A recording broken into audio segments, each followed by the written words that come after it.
Good morning, gamers, and welcome to Day 2 coverage of the Regional Championship here at SCG Con Houston. I'm Ryan Overturf. She's Carmen Clomperens. Carmen, how the heck are you today? I am doing incredible. I know Esper Goryo is something that ended up 9-0ing at the end of yesterday's really just awesome day of modern gameplay, and that's a deck near and dear to my heart. But I don't want to scoop too much of what we're going to talk about. I'm just saying I'm on cloud 9 to be here this morning. Going to be a good round for Carmen and other Esper Goryos fans across the world, and we'll follow that performance throughout the day, see exactly how the tournament shakes out. But first, let's kind of check in with where we are at the tournament right now. So day 1 of competition is over. We were looking for players with a 6-2 record or better to make day 2 of competition.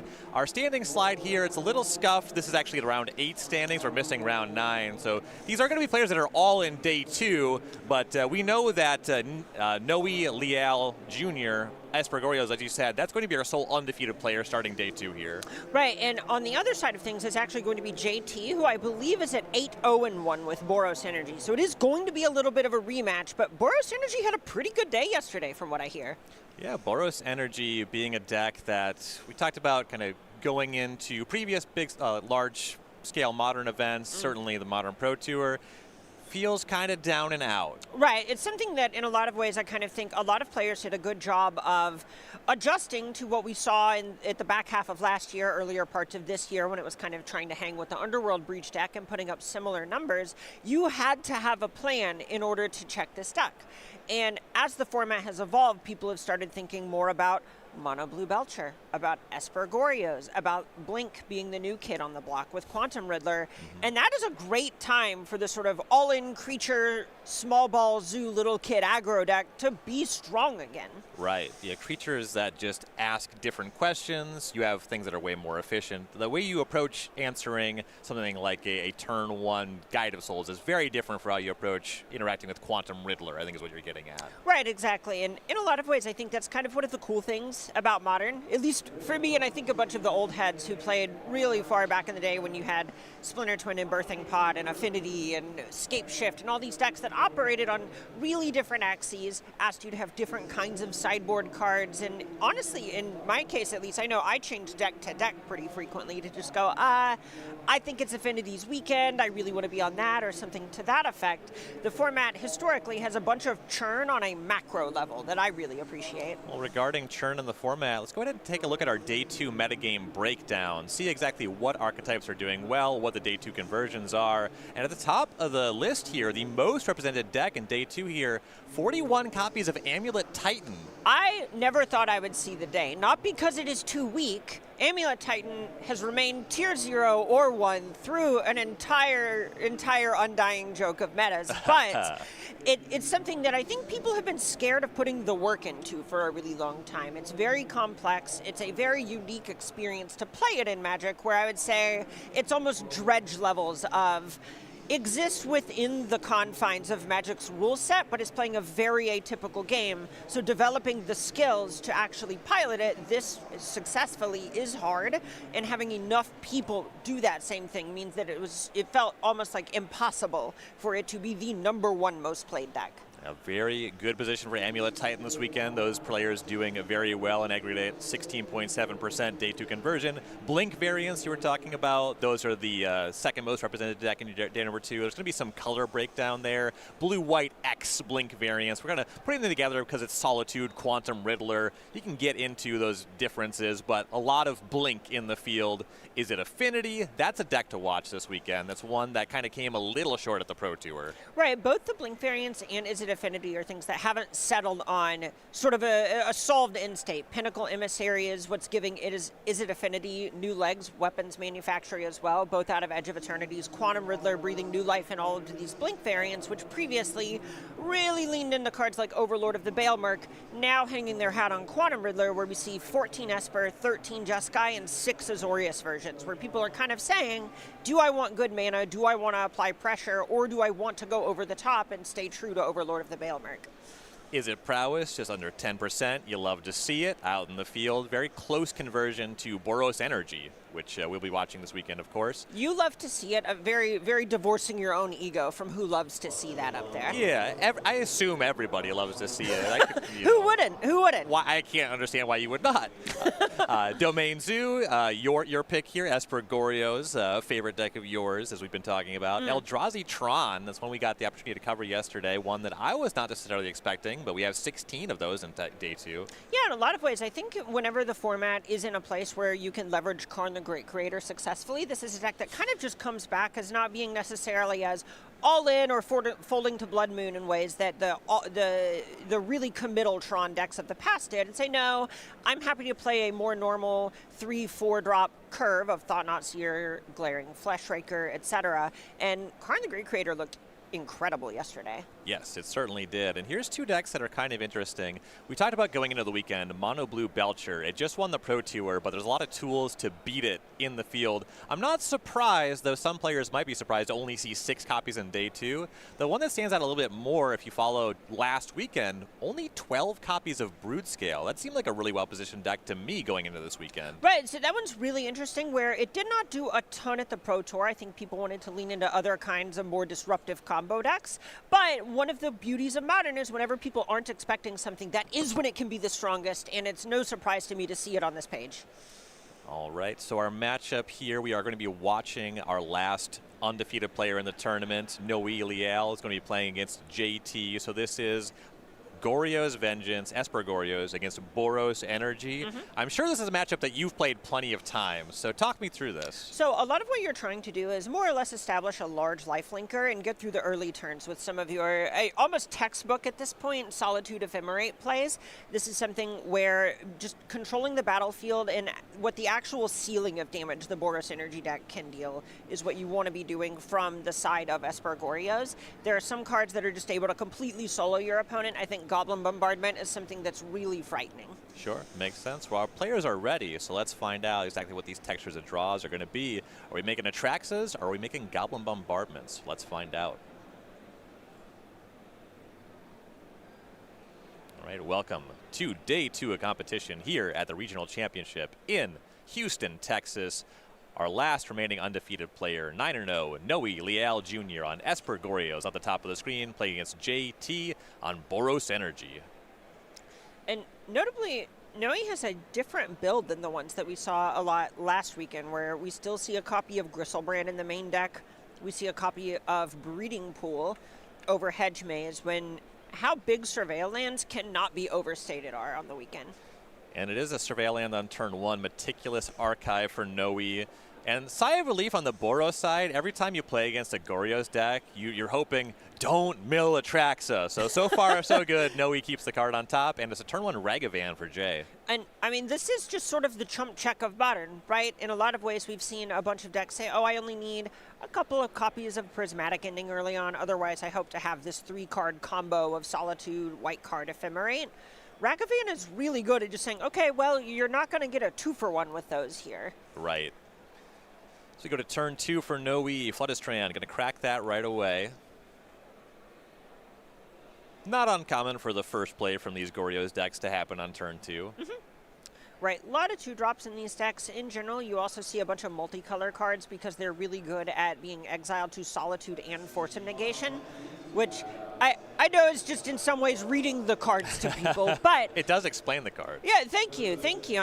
We're getting there, but it gives you a greater range of combinatorics that where an Atraxa can give you a free spell to cast. Whoa, okay. Fetch Shock, Godless Shrine, and Noe.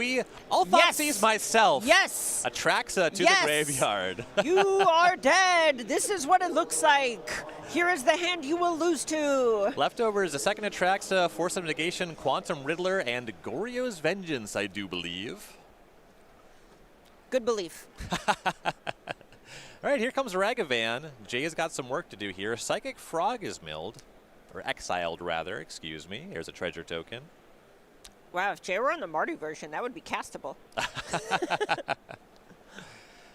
Here's an Arid Mesa as land number 2.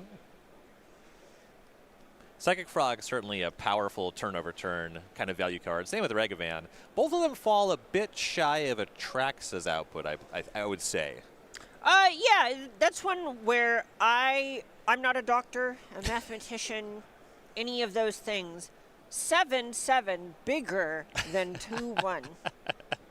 I learned a few things in my studies about the numbers 7 and 2 and 1. I have approximate knowledge of many things. Jay is going to try to figure out what to do against this face-up Goryo's Vengeance for Atraxa. It's going to start by cracking this Arid Mesa. Here's a basic Plains. So something here we touched on a little bit coming into this match was the importance of a card like Goblin Bombardment being able to undo the lifelink keyword. What if the things that Atraxa can do, because it has Vigilance, is just keep attacking and gaining life that way? Right, so here's some development for Jay. You see Guide of Souls and Voice of Victory, 1 life, 1 energy coming in. As we head back to Noe, there's that face-up Goryo's Vengeance. Yeah, we're going to start there. Here is Atraxa. Noe's going to look at the top 10 cards here. Really looking for an untapped white source and an Ephemerate to keep Atraxa in play. That makes sense to me. Keep Atraxa in play, get some more cards. Let's take a look at the reveals. Flooded Strand, Polluted Delta, March of Otherworldly Light, Goryo's Vengeance, Thoughtseize from the Prosperity Post, Force of Negation, Solitude, Ephemerate, there it is. All right. Basic and Plains. Basic Plains, just like you said. Quantum Riddler as well as the 10th card. Basic Plains reached for very quickly, going with a Solitude, a Thoughtseize, and Ephemerate. Perhaps the most menacing Basic Plains possible. I have never seen one here that anyone could flip over and you look at it and you go, oh, that Plains is coming for me. That's... Ooh. When you look into the Basic Plains also looks back into you. Was that Whitman who said that? Nietzsche, I believe. Yeah. About planes? Be careful not to play with Basic Plains, lest the Basic Plains also plays with you. All right, let's see what Noe is going to do here. But as you mentioned, there's kind of a face-up A plan here. Basic Plains, Ephemerate, Atraxa, after an attack, of course. And this is the strength of the Goryo deck, where you can have Thoughtseize do the normal thing that Thoughtseize does, i.e. take a card out of your opponent's hand. But you have so many cards that play a strong fair game like Thoughtseize or Psychic Frog, but then double as being an enabler for your quote-unquote combo. Here's the attack, J to 10, Noe back to 20. Gonna look at 10 more cards after this Ephemerate on the Atraxa. Atraxa sticking around. Here is Polluted Delta, Psychic Frog, Faithful Mending, X2, Force of Negation, some lands, Island, Fetch Land, Godless Shrine, Atraxa, another, all three, there's 3 Faithful Mendings here. So Force of Negation or Faithful Mending. It kind of just seems like this is just extra stuff, trying to make sure the game is rolled up. Force of Negation makes sense as a pick for sure. And notably these Faithful Mendings being a recent adaptation from Tainted Indulgence, which saw a little bit more play in these decks before that because it could let you play a little bit of a better fair game, but Faithful Mending being exilable to Solitude would be so relevant here if there weren't another Atraxa in Noe's hand. Basic Island, Force of Negation, that's Force of Negation number 2, both of them face up, and a little backup Atraxa to hand. And Ephemerate's going on rebound, why not? That's what it does. So true. Right, main phase, Solitude, that's when you're going to want to do it because Voice of Victory says you must. It's going to pitch that backup Atraxa. Voice of Victory, of course, the target here. That makes a lot of sense. Guide of Souls asks you to have more for it to do something, and the Voice of Victory is turning off all of these Force of Negations. Yep, that all tracks for me. Jay will gain 1 life. Not really a difference in the clock here. As we head back Jay's way, and Jay has their work cut out for them. Really looking for some combination of things like Galvanic Iteration? Here's a Vexing Bauble. There's actually 2 in the main deck this week. Not bad. It's pretty nice against Amulet Titan and turning off something like Summoner's Pact. Yeah, certainly an adaptation to Blue Belcher being the PT winning deck as well. And that's going to get cost by a Force of Negation. Makes sense. It's one of the cards it would turn off. Not that the Bauble was of terrible consequence at this stage in the game. You play your cards as they're dealt, you know? And those are the only ones you can cast. Right. And we saw Regavan connect before, a lot harder here. Got to do something about this 7-7 as Jay will crack a Flooded Strand. Down to 10.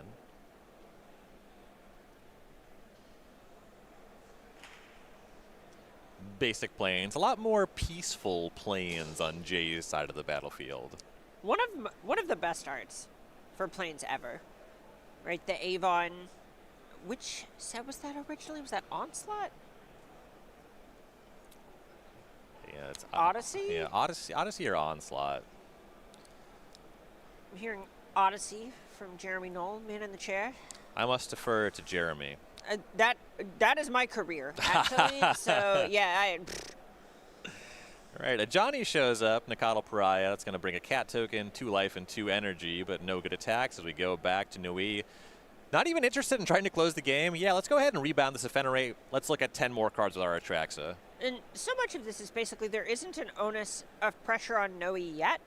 At a certain degree, this is pretty close to the maximum output of his deck, but it looks like he's a little bit shallow on answers to creatures on the battlefield, so it makes some amount of sense to just say, no, I actually need to find something else like a Solitude and another Ephemerate and hope that I can just close the door from there. Convenient you would mention Solitude and Ephemerate as they go to hand here. Wow, I can't believe there were 2 copies of 2 4-of cards in the top 40 cards of Noe's deck. Pretty lucky.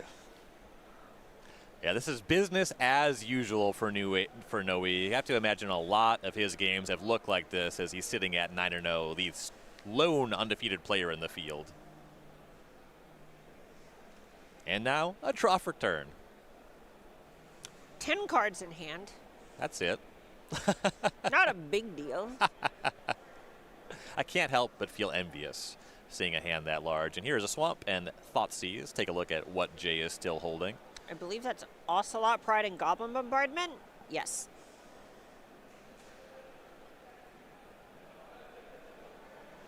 And actually goes for Ocelot Pride over the Bombardment. I like that. There aren't very many targets for Force of Negation. Sure. And whenever you have Solitude Ephemerate rolled up, there is a degree where your opponent isn't going to be able to accrue enough creatures for Bombardment to be that impactful. Also, there's another Thoughtseize. Right, I said over. Why not both? And Jay is in a very rough spot. This is a game where Noe Thoughtseized himself, and then also just later has 2 Thoughtseized to roll up and wipe out the remaining resources for Jay. Notably, I will say this: I do believe this is going to get better post-board. Game 1 looks pretty bad sometimes against these graveyard combo decks, where you see your opponent operate on an axis that you're really going to struggle to do anything in. All right, so here comes Cat Warrior. Guide of Souls is going to pump some energy into that, making this an attack for 4. Atraxa thinking about blocking. I think a big part here is Jay's trying to transform the Ajani. I would guess that's true. Any creature off the top means that Ajani can kill from here. So there is the block, and here is Solitude with the transform trigger on the stack. Yeah, no, he's not interested in giving Jay any breathing room here. You were talking about sideboards. There was actually kind of a big check, even face up on the deck list here. Boros does tend to main deck, and Jay does have 2 Thraben Charms. So that turn 1 Thoughtseize myself, it was a risky line. Definitely. It worked out, though. Right, you do. Well, one of the nice things is that you end up in these positions where there is Force of Negation, and you can combo on your opponent's turn as insulation. Yeah. Right, so here is Flage. The Atraxa jumped in front of a 4-3. It had 4 damage on it. Flage will finish the job. Atraxa does go to the graveyard. Okay, and all of a sudden, this game somehow looks close again. Yeah, there is a Ephemerated Solitude, so all of the material off the battlefield, Jay just left with some lands. But, as you said, much closer than it was a turn ago. I mean, this is part of what I love about this deck, is it does a bunch of really exciting things, but it all kind of culminates in one creature that will die to a removal spell. And on topic of removal spell, there's a lot of cards in the graveyard with that Flage. Jay is 1 red source away from escaping that. Right, and an Arena of Glory off the top would go bananas. Let's see what Noe can do about it. We have a face-up Force of Negation. There's some consideration for tapping 5 mana. Smells like it could be a Quantum Riddler to me. It's going to be a Warp on it. That makes makes some sense at this point. I think Noe has really just showed how much he values having extra cardboard in these games when you have all of these pitch spells that are 2-for-1ing yourself over and over and over in a deck that genuinely can't afford to do it. I definitely understand putting a premium on that. Here is Psychic Frog, and that is really consistent with the way that Noe played the earlier turns. There was that consideration, do I actually rebound my Ephemerate on Atraxa? You miss that hit for 7, but you get the 4 extra cards in hand, and that matters, right? Yes. Players are really low on resources here. Very true.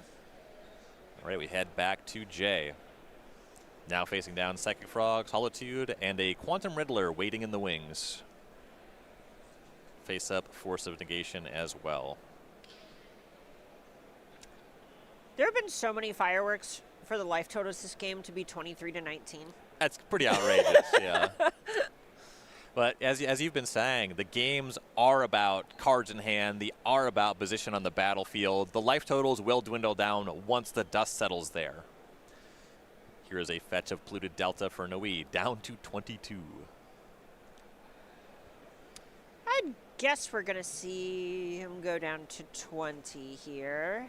Probably for a breeding pool. Oh no, a Watery Grave. Okay. Down to 24, Watery Grave indeed. Is there a 6-mana play you had in mind? No, a lot of it in general is it is somewhat unlikely to get a Surveil land here when there's already an Atraxa in the graveyard. Sure. Right, here comes Quantum Riddler, leaving Meticulous Archive untapped. So the 6 mana, I suppose, makes sense representing Ephemerate? Yes, completely agree. And okay, here's one of the cool tricks you'll see in the deck where Quantum Riddler enters to draw the card, and we're going to actually see Noe discard 2 cards to Psychic Frog to sort of get some rummage equity, quote unquote. That is filthy. To draw an extra card. All right, here comes Solitude and the now 3/4 Psychic Frog. And depending what Noe picked up, you can do that trick again with the Psychic Frog hit trigger too. I suspect the one hidden card Noe has in hand at this point may be Gristlebrand. That's the reason to grab Watery Grave over Breeding Pool, is to build towards having enough black sources in play. I love me a cast Gristlebrand angle. Oh, same. Oh, same. Galvanic Discharge. There's no energy floating, so this presumably targeting Solitude. It is. Solitude down. But the frog looks to be connecting. And this just shows how strong it's been that Noe was able to check creatures as soon as they hit the battlefield rather than giving Guide of Souls that much time to build up. I know Jay had to spend some energy to jump a cat token just to deal enough damage to an Atraxa, but it just speaks to how many resources that Noe is able to tax Jay on in the game. So the frog comes across, Jay to 16. The frog draws a card, and Noe not interested in those tricks with discarding the Quantum Riddler here. Huge sign of strength. Oh, yes. And Jay has been doing the best they can to try to claw into this game. It's just been really hard. So many extra cards on Noe's side of the table. And just a draw and a pass. Opponent now attacking with Riddler and Psychic Frog. Already a 3/4.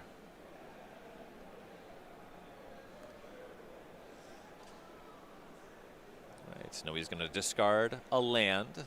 Grow that Psychic Frog. Goryo's Vengeance. This game might be over this turn, and Yeah, it is. That's a lethal discard. Jay will pick them up. Noe Liel up a game here in round number 10 of SCG Con Houston at the Regional Championship. Players reaching for sideboards. Noe, our undefeated player, you know all about Esper Goryos. What do you like against Boros Energy in the sideboard here? The biggest things that stick out to me are Wrath of the Skies and Celestial Purge. Celestial Purge in particular, one of the best ways to answer a resolved copy of something like Goblin Bombardment. It also can go over after a transformed Ajani since it gains red in its colors at that point. And then Wrath of the Skies is just the type of thing that's going to be good against any deck that's trying to commit a ton of creatures to the battlefield at once. Whenever you see Noe on the draw against something like an Ocelot Pride, this is the card you are going to see him knocking the top of his deck, hoping to find. For JT on the Boros Energy side of things, now down a game. We'll be on the play in game number 2, but also probably looking for some help in the sideboard. What do we have for them? A lot of nice hate options in the sideboard here. Containment Priest and Surgical Extraction, the first things that my eyes go to. I think you could make a case for Celestial Purge. That one, I'm really curious to see if Jay is trying to not dilute their ability to apply aggression that much. I think that aggro players, a lot of times, the really successful ones just say, no, I want to kind of customize my reactive suite, only change a couple of cards in sideboarding and get the real hammers, the things that stop the scary games. Containment Priest being strong not only against Goryo's Vengeance, but also Ephemerate. And really just want to make sure that I can still kill somebody by not cutting a bunch of creatures for a bunch of reactive cards and fall into a position where I'm going late against a deck with 5-drops. For sure. That all tracks. And that game, Jay was still making meaningful plays, even after 2-3 attacks of triggers. So just needs a little help. Stuff like that, surgical extraction, maybe insulating even a little bit more against the graveyard stuff. So doesn't need that much extra. You don't want to dilute your deck, as you were saying. Right, I completely agree. All right, we are playing Modern here at the Regional Championship, and there is another event coming up next month. Exactly the same kind of thing. If you have a qualification for the season, if you're missing this weekend, there's the RC next month at SCG Con Las Vegas, November 21st to the 23rd. Of course, there's a ton more going on. Side events, you can play whatever format you like. For the Carmen, that's going to be Legacy. I know. I'm actually thinking of going to this one. I have a bunch of friends where I don't believe I'm going to be casting it or anything like that, but I do love coming and hanging out, do love playing side events, and even if I'm not going, I know I'm going to be tuning into the stream because this is the back half of the same round of regional championships that we're casting right now. And watching the metagame evolve from event to event is just really cool. I'm super excited to see if Boros Energy continues to sort of gain meta share in a way that looks pretty healthy to me. I haven't booked a flight. I did win an RCQ for this season. I'm thinking about Vegas. Prowess looks nice. For anyone on the broadcast that doesn't know this, Ryan and I have had the conversation about him thinking about going to this. I would say 3 times a day since getting here. You going, I'm thinking about doing it. And I'm excited to get the DM where you go, okay, I pulled the trigger. What about you? Here's my flight details. Where you staying? You thinking about getting in? You can find details about that event at starcitygames.com/SCGCon. And we just might see you there.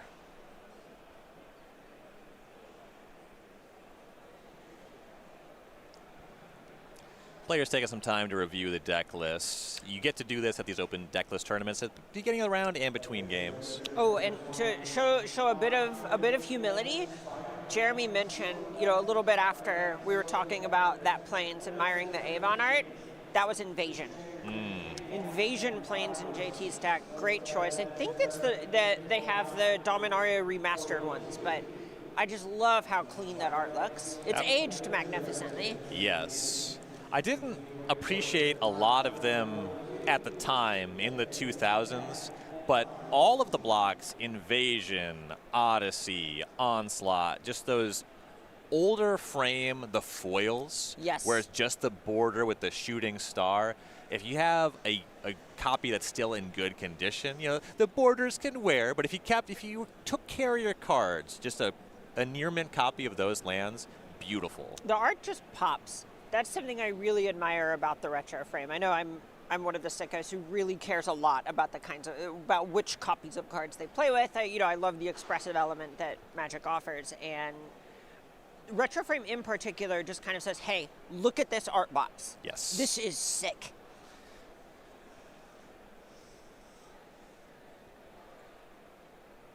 Favorite planes? Go.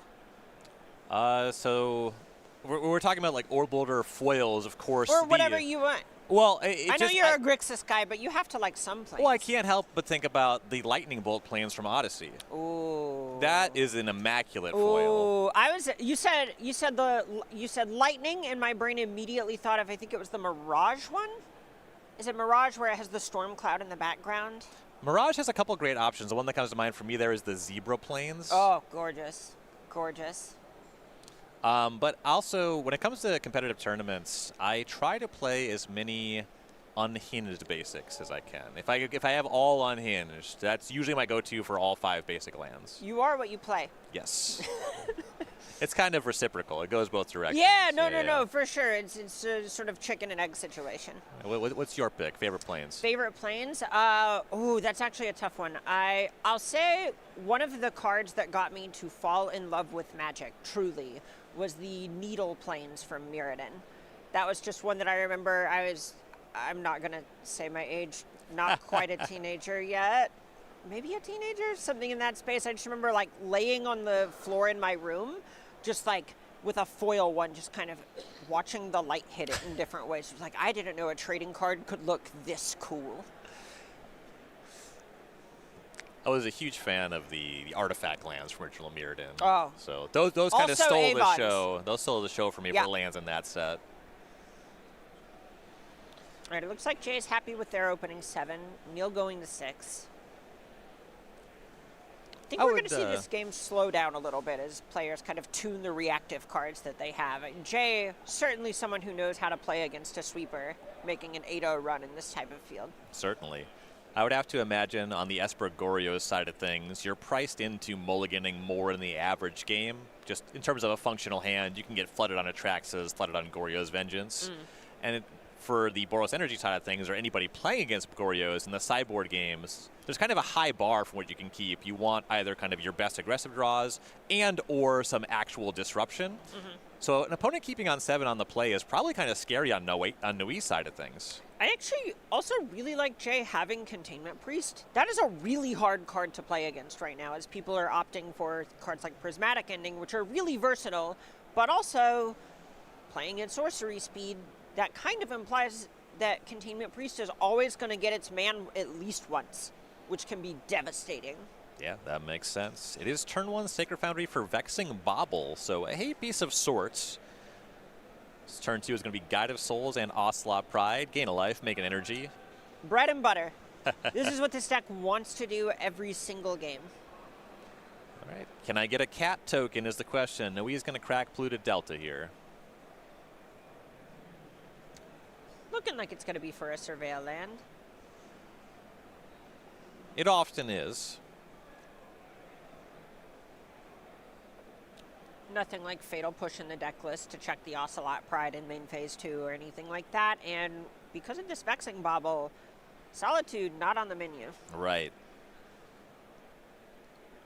Nui, given some consideration to colors of mana, you see a Meticulous Archive at the top and just making sure that he can actually cast his spells. And it is one of the harder parts of playing this deck, is making sure you don't run into a spot where your Prismatic Ending isn't really castable into, or your Faithless Mending doesn't trip up your Thoughtseize and so on. Now considering Shadowy Backstreet, asking himself, what's wrong with Shadowy Backstreet? What's wrong with taking it? Wah. That will be the find.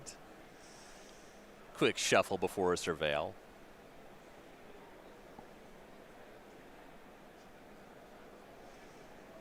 These are some of my favorite moments when I'm playing. That shuffle with the trigger on the stack. Oh, yeah. Visualizing what you want to see. Just putting it in your mind's eye, manifesting. Oh, is that a Surveil top? It's a Surveil and thinking, top indeed. All right. Man has fested. Cat deployed for J, up to 2 energy, back to 20 life. Polluted Delta go for Nui. And we'll see how much Jay can turn up the heat. Start things off with an attack. 3 points coming across. No, you really wanting to have something like March of Otherworldly Light at this point to maybe tackle that Vexing Bauble, unlock a bunch of the Solitudes in the world. Could be setting up a Wrath of the Skies here. Right, there is a point where you can afford to take a little bit of damage to try and actually clothesline JT with more cards, or 4 more cards rather, with a Wrath of the Skies. Geez, Jay is going to go fetch up a basic Plains, and it makes sense. As the follow-up is Blood Moon. And this is something that we've seen 1 or 2 copies of in main decks everywhere from Boros Energy for a while now. It's just something that they really don't have to pay that massive of a deck building cost for. We see these basic Plains being things that they've really prioritized fetching at every point, not just this one. And at that point, you just get to say my opponent doesn't get to play some percentage of games.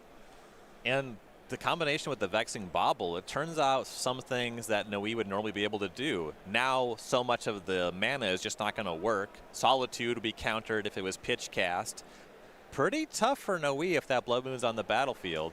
Going to fetch basic Island in response, which suggests there's no interaction.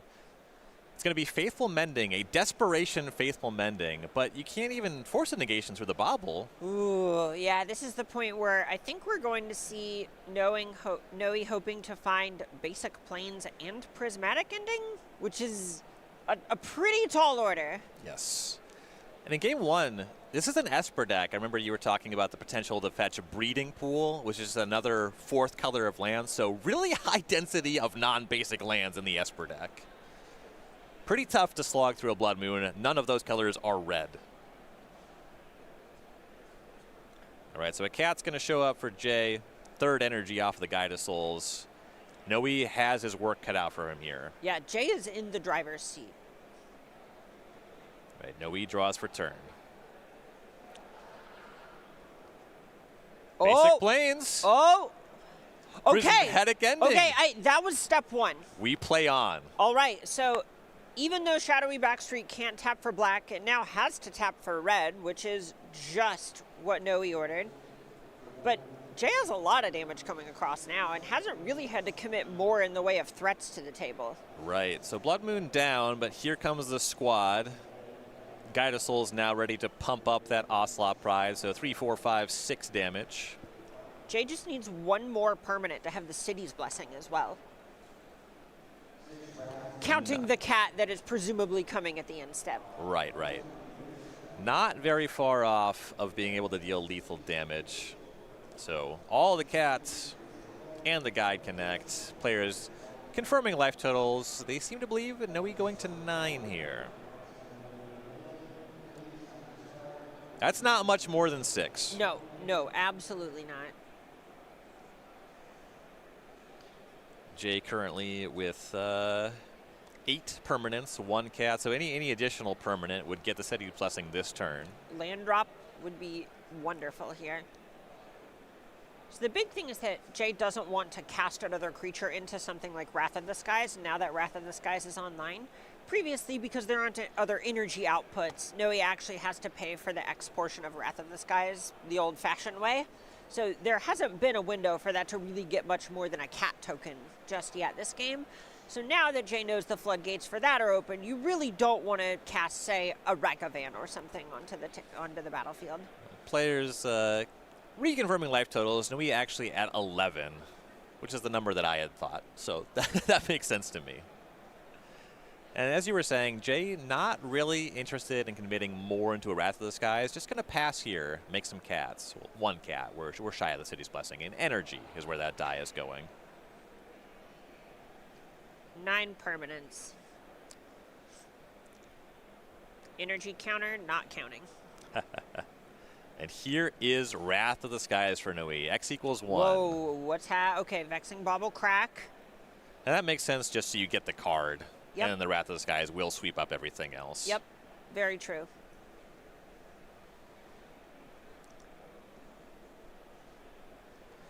And leaving a fetch land up, Noe passes back to Jay. Now the battlefield, a bit of a blank slate. Time to reestablish. Jay really wanting to have either more Ocelot Pride, something like a Ragavan maybe to keep the pressure on. Flage naturally would be a sight for sore eyes. Backup Vexing Bauble into Voice of Victory. Okay. I mean, this is pressure and 2 layers of disruption. Voice of Victory a bit softer on the disruption front, but I like this. Great sequencing too, the Bauble, so Solitude couldn't catch the voice here. Not the most likely play on this turn, but you want to play them in the right order every time. I think I want to play the voice first so you can't So you can't get Force and Negation? Yeah, I'm not 100% sure. I'd be interested to talk to Jay because I definitely trust that they were correct. That is step 1 for me when I see the undefeated players. Jay, not quite at 9-0, but 8-0-1. No losses to their name. That is one where I want to say, okay, I assume you're right. Can you teach me? This is a spot where sometimes I go too deep. It's possible that Jay was just looking at cards in hand and thought, if you Force of Negation me here, I'm so up on cards, I might just be in a great position. That's true. That's true. In some ways, that is one where you see this in chess a lot, where you say, okay, I just want to solve this. Let's solve this game state from here, where you're going to get my pawn, I'm going to get your pawn, and now we're just both down a pawn, but I'm up pieces, so that's good. So Noe did just go find a surveil land, kept on top, and now gonna go consult with the judges. I think this is good behavior to reinforce. If you're ever unsure about how something works, the judges staff, they are there to help you. Any rules interaction, any question you might have about what's going on in a game, ask them. The judges are here to help. They would rather be talking to you and helping with your games than standing around as well. Right, it's the sort of thing as well where I know multiple times, even this weekend, I've gone, hey, can I ask you something away from the table? It's just sometimes going, oh, I have a card that I brought in to play against my opponent, but I need to be positive that this interacts the way that I think it does. Or in some cases, I need to know if a card has the exact toughness that I think it does, that I think is in their hand. Right. And there is something going on with these open deck list tournaments too. Maybe you remember all of the cards. Just ask a judge, I want the text box. And sometimes you do see players just ask their opponent, can you tell me what this card does? And they will often oblige because it's open deck lists anyway. But if you want to conceal what you're thinking about, asking the judge is a good way to do that. Right, and in a lot of ways, Vexing Bauble is also the kind of card that you're going to have to completely change how you think about what you're doing with your cards because you're playing so many free spells. You just end up in really weird situations. So I really respect just saying, okay, let's be sure I know I had to surveil, I drew my card, let's make sure this works the way that I think it does. Right. Noe has found his answer. We are back underway. Tapping 2 mana. Both blue sources. Goryo's Vengeance. I would like to put this Atraxa on the battlefield. That was discarded by that Faithful Mending earlier. All right, no Surgical from Jay. Couldn't be. Vexing Bauble in play. Right. I think it might have been that Phyrexian mana question you were wondering about yesterday. Yeah. I'm seeing many players who have not lost a match this weekend asking such questions. A lot of lands here in the Atraxa flip. Faithful Mending, Force of Negation, Solitude, and Psychic Frog as the options. So 3 cards will be going to the hand. It'll be Solitude, Force of Negation, and one of those lands. Kind of a funny distribution of spells against the Vexing Bauble. And now there's this interesting question where you see some of the lands that I think Noe would want to fetch, but when you're putting that many lands on the bottom, it's actually reverse deck thinning to shuffle that many lands back into your deck when you know otherwise they are in the bottom, say, 7 cards of your deck. Right. It also doesn't cost you a life if you think you're going to get a surveil land anyway. And I think what you were describing was the consideration. Noe was looking at Watery Grave, but does decide on Polluted Delta over it.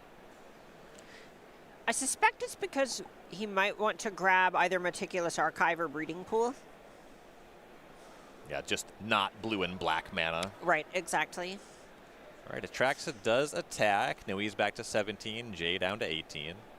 It also means that you kind of get it both ways, where you can play out the Polluted Delta and hard cast Force of Negation, which you're going to struggle to do in some cases. Oh, no, wait, he's missing 2 blue.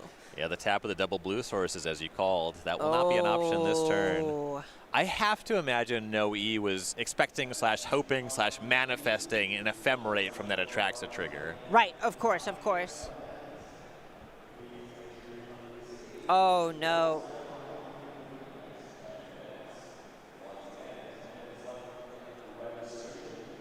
Oh. No, he's talking through something. Yeah, and I think we also saw him mistap game 1 a little bit on a Psychic Frog. The first round of the day is one of the hardest ones. Absolutely. And it's so funny where the later rounds, you know, you naturally have the pressure. I want to convert. I want to get the finish that I was hoping for, expecting coming into the event. But the earlier rounds are the ones where you are literally just tired. Okay, no, he does have the Ephemerate, though. Crucial. All right, look at 10 more cards.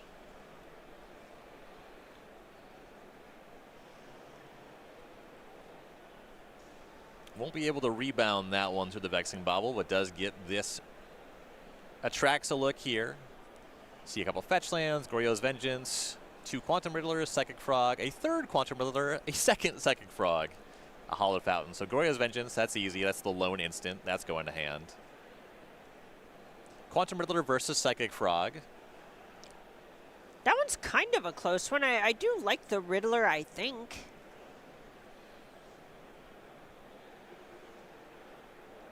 Though I see why he thumbs the Frog out. So this is something that actually can threaten to block Voice of Victory, and at this point, whenever you think you might be discard stepping anyway or reaching a point in the game where the discard step is a possibility, being able to convert that into anything resembling material is pretty valuable. Makes sense. Hollowed Fountain is the land. And Quantum Riddler, I understand the consideration there. So much of game one was just making sure that Noe always had a line and extra cards. Psychic Frog does take extra steps on that front, but pound for pound, as far as efficiency and being able to immediately attack or block, the Frog kind of gets the job done quicker. As you see a shock for the Hollowed Fountain, and here comes the Frog. I had forgotten about the frog noises. You can't say it like that.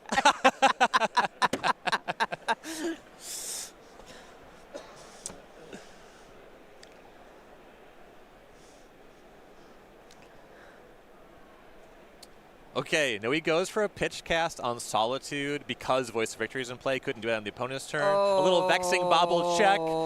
Jay passes. It was a long turn. It was a long turn. I cannot stress enough, we have all been there. Marsh Flats is going to be land number 4 for Jay.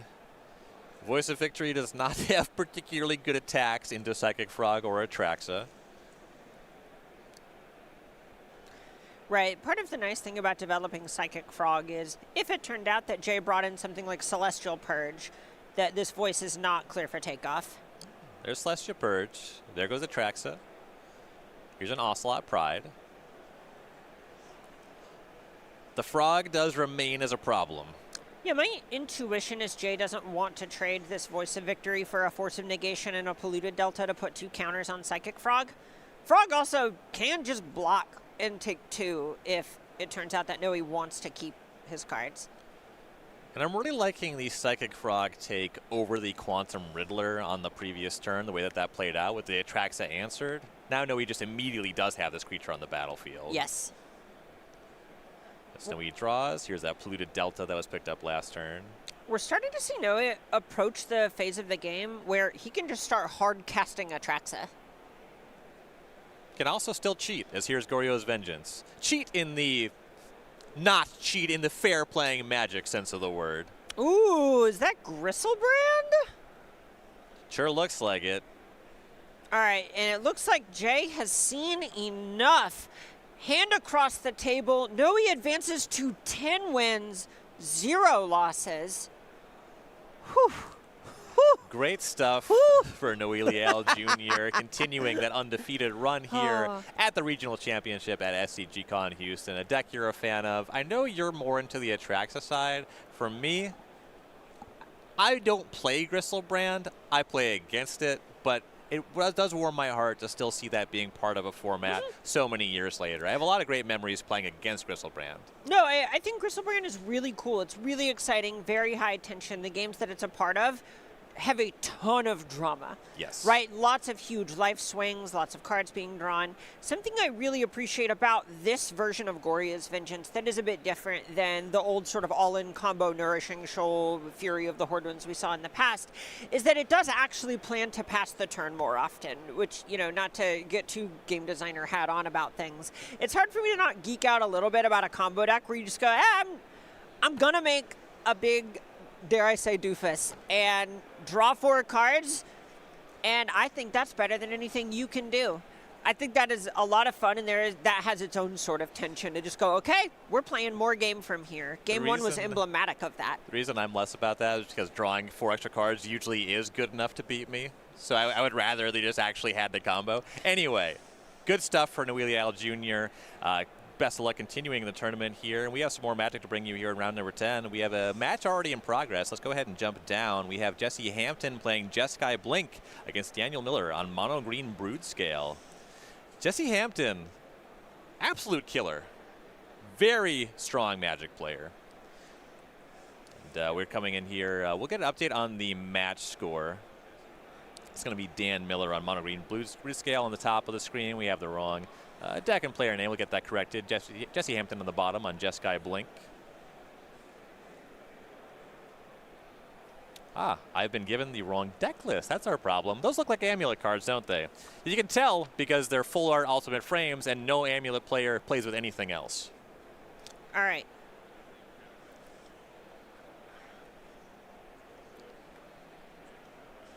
All right, so Hampton set up with a meticulous archive, and here is a Steam Vents for our Jeskai Blink player. That looks like Ugin's Labyrinth, Cavern of Souls, and Bojuka Bog, which I do believe is... No, this is Brood Scale, yes, yeah, you are right. this is Brood Scale. I keep getting conflicting information in my ear. I do apologize, players.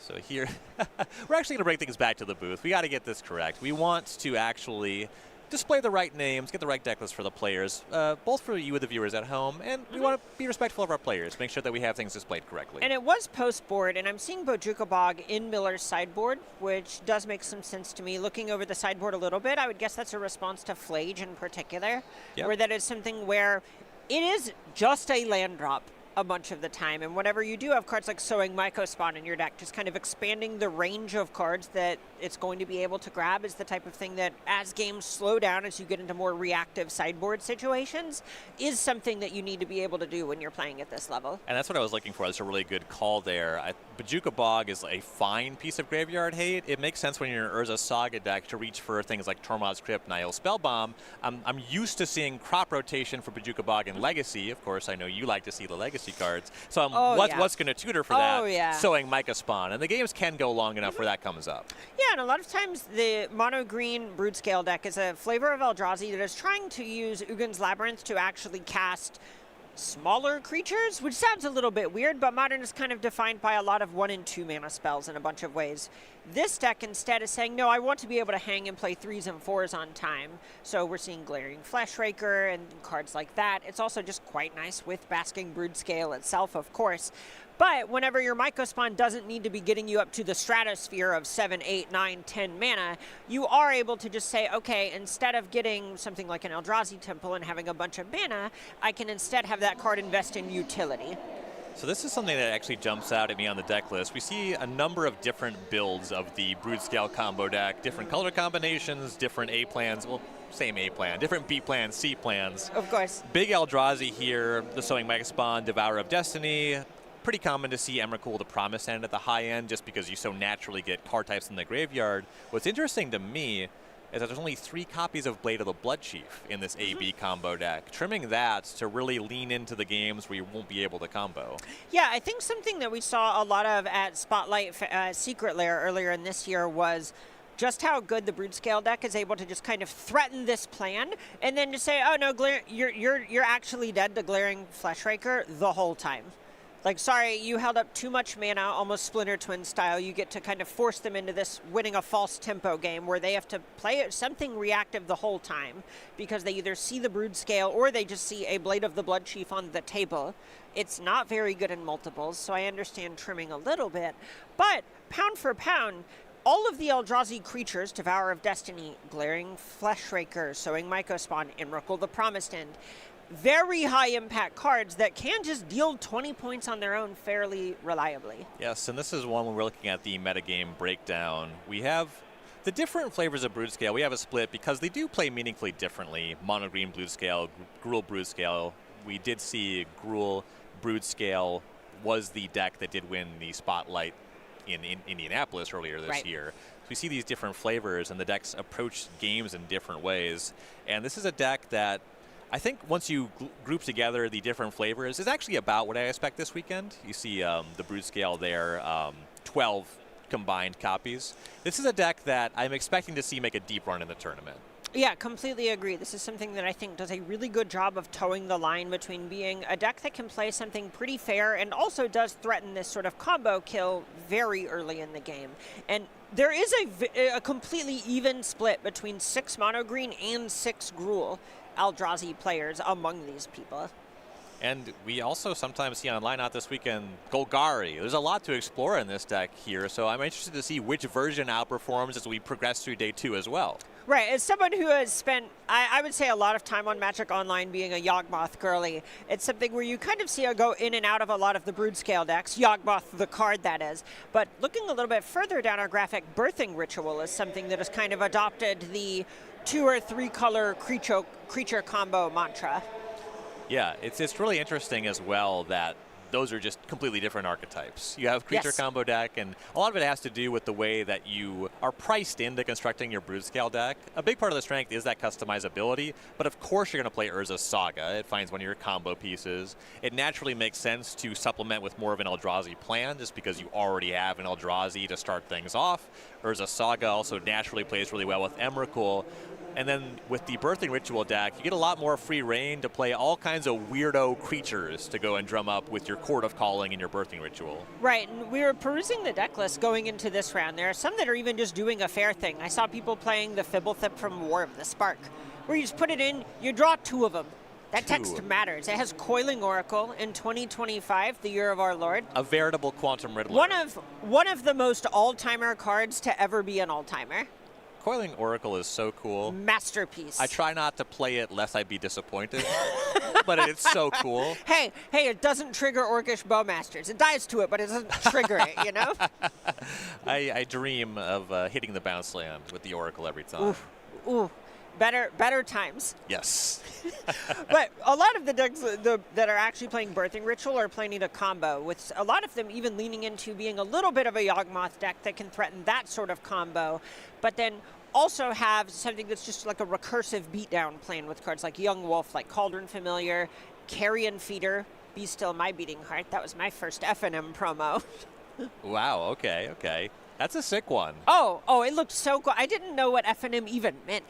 But seeing a watermark on a foil card, my eyes popped out of my head. That is so much better than my first in FNM promo. I don't even want to name Too mine. bad. Okay. Come on, what about... Arrogant Worm 2 years after it was playable in any format. Well, okay, you're a cube guy. Why haven't you made a format for your Arrogant Worm? I got it in my pre-modern cube. And he said it's unplayable. It only took 15 years, but, I got it somewhere now. Okay, I like that. I mean, listen, how long has Carrion Feeder been around? It's a marathon. It's a marathon. Carrion Feeder never fell off. Okay, whatever. I got the promo and then unfortunately tried to take it to standard FNM during Kamigawa block. There's never a point where you couldn't cube with it. What else is there to say? Exactly. That's it. So we're in day number 2 of the regional championship. We have 246 players who have made day 2. A great diversity of archetypes. We have 1 undefeated player in the field, Noe Liao Jr., who is our lone undefeated at 10-0. Unfortunately, we don't have any more Magic to bring you this round. We're going to take the broadcast down. We'll be back for round number 11 in just a bit.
What's up, gamers? Welcome back to live coverage of the U.S. Regional Championship here at SCG Con Houston. I'm Ryan Overturf. She's Carmen Klomparens.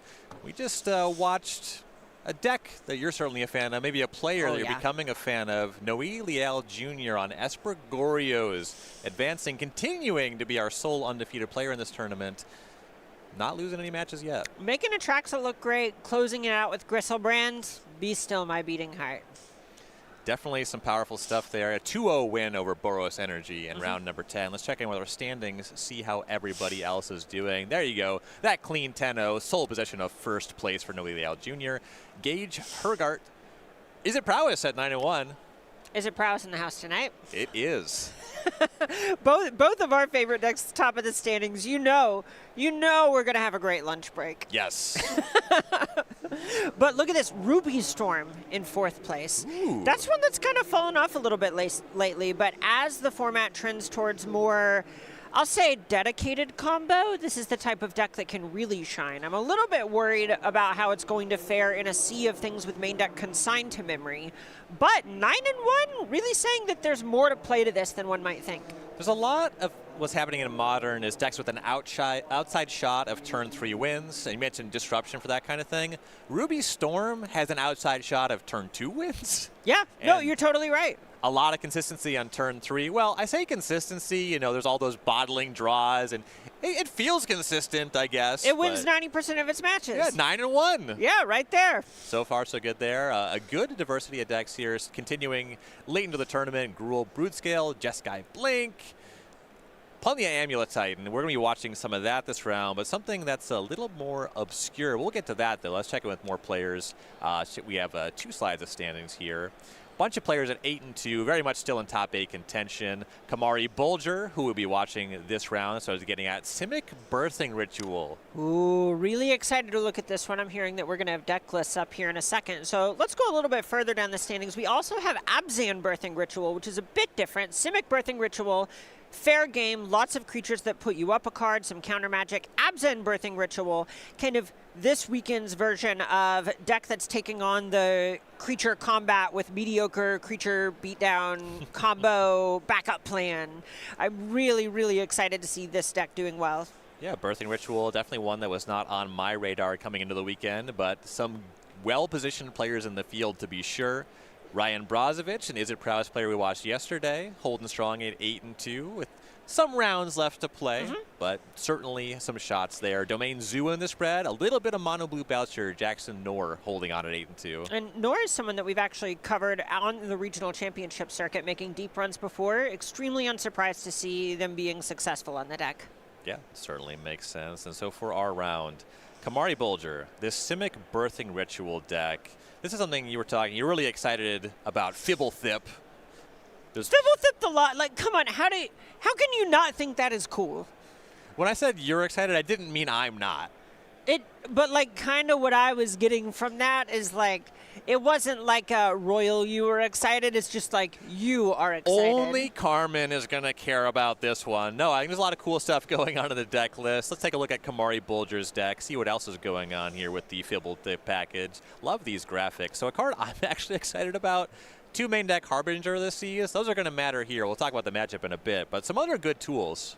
Right, there are a bunch of free counterspells here, Force of Negation and Flare of Denial, basically saying, I just need to have a bunch of cardboard, which we see so many 2-mana creatures that put you up a piece of material. Coiling Oracle, Icefang Coatl, coming back from the dead almost, seeing Snow-Covered Forest and Island on the list. Fibblethip the Lost, able to draw 2 cards. That almost never comes up for the most part. That card is so sick. And this deck is just trying to basically put you up a ton of material, make it so the opponent can't do a ton. It can't counter literally every spell the opponent plays, but a lot of times it's trying to use one of the aforementioned counter spells, subtlety, something like that, to counter the payoff card in a combo-heavy metagame, while closing the game with the leftover 2/2s, 3/4s of the world, and then Abhorrent Oculus with which birthing ritual is really good at getting out of on the table ahead of schedule. There's a lot of commonalities with this deck and the mono blue Belcher deck.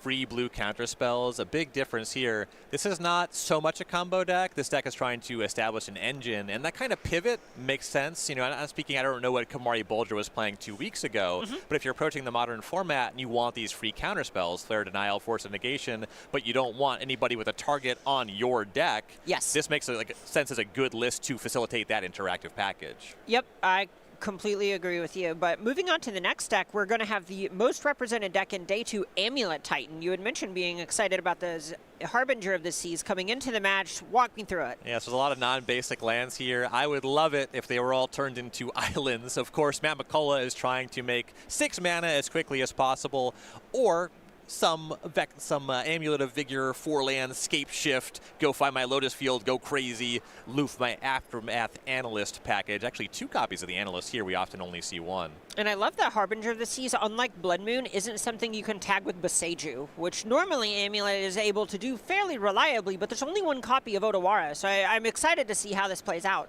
Yeah. And so we're going to see exactly how that plays out. And this has to be a deck on Bolger's radar, but we'll go ahead. We have our players ready and see how it plays out here.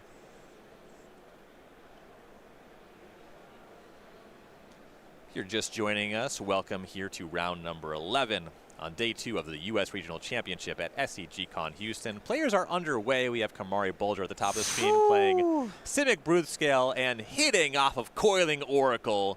3 lands in play on turn 2 as Matt McCullough is playing Amulet Titan. Does not have the turn 1 Amulet, just a Vexing Bauble starting things off. And a Malevolent Rumble on turn 2. That one's going to find an Amulet as an option. And Breeding Pool into Snow-Covered Island, Coiling Oracle hits Windswept Teeth. I feel like I'm watching 2005 Extended.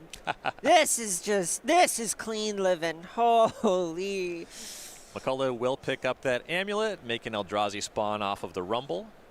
And we'll see what Bolger can get up to. No in-step fetch with a Windswept Teeth. Interesting.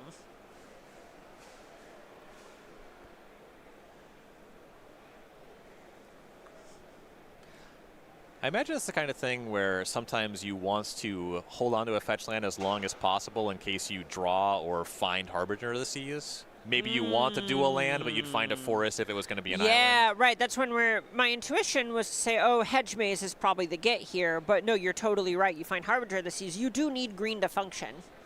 And here's going to be Birthing Ritual after an attack for 1. And here is Snow-Covered Forest. It's going to be a find of the basic. You want to do that before you trigger the Birthing Ritual in case you find the Harbinger. Of course. And that's with the trigger on the stack, making sure this gets through anything in the space of a Boseiju or something like that. Would be hard to do with no green available. This Vexing Bauble that McCullough has on the table, pretty huge against a deck playing a bunch of flares, Force of Negation, Subtlety. Yeah, it could be a big deal, and we know that McCullough does have an Amulet in hand. So Bolger's going to go to the end step. Birthing Ritual is kind of a weird one from Modern Horizons 3. At the beginning of your upkeep, if you control a creature, you can look at your top 7, and then you can sacrifice the creature to put a creature with mana value the same or 1 greater onto the battlefield. And you get to look at the top 7 before you make that decision. And so Bolger's going to turn Coiling Oracle into Icefang Quotal, draw a card. Not the ideal hit, but is a hit. I mean, it upgraded the Coiling Oracle, gave them a card for their trouble. Right. 1 away from having Death Touch. Right, so here is the Amulet for McCullough as we go back his way. Here is Simic Growth Chamber. That will untap right away. Pick up a land, and here is Spelunking. Draw 1 card off of that trigger. Put Urza Saga into play. McCullough really setting up to get some Amulets going to make a Titan in pretty short order. Right. Kamari really needs to find one of these main deck copies of Boseiju that they have in order to tag this Vexing Bauble. Otherwise, he does not have very much interaction. Though, bolting and Sink into Stupor, the backside of it, that is, kind of a power play. Signaling hard cast copy of Subtlety. Kotal comes across. That's going to be sacked to the Birthing Ritual. Fibble Thip, Fibble Thip, Fibble Thip. Draw 2 cards. Gladly. That one clearly an upgrade. And actually, discard step. Needs to discard. Oh. There goes Shardless Agent. And oftentimes, there's going to be matchups where you want to keep a card like that, but Bolger, paying a lot of respect to this Vexing Bauble, wants to leave up mana for interaction, wants to be able to counterspell some combo stuff out of the Titan deck. I mean, there's also a degree where the Cascade doesn't do anything against the Vexing Bauble. That's a really good point. It has been a long time since a 3-mana 2/2 was respectable, and it was before my time, so I'm not even sure if this was real time. I am in agony right now. About to pop your teeth in, give me a piece of your mind. Start naming 2/2s that I've played. Writing up a list to send you a letter in the snail mail. You haven't declared the attacks for 2 I've declared. All right, Urza Saga to Chapter 2. Here is Amulet number 2 for McCullough.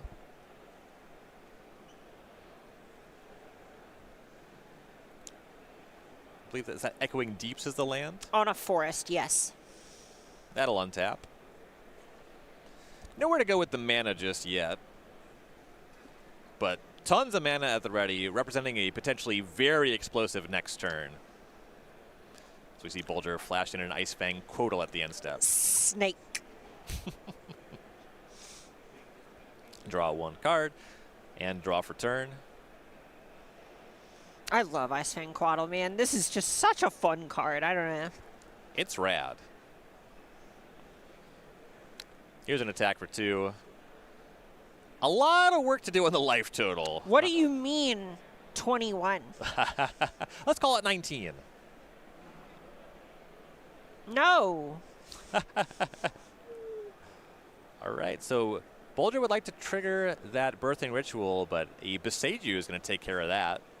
As Bolger goes and finds the second snow-covered forest. Once again, leaving the mana untapped. Beseiju Who Endures, one of the best cards in Modern. This is something that just really shows up in basically anything playing green. Yeah, those channel lands from Kamigawa Neon Dynasty, Oh. very powerful. And importantly, if you want to take care of the ritual before it triggers, you have to do it in the main phase, which means Bolger has this opportunity to cast a second copy. And this is actually big, because previously Bolger was maybe passing with 5 mana. That's not enough for 2 counters. Gets to cast this and leave up 3 mana for a potential counterspell. Gonna find Endurance. And a little consideration for who to shuffle the graveyard back.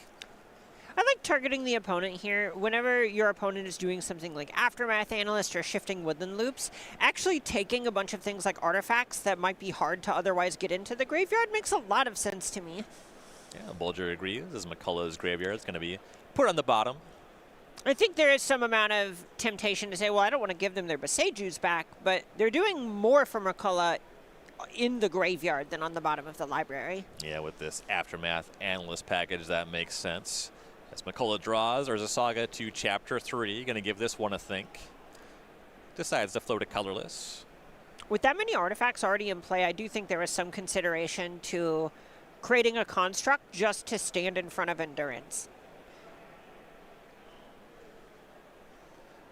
Yeah, another part of that equation has to be kind of the calculus on how many counter spells McCullough can actually play through. Like, do you have to do something fair while you figure that out?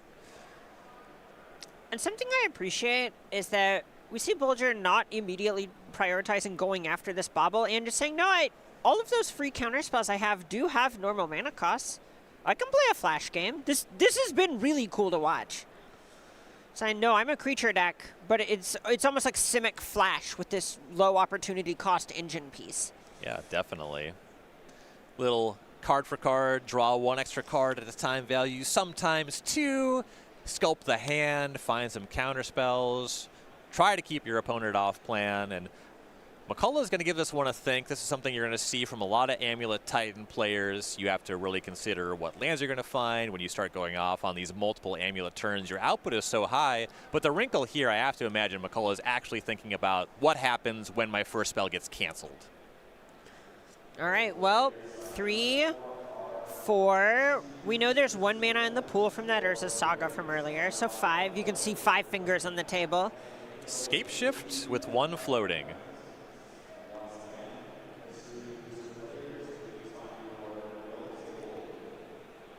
And this is interesting because this is something that you see in Legacy sometimes, where you'll see someone cast something like a Show and Tell or a Sneak Attack with nothing to put in, because you know you're going to have to resolve something like that. Even if you don't know if it's going to be good enough, your opponent is somewhat priced into respecting it and maybe spending a counterspell, even if you don't have an obvious way to win.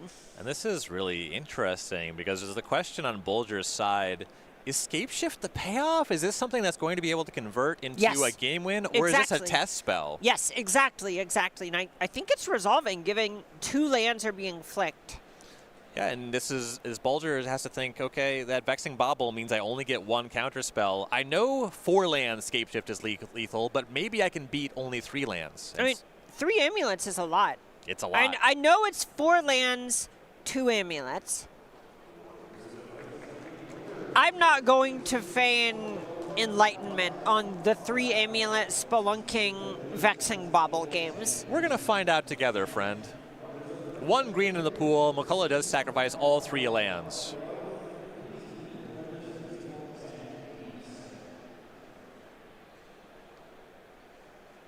As you mentioned, 3 amulets and spelunking on the battlefield. Shifting Woodland, Teleria West, Simic, Growth Chamber are the finds. Makes a lot of sense. The Bounce Land and the Teleria West, where I would say those are the 2 that you kind of knew were probably going to be involved here. Whether or not it was Shifting Woodland or Lotus Field to maybe get the Graveyard combo going was, I would say, that the hanging question. And McCullough is most of the way to Delirium. There's Enchantment off of Urza Saga, land, Scapeshift is a sorcery. At any time, could sacrifice the Vexing Bauble to get Delirium. That might open up some weird avenues for zero-mana interaction, but it is an option. That one's tough. You know your opponent. This is open deck list. You know your opponent has 10-ish counterspells that can be cast for no mana, with Icefang Coatl supporting a possible Flare of Denial in hand. Subtlety was somewhat represented earlier. There is a lot going on here, and it is kind of scary to even commit something like a Summoner's Pact at this point, because you might literally die. Right. Some shortcutting here. I love to see that for amulets. It's pretty finicky to untap and tap the lands that many times, but there are 7 green and 3 blue in the pool, and that Teleria West was picked up by the Growth Chamber, is being transmuted for Summoner's Pact. Now, as you mentioned, there's still the question, do I want to crack my Vexing Bauble and cast this?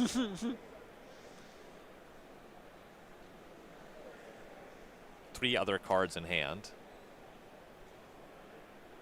All right, crack of the Vexing Bauble. There she goes.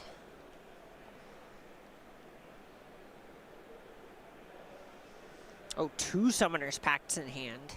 All right, well, here's the Summoner's Pact that was face up. See if Bulger wants to move here. Will, and it's going to be Flare of Denial actually sacrificing the Coatl, taking this opportunity to use a free spell while there's no Bauble on the table. So here's pack number 2, and here's part of why Bulger is maybe using that free counter. Will flash in Icefang Coatl to draw a card before reacting. Right, there's a question here where if there's a Flare of Denial, you're happy to do that, but there aren't a ton of targets for something like Force of Negation at this point. So frequently when you are playing a counterspell deck, it's about making your counterspells line up with the cards that you want to hit. So Flare being more open-ended, you'd rather use a Force of Negation if that were an option. And it's going to be a second Flare sacrificing that fresh Icefang Coatl, so both Summoner's Pact are countered. Still a ton of mana in the pool for McCullough. The question is there any more business for this 9 floating mana? There's something. It's going to be Channel Boseiju on the Birthing Ritual. That's not a sign of strength, I wouldn't say. No, I mean, we have seen 2 Summoner's Pacts get cast here, and something I do like, I think there is a sort of,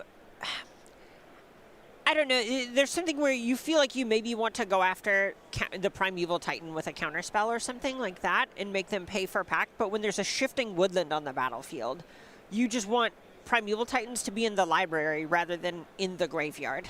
Bulger is looking brilliant for letting that Scapeshift resolve right now. Yeah, I think Bulger has played very well. It is not surprising that they're seeing a lot of success with a fairly unorthodox deck. As we now head back Bulger's way, yeah, the rest of the mana did leave the pool. Endurance will rumble across, McCullough to 18, and another Birthing Ritual. You know they are saying, where is the Harbinger? Have looked at 30-something cards at this point. All right, here's Birthing Ritual. Going to take a look at 7 more.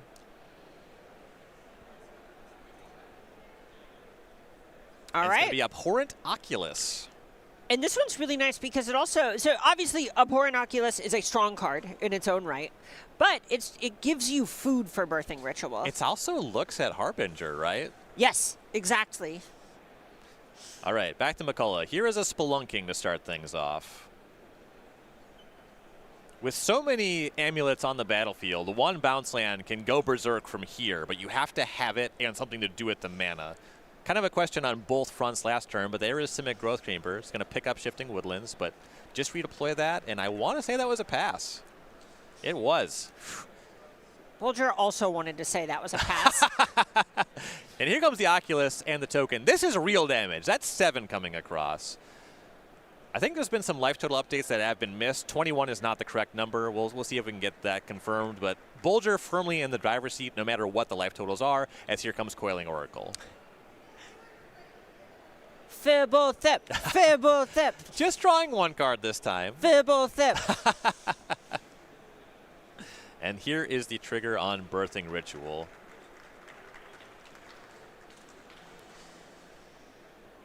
I think as soon as there's a Harbinger, you're going to see a Windmill Slam on it. Yeah, a Shardless Agent, just a 2/2. Hey, that is what we call a +1/+1 counter in the biz. Indeed.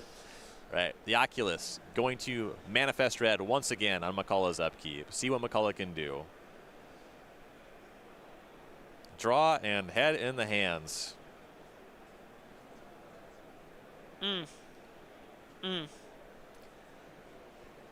This has been a treat. This just seeing a deck this cool get to do its thing.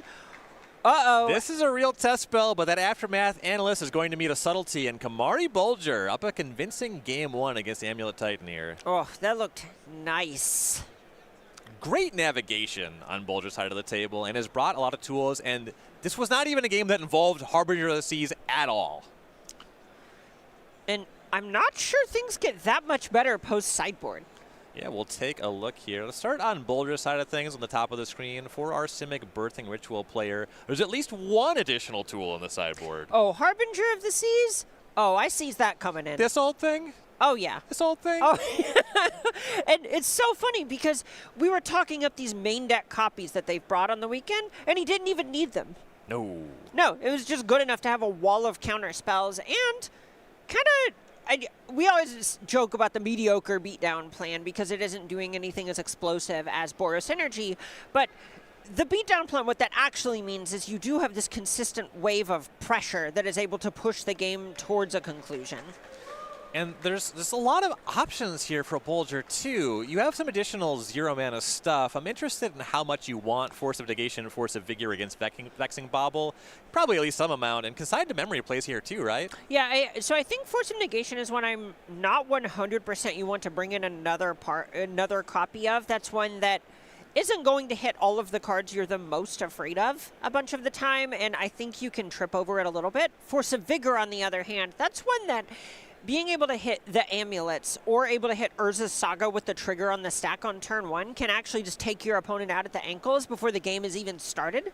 And normally you don't want to 2-for-1 yourself with that card, but because so many of their cards are putting them up an additional card if they just get more time, I think that type of play pattern being more palatable means we're going to see Force of Vigor in the post-board situations. You saw something happen there on camera. One of my favorite, one of the most charming thing happens in these open decklist tournaments is we look at Matt McCullough's sideboard. A card that might jump out because you think, what the heck is that? Is Skyline Cascade, and he just handed the copy to Kamari, so Kamari could learn what the heck is Skyline Cascade. Is that the gain flying card? It sure is. That is my understanding. A land that enters tapped from World Wake that gives a creature flying until end of turn. That sounds true. Or wait, that's not Soaring Sea Cliffs? Oh, that is Soaring Sea Cliffs. Does it tap a creature? We'll get Jeremy Knoll on the job here. Let's go ahead and take a look at the rest of the sideboard. So on Bolger's side, both the main deck and some of the sideboard, clearly Bolger is prepared for this matchup. Yes. I don't know if McCullough has much of a plan going into here, but there's some tools. Yeah, there's some stuff to really like here. I think Dismember looks really good. This is a way to check Harbinger of the Seas post-board. Going to be really important to be able to do that. Fire Spout, also something that can mop up a bunch of sort of leftover material that Bulger's able to accrue over time. Dismember also able to check an Abhorrent Oculus, which is one of the ways that Bulger can keep committing to the battlefield without having to spend more mana. Yeah, in kind of a more normal game, that certainly makes sense. And we've seen Vexing Bubble also do a bunch of great work on the weekend. I think going into these post-board games, I do still really like Bulger's place. It feels like that they have picked this deck to beat up on Amulet Titan in a lot of ways. Without the card Vexing Bobble in the equation, it is just preying on cards that try and have a singular payoff card and abuse non-basic lands. Yeah, we talked about the Amulet Tighter players picking a good deck for the weekend. The deck's performing very well, and like you're saying, Bulger has a plan here. Really going to pay off on day 2 with Amulet being the most represented deck, being the matchup here. If you're just joining us here on day 2 of the Regional Championship, thank you so much for tuning in, and we would also like to pay a sincere thank you to our sponsors, Beckett and Dragon Shield, for helping making this possible. Thank you so much, and also thank you to Dragon Shield for keeping my cards safe, making them shuffle just so easily for so many years. I've been using Dragon Shields forever. I'm a black matte Dragon Shield guy. Oh yeah, I picked up some Petrol matte Dragon Shields with some side event winnings on Friday. I have over 3,000 of the Art Series Poppy Field ones that kind of have the twist on the famous Monet painting. I adore him. I adore him. That made me kind of wonder how many black matte Dragon Shields I have attached to my collection, and I kind of don't want to guess the number. Oh yeah. It's multiple cases. I have. So whenever you play a deck, if you're done playing the deck, I personally, I don't get to play the hyper competitive events anymore, being WotC staff and all of that. But I do still, get to play F&M, but do it sparingly enough that I'll de-sleeve decks whenever I'm done with them, and then I'll put the sleeves off to the side. I have more than a long box of empty Poppy Field sleeves that I've already used, and several boxes left over that are still sealed. So I did just kind of crunch some numbers mentally about how many black matte Dragon Shields I have currently in use. It's a mid 4-figure number. Yep. It could be 5,000. Holy, yeah, I feel like you had to cook the books a little bit to get to that. That can't be possible. I have a lot of cubes these days. Anyway, huge shout out to Dragon Shield and Beckett for keeping Tabletop Magic alive. They helped make this possible, and could not be more grateful. Yes, absolutely. All right, players have finished sideboarding. Taking a look at some opening hands here for game number 2. Kamari Bulger up a game. It's a nice one to have in the command zone.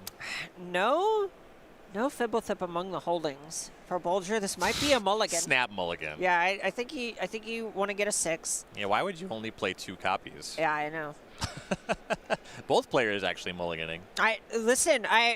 Sometimes you look at a deck list and you know who the star is. Let's get, I would love to get Kamari's thoughts on the deck. I'm sure that they would express, if I could do it again, clearly I would play more Fibbletips. Yeah, oh, for sure. Right. What are we talking about right now? This is, we're reading the cards to people. Fibblethip the Lost is one of those cards that I do think is really cool, where it just is something that you kind of look at it and go, oh, this is just legendary Elvish Visionary, I guess? Just? We're Elvish Visionary buddies. That was a canon event for our friendship developing. But the rest of the text feels just sort of, it feels like it would never come up, and when it does, it's so cool. Yes. And McCullough has kept on 6. Has put a card on the bottom. I think Bulger is doing the same, and there we go. Both players on 6. We are underway. Beseiju Amulet, turn 1 for McCullough. Force of Negation check is passed as we head Bulger's way. But this could be a pretty loud Force of Vigor check. Yes. Shifting Woodlands untapped by the Amulet, and Malevolent Rumble is the play. We're going to mill 4 cards. A second Amulet, a Dismember. Which member? Mirror Pool and Lotus Field are 3 of those are options. You can't take the Dismember. Eldrazi Scion deployed. And you so frequently see the second amulet be the get here. I believe that's what McCullough did game 1, but game 1 also really informed that just hitting land drops feels like it might be what this matchup's about. Yeah, there was certainly a spot there as well where McCullough had dozens of mana and nowhere to go. Looks like Lotus Field is the pickup here. I mean, Lotus Field, a really nice pickup whenever there is an amulet on the table already. It, in some ways, does just feel like Black Lotus. And it does look like McCullough's build is leaning a little bit more into the Lotus Field side of things. Most amulet lists, at least that I've seen, stock seems to be 1 copy of Aftermath Analyst. I'm not saying that 2 is a ton, but it is an acknowledgement of being a more wide range of games and having that card involved more often. Definitely. And it was a shocked Breeding Pool untapped as land number 2 for Bulger in the past, at least representing an Ice Fang Codal, maybe something more nefarious as well. Okay, so here's Urza's Saga. This is the Force of Vigor check. The fact that it did gain the mana ability that resolved means there's probably not a Force of Vigor in Bulger's hand. Spelunking, draw 1 card.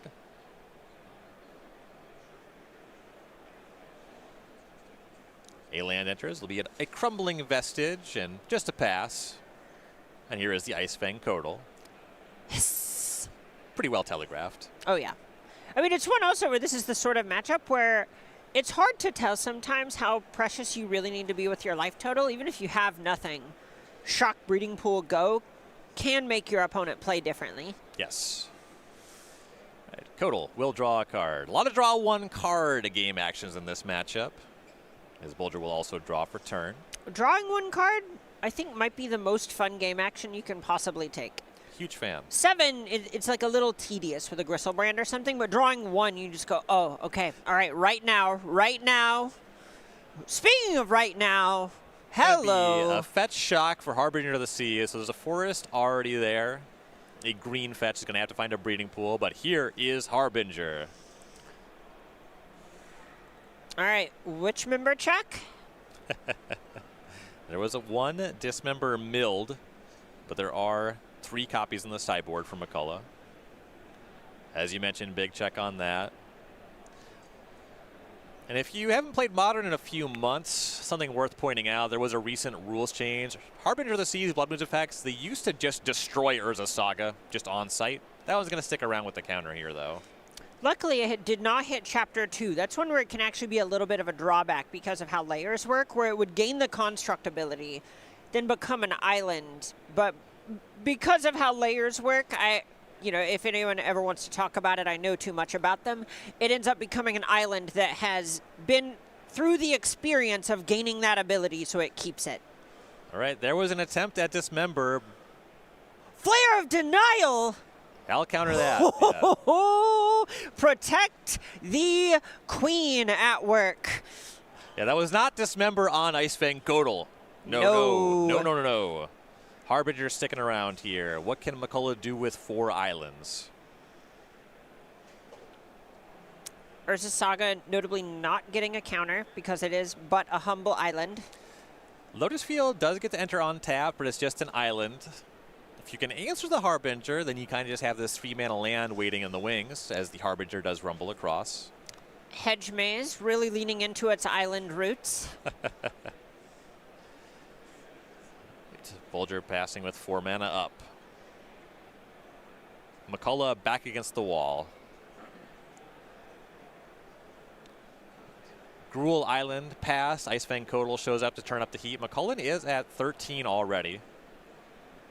The Dismember, of course, costing some life for the trouble. 3 points rumble across. McCullough is at 10. This just feels like a different era of Magic in some ways. Just saying, all right, 2 you go. 2 you go. Here's Coiling Oracle for Bulger. That's going to draw a card. So we head back to McCullough. Can we get the Harbinger off the table? Let's go, Coiling Oracle. It is a snake. It is an elf. It is a druid. Basic Forest Green Sun Zenith. Okay, 6/6 is like, it's pretty big. That is not nothing at this point in the game. And you can see that's what Bulger has to think about. Plenty on tap mana here, though. Okay, Sink into Stupor is not bad. Yeah, bounce that. You're going to have to try again next turn. That is just time warp at this point, effectively. Worth 4 points of damage as McCullough goes down to 6. Or actually, no. Time for the spawn to jump in the way, soak up to actually to 8. Land is not what McCullough is shallow on at this point. Right. All right, McCullough draws for turn. We know about a Green Sun Zenith. That's the face-up play for this turn. Did he draw anything better? Cards that play better than that, they're pretty slim at this point. Right, I mean, at this point, McCullough is basically just looking for either the card Otawara in order to create the big, exciting, scary turn that these decks are capable of by bouncing Harbinger of the Seas through a counterspell, but the third Dismember isn't bad either. And that is going to resolve. That's huge. McCullough to 4, but now I was talking about that Lotus Field. That's just the 3-mana land here. That means that minimally you can still Green Sun Zenith 4/6. You can still get Primeval Titan. Amulet and Spelunking are already on the table. Was that? I thought that might have been during draw step, so the Urza's Saga would gain a construct ability to create blockers, but no dice. All right, big tap here for McCullough. Big Green Sun Zenith. That one's going to get forced into negation. Okay. Here's a Malevolent Rumble as the follow-up. Yeah, get that Green Sun exiled. Definitely a sign that Bulger has had the one counter spell, right? Yes, yes. All right, well, Malevolent Rumble did hit Primeval Titan, and for the moment, McCullough's life total is safe. A lot of pressure on Bulger to find something here. All right, the attack for 2 is the floor for the turn, and notably, with the attempt at 2 non-creature spells, Bulger could have a subtlety waiting. That would be huge. Ooh, wow, you're absolutely correct. All right, there's the attack. The spawn's even going to soak up 1 damage time. That's the only thing it's doing in this game. I mean, every point matters. Yes. 3 damage has been absorbed by chump blocks, and McCullough's at 3. Yeah. Malevolent Rumble doing its job. Very strong card. All right, McCullough. We know there's a Primeval Titan in hand. Tons of mana at the ready. Now Urza's Saga finally hits Chapter 2. It's a really long story this time. I mean, if the blockers part is what's relevant, doing it main phase and not taking it up last turn, pretty nice. You get an extra construct this way. Assuming you're playing around my Primeval Titan getting hard countered. All right, we know about a Primeval Titan in hand. McCullough weighing some options, though.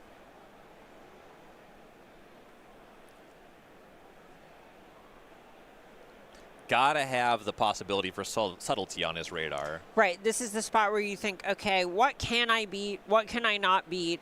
I can't play around the cards that definitely kill me. So what do my other games look like? Tap for 4. It's going to be activate Shifting Woodland. Targeting Primeval Titan in the graveyard because Malevolent Rumble hit 2 Primeval Titans. Can't subtlety your way out of that one. Oh my god.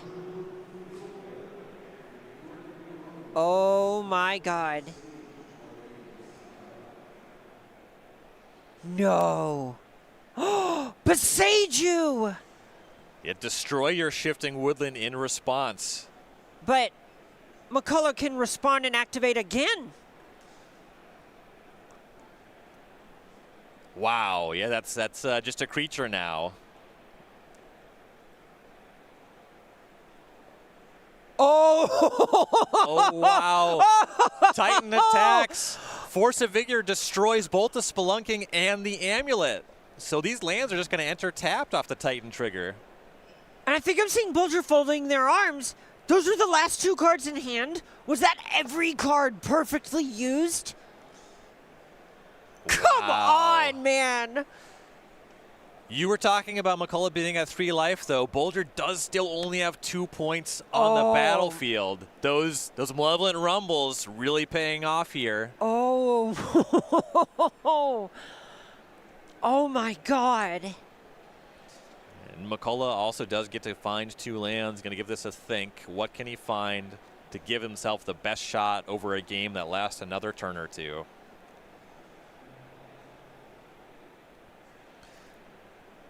Otawara, Simic Growth Chamber, put the Otawara in hand. That certainly makes sense. Just give himself a little interaction. It's important because the best single card, if assuming Bulger is hellbent, that they could draw is Harbinger of the Seas. Right. Otherwise, you kind of need some combination of multiple cards going right of Shardless Agent into Fibblethip into draw Boseiju plus Counterspell or something. Bulger's going to fetch the 7, find a Hedge Maze, going to get to Surveil before drawing a card. In this Urza's Saga, waiting that one extra turn, doing it in the main phase, doing the Dismember last turn in the main phase so the Saga doesn't get the extra counter, also means that another Amulet of Vigor is on the way. Wow. All right, here's the attack for 2. What did Bulger draw? Dismember surveilled away with a Hedge Maze. Now we head back over to McCullough. Urza Saga, go into Chapter 3. We know Shifting Woodland can just become a Primeval Titan here. We also know there's just been a Titan in hand. So right now there's 2, 4, 6, 8, 10, 11 mana with Urza's Saga if you don't tap the Shifting Woodland, which is enough to cast Primeval Titan and animate Shifting Woodland. If you activate Saga, you're going down to 8. Which is not enough to also activate Woodland. But he is really valuing the blocker here, okay? Yeah, gonna make that construct. He does only have 1 life left. Yeah, 1 life left to live. Certainly not one to give. There is Amulet of Vigor, find off of Chapter 3 of the Urza Saga. Notably, a land in hand does mean that he just gets to do it all here. We will find out what he has.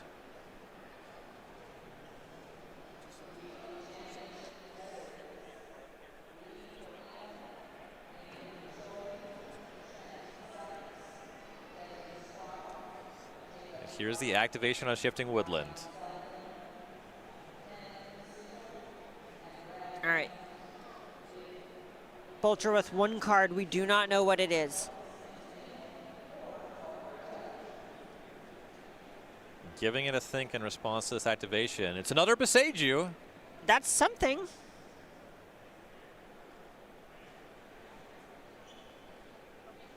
Kind of similar texture to last turn, right? Where there's another activation at the ready, but you do get to tax the mana with it. And it's so funny. Bulger also at 1 life too many for Primeval Titan to close it out alone, because these decks are, now we see Amulet Titan on handware battlements instead of something like Slayer Stronghold, which could give extra power. Right. Dealing that extra point of damage might be pretty hard from here, especially if McCullough doesn't have another land. He's currently 1 short of casting Primeval Titan. Right. Oh no, the Boseiju will give him 1. Oh, yes. You go find a land off of the resolution. Right, McCullough's going to think, how do you respond to this?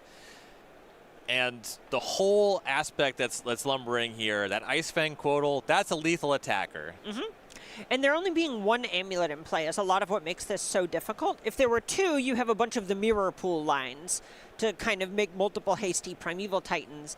But in this case, look at this. Shifting Woodland responded, fires it up, gets to the combat step, attack for 6.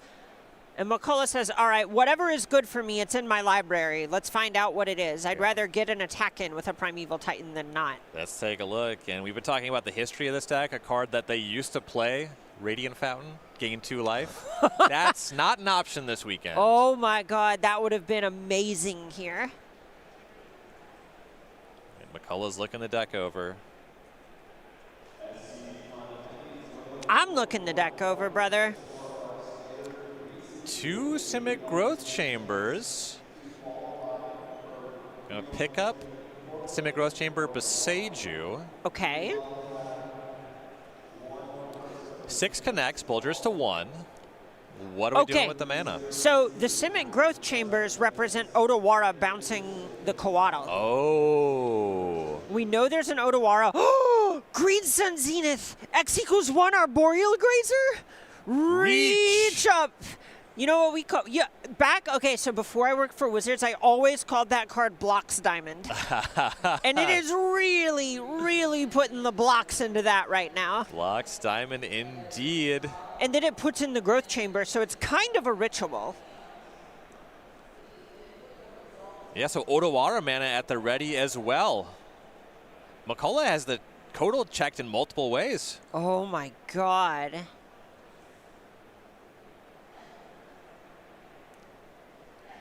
Harbinger of the Seas. Okay, is this still something? Oh, I mean, all of a sudden we have a second card that has to be Odawara. Yeah. Well, no. I said that and then realized that, like you said, the Coatl is checked 2 different ways. So this is, I don't know if this is the game we're playing necessarily, but I do want to point out that Bulger has 2 snow-covered lands. Bad number. Yeah, I believe you need 3 other snow permanents for the Coatl to have Death Touch. It doesn't count itself, right? Been a while. Been a while. Yes, that is correct.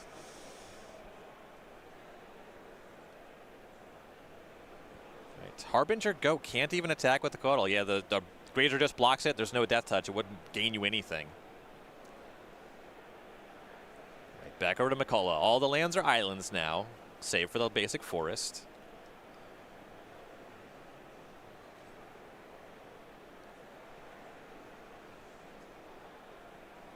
What an unbelievable game. So much is happening here. So now it's the Odawara on McCullough's turn. Couldn't have really done that floating mana last turn because Boulder would just recast it. But yeah, it looks like Shifting Woodlands is going to sew things up here. We're going to go to game number 3. Wow. That was a barn burner. That was such a cool game, man. Both players treading water, just holding on at 1 life. Actual 1 life. McCullough just barely crosses the finish line, and I do got to call attention to time in the round. We are sub 10 minutes. Yeah, this is something I really appreciate is I feel like we got to see so many different cards get every piece of them used. Right, we saw Malevolent Rumble used as a chump blocker instead of the Lotus Petal that people love to joke that it acts as a bunch of the time. We saw the reach on Arboreal Grazer matter when we always say, you win on turn 2 or 3, like that doesn't really come up. It's just 1 mana kind of explore effect that Green Sun can hit. God, that was sweet, man. Yeah, some really cool stuff. A lot of patience from that Force of Vigor out of Bulger. Like in Urza Saga was just hanging around for a while. When it tagged the Spelunking and the Amulet, it looked so good. Just so many swings back and forth. Holy. All right, I'm having a lot of fun watching the tournament this weekend. I hope our players are enjoying playing. And if you're looking for an opportunity to play some more Magic yourself, we have our 2026 schedule. Book your travel, check out some of these events. We are coming to Atlanta. We're going to Portland, Milwaukee, Cincinnati, Las Vegas, Hartford, Los Angeles, Baltimore, Dallas, Washington, D.C., and Richmond. Bang. I wanted to leave it for you, friend. Thank you. It was you did a really good delivery on it yesterday.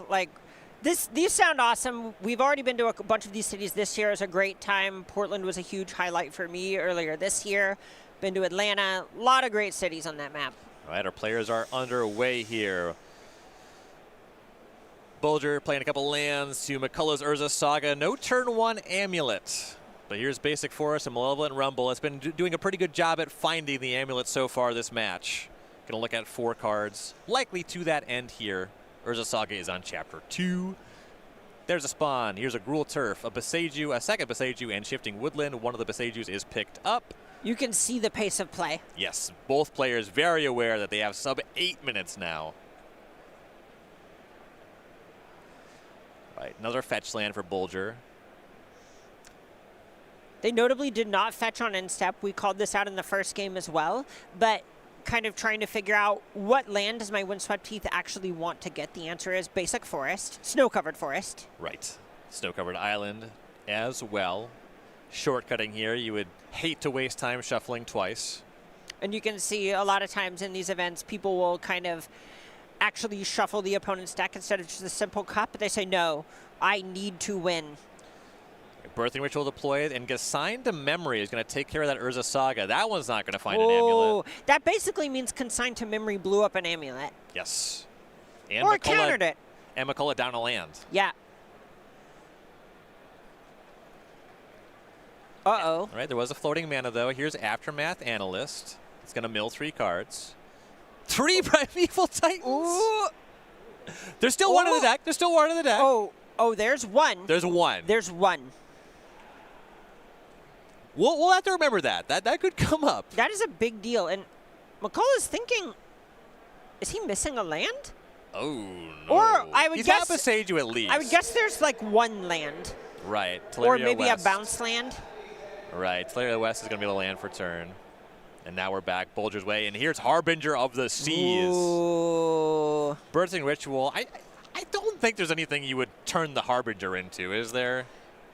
I was convince wrong. Me. Yep. All right. Endurance.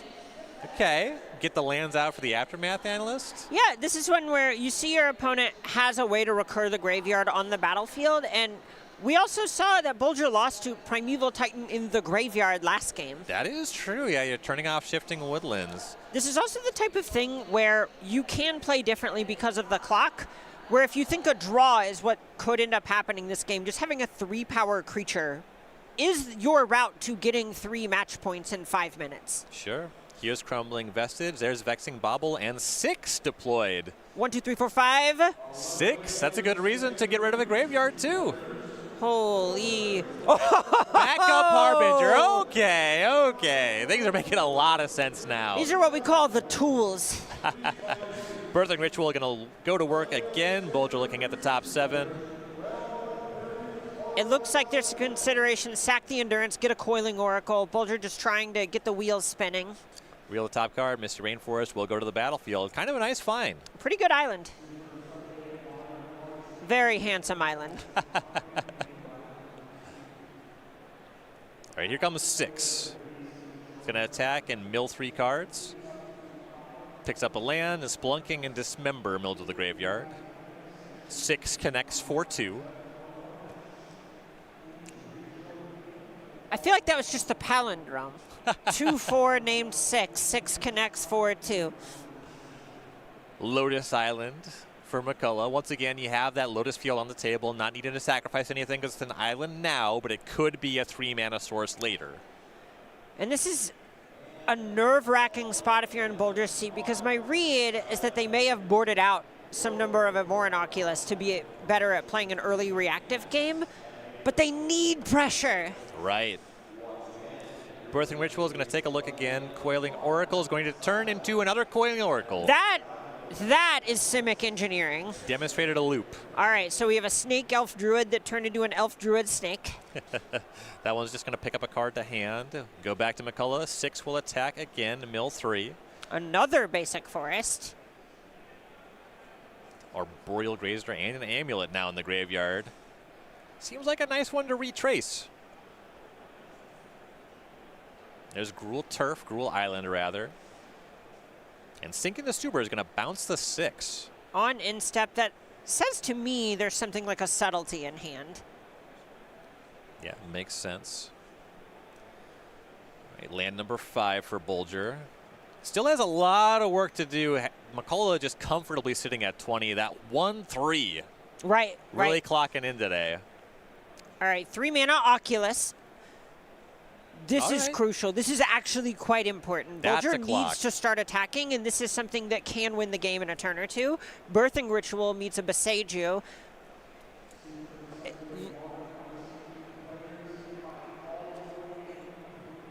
So that's going to go and find a breeding island. And the Oculus should be manifesting Dread here. Bulger currently shuffling. Players playing very quickly. Just over 2 minutes left on the clock.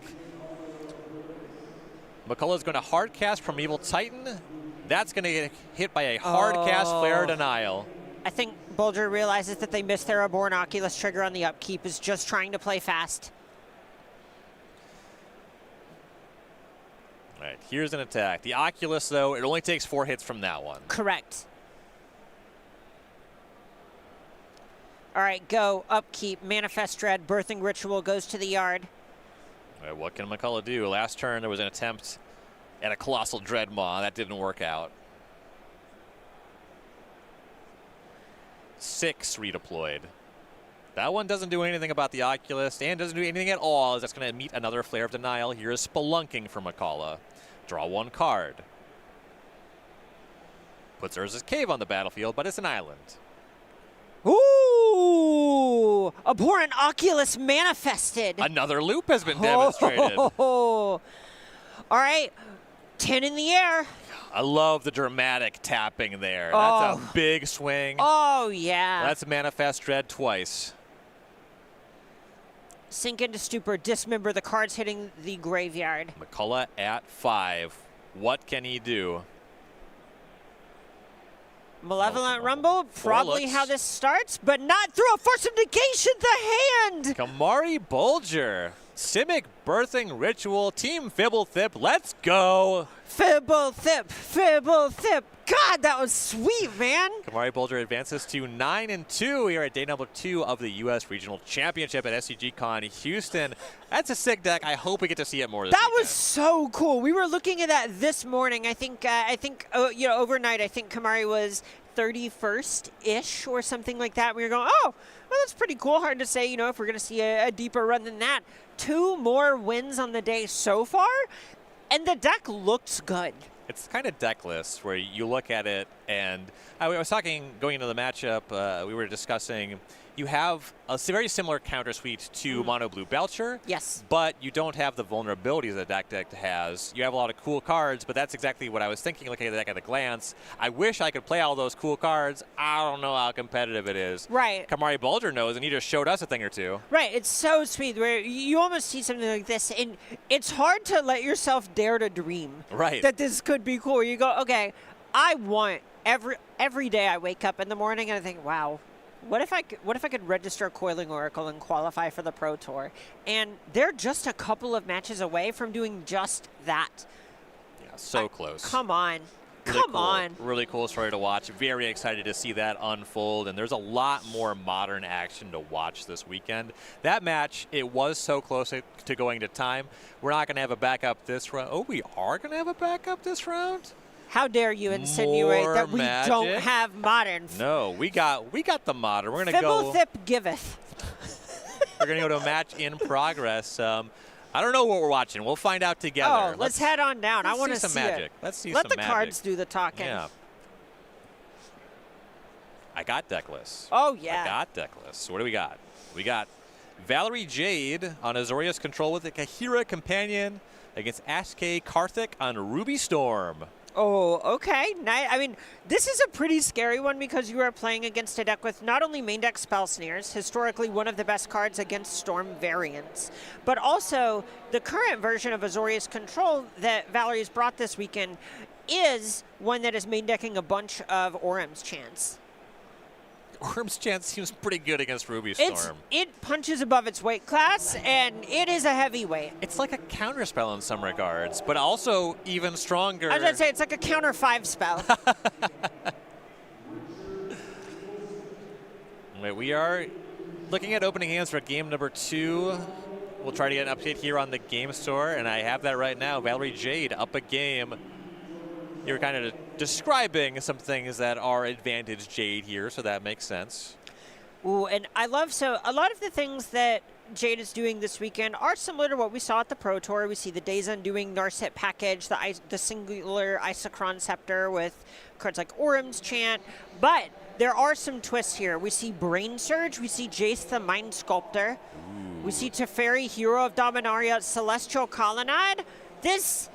This is nice. This is my kind of blue-white. Some nice throwbacks. Yeah, Valerie Jade may be the hero to some, but I am a sicko when I am doing these things. Right, Karthik, of course, on the play here. Land number 2 is going to be a fetch of an Arid Mesa. There was a Valakut Stoneforge as the land there. One of those MDFCs was turn number 1. Fetch's Stomping Ground. There are some Veil of Summers on the sideboard. Those can be very impactful against counterspells. Nothing against those Orum's chants. We're going to see how that plays out. It is really hard to fight through an Orum's chant. But one of the nice things about this variant of Storm is so much of the way it's comboing is with a bunch of sort of draw twos. So you aren't always priced into clotheslining yourself by just sprinting at a brick wall like you would be with the old sort of Gift Storm decks of old.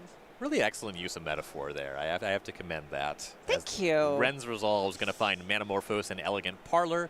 Otawara Go for Jade. Kind of business as usual for a control player. Land Go. Oh, yeah. Happy place. Right. Manamorphose is where Karthik will start things out. That one's going to resolve, probably floating a couple red mana. Elegant Parlor will surveil. Manamorphose is a card that gives me the warm fuzzies. Oh, yeah. Of course. Cast a lot of that card. That one's so nice. It's just... It's one where it's mana neutral, it's card neutral, it's a little bit abusable. What's not to love, you know? Right, the Surveil is going to keep things on top. Ruby Medallion will be the cast off of the floating mana. Classic card from Tempest, reprinted in Modern Horizons 3. Whoa! All right, but March of Otherworldly Light, exiling Orum's chant. Jade's response to Karthik's Ruby Medallion, which if you're in the Storm seat and they go, this Orum's chant's extra. Yikes. Gyre Reach Sanitarium is land number 3. That one's part of a lock with Narset Parter of Veils if you can run your opponent out of resources. Colorless land for now, though. Right, you create a situation where they can't draw more than one card per turn, so you hold them during their draw step and make them loot so they can't, and then just have to discard. That's the A. Here's the B, as Narset is the play. That was going to -2. Take a look at 4 cards. I do like developing it at the first opportunity. Whenever you have all these sorcery speed planeswalkers, just getting in sooner before Karthik has had time to cast a bunch of things to sculpt his hand is going to be great. And would you look at the time? It is high noon for Valerie J. A lot of pressure on this turn for Karthik. Right, this is the spot. I mean, I think I see Veil of Summer in hand. It may be Noxious Revival, but I don't think so. It is a green card. No Noxious Revivals on the deck list sheet. Yeah, Veil of Summer seems to be the one. And it looks like Jade might be tripping over a bunch of card draw in hand. Nothing like Force of Negation in the holdings, as far as I can tell. Yeah, maybe the Narset was really looking for something like that. Yeah, I think Karthik might be clear for takeoff. Right, we'll find out. He's going to think through things here. I did spot a backup Ruby Medallion in hand. You'd love to have a Manamorphose to pair with it. Oh, yeah. Oh, yeah. Gives you the green mana just to make sure you get off the ground. But also, here, I love this. So you're going to see tapping of 2, leaving up Stomping Ground, cast the Ruby Medallion. This can force it through a Veil of Summer. And it or with just a Veil. resolves. Ooh. Poetic Ritual. The Red Dark Ritual with Ruby Storm in play. That's going to be +2 mana, 3 mana now in the pool. Let's start tracking Storm. Let's get to work. All right, Storm count is 2. Instant Sorcery count is 1. Right, here is going to be Glimpse the Impossible. That one only costs 2 mana with the Medallion, so 1 red floating. That'll exile the top 3 cards to be played this turn. Ooh. A Desperate Ritual among them, but just 2 lands otherwise. Yeah, Desperate Ritual, the kind of card you do need to hit there, but you also really want to hit another way to draw some cards. Or let's bottle some cards. Exile them, you can play them for a duration, you understand. And it makes sense why you have Veil of Summer available in part of your sideboard configuration for the matchup, but Karthik does need something to keep going here. He's going to play that Surveil land. This really speaks to there maybe being one more card draw spell in hand, and it has a lot riding on it. Yes. Arid Mesa surveilled away. Maybe something like a Manamorphose. Oh, no. Desperate Ritual on the other land, go to the graveyard. That's going to give some Eldrazi spawns here, excuse me, Ooh. for the Glimpse. Okay. But now Valerie Jade is on tapping. Potential for 4 more looks with that Narset. Spell Snare off the top. That's, you know. Whoa! Oh, that's the combo. Speaking of A-B combos, Narset Days on Doing. I want to draw 7. I want to run you out of resources. And Karthik does. I'm out. Yeah, he said, you know what? If I have the 10 consecutive cards that win the game in a row, I don't want to sit here and hope. This one's over. Let's pack them in. Yeah, there's so much that can sew it up. So Jay did not make a land drop that turn. Correct. So you can find a land, you can have Orin's Chant. You're looking at 7 cards for that. Your turn's over. Yeah, force it. Oh, your turn does it. You can't make the land drop. That's a good point. But you just have to get through one turn. Force of Negation would do it easily. Yeah, and Force of also, Negation's great. It has to be one turn, right? Gaia Terrarium is already there. Correct. So the Narset means this game does not continue. So if that maybe looked premature, it really wasn't. Right. It's the type of situation where you have to win off the one card you draw on this turn or your next turn. If those 2 cards do not add up to I am literally dead, the game is literally over. Right. Yeah, so not a lot doing from there. So Valerie J is going to advance to 10-1 in great position here on day 2 I think it was 9-1-1. Okay. Listen, any self-respecting Blue-White X control player is going to have a draw, going to be sweating in the last round, and going to be making a run for it. Yeah, get your draw early, maybe get one late too. That's it. You gotta show the other people in the draw bracket who is the Celestial Colonnade master. But doing really well so far. You're day number 2 of competition at the Regional Championship at SCG Con Houston. We went pretty late into this round. We should have more Magic for you very soon. Carmen and I will be back shortly for round number 12. Don't go anywhere.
again, gamers, and welcome back to live coverage of day number 2 of the U.S. Regional Championship here at SCG Con Houston. I'm Ryan Overturf. She's Carmen Klumperens. We got some really exciting developments. We had some great magic in round number 11 here. Oh, unbelievable stuff. Fibble Thip, the Lost winning. Kamari Bulger, man, just a sweet showing. And also played really well. Yes. Like, that's one that I know. We go back and I know we've talked a bit about going back, watching the tape a little bit. We want to get better as casters and all of that. It's such a delight when the games are fun to watch too. Yes, absolutely. Some fun games there. We've had the opportunity to watch a player we'll be watching again this round, Noe Leal Jr. Let's take a look at our standings and find out why. It's because here in round number 12, Noe Leal Jr. is in sole possession of first place at 11-0. Yeah, this is something where when you don't stop winning, eventually we say, okay, great, we'll see you in the playoffs. And we're getting pretty close to seeing Noe maybe punch their ticket in. Only 3 players at 10-1. One of them will be the other player in our feature match this round. A blast from the past. Cullen's Mullen on Amulet Titan, a player that I have covered a lot during my tenure on the SCG Tour. A player who has a lot of modern experience. Somebody who really put the humans deck on the map. Almost 10 years ago now. A lot of history, a lot of experience there, playing Titan this weekend, and he's got a take a little bit different from some other lists. We'll kind of get into the nuance as we get into the match. I'm hearing our players are ready. We don't want to keep them waiting. We don't want to keep you waiting. So let's get down to the match, watch some more modern action here. Welcome to coverage of round number 12 here at the Regional Championship at SCG Con Houston. At the top of the screen, we got some names reversed here. It's actually going to be Cullen's Mullen, our Amulet Titan player at 10-1. On the bottom of the screen, Noe Leal Jr. on Esper Goryo is our lone undefeated player. Starting things off on the play with Meticulous Archive, Milling Solitude. And Cullen's someone I just want to draw attention to. You had alluded to this a little bit earlier. This is someone who put modern humans on the map back, I want to say, circa 2017, 18, in that area, where a lot of it was because he was great at identifying the plans of the deck and altered it in that direction. Also, some unconventional choices in Amulet Titan on the weekend. So we're seeing Explore over Malevolent Rumble when a bunch of people have moved towards Malevolent Rumble, and still rocking Cultivator Colossus, which is something that is a bit better whenever you aren't always focusing on a combo game. It's a sweet one to resolve. So we see a Vexing Bauble from Mullen on turn 1, answered by Prismatic Ending for Leal. Heading back to Mullen. Green Sun Zenith's going to find Arboreal Grazer on turn number 2. Shovel that one back in. Otawara was the land number 2. Wouldn't be surprised to see a bounce land put in and returning the Otawara to hand, but we'll find out shortly. All right, Arboreal Grazer trigger. And you called it, partner. Simic Growth Chamber. Otawara back to hand. Back over to Leal.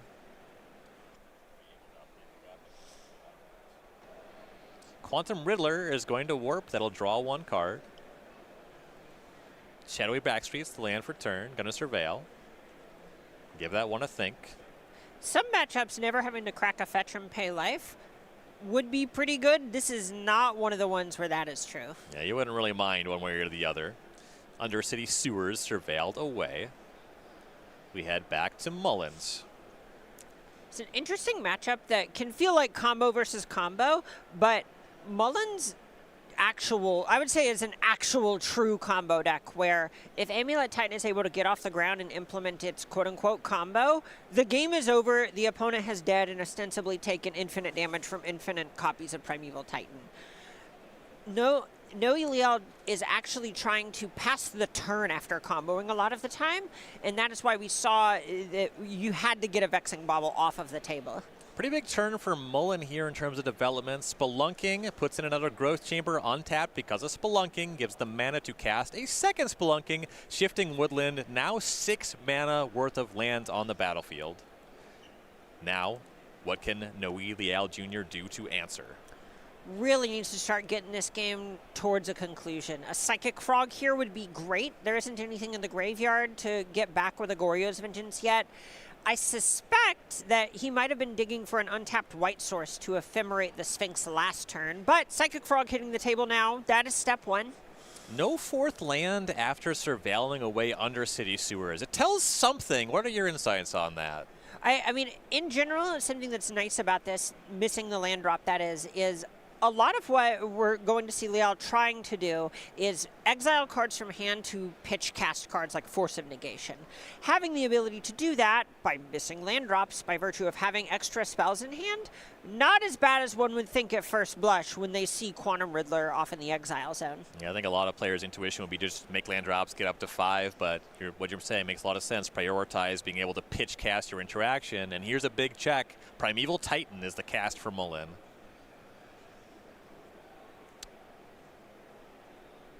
And you can see some tanking where Liel likely has something like a Solitude and is trying to be extremely deliberate about when to do it. And it looks like the Titan is in. That's going to go and find 2 lands from the deck.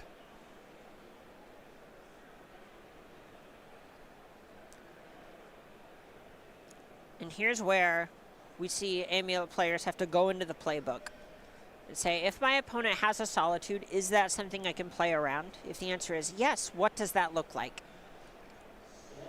They'll be entering untapped on account of Spelunking. No amulets just yet. Right, this is the spot where multiple Spelunkings are not as good as multiple Amulet of Vigors. They just make them enter untapped. I can vouch personally, deliberate choice. Makes sense to me.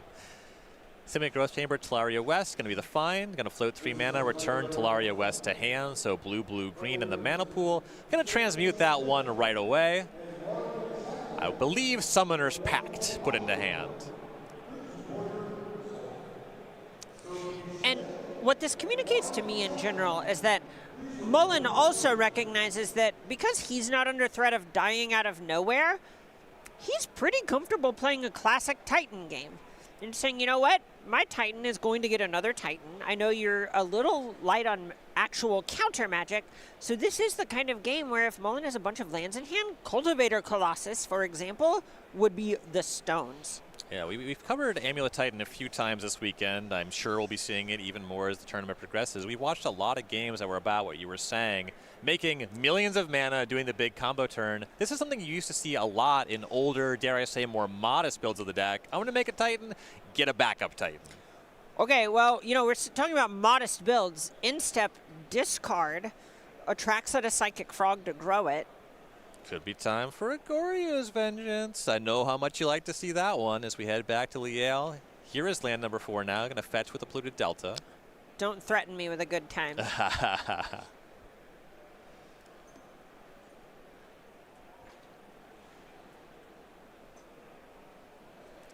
4 mana, Sorcery Speed Shock.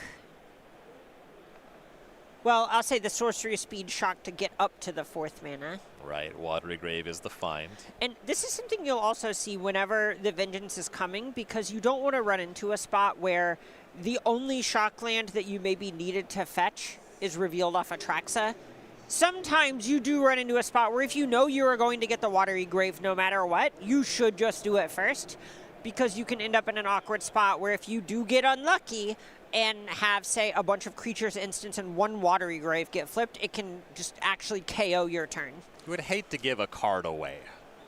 I mean, it can matter so much because now there's double white sources up for 2 Ephemerates if that were to be what happens from here. Oh yeah, that makes a ton of sense. There is Goryo's Vengeance. Here is Atraxa. Liel is going to take a look at 10 cards. As will Mullen, and we will with them. Psychic Frog, Ephemerate, Faithful Mending, Polluted Delta, Goryo's Vengeance, Thoughtseize, Force of Negation. You can see, I'll take that. Atraxa, Marsh Flats, Solitude. So categorizing by card type, Thoughtseize a sorcery, so that one's definitely going to hand. Options in land, I guess just 2 fetch lands. That one's not terribly difficult, but options for creatures and instants for sure. Yeah, my suspicion is that Ephemerate is going to be the get here. This is a world where Ephemerate plus Solitude plus Thoughtseize actually equates to Mullen not having anything to do next turn. Ephemerate, Thoughtseize, as you said, the picks, Polluted Delta, and the Solitude joining them. Holy. And this is the scary thing about trying to play a fair game with this deck, is you can try and go pound for pound and say, oh, I'll have higher impact cards and so on. Atraxa is really good at assembling a grip of cards that will tear through. As the Thoughtseize, both players know about the Summoner's Pact in Mullen's hand. Lial's going to take a look at the rest. Mullen's going to hide them from us off screen. There we go. Shout out to Collins Mullen. He's been here before. No stranger to the feature match area. Notably, another Primeval Titan. That's crucial. Yeah, Titan, Summoner's Pact, Spelunking number 3, Basic Forest, and that Otawara that's been there. Both players have known about that for a few turns. This one is tough. I don't know for certain what you're supposed to go for. Ephemerate plus Solitude does make it pretty hard for Mullen to actually commit another creature to the battlefield next turn. Is some of the weight on Summoner's Pact that it's not just a Titan, it could be an Aftermath Analyst? Yep, that is absolutely correct. All right, Primeval Titan's the get on this Thoughtseize. Certainly makes sense. Liel to 15, but that number is about to increase. Atraxa is not yet attacked. Psychic Frog jumping. Exile 3 cards from the graveyard. Here is that flying hit. 9 points coming across. The Grazer can block, and it will. Actually blocks the Frog. Liel happy to oblige and discard Polluted Delta to grow it to 3. Atraxa connects. Mullen to 13. Liel to 22. I don't know about you. And here's Ephemerate on Atraxa. 10 more cards.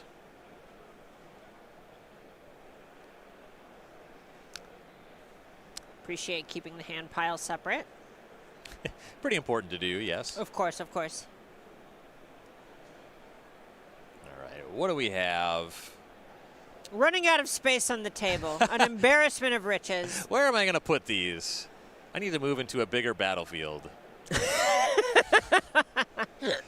Ephemerate, Flooded Strand, Prismatic Ending, Gristlebrand, Consigned to Memory, Flooded Strand, Polluted Delta, Basic Plains, Polluted Delta, Psychic Frog.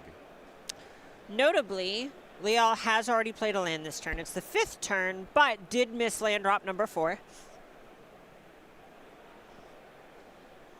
So Prismatic Ending for sure. That's the only sorcery. Gristlebrand looks to be the creature. Basic Plains, the land. Basic Plains, excuse me, the land. And now it's Consign versus Ephemerate. Lands on Ephemerate. Okay, fair enough. This is the point where I would say this is likely based on a read that Summoner's Pact will be getting Aftermath Analyst. You're not really worried about the mill 3 half of that card. Makes sense. It's not nothing, but it really is not what got you in the door. And you can't counter an activated ability, only a triggered one. Of course, of course.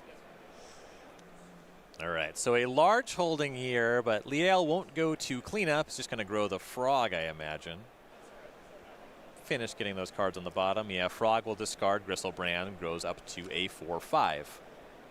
And this is also something that we touched on a little bit earlier in the day. Psychic Frog does a lot of things quite well, naturally, but giving you an avenue to actually utilize cards that would otherwise go to the graveyard in the discard step is nice. We see Liel pass, puts a die on top of the library, likely as a reminder for that Ephemerate on the rebound. As we go back to Collins Mullen, we know about a Summoner's Pact in hand. We know about a 3rd Spelunking. So maybe an option to draw a card first, but the mana is not free. And this is the part where it is so hard, where you even have a lot of face-up information. You see there's a Solitude. You know an Ephemerate is on the way. There's a world where you even want to try and force the Solitude sooner rather than later, just so Ephemerate can't get it. And then you have to ask yourself, okay, in that world, do I want to present another creature so Ephemerate blinks the Solitude instead of Atraxa? Ugh. Both of these players have already done something that would beat any deck that I would register for a Modern tournament. So I'm really glad you're here to walk through all of this, because I I would have lost this game on either side by now. I get accused of being a spike a lot, given my history, but I swear I'm a Tammy at heart. I just like the big creatures. I want to turn them sideways. I want to bogle with 10 keywords. Ooh. All right, so Mullen decides files the Titan. All right, what is step 2? Summoner's Pact. Gonna search the library for a green creature to put it into hand. It'll be the Cultivator Colossus. And so this here it is. A spicy deviation in Mullen's list. And the nice thing about this, when you actually have 31 lands in your deck and a bunch of cards that just kind of are business, this is a good way of converting every land in your hand into a real threat. So this is a way you can look at legitimately thinking of chewing through all of the value of an Atraxa. Big tap for 7. Here is the Colossus. So he gets to put lands from your hand onto the battlefield one at a time. Let's just read the card's actual text here. Power type is equal to the number of lands you control. When it enters, you may put a land from your hand onto the battlefield tapped. If you do, draw a card and repeat this process. As you mentioned, the deck has a very high volume of lands, about half lands. So ideally, you kind of just keep going, lands, draw a card, land, draw a card. And we're going to see Liel respond to the trigger here. Going to be Solitude.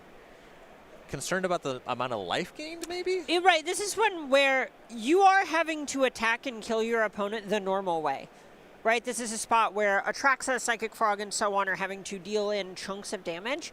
And you know your opponent does have a way to deal infinite damage to you given enough time.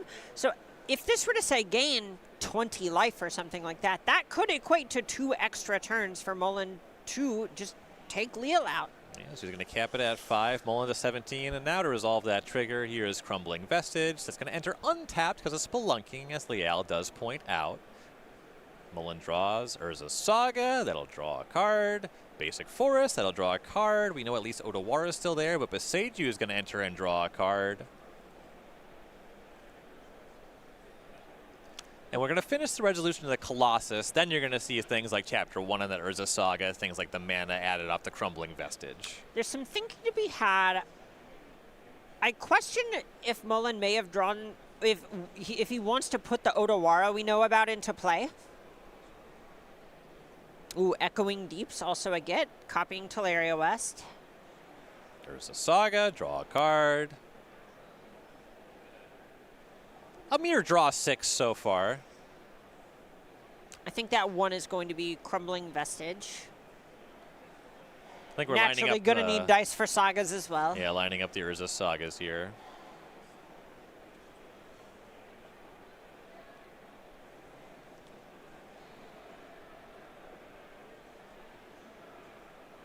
And my read is we're getting down to that Otawara and whether to play it or not. A lot of lands you would definitely just keep going. Right, and it's a really tough question. Resetting a Psychic Frog, pretty valuable. All right, here's Otawara, another card, pretty valuable. It represents another look towards a real threat where Mullen is feeling the heat under the collar. There's 11 points of power in play. Mullen is only at 17. A Goryo's on that Gristlebrand means you basically get to build your own copy of Hatred out of Exodus, where you can pay 7, draw 7, discard all of them to Psychic Frog, and very cleanly convert life total to damage. All right, that comparison to Hatred, I'm back in. That's magic I'm about. But yeah, right. We have finished resolving the Cultivator Colossus, both Urza Sagas, now on Chapter 1, a floating green mana from the Crumbling Vestige. Now Mullen's going to look at what to do with it. There's at least that Spelunking still in hand. Green gets spent. Explore. Draw 1 card. Cultivator Colossus, the greatest explorer of all time. I'll explore. I'll explore. I'll explore. Guess what I'll do? Thinking about exploring. Yeah. And with the Colossus running out of gas, kind of not surprising that no land enters off of the Explore here. Mullen going to tap some more mana, keep this turn going. 3 mana. I think we saw Spelunking was the draw for turn. Might be time for that cantrip.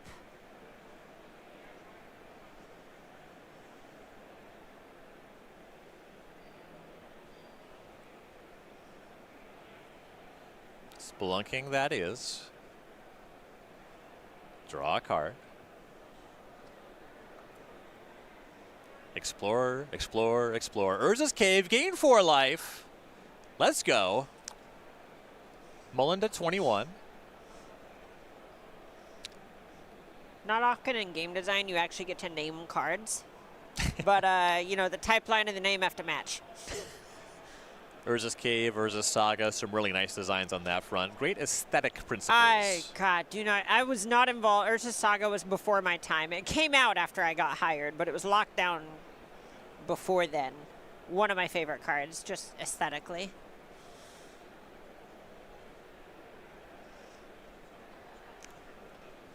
Mullen notably does have to pay for a pact next turn.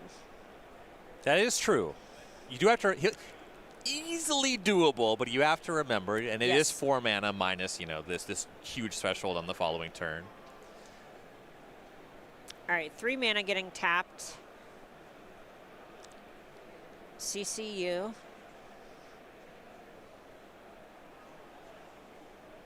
Urza's Cave is going to go find a land. Normally would enter tapped. Not this time. We made it up.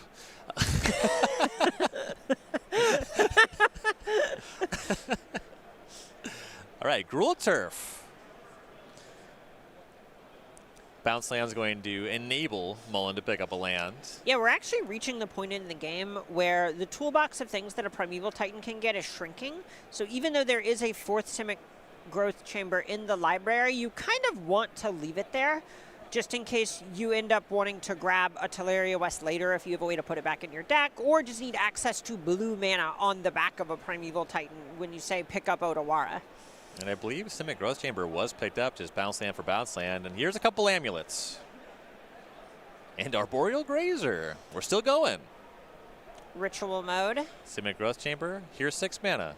Pick up Otawara. Otawara, you're a Traxa.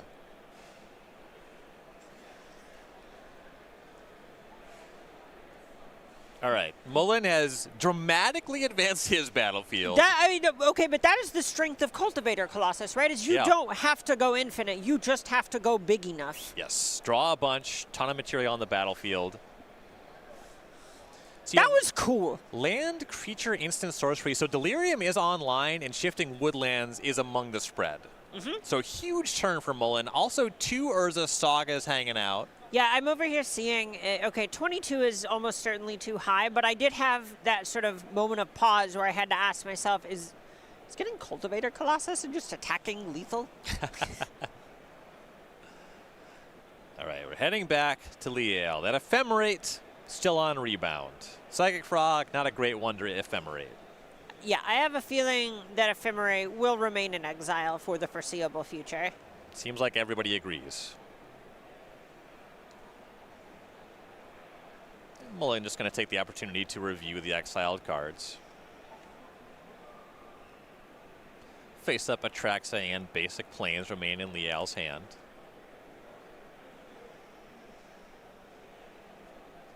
Arboreal Grazer, it always does so much. It's kind of enough little things. Just stopping the Psychic Frog from being able to draw a card here is potentially significant in this game, as you do see the Frog attack and quickly get chump blocked. We've seen every piece of the Grazer get used for a couple of matches now, where that blocking just really does matter. Liel has missed out on 2 full cards now. Right, Flooded Strand is a land for turn. We go back to Mullen. So you mentioned there's a Summoner's Pact to pay for here.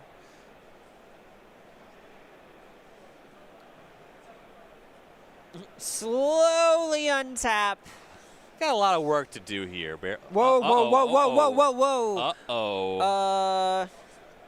Okay, so, yeah. Urza Sagas are going to Chapter 2, but we got to do some communication with our table judge here, because I do believe we Summoners Pacted for Cultivator Colossus on the previous turn. That's something you got to pay for that.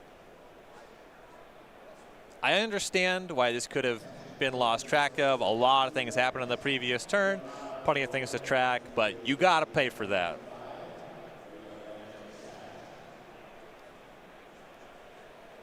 right, so the players stopped here. We're checking in on that. And the way the rules work now are a bit more forgiving than they used to be. I believe it is just, okay, place it on the stack, pay for it. Exactly, yes. Glad we were able to catch it before Mullins gets 15 mana deep into the turn. This is not street rules, right. so yeah, we have paid for it. That's all we asked. Yeah, you just gotta pay. You just gotta pay. Listen, the pact must be honored. We ride at dawn. There's situations, you know, sometimes in the history of modern, different decks, you Summoner's Pact, you only have 3 lands, things go awry. You couldn't have paid, so you should lose the game. That's not the kind of game we're looking at here. It's just a tracking issue. All right, so Urza Sagas, we got a couple of those in Chapter 2. Plenty of stuff for Mullen to do here. Yeah, you know, I really adore the texture that Cultivator Colossus gave to this game, because so frequently with Primeval Titan, you do have to go into your sort of Mind Palace playbook of, okay, I get to choose everything that comes out of this more than it is about raw material. How do I actually beat, say, a removal spell or something to that effect? Whereas Cultivator Colossus is, I'm going to create a ton of material and figure it out from there, which leads to a bunch of really interesting questions of sequencing and playing cards out, and just a much bigger game rather than a more refined one. Here's activation on Shifting Woodland. That's going to attempt to be a Primeval Titan. You see Liao crack Flooded Strand here before any attacks or anything like that. Finds untapped Breeding Pool. I mean, this does look like we're settling in for a longer game. I don't know if Liao can beat these Urza Sagas, just making constructs. It's a lot of value. Right, there are 2 amulets, so they're both going to make 4/4s this turn that are about to both become 7/7s the following. And March of Otherworldly Light's going to have to pitch Atraxa to exile the Shifting Woodland, which is currently a Primeval Titan. All right, that implies that Leal's one card we don't know about is another Atraxa. Yeah, you have to imagine if it was a Solitude, you just would have cast it, right? Right, exactly. Plains played as land for turn. And we're still in game number 1, but I once again find myself calling attention to the round clock. We are over halfway through the round. Okay, but look at this. Discard a card to Psychic Frog, cast Quantum Riddler. All right. That's going to draw 2 now because of the discard. We might see even more of that tricksiness here in a second. Looks like the frog is jumping.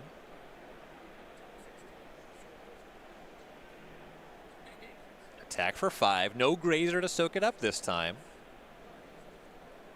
Mullen to 12. Liel draws a card. I think the life totals may be wrong. I'm inclined to agree. Looking at the life pad, I'm thinking it's 19 Liao, 21 Mullen. A lot of life gained from Solitude earlier on the Cultivator Colossus. And kind of the story of this game and this matchup, you've been talking about how Mullen can go to work with these Urza Sagas that might be too much for Liel to overcome. It's kind of just one player is trying to establish exactly that, something that's too much to overcome. Mm-hmm. Absolutely true. Couple constructs entering. Lee McLeod, someone who I believe Mullen used to have a podcast with. Nice tokens. Liel disagrees. Get this out of here. Construct. Urza Sagas to Chapter 3.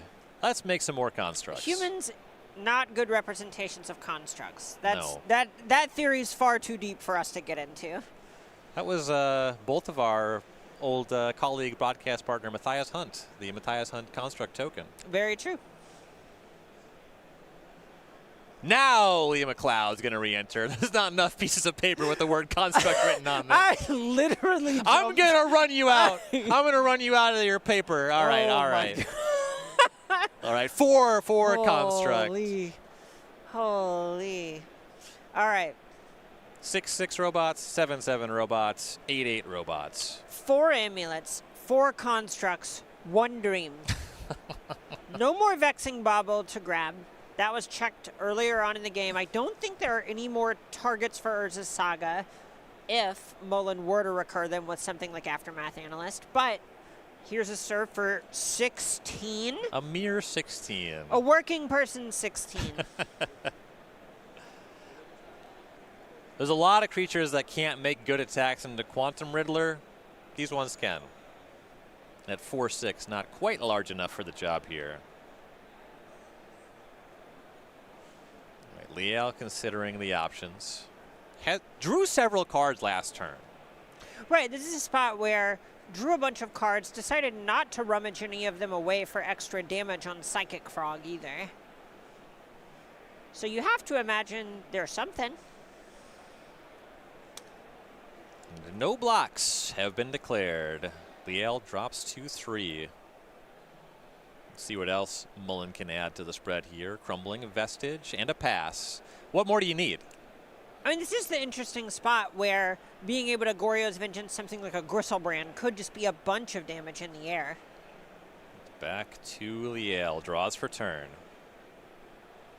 Every one of those constructs is lethal from here. And I don't believe there are any main board sweepers that Liel has access to. We've seen Wrath of the Skies do great work in post-board games, but it's going to be hard to check this many bodies at once. Though, Solitude does some amazing things.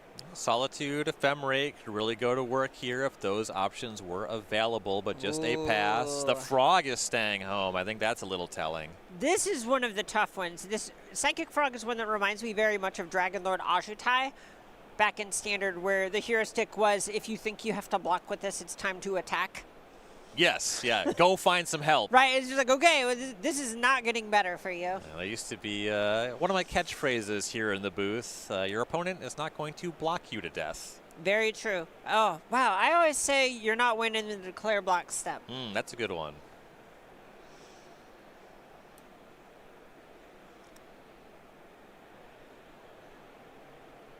Though I will say you really don't want to block it with your Solitude if your plan from here is Solitude plus Ephemerate.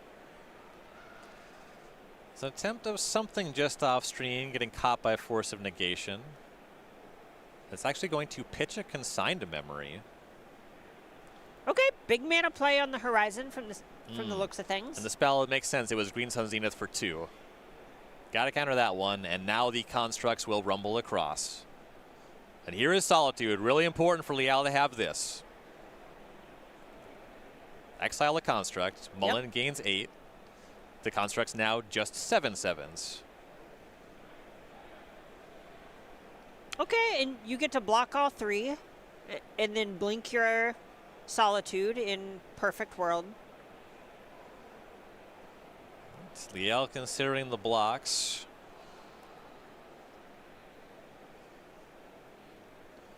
Two cards in hand. If they're just duds, the Frog can grow to a 7/8. Very true. Very true.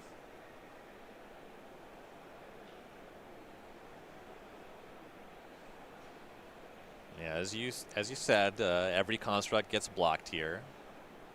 But Liel doing some math before locking this in. I think the hand is Thoughtseize blue card, so I don't think Ephemerate is coming. Here's a 1 discard. Sometimes when you get into combat with these creatures that care about each other existing, each of these constructs gets +1/+1 for every artifact. You can see a domino effect where if you kill one, the damage becomes lethal on the others. But the Riddler is not quite strong enough. There'll still be 6/6s at the end of this. Yep. Okay, so Psychic Frog does survive. Solitude going to net Liel 3 life. Frog eats 1 construct. The other ones will eat Liel's creatures. Liel to 6 as we head back his way. Both robots still lethal. Needs a big drop step here. The Frog turns sideways. Not close to lethal. 1 more card for Liel. Does it do anything? Faithful Mending. Oh, okay, but gaining 2 life means one of these constructs, you need both constructs to connect for lethal now. Yeah. There's something going on here. A Goryo's Vengeance could even create a Gristlebrand that blocks profitably. Okay. Atraxa discarded. Psychic Frog as a chump blocker. That could get through the turn. Right, that's so much of this at this point is Liel just going 1 more draw step, 1 more untap. All right, see what Mullen can do here. Uh-oh. Mullen checking the graveyard in exile says, I just got something that lets me search my deck. What do I grab? Does Summoner's Pact still get anything? What about Green Sun Zenith? Yeah, gonna give it a think.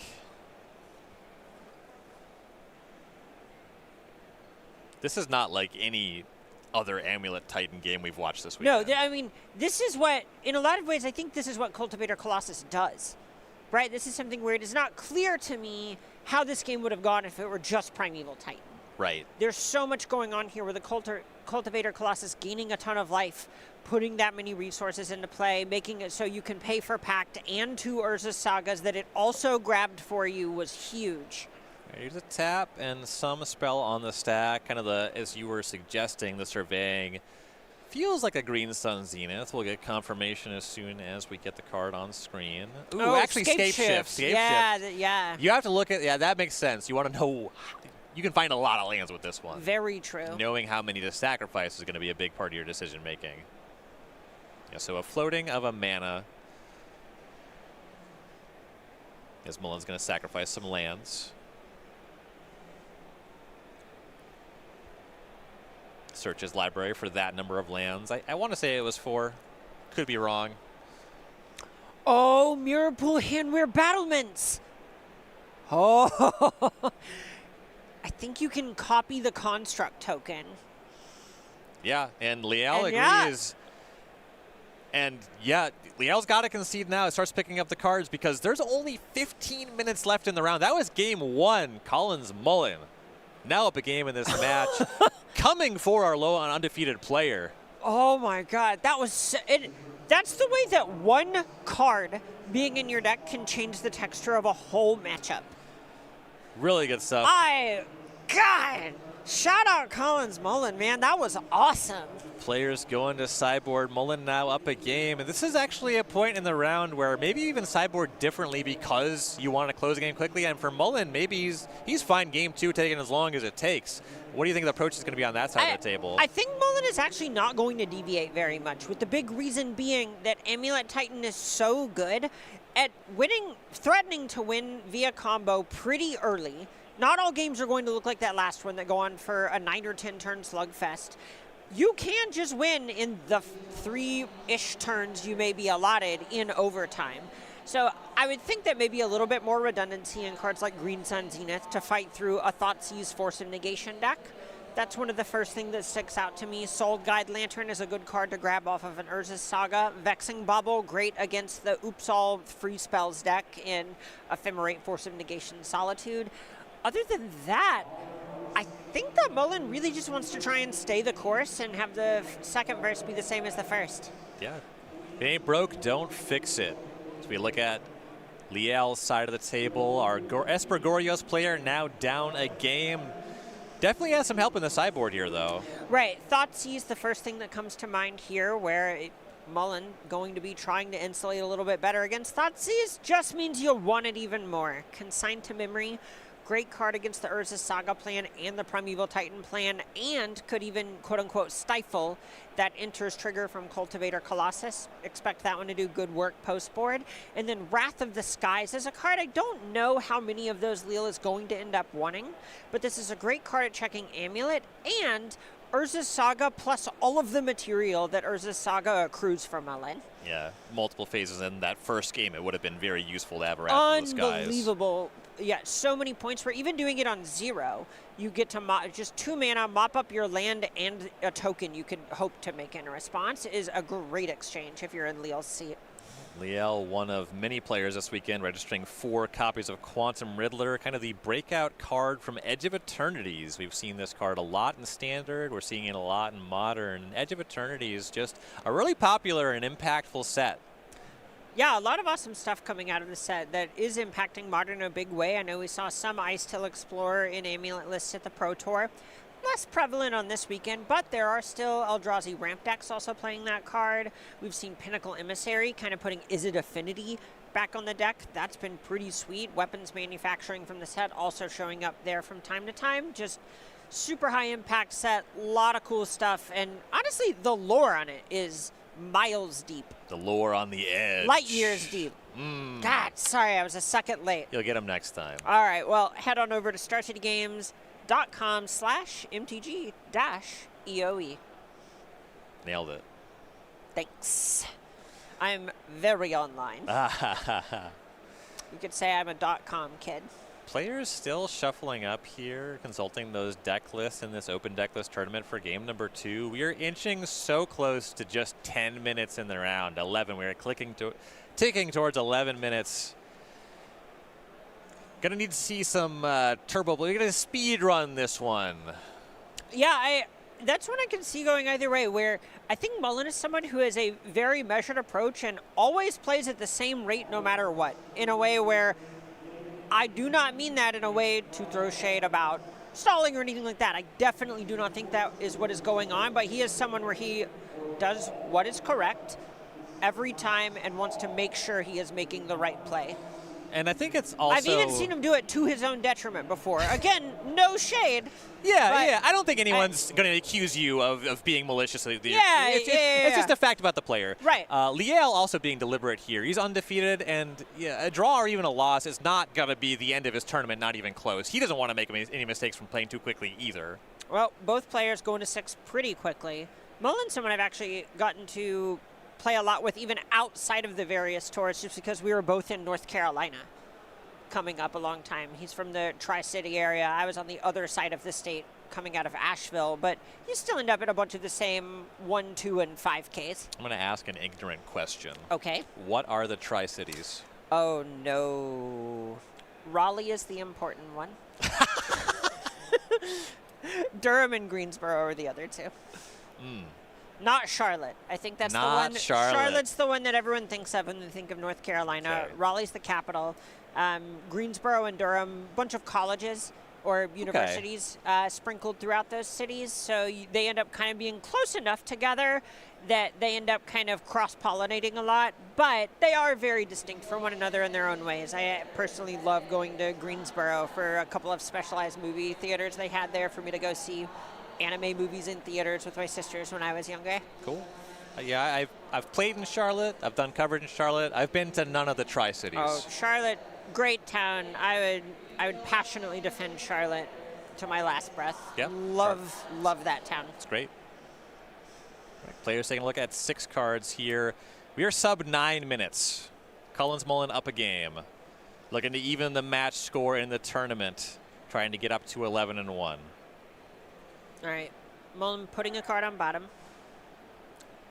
Found a 6 he likes. Oh, and Leal getting the 2 out. I kind of think that might mean oh, this is a mulligan to 5. Oh. 2 mulligans, 2 cards to put back. Liel on the play. 2 faithful mendings could not hit the bottom faster. Yeah, not great at a low volume of cards. All right, he locks it in on 5. Flooded Strand, go.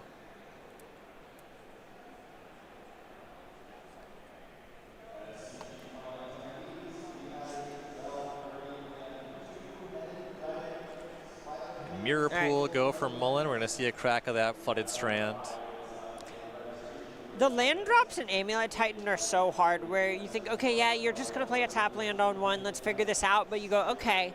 But when you say a tap land, are we talking a Teleria West? Are we talking a Shifting Woodland? Are we talking Mirror Pool? Undercity Sewer is going to be found for Liel. You saw some consideration for Shadowy Backstreet, determined that there was something wrong with it. Going to go for blue-black to shape up the mana here. Could be indicative of the presence or the hope for a turn 2 Psychic Frog. Really hoping to flip over a big creature. Oh, Goryo's Vengeance, the wrong half of that to flip over. That's the B. We need the A. And Flooded Strands will be sacrificed here. All right, well, Psychic Frog's a pretty good B plan. Yeah, that certainly will play. Godless Shrine will cast it. Psychic Frog, one of the ways that Liel could quickly run away with the game. Right, just having the early pressure. I know this is something that you heard players at the Pro Tour talking about a good bit, where even if you are not leaning into the combo half of your deck, Psychic Frog backed up by a bunch of free disruption in the form of Force of Negation or post-board when you've tuned up with things like Consign to Memory and Thoughtseize is incredible. Here's a Vexing Bauble and an Urza's Saga for Mullen. And that could have been a bit of the pause on turn 1, Urza's Saga. Sometimes you want to play that on turn 1 because you can use a bounce land. If you don't have that, or if you don't necessarily want to play it, it's kind of complicated how to navigate that. Very true. Go back to Liel. Is going to quickly crack a fetch land as land number 3. It kind of feels like he has a Goryo's Vengeance and he wants to surveil into Traxa right now. Yeah, you could be looking at that. You also could be looking at Wrath of the Skies. Sure, yeah, that'd be excellent. Yeah, Wrath of the Skies. Untapped white source is indicative. Right, it is just, okay, great. This is Time Walk. Also, you discard 2 cards. Nice try. Psychic Frog rumbles across. Just 1 damage. Liel draws a card. And there is Wrath of the Skies. Mullen will draw a card, sure, but there goes that Urza Saga. Damage is done. Stone Rain, let's go. That's one I like. Right, it also means that this is 1 less Vexing Bauble that Mullen has access to. Because there are so many sort of silver bullets in different tutor packages in the Amulet Titan list, counting how many raw copies of cards are in the graveyard does end up becoming part of the game. It's a little less likely with 5 minutes on the clock, but when the number left is 1, unclear if this will come up, notably with that Bauble in response. It does mean that Liel gets to bank an energy. Only had to pay 0 for the Saga. True. Now we see an Amulet and a Crumbling Vestige and a Green Sun Zenith for 1 for Mullen. Ooh, blocks Diamond. This is a lot of recovery. Just back from the dead. We'll see if there's a bounce land to enter the fray here and really get things going. There's got to be a land. All right.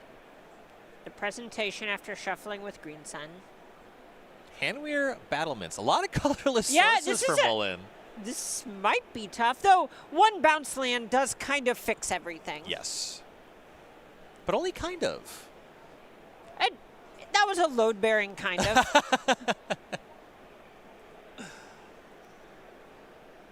But there are worlds where you can go up the chain if you have, say, Bounce Land, Grazer, Green Sun, Zenith, where the Bounce Land bounces itself. Grazer is sort of a ritual, and then you only need 1 green source for a Green Sun Zenith to turn into a Primeval Titan. Yeah, there are avenues. We're back Liel's way. A Thoughtseize, I believe, the draw for the turn. That's where he will start. See, Green Sun Zenith, 6 Otawara are the holdings for Mullen. Okay, well, I like going after the 6. That is sort of a card advantage engine that can actually make Mullen much, much better equipped to fight a Psychic Frog fight. It is a real decision, though. You see some reconsidering. The 6 is locked in, though.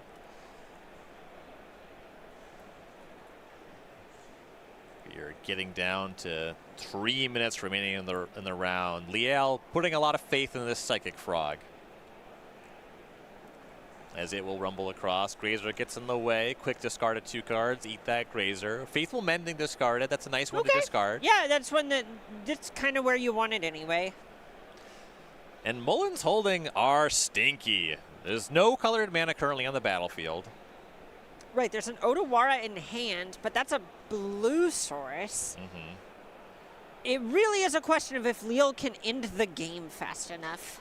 I think Liel will be pretty jazzed to be able to pick up a draw here with a game win. I agree, and here's 3 damage. Mullen does 16. This is how it starts, and this is step 2, Psychic Frog number 2. Frog. Frog. Frog.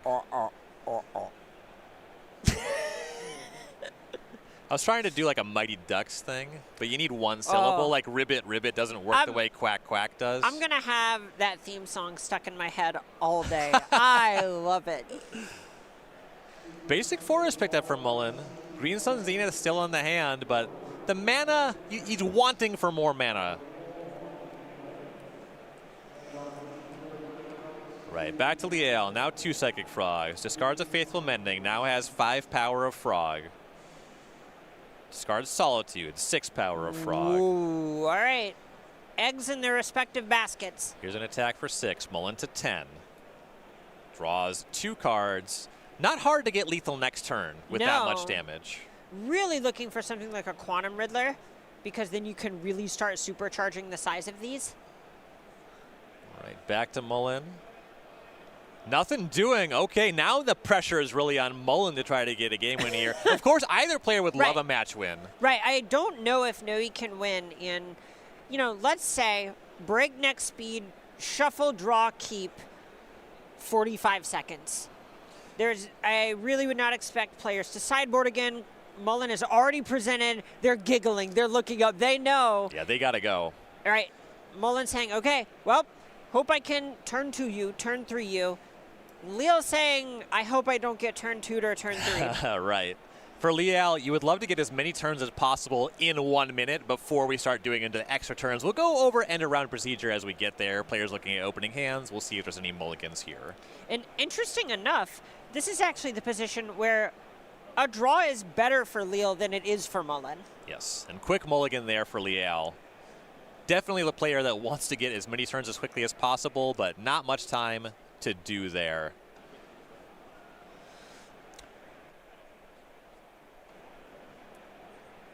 All right, and if you don't want to miss out on a second of the action, you're going to want to sign up for the SCG newsletter. Find out more at starcitygames.com/newsletter. All right, Leal really agonizing over those mulligans. Does get to keep on 6, but we are basically in extra turns right now. Amulet go for Mullen. This is how you start the turn 3 win. Right, Pluto Delta for Leal. Apologies, our graphic is slipping here. We're going to see Leal fetch to 17 for Thoughtseize. We'll end up on 15 here. Takes a look at Mullen's hand. Crumbling Vestige, Forest, Vexing Bauble, Spelunking, Cultivator, Colossus. This is classic Modern. Fetch, Shock, Thoughtseize, 15. If you're not willing to pay 5, you don't want it. You can't take it with you. And this hand is kind of interesting because you have the Spelunking, that's kind of this mana development, it's an extra card. The Cultivator Colossus could actually be a quick game win with a little bit more mana. There's already an amulet on the table. Urza Saga's already another amulet. Right, this is sort of an interesting question that is informed by the texture of Leal's hand, where if he has, say, Force of Negation, a Solitude, something like that, you really want to go after this Vexing Bauble and say, okay, I'm trying to prevent you from comboing, because I don't know if it is literally possible for Leal to win from this point. I guess you can. No, that's not true. Okay. Leal literally could turn 2 Psychic Frog, turn 3 discard Gristlebrand, Goryo's Vengeance, Hatred combo. Yes. But I think that is the only way Leal is playing for a win here. Otherwise, it is trying to prevent Mullen from winning on turns 1, 3, or 5 of extra turns. And it definitely could be the kind of thing where you take the Vexing Bauble here as that 5 turns consideration. Force of Negation could be all he needs to break up and secure that draw. Yep, right. So Vexing Bauble hits the yard. Makes a lot of sense when Leal's just trying to hold back the floodgates. There's a Saga to Chapter 2. Here's Crumbling Vestige. There is Spelunking. And met by Force of Negation. Pitches Faithful Mending. Yeah, mostly just preventing a land drop at this point. All right, Leal is turn number 2. Breeding Pool shocks in. Do we have the Frog?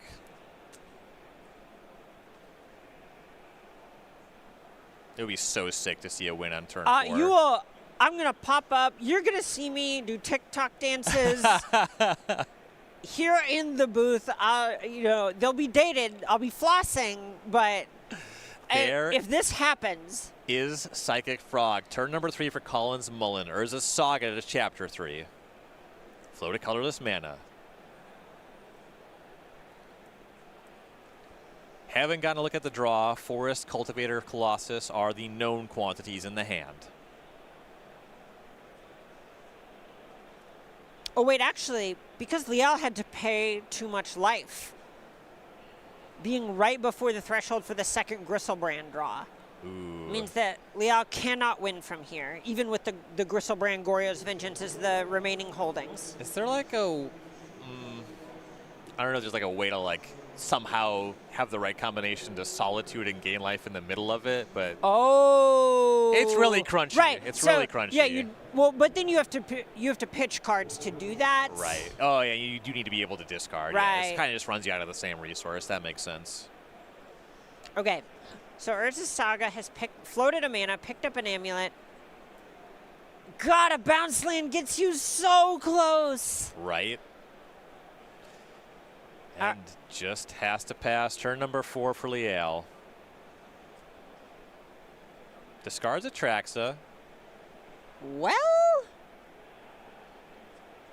Goryo's Vengeance, get back Atraxa. Okay, I mean, this is the thing where Liel is still playing not to lose.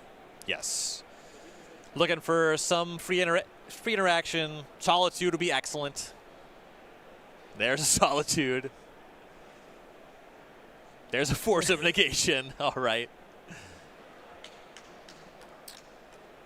What would you say your favorite 007 movie is? Perhaps The World Is Not Enough? Good reference, good shout. Nobody's favorite 007 movie. I mean, especially Mullins right now.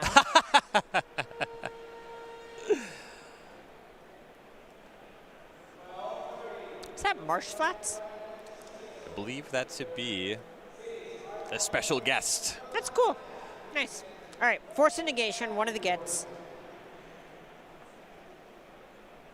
Looks like Quantum Riddler over Solitude, maybe just valuing blue card at that point. Yeah, I think at this point the decision is being made between committing to Solitude or committing to Force of Negation, and the thought process likely being that the way that Liel loses from here involves a non-creature spell of some sort. Another amulet, for example, a Green Sun Zenith, something like that, Summoner's Pact. So there are more versions of stopping the combo that involve a Force of Negation, whereas Solitude is something that I know you and I have seen the amulet decks successfully play through more than once on the weekend. Right. Marsh Flats played as land for turn. Liel is going to fetch here.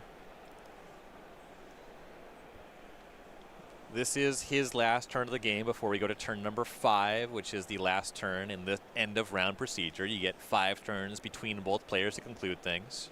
And I do like getting the basic planes because one of the ways that Liel loses out of nowhere that is kind of hard to appreciate is seeing something like Growth Chamber plus Grazer, where you end up making a bunch of land drops that way and kind of ritualing up the chain, quote unquote, to Cultivator Colossus.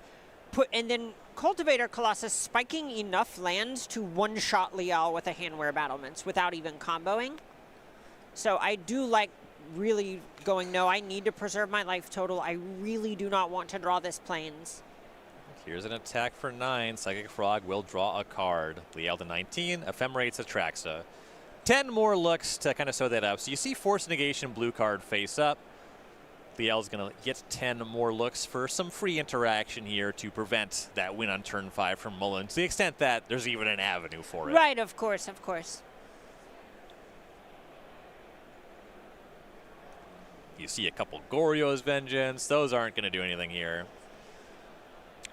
I love the Secret Lair Goryo's Vengeance. It's one where I feel like I need to say it in the old school horror movie, just like Goryo's Vengeance. I think the movie poster for a monster movie is so fitting for that effect. I love it. I love it so much. It does feel like it's like, and Goryo's back from beyond the grave. Couple Solitudes, and there is a white card and a Prismatic Ending to pitch.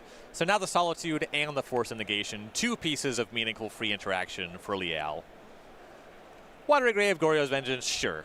Let's take more cards. Yeah, you take cards, they grow the frog, and it's fun to hold cards in your hand. Yes. All right, shuffling up those Goryo's cards. Ephemerate's going to stick, or Atraxa, excuse me, will stick around on account of the Ephemerate. And it looks like 7, a nice clean 7 is the holding. So we head to Mullins for turn number 5. There are 2 amulets. It is ostensibly possible for Mullen to win from here. It takes Grazer, Bounce Land, and then about 15 lands off the top, including Handwear Battlements. That is not the face of someone who is going to do anything.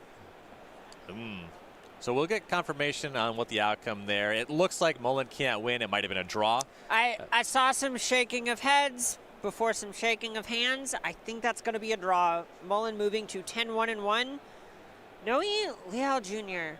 Up to 11-0-1. Still? That is actually a perfectly fine thing for the person who is the sole undefeated. Exactly. Still undefeated. So that point, you get 1 point for a draw, 3 for a win, but he's 1 point ahead of anybody. That actually is something that's kind of interesting, where at 12-0, we are saying probably locked for top 8.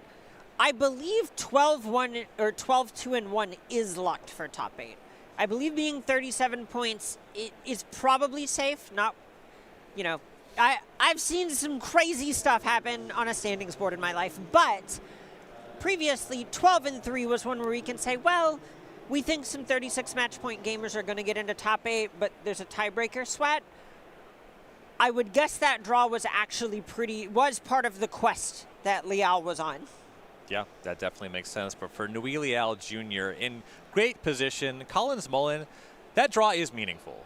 We had a few players, so there were 4 players at that X&1 or better record. We had a couple on the outside with a loss and a draw, so he kind of enters into that scrum, but it's not like there's a ton of people with more match wins than him. Right, exactly. This is a spot where I would still expect at this point, at this phase of the tournament, when they check out standings next, seeing him in top 16-ish area, very believable. All right, so that's going to do it. That, of course, we were at time there, but there's plenty more matches to be played. We're done with round number 12. We're going to get Corey Baumeister, Jim Davis back in the booth for round number 13 and 14 as we really start to figure out those top 8 slots. Don't go anywhere. Plenty more Magic today.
All right, welcome back to the Regional Championship here at SCG Houston. I'm Jim Davis. That's Corey Baumeister. Corey, Hey. We're getting into the thick of it. Oh, yeah. Yeah, this is really what the tournament is all about. These are the rounds where players start locking up those Pro Tour invites, that top 32, as well as start to knock on the door for the top 8. So this is my favorite time of a tournament. Yeah, so let's pop over to our standings and see what players are in contention for the various prizes here. And looks like No East still in first place as our only undefeated player. Undefeated, no loss. I mean, that last round with Colin Smolin and Noe was incredible, so didn't get to finish that one. So they're still looking great. Really, any of the top 4 players with that draw, I think they even have a loss to give. Nothing definitive because things can really change. But outside of that, we have Jesse Hampton, our Team Handshake All-Star in 6th place with Jeskai Blink. And as far as decks go, I do see 2 amulets, but only 2 amulets on the top page. Sure, it had a great day as far as conversion rate, but they're not really at the very tip top here, Jim. What I see is it Prowess decks? Oh, God, here they come. Yeah, right. Here they come. Heck yeah. Okay. Let's check out page 2 here and see what players are kind of in the hunt. These are players that, the top 2 players at X and 2. Anything beyond X2 gets a little more murky, right? Yeah, I would say everyone in 21st place and higher, very, very live at the top 8. And then it's going to start cascading down when it comes to 22nd place. X3, if you win the last 3, there's a solid chance that you could sneak in on breakers, but you really don't want to have your tournament up to that kind of breakers situation, though.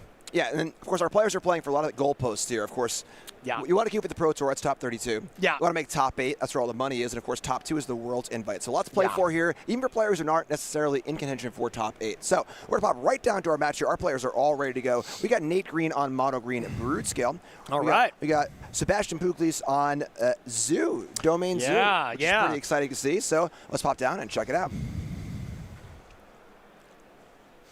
And, Jim, I think this matchup's really going to depend on, just the Domain Zoo matchups really depend on if this main deck Doorkeeper Throw is really good. If it is, you usually have yourself a really strong matchup, and that's not really the case here. It does shut down, air quotes, the combo, as Glaring Fleshraker doesn't deal the damage, but you can still get the infinite mana with Basking Broodscale and Blade of the Blood Chief, so, I wouldn't think it's too good, and it's probably going to be sided out. All right, sounds good. We got Sebastian on the bottom here and Nate on the top. Again, both players are 10-2. This is a very important match. A loss here puts you in a spot where you're no longer in control of your destiny, and tiebreakers will probably come into play. So we see the perfect start for Sebastian, a turn 1 Leyline of the Guild Pact. Yes. And then the perfect start for Nate with a turn 0 Devourer of Destiny. So good starts for both players. Yeah, absolutely. And we'll see if the Scion comes down. And once again, the Scion, it's good, but that is not really the axes that Nate is really attacking Sebastian here. You can just Emrakul go over the top, make Scion of Draco have a less than ideal attack, or just win the game with your combo.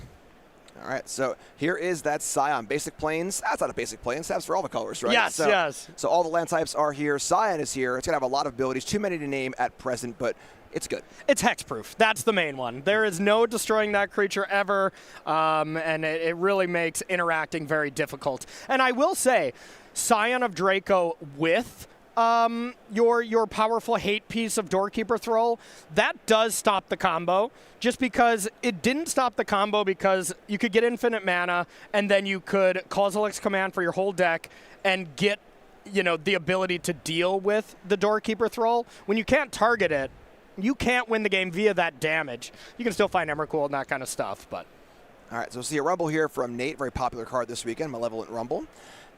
We're going to see, I missed my card went to hand if you caught that. We got a Blade in play. I think it was a Beseiju, so Beseiju to deal with the ley line here looks really nice. All right, that's step 1. So, back Sebastian's way.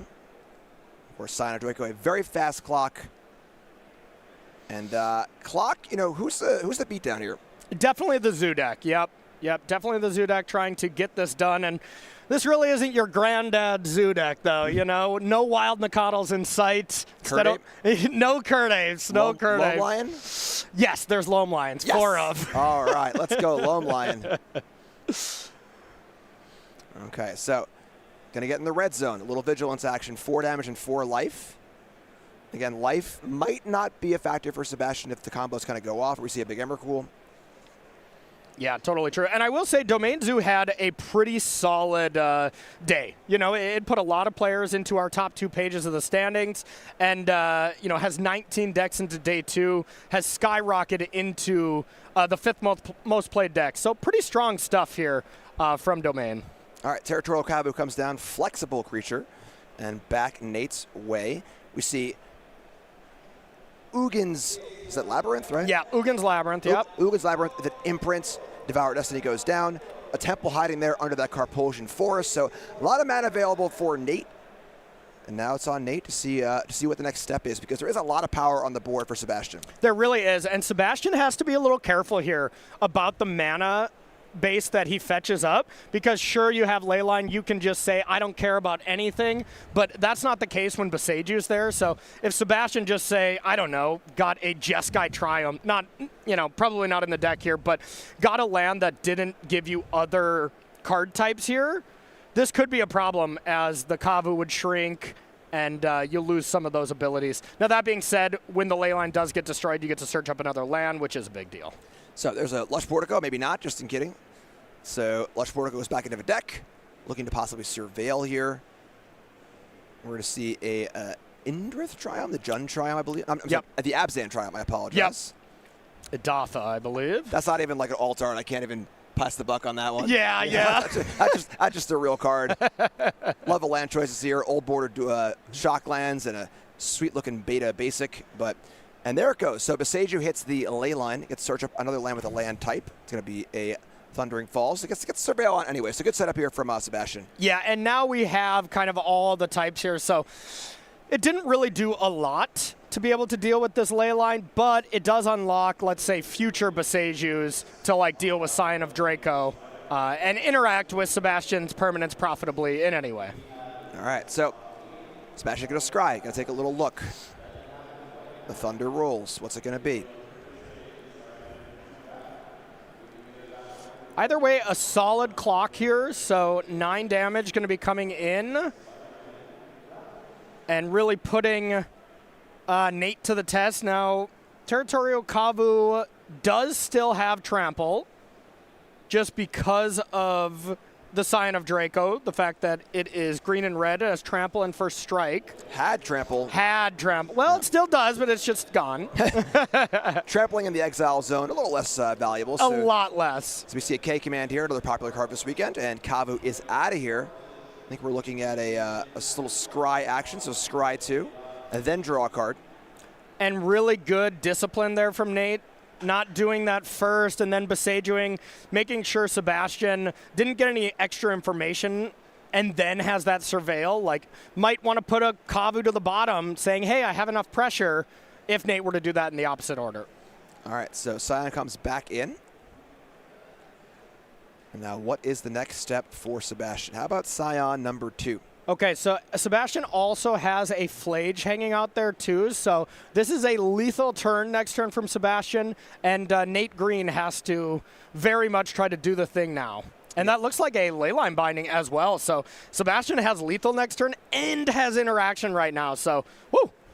Yeah, great spot to be, having the interaction, but then kind of the hidden lethal where Nate be like, oh, well, I go to 2, I can maybe work with that, but we, of course, can see the hands where Nate cannot. There's Urza's Saga coming down. Going to go to Chapter 1. Can't tap mana without Chapter 1. That's true.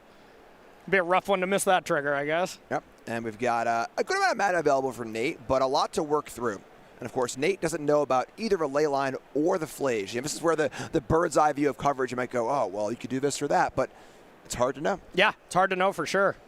All right, Vexing Bauble and pass. Now, it is fairly difficult to Kozilek's command a Scion of Draco. Not impossible, though. It's true. It is true.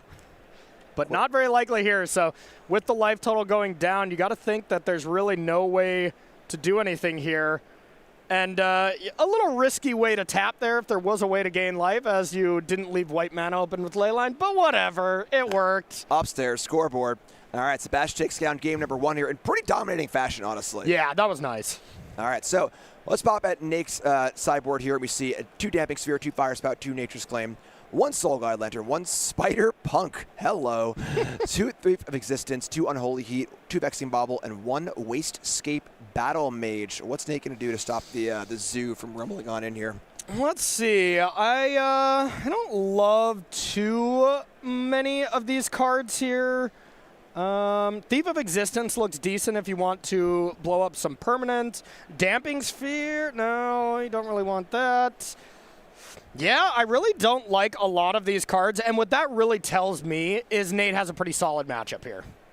All right, so Fire Spout would be good against Curd Ape and Wild Nicottle, but not necessarily against the new school of zoo decks. Yeah, that's the thing. I suppose Unholy Heat is probably good. You can still kill a lot of the creatures with that, but yeah, that's the problem is this zoo deck is not this go-wide little creature deck like it used to be, where, you know, you do want Fire Spout or something like that. Those are specifically for energy decks.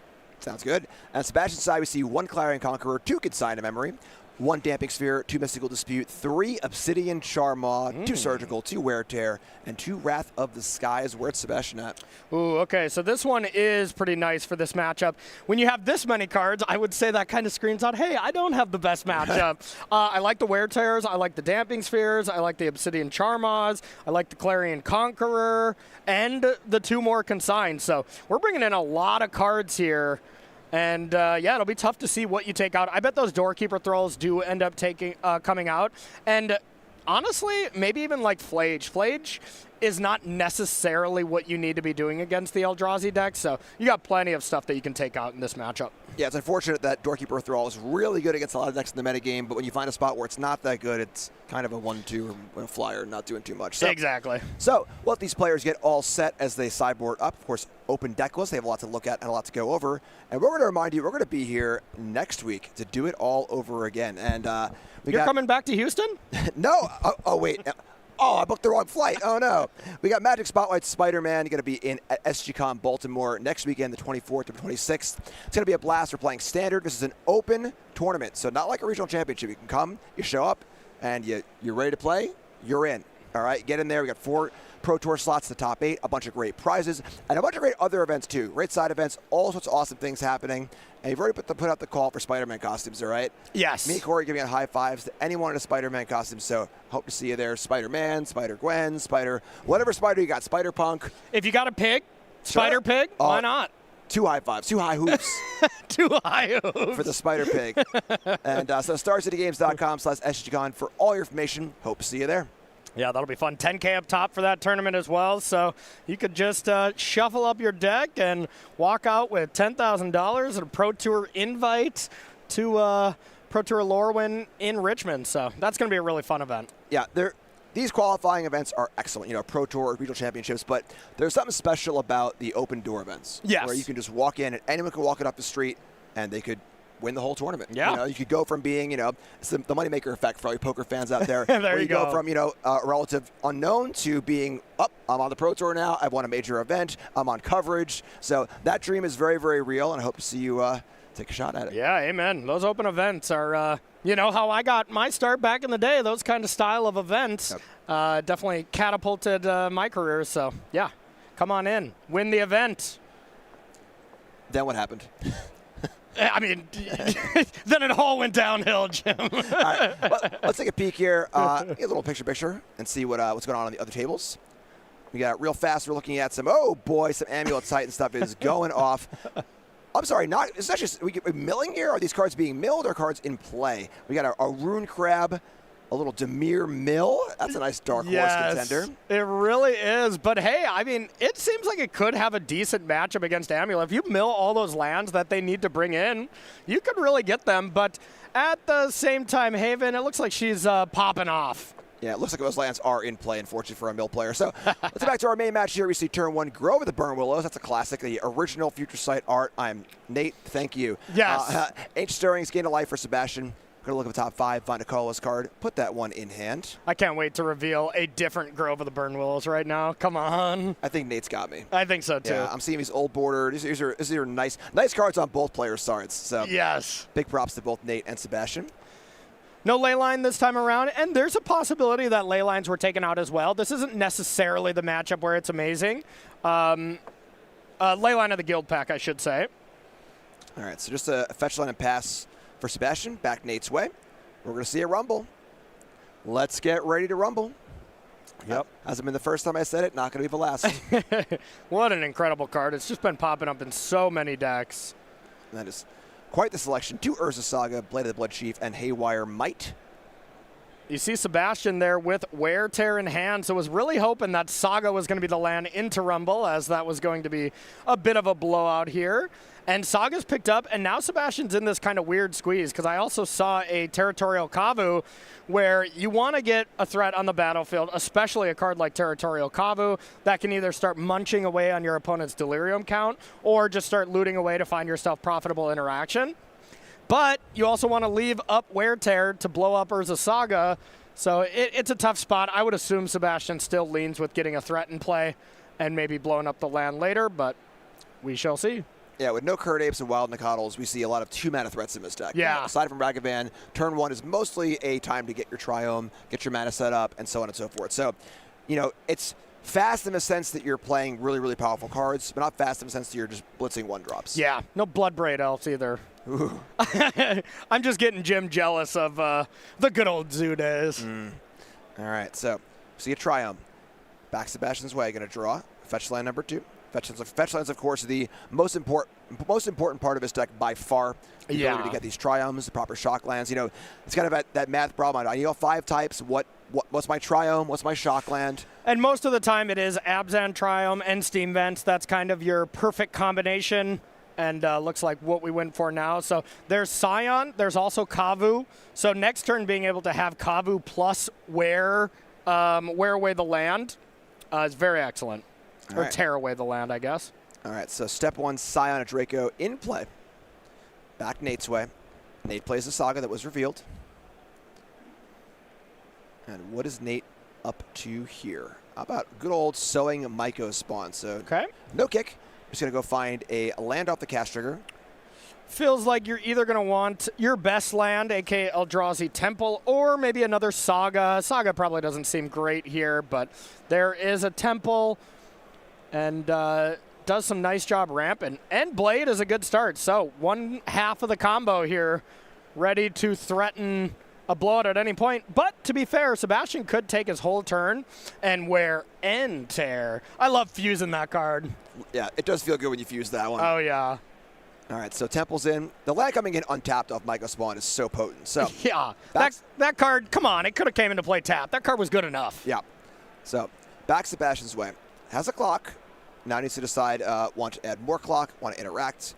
Arena of Glory is pretty nice as a way to kind of, you can maybe interact this turn and give haste next turn. Yeah. I mean, could have did haste as well this turn. It's slightly awkward, but that was definitely an option, and we'll see what kind of interaction we want to do. There is Wear, Tear, Leyline Binding, and Consign in hand from Sebastian. So that is, I would say, all of the interaction. That's tough. I don't even know what I would do here. All right, well, Sebastian's going to pass his turn, leaving all this interaction up. Going to allow Saga to go to Chapter 2. And ready to react. And, of course, if you're Nate, I mean, third land, go. I got nothing, I guess, you know. Yeah, it's not really a flashed-in threat, so you know it's interaction, especially with Sebastian pausing there. Like, a good player is going to pick up on that. Be like, you had an option to play something else. You chose not to. How do I best play around your interaction pieces? And when it's open decklist, you know what they are. But to be fair, Wear, Tear, Leyline Binding, and Consign, it's tough to play around all of them, even though kind of Rumble kind of does. Yeah, there you go. So a colored sorcery ready to rock and roll. Ooh, a different Grove of the Burn Willows. All right, Nate, let me down. We got Grove, Labyrinth, and the little Brood Scale. So that's the other part of the combo. Okay. Makes sense to pick that one up. All right, so the pieces are assembled. In theory, things are all set for Nate. Of course, we know better. Yep. All set in the sense that you could get infinite mana and your creature could be infinitely large, but if you don't have anything to go with it, Nate still couldn't win the game. And wow, look at that discipline. Nate decides to do nothing there. So Kolaghan's command, Kozilek's command, was revealed. So that is able to be played here. So Nate actually did have the win, because this command that was revealed very early with the Ancient Stirrings, you know, you had the ability to go Brood Scale, equip, infinite mana, command for your entire deck, put a Glaring Fleshraker into play and win. But Nate, like you said, was smart enough to realize that, hey, that's not going to work. All right, so that was a K-Command response. It's a little off camera there, but looks like it made some spawn tokens. I'm going to get it right today, I swear. You nailed it. And, well, you already got it wrong, so. Today being the future. Okay. Not this moment right now. I got you, bro. And going to scry your cards to the bottom and draw a card. Pass turn back. A lot of mana available for Nate next turn. And we got Lush Portico coming down. So Nate's still at 12. And again, hello. Oh, man. We've seen that a lot this week. We have. Yeah. Just Surveil Land, Entomb, Flosh to the yard. So good. And now we have Consign with Replicate plus Leyline. Yeah, plus Leyline Binding available. So the shields are fully up. The pressure's on. This is what Zoo looks like in 2025. It's one threat and back it up now. And to be fair, if you play against an aggressive deck, it shifts where it's like removal, removal, removal. The interaction is all kill a creature. So this is a very malleable deck where it can kind of do whatever it wants in the post-sport games. Domain Zoo is a really strong deck right now. All right, so Urzasaga comes down. Here's the Brood Scale. We're going to see a life gain for Sebastian. Glorified Grizzly Bear right now. Yep. And now what is the next step? Looks like turning this Eldrazi sideways. So the fear, of course, is Arena of Glory, popping that Flash into play next turn for lethal. Yeah, pretty tough to do, but not impossible. You got to play some spells. Spell on a fetch land. Spell on a fetch, yep. All right. So honestly, Sebastian is really hoping that Nate plays something that you can consign. All right, so here's the binding. That will not go to the graveyard, without help at least. Goodbye, Brood Scale. And Jetsu on tap, okay. It's got to lead me to believe that we have a command for this Flage to be able to exile it, either in play or from the graveyard. You can exile it like with the fetch on the stack, exile it from the yard.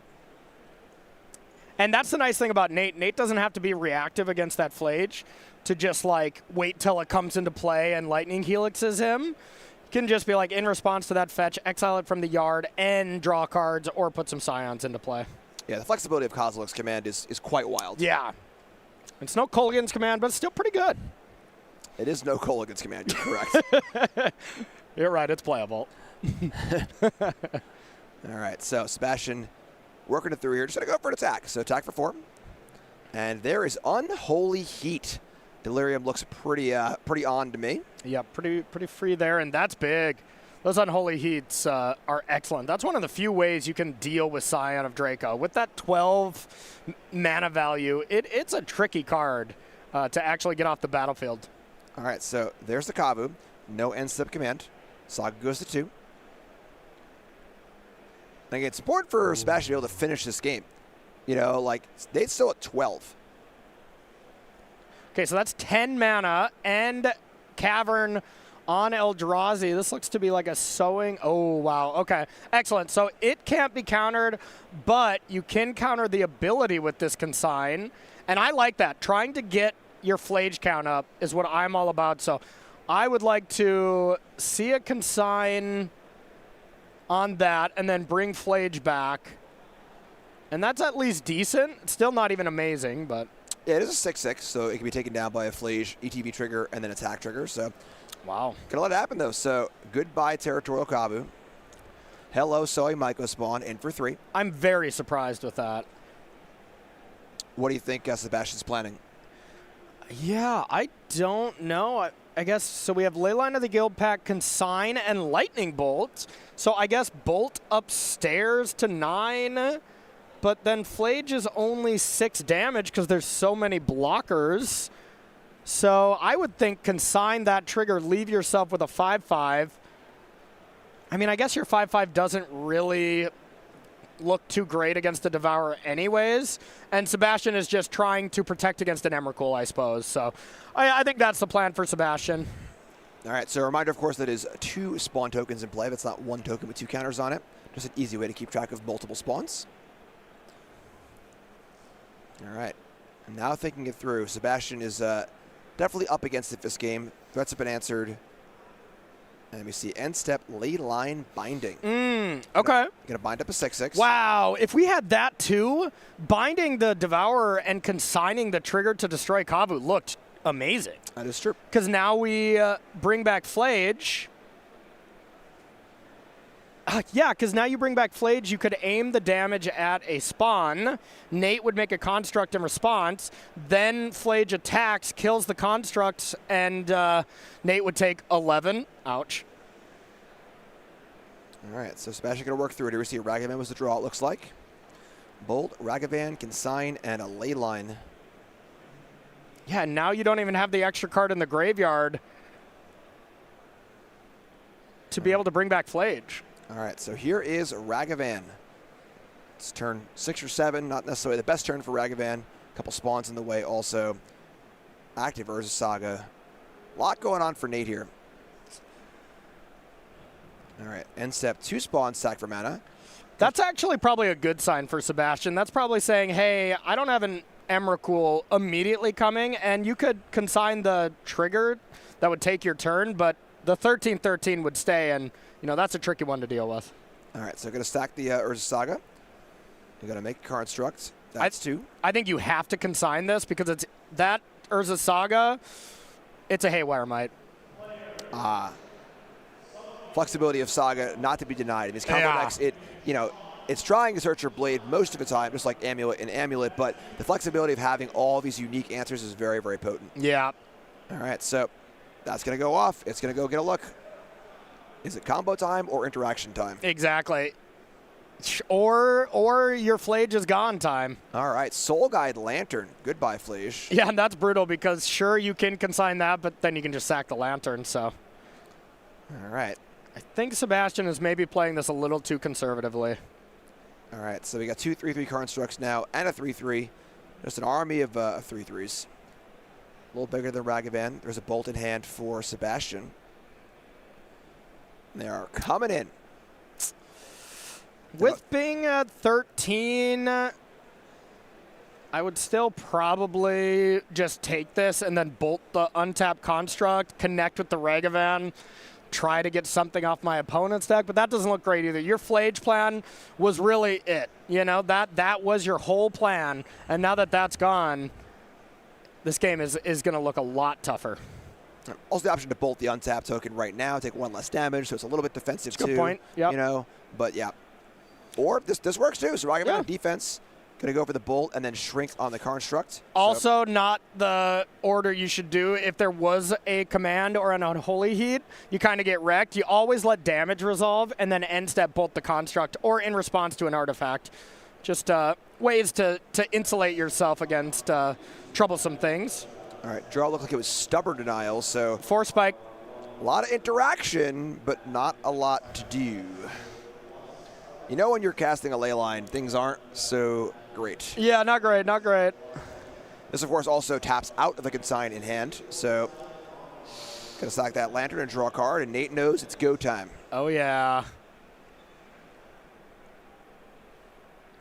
All right, start with the stirrings. Take a look. 5 cards. Didn't get a great look. Yeah, neither did I, but yeah, this game is definitely slipping away. Which giant Eldrazi is that? Looks like Emrakul to me. The promised end has arrived. Mommy is home.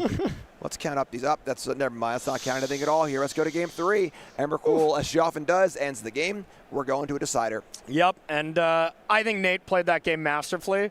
You know, either there's definitely situations where maybe he was playing around the possible things that Sebastian was doing. Maybe just didn't have it, but it seemed like Nate kind of had the goods the whole time and just really danced around the interaction, put Sebastian in a weird spot, and then was able to capitalize.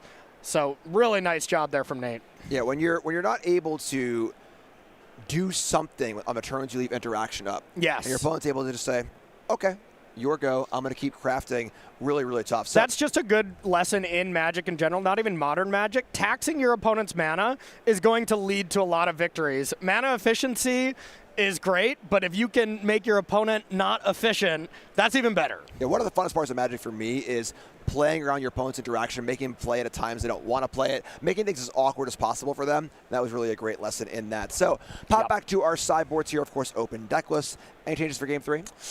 Not really. I saw from Sebastian, at least, there was those stubborn denials. I don't love stubborn denial in this matchup.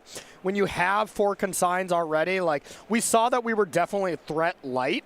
So I would probably want to take those stubs out and maybe just put in whatever creatures were taken out. I would think that'd be the only change I would make, because Sebastian should really not only try to be the aggressor, but really put the pedal to the metal and try to close out this game before Nate can do exactly what he just did last game. Sounds great. So, Corey, I'm not going to lie. Yeah. I really like this Brute Scale deck. Me too. I really liked its ability to go from combo to kind of ramp to a little more mid-range aggressive. And if I wanted to make sure that I could afford this deck, I want to make sure I have enough store credit banked up at StarCityGames.com. How would I do that? Dude, you got to go and sell your cards. And then if you're going to rebuy the deck anyways, get that 30% store credit bonus from SCG. Is what I do all the time. Just a good way to, it almost feels like you're renting decks from SCG. Be like, you know what? I'm going to play this deck for a couple months. I might sell it back to you. Now I'm going to get another deck that I really like. And with that 30% trade-in bonus, it doesn't hurt. It really doesn't hurt. So go to sellyourcards.starcitygames.com to be able to do that. You can mail your cards in. You can show up to the headquarters. You can do whatever you want. You can come to one of these events, sell your cards, and get the trade-in bonus here. So SCG makes it easy on you. Sounds great. Sellyourcards.starcitygames.com. Game 3, the decider. A huge game for Nate and Sebastian here, of course. A loss doesn't knock either player out of top 8 contention, but it makes things much more difficult. It makes them have to win the last 2 rounds and hope for tiebreakers. And honestly, Jim, with top 32 being the hope, this could very well be a win and into the Pro Tour match. Okay. Win and into the Pro Tour game. Just putting yourself at 11-4, that's about that line. You still don't obviously want to lose your next 2 and be like, well, I still get the Pro Tour. But we are kind of getting to that point here for these players. So Pro Tour in beautiful Richmond, Virginia on the lines here. Yeah, it's really, really cool, too. There are so many good, goalpost steps in this tournament where, okay, I lost this match. I can't make top 8 anymore, but I'm playing for that Pro Tour slot. Yeah. I want to go 2 for the first time or back to the Pro Tour. Basically, just keep playing Magic until they tell you to stop and try to win as much as you can. That's what it's all about. That's what I'm all about. Yeah. So we see Fetch Land for Sebastian and Urza's Saga turn 1 for Nate. Pretty aggressive. This better be in response to that trigger, because I see 2 Wear Tears in hand from Sebastian. Get that Saga out of here. All right. Now, of course, doing this does mean no Triome, no turn 2 Scion. So there's an opportunity cost there. That's true. That is true. All right, so we're going to see, we're going to see a Triome. All right, so valuing the threat over potentially the answer of the Urza Saga. Or, easily could go untap, tear the Saga, play another fetch land. 1 mana Stone Rain is pretty dang good, Jim. I try to do that anytime I can. You don't got to sell me on that one. Yeah. All right. All right, so back Sebastian's way. I saw Clarion Conqueror in hand as well, and I don't love this, Jim. It's Kabu time. So Sebastian trying to learn from last game, going for creature first, then interaction. Last game was a little too interactive. This game going a little more with the threat. We saw it go up to 2 here. Maybe Sebastian realizing that there can't be a Karnstark made off this thing and try and get it before it gets a Blade of the Blood Chief. Yeah, I would just love tear that Saga. Maybe I saw and I didn't see a Wear Tear, but I really think I did. Tear the Saga. It's like a time walk anyways, So, sure, you can get your threat down a turn later, but you're time walking your opponent. All right, well, there's a Brood Scale. Just a 2/2. Modest Modern Horizons common. And back Sebastian's way. Sebastian is thinking. Sebastian's untapping. Big spot. Turn 3. Take a draw. I like the little slow roll there on that draw. Let's keep this exciting. Yeah. Nobody does it better than Ken Yukihiro at the Pro Tour. Really slow rolling everyone. That stuff is fun. Yep. Yeah, if you got Tear here and you have Consign, it looks like we don't have another land, but still, there's Scion of Draco too. If we play Scion of Draco, the game is over. as the combo is just face up with the Saga here. So I love attacking and looting first, try to find land 3. All right, in for 5. 5 basic land types. Goodbye, Wrath of Disguise. Draw a card. It's a land. Big Nice. pickup. So now, Sebastian has the ability to play another threat, so have some interaction up or leave a lot of interaction up. Yes. And I think at this point, I mean, if Sebastian had Lightning Bolt for the creature plus Tear, like just interact and stop your opponent from doing anything. But if not, you know, you definitely got to think about it. So I saw Scion, Kavu, Clarion Conquer, Wear Tear as the 4. So Now, Clarion Conqueror does deny the combo. it does. But if there's a removal spell end the combo, that's big game. So Does add 3 power to the board. Does change the clock a bit. Makes it a 2-turn clock, barring other things. So a lot to think about here. Cracking that fetch makes me think, nope, never mind. Pump fake. Love it. All right, feeling the weight of the moment. Got to crack that fetch. the one thing if I was in Sebastian's shoes right now, you know, the Saga, I probably still would have blown it up on turn 1, but whatever. Now that we're in this situation, I would be trying to think, okay, what's the best play I can make to interact with my opponent and insulate myself from a command on my only threat? Maybe that's playing threat number 2 and, you know, tearing the Urza Saga, or maybe it's leaving up a consign and tearing the Saga. All right, well, we're going to find out right now. Tapping 1. Love it. Goodbye, Stone Rain. See you later. Tapping 2. And there's a Scion. All right, so go for the threat. So 9 power in play is nothing to sniff at. Only 1 land and 1 Grizzly Bear for Nate. Nate's got some work to do because there's plenty more interaction in Sebastian's hand. And I don't see any walking ballistas in the list. That could make it so Nate could still win the game this turn with Blade, Equip, Ballista, win. So I don't think it is possible to be able to win here on the spot. All right, Nate's going to work it through under a lot of pressure. There's not only the pressure of the power in play, but understanding that, you know, Sebastian's tapped out this turn. It's not going to be for long. Just an Ugin's Labyrinth and saying go. No imprint either. That's tough. That is tough. All we're representing here is an adapt to kind of ramp you, a rumble at home, if you will. So, of course, adapt is the natural ability of the Brood Scale, Yeah. allowing it to simply add a counter or make a token. You know, more seen in limited games than anything else, you know. That's like the natural ability of your opponent targeting your Nadu once. Like, yeah, sure, that doesn't really come up. Nope. It's all about the combo aspect with it. All right, so we see an attack. Trigger on the Kavu. Like an exile card. That's an exile card from the graveyard. That's a huge sign of strength of Sebastian. That's Fable saying, I don't want to discard any Yeah. cards for Chapter 2. I would be terrified if I'm Nate Green. Yeah, I'm good. I'll just kind of keep Delirium off the equation here. No Unholy Heats, no Surprise Ember Cools. Yeah. And, all right, and now Sebastian's in a phenomenal spot. Got the threats in play, able to have a bunch of mana up for a bunch of interaction and lethal on the board. Mostly, of course, you know, some blockers here and there as well. Yeah, and I see Consign and Clarion Conqueror. So only the Consign as interaction. I thought I saw Leyline Binding as well somewhere in there, but maybe not. That's the Conqueror, I think. Yeah, I think so too.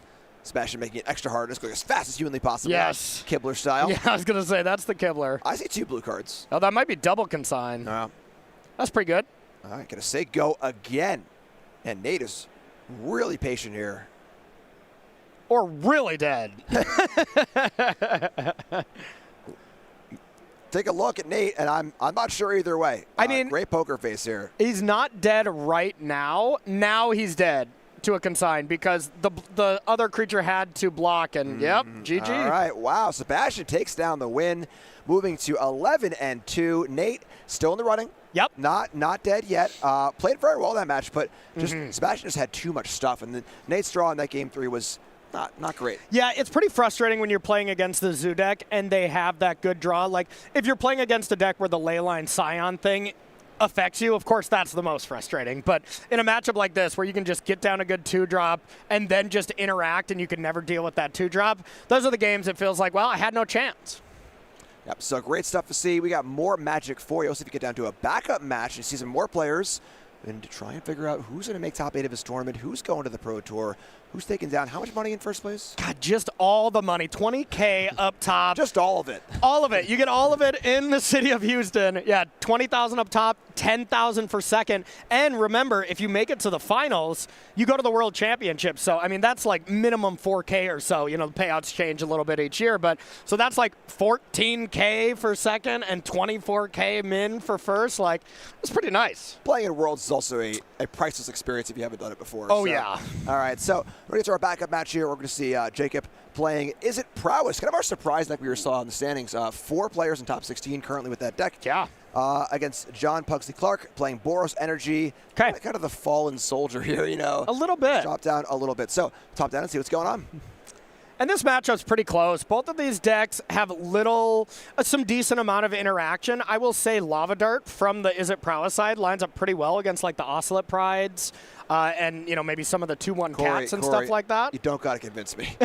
I'm convincing them. I already know we got you on the Lava Dart train. I'm already convinced. Lava Dart can go to the face for all I care. All right, well, there you go. Turn 1, Ocelot Pride. Lava Dart target number 1. Back Jacob's way. These players are in that similar situation. 10-2 could easily be winner going to the Pro Tour. We haven't studied the standings and exactly how it's going to break out quite yet, but that's the line that's pretty close. Ooh, nice mountain here for Jacob. Nice Lava Dart. Oh, okay. I'm gonna get set up first, you know. Okay, of course. So Dragon Ranch Shadow comes down, and of course the Bobble, the classic start. Gonna see survey. Ooh. I knew it was coming. All right, now do you get frisky with the Lava Dart right here, right now? I mean, trade a mountain for an Ocelot Pride? That's not bad. All right, so gonna take a peek. That's instant artifact and land. Just gonna say go. Or this is a really spicy mutagenic growth on defense. Ooh. All right. John says, don't care. Lava Dart and Surveil. God, I love to see it. Welcome to Magic, folks. Yes. Happy to be here. I'm glad you're here, too. Surveil stays on top. Life's a resource, and so is your land. Yep. Not needed. Love it. No hesitation either. Yeah. That's a person that, you know, knows his deck and also probably has 2 lands in hand, too. This deck does not need many lands. That's for sure. All right, so Foothills to follow up. Now we're down to Artifact and Land. Of course, the Dart did leave the graveyard, so just a 1/1 channeler at the moment. Preordain at the ready, as well as Slick Shot Show Off to get some pressure going. And that Lightning Bolt, so Jacob's hand looks great. All right, so there's a fetch. Foothills to the bin. Gonna go get perhaps a Steam Vents. Fetch, shock, take 2. And it's a classic. Feels like a pretty solid time for Preordain, as you have a solid chance of hitting Delirium here. Right. Creature or an instant. How about another Dart, Jim? Oh, ooh, yeah. Jacob is living the dream. All right. Dart and Slick Shot are on top. Scry. Oh, Jim, hear me out. Put them both on top. Draw that Slick Shot, okay? Upkeep, Lightning Bolt your opponent. Dart to the yard. Woo!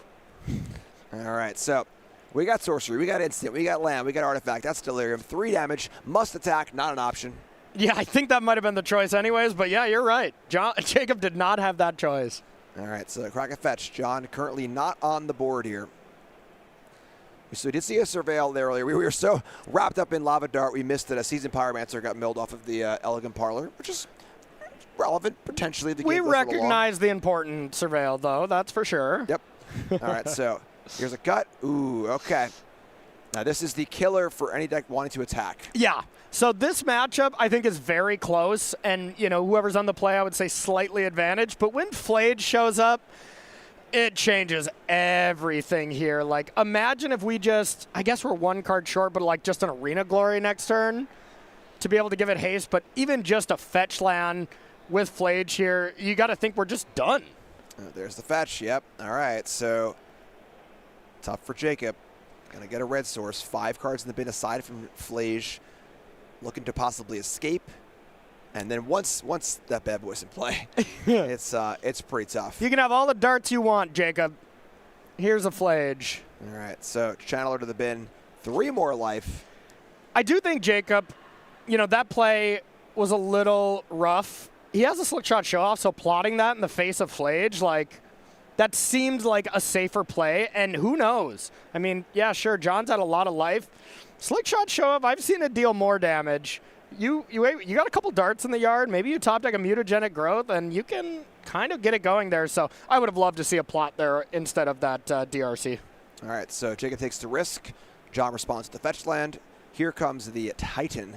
And now Jacob's got to figure out how to get through this life-gaining, game-ending monster. Scalding Tarn is the start. Now, 18 life to work through. I believe, is it 18? I don't know if the 3 life was gained off Flage. I'm not sure either, but here is the plot. All right. But now the fact is, if John just has 1 galvanic discharge, where that slick shot show off is toast. All right, so now we have seen some pretty wild kills from this Prowess deck, from 16 life, kind of out of nowhere. But yep. All right, here's a Goblin Bombardment. And here comes the Titan. Deal 3, gain 3, take 6. What a card. It is a card. Which card is better, Flage or Uro?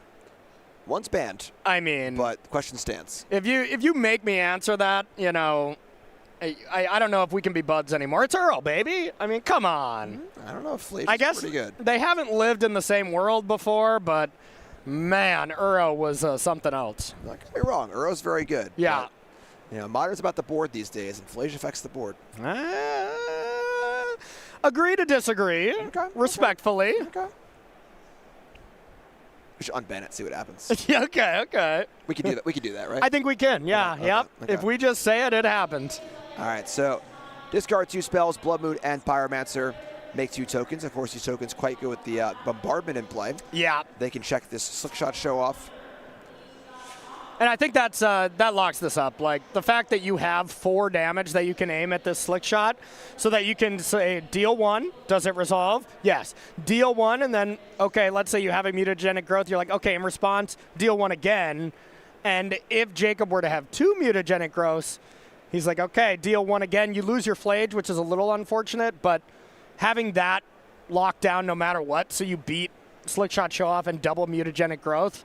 That's the best Jacob could do, Jacob's also at 6, so 2 growths put him at 2. Could just go right to the face, too. That's a good point as well. That is a good point as well. All right, well, got to try. Here comes Slick Shot. Here comes Preordain. Now let's start counting up those super Prowess triggers. There's a growth. All right, I mean, it's going to happen. It probably needs to happen this turn. So let's see if Jacob makes some magic happen. Glad we got that second token in there. I hate when tokens like that happen. I do too. I hate it. I do too. If it's like 20, all right, whatever, sure. Yeah. If it's like 2 or 3 tokens, let's get the guys in there. And agreed. I think 4 is my line. Once we get to 4, let's get a dice on there. Most of the time, because I don't bring 4 tokens of whatever I need, pretty much to any deck. my line's a lot higher than 4. Okay. I have a stack of 20 Goblin tokens when I play Goblins. So if I run out of those 20, all right, fine, we'll use the dice. Yeah, there we go. All right, Lightning Bolt. Looks like it's going face. Got to start somewhere. Lava Dart. All right, keep it going. How many darts in the bin? That would be the second, I think. All right, so Flashback Dart. So remember, every count of that die is doubled. This is +2/+0. So we're currently at 9 power. John is just like, sure. Make it 11 power. Okay, cast the growth. 1, 2. And that's gonna be it. All right. Hey, respect the try. Yeah, absolutely. When you're playing a fast deck like Is It Prowess, you got plenty of time in the round. Make it worth it. Exactly. All right, so John takes down game number 1 in pretty solid fashion there. Yeah, Flage, definitely a heck of a card against any kind of creature deck, that's for sure. I would have been really interested to see if we did turn 2 plot, or turn 3, I guess, we sacked one of our lands, turn 3 plot, to see if you could have counted high enough when Flage came into play. Mm-hmm. I don't know if that's true. It still might not have been enough, but I would have liked to see that.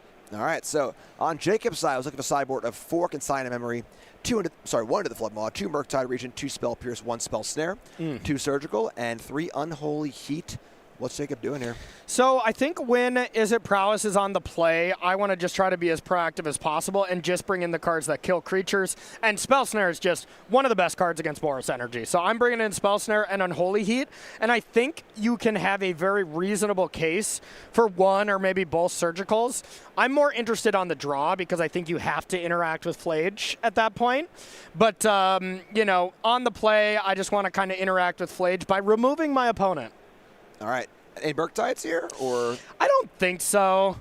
No. I think I want to just cast my little creatures and go the distance with them. Try to win with Violent Urge and do that. All right, sounds good. From John's side, we got 1 Blood Moon, 1 Celestial Purge, 1 High Noon, partner. Yeah. 1 Meltdown, 3 Obsidian Charmaw, 1 Stony Silence, 2 Surgical Extraction, 2 Vexing Bauble, 2 Wear Tear, and 1 Wrath of the Skies.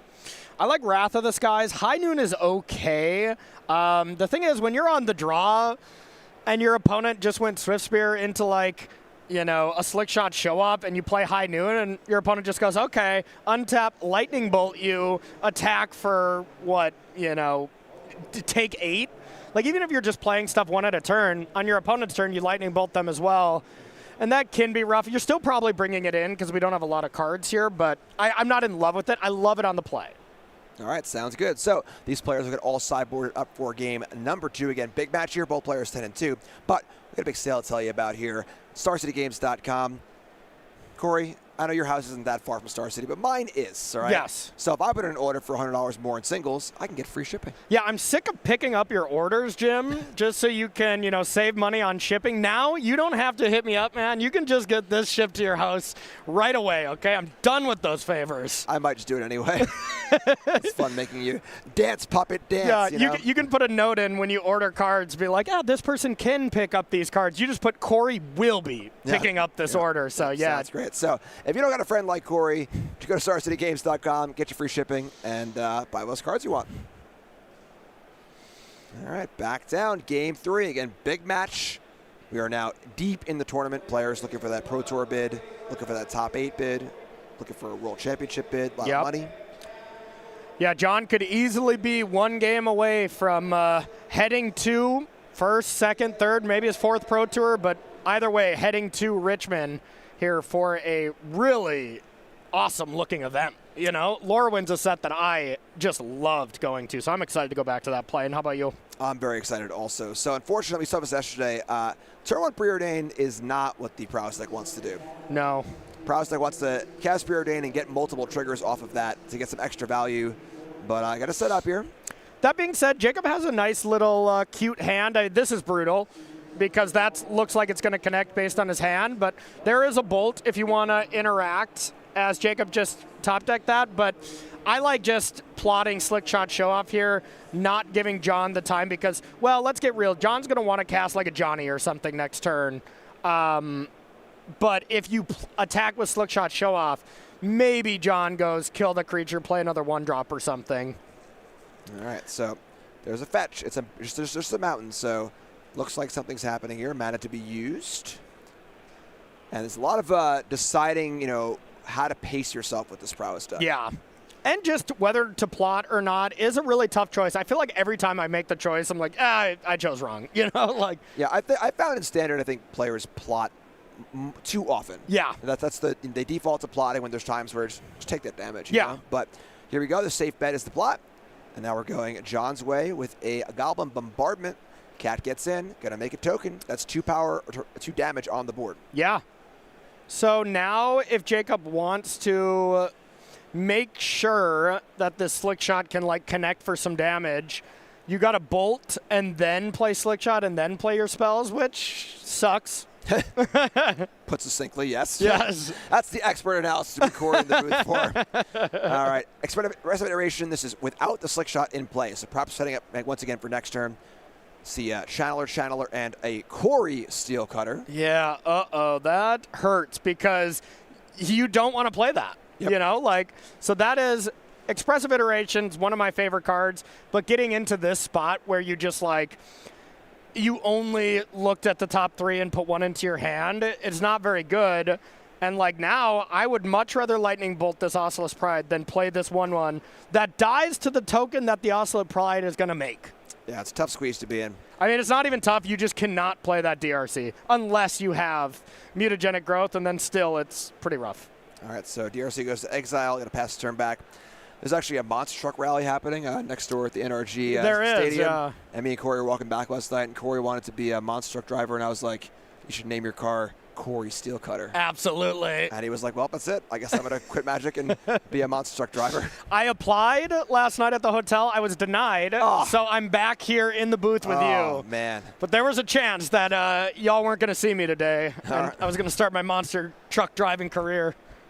I'd be there to support you either way, my friend. I thought that was going to be in this hall, too. I'm like, wow, this is going to be rough for the broadcast. But it's across the street. Yep. Can still hear it. Yeah. They're going. All right, Voice of Victory's in. We got to fetch for a basic planes and another Ocelot Pride. And, of course, Voice of Victory, very, very potent with Goblin Bombardment to be able to sacrifice those tokens on the way out. Yeah. God, Bombardment is really good against Is It Prowess, huh? I mean, this has been a domination from John. Yep. All right, so Jacob got to figure this out. Slickshot Show is still very, very potent. It is hanging out. It is safe in the plot zone, but it looks like it's Steelcutter time. Oh, God. Right. Jim, I mean, sure, we can talk about Jacob's turn all we want. I'm looking at John's next turn. I want to make sure everyone is aware of the interaction with Voice of Victory and Ocelot Pride here. Those creatures that come into play off Voice of Victory almost always ascend for you. And when they ascend, or, get you the City's Blessing. And when you get the City's Blessing, you get 2 of those untapped that you don't sacrifice, plus your 2 cats.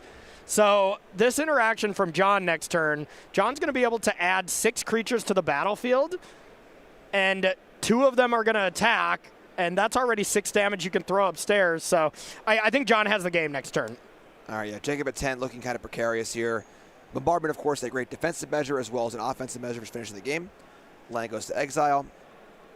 And Corey Steelcutter is great, but it looks like its big monster truck wheels are currently not doing too much. So little mini attack here from the slick shot, going to be for 3. This game's over. As long as John has a permanent to put into play, it's done. All we need is a land, and you get to ascend in combat. And John moved pretty fast here. John sees it as well. Yeah, almost impossible to have a land or a thing you can play. So, like, Flage doesn't do it, though, so if you have 3 Flages. I mean, it wouldn't be that bad. That's a good game. Shockland. So, of course, City's Blessing counts up 10 permanents in play. We currently got 8. And 2 more coming from this Voice of Victory. Oh, we also got an Exert here, too. Oh, it's boy. John's feeling it. Yep. Boom. Discharge also. And here comes Seasoned Pyromancer as well. Oh, boy. Exert, Pyromancer, discard, draw. Pyromancer has haste. Leroy Jenkins all into the red zone. 2 more tokens. That's City's Blessing. 2 more tokens over that. Just tokens everywhere. Damage everywhere. John only drew 1 card off that Seasoned Pyromancer, too. He's like, you know what? Yeah. I don't need it. I'm good. That's enough for me. All right. So big win for John there. Really, really good to see. Maybe it locked up a Pro Tour slot on a great path for top 8 here. I don't even know if that was a win. That was an annihilation. That was an absolute beating. So congrats to John. That was nice. All right. Great stuff. So wrapping up this round, we got to go one more round to do for you from us. And then we got top 8 to look forward to and much, much more. So don't go nowhere. We'll be right back.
Hello and welcome back to the Regional Championship here at SCG Con Houston. I'm Jim Davis. That's Corey Baumeister. This is the penultimate round. We got players vying for top 8 slots, and this is it. We're getting it. We're almost into it. It's winning in time. I mean, this is the really exciting spot. It is the players that we're going to be watching. They win. They are going to be in this top 8. So really exciting stuff. Let's see where we're at. Look at those standings, see what players are vying for those top 8 slots. We got one lone player at 12-1. Vinny's got to be pretty much locked up. Yeah, I think Vinny is actually the only players that is just good to go right now. With a loss, maybe 2 losses, your breakers are still going to be unbelievable, but Vinny could probably lose and draw into the top 8. I would think everybody 13th place up, those are really our contenders for top 8.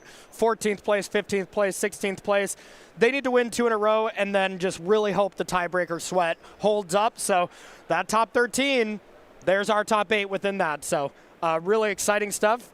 And I got to say, a good amount of Is It Prowess and 3 Amulet Titans within contention. But Collins Mullen and Ryan Mullins, those are kind of the players that have to win 2 in a row and maybe aren't 100% locked, but I would think they would have a good shot at 12-2-1. Yeah, the draws muddy the waters quite a bit here. Exactly. They really throw out the numbers. So let's look at the second slide here and see what players are maybe have, a miracle shot, but are players who are playing for that Pro Tour invite. Exactly. Second slide here. Right now, if the tournament ended, Matthew Robinson in 32nd place, they're all going to the Pro Tour. So, these players, if they're able to win, maybe draw, when you get this low with the 10 and 3s, their top 8 chances are pretty much slim to none.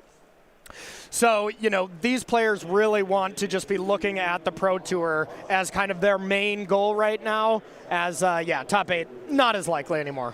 Sounds great. So, we got a great match for you coming up. We've got Pro Tour mainstay Jesse Hampton playing Jeskai Blink. Yep. Deck that was a little bit of a dark horse at the Pro Tour, but it showed up today doing quite well. Very well, yeah. Jesse is crushing currently 11-2. And talk to me. Yeah, out of the conversion rate, we did kind of group those Blink decks together. If we kind of separated them, Jeskai Blink did do the best. Esper Blink had the most people in, but only by 1 spot. So with the conversion rate, Jeskai Blink was the #1 performing Blink deck.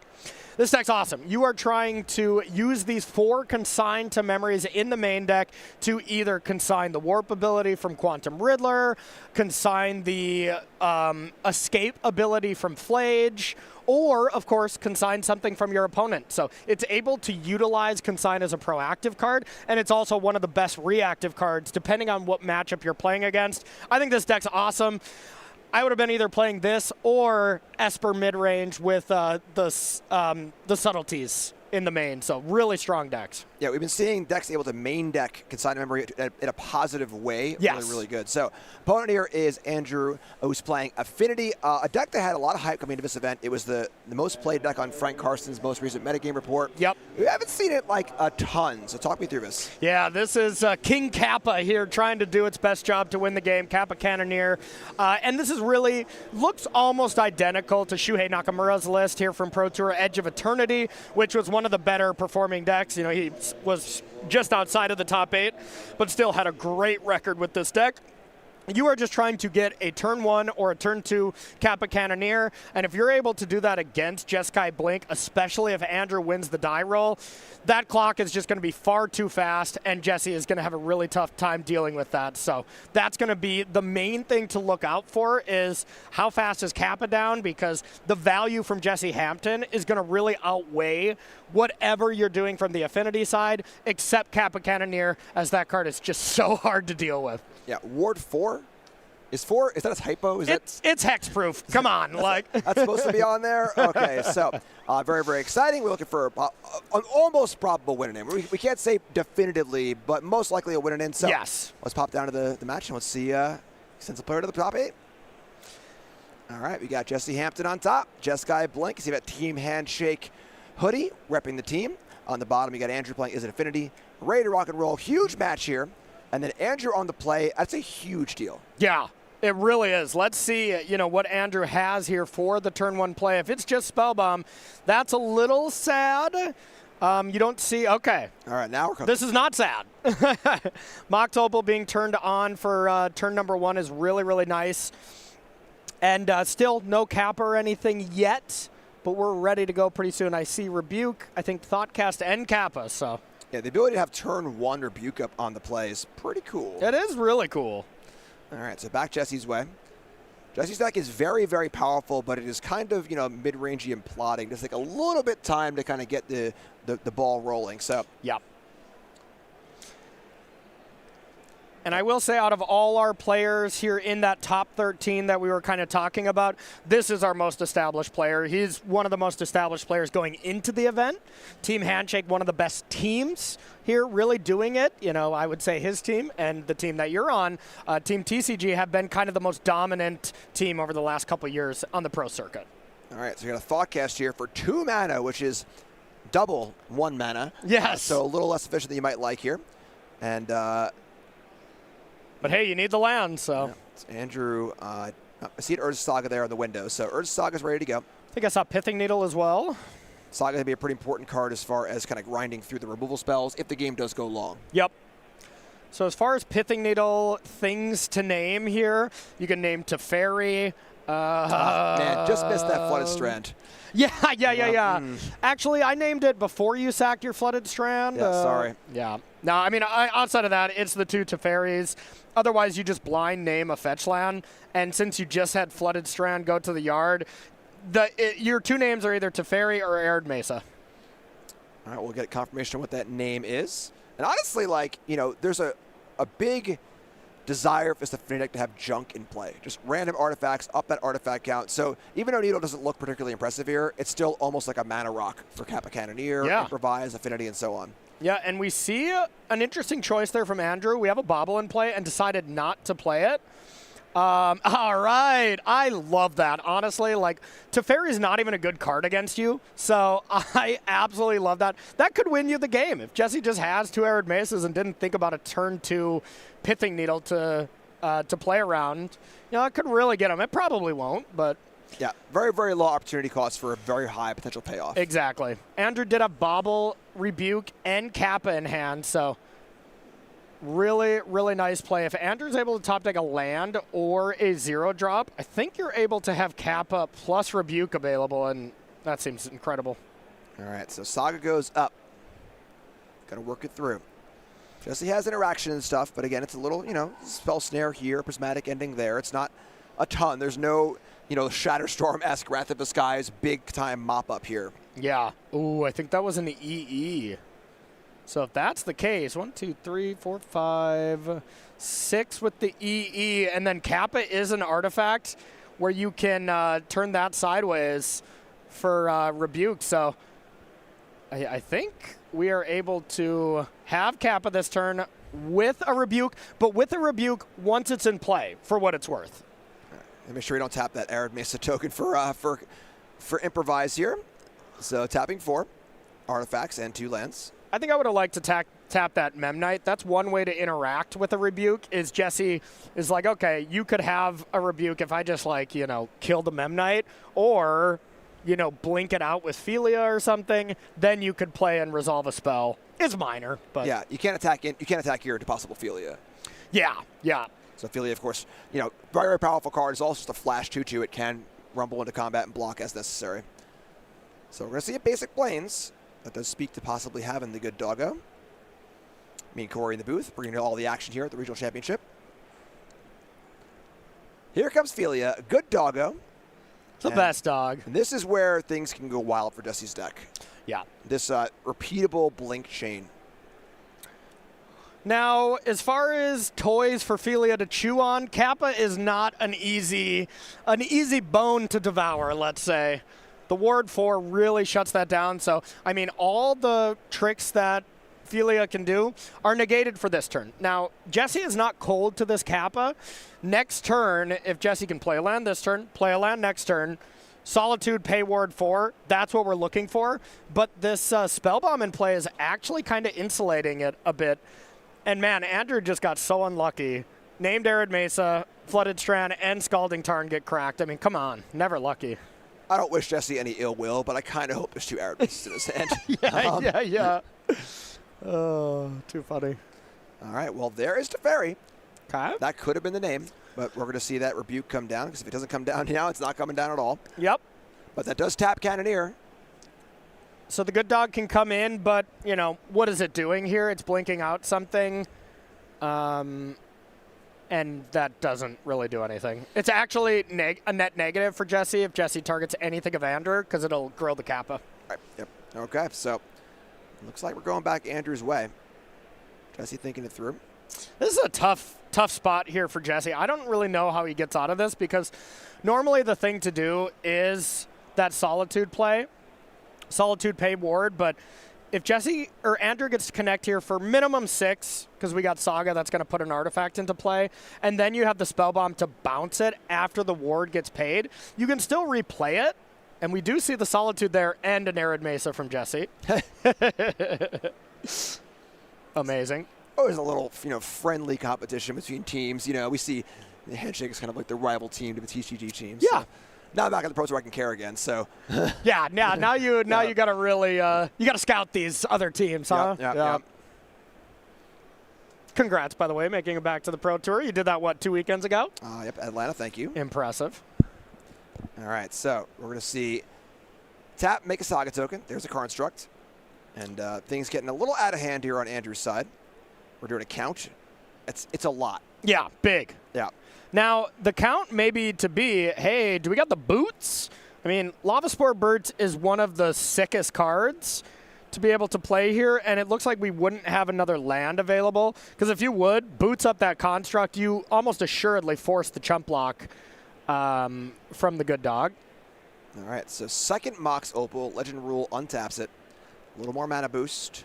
Another counter on Kappa Cannoneer. This is now a 7/7. Ward 4. Yeah, no drum or anything in the deck. I guess that would have been better, so you have blue and you get to keep your opal, but... All right, take a look at the bauble. That's a peek. And now, where are we going? Going to combat. 7 to damage. face. That is half Jesse's life total.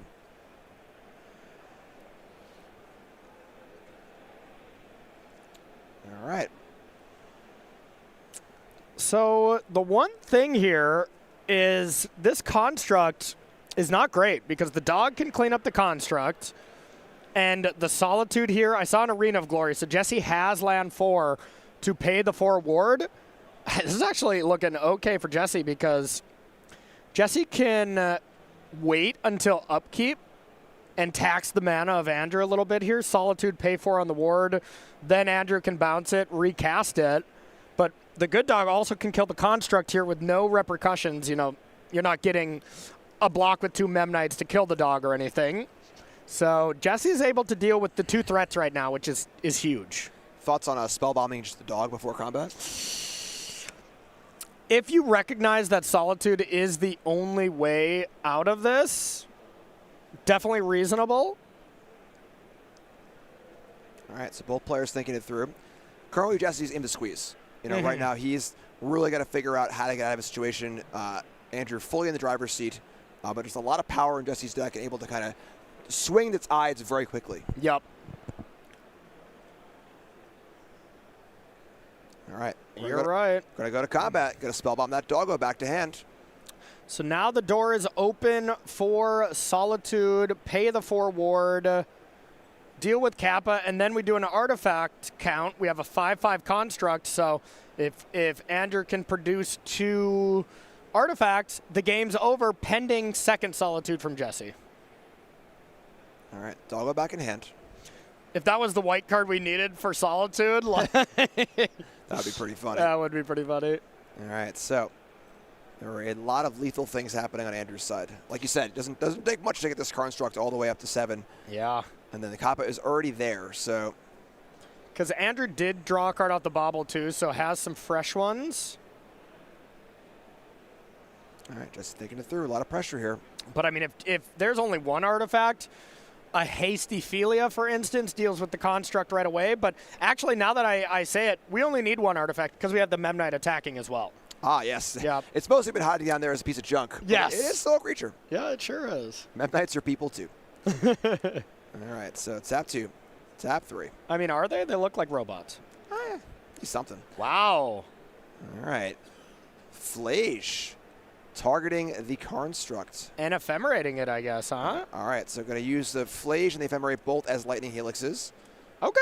Construct down, 6 life gained. Not too shabby. Spicy little line here because, well, now Kappa is 7, Mem Knight's 8. We should be at, what, 13, right? Yes. Okay, that does seem safer than just killing Kappa, dying to 1 artifact. So much better line from Jesse there. No surprise that he's currently an active Pro Tour player. I guess I'm back on, but whatever. We're both washed. yeah. No, you're not washed anymore. You're now a pro. All right, so there's an island from Andrew. And like I said, you know, it's on Jesse to kind of like get out of these squeezes. Oh, the squeeze is getting tighter. This is getting out of hand. Now there's 2 of them. King Kappa. All right, just pay 8, Jesse, and double Solitude him. No problem. And Tormod Script too. That's actually relevant as an artifact, but also with Flage in the graveyard and the arena in play. Very relevant too. Yeah. Wow. Okay. Well, all those lines that we were thinking are going to make this game close, I think the door is just completely shut now. What can Jesse possibly do? And honestly, though, I would do the math on Flage. Like, does that even do anything? You know, hit me for 12, you gain 6. There's no reason to pop it until like the card goes to, like in any card that would go to the graveyard would give a priority window to Crypt and Response. I mean, it might have been 6 cards already in there, but even so, yeah, whatever. You know, like I don't think that's enough. So I think the Crypt is maybe not needed. All right, so Ephemerate rebounds with nothing to target, goes to exile. Jesse now at 6, nope, 4.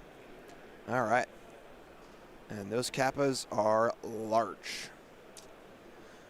And now, you know, Jesse might be in the situation like, okay, I'm dead to an artifact because it'll be unblockable. Maybe I can just double chump them or something, but that's not how you win the game. Yeah, without any sort of like Wrath or Sweeper, you know, the nickel and diming card advantage kind of grindy engine here needs time to get going, and it's not currently going. Yeah, and there's just no sweepers in the deck that can deal with Kappa. I mean, there's Wrath of the Skies, but let's get real, that's not really a way to deal with this. All right, so Warper Riddler looking for an answer. It's been a great card, but it's not that good. That's for sure. So pretty awesome draw from Andrew. Takes down game 1. This is a high pressure match. Yes. This is a potential win and in against, you know, one of the best players in the entire tournament. Andrew takes down game number 1. I've seen a lot of Andrew around, though, too. You know, like, he might not be the big name that Jesse is, but he definitely knows his stuff, and you can just tell by body language if you're playing against a good player in this kind of moment. And Andrew looks very calm, cool, collected. Just another match.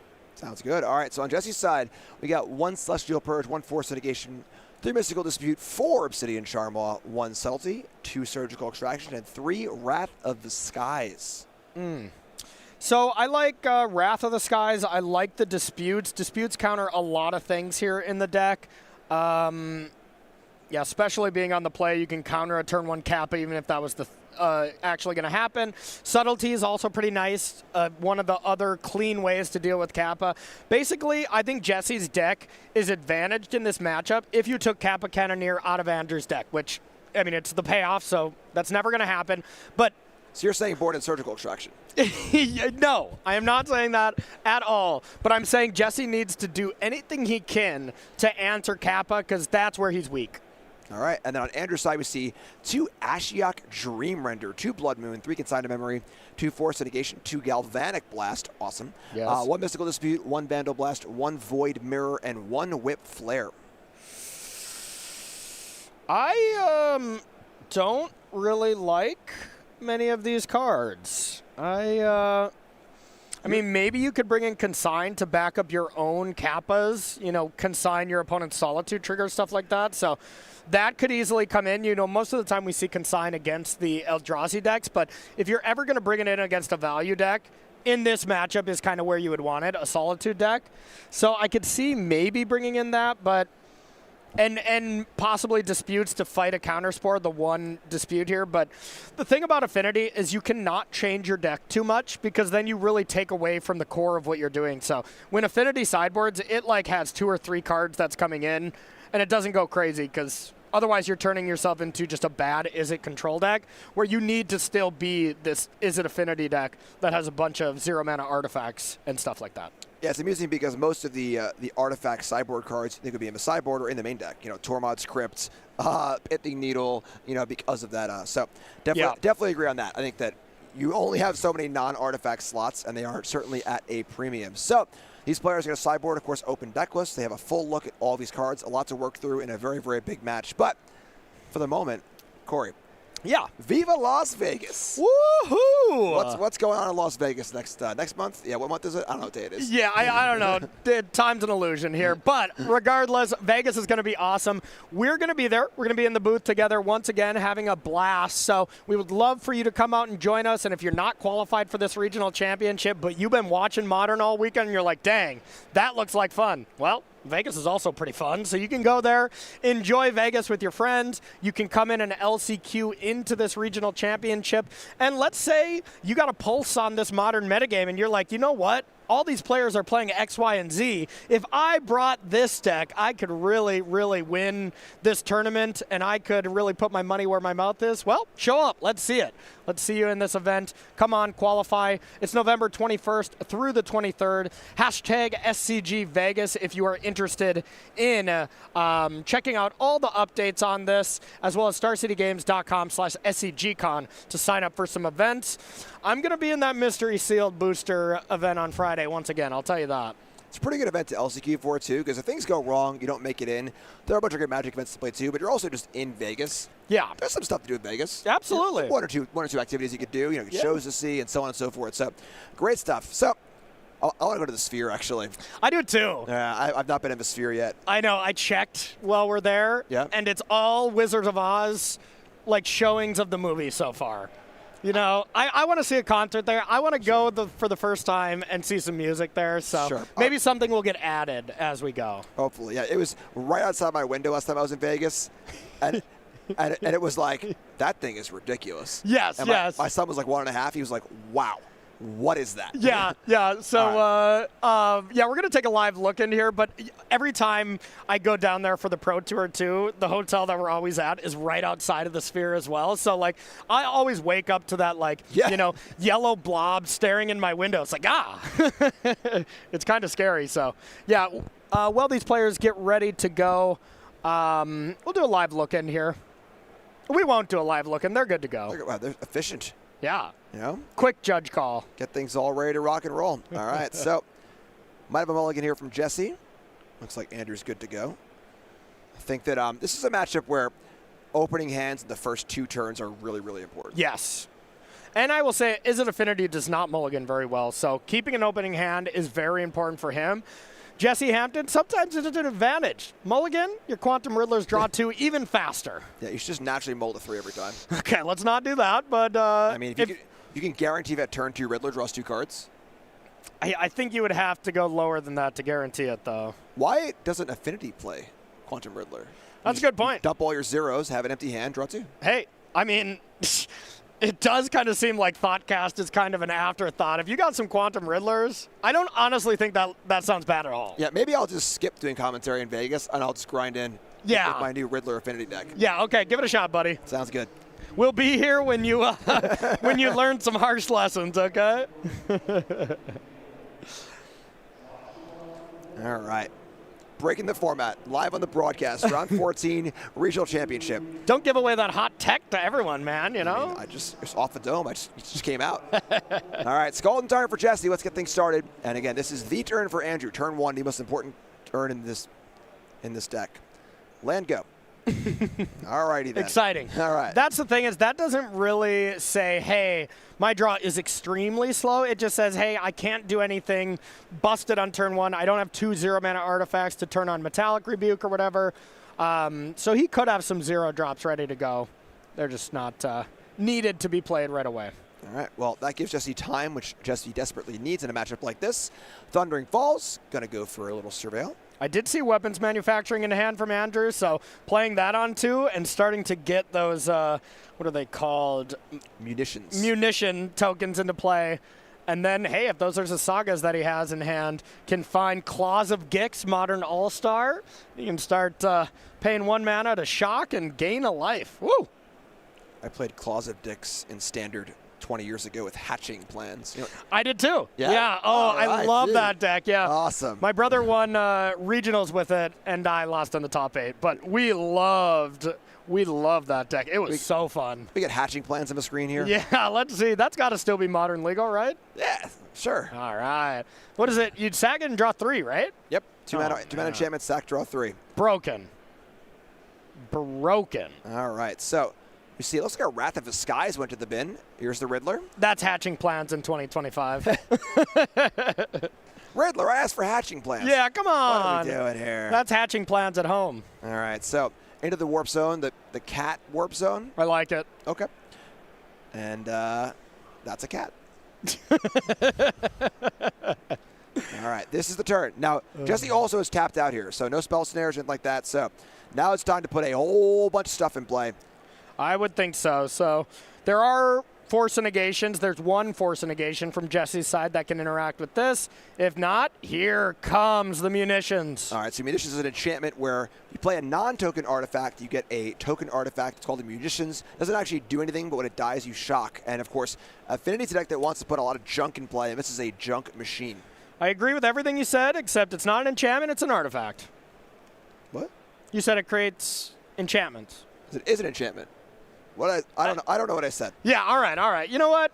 Never mind. Hatching plans, right? Let's get back to hatching plans, okay? The real 2-mana enchantment, okay? All right, so, but once again, we see a pretty tame turn. Just an explosives with 1 munitions. Yeah. The Saga is going here. Saga is good in those kind of like, longer, more removal-heavy games. But those games favor Jesse. Yeah, and I mean, even if Andrew just goes land, so I think Jesse does have a consign. It would have been interesting to... Oh, no.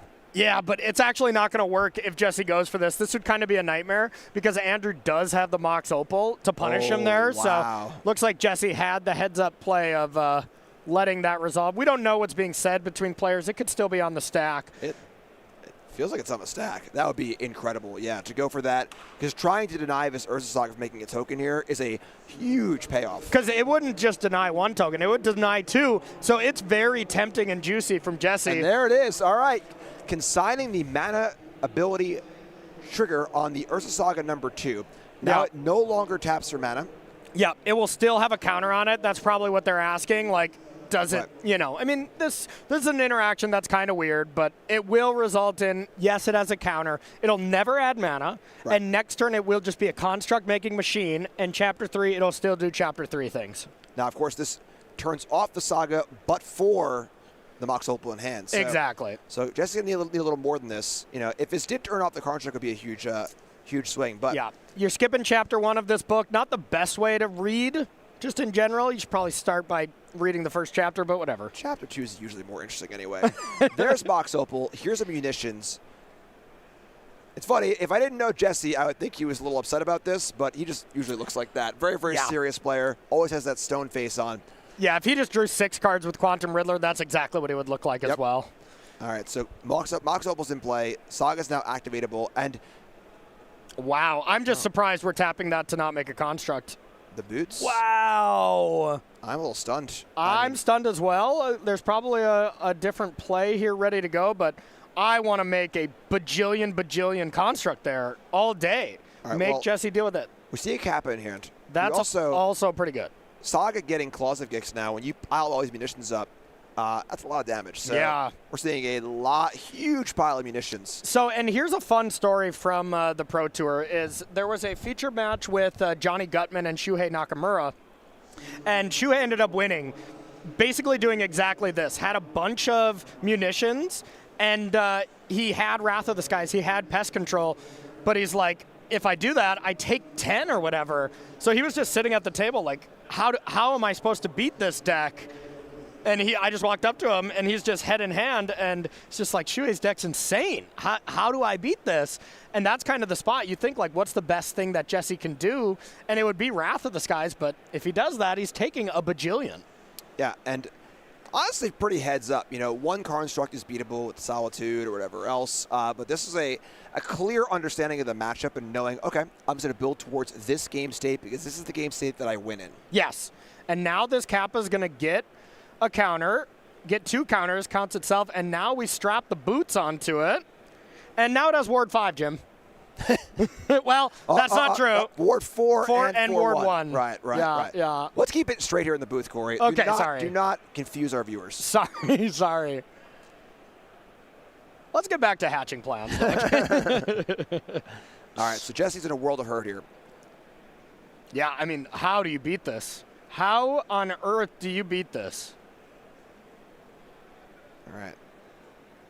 And I was so happy with the idea. Let's make Construct, let's just grind it out, and this looks so much better. I will never question you again, Andrew. This looks infinitely better than one Construct, which Jesse can interact with, versus a Kappa, which, how on earth with Ward 5 are you going to beat this? Because next turn, the Closet Gix is going to be good enough. Making a Construct off a Saga and giving it haste with the boots is going to be good enough. There's lethal coming in from so many different angles here. Yeah, really, really well played. Also, the discipline to hold that Mox. You know, could have played it the prior turn, got more junk, whatever, but hold that. Expose the Saga's ability to a consign. Yep. Really great stuff. And now the winner of this, you know, like you were saying, not necessarily 100% locked, but it's looking good. There's going to be about 6 players with X and 2 or better. They'll be hoping for that handshake to be able to get in. You can see the Oracle text on Claws of Gix. Yep. Yeah. Jesse's well aware. All right. So, taking a look. Let's read that card. Yep. He's like, I can't beat Closet Gix. I can't beat Kappa. I think this is going to be Jesse having to win next round and pray that the tiebreakers go his way. And even if Closet Gix got answered in some way, E for 0. Oh, oops, I blew up all my stuff. Oh, God. Oh, no, I made a serious mistake. You're so right. Yep. And if for some reason you can stifle the first E for 0, do it again. Yep. All right, so end step, Surveil. Looking for a minor miracle on Jesse's side. I think, yeah, you're right. Terminus is probably where we need to start. All right, well, no miracle draw step there, just right to hand. Yep. All right. This has been impressive. Andrew has played amazing Magic. You know, everyone thinks Affinity is easy style deck, player artifacts, attack. That's really not how this is. You need to sequence things correctly.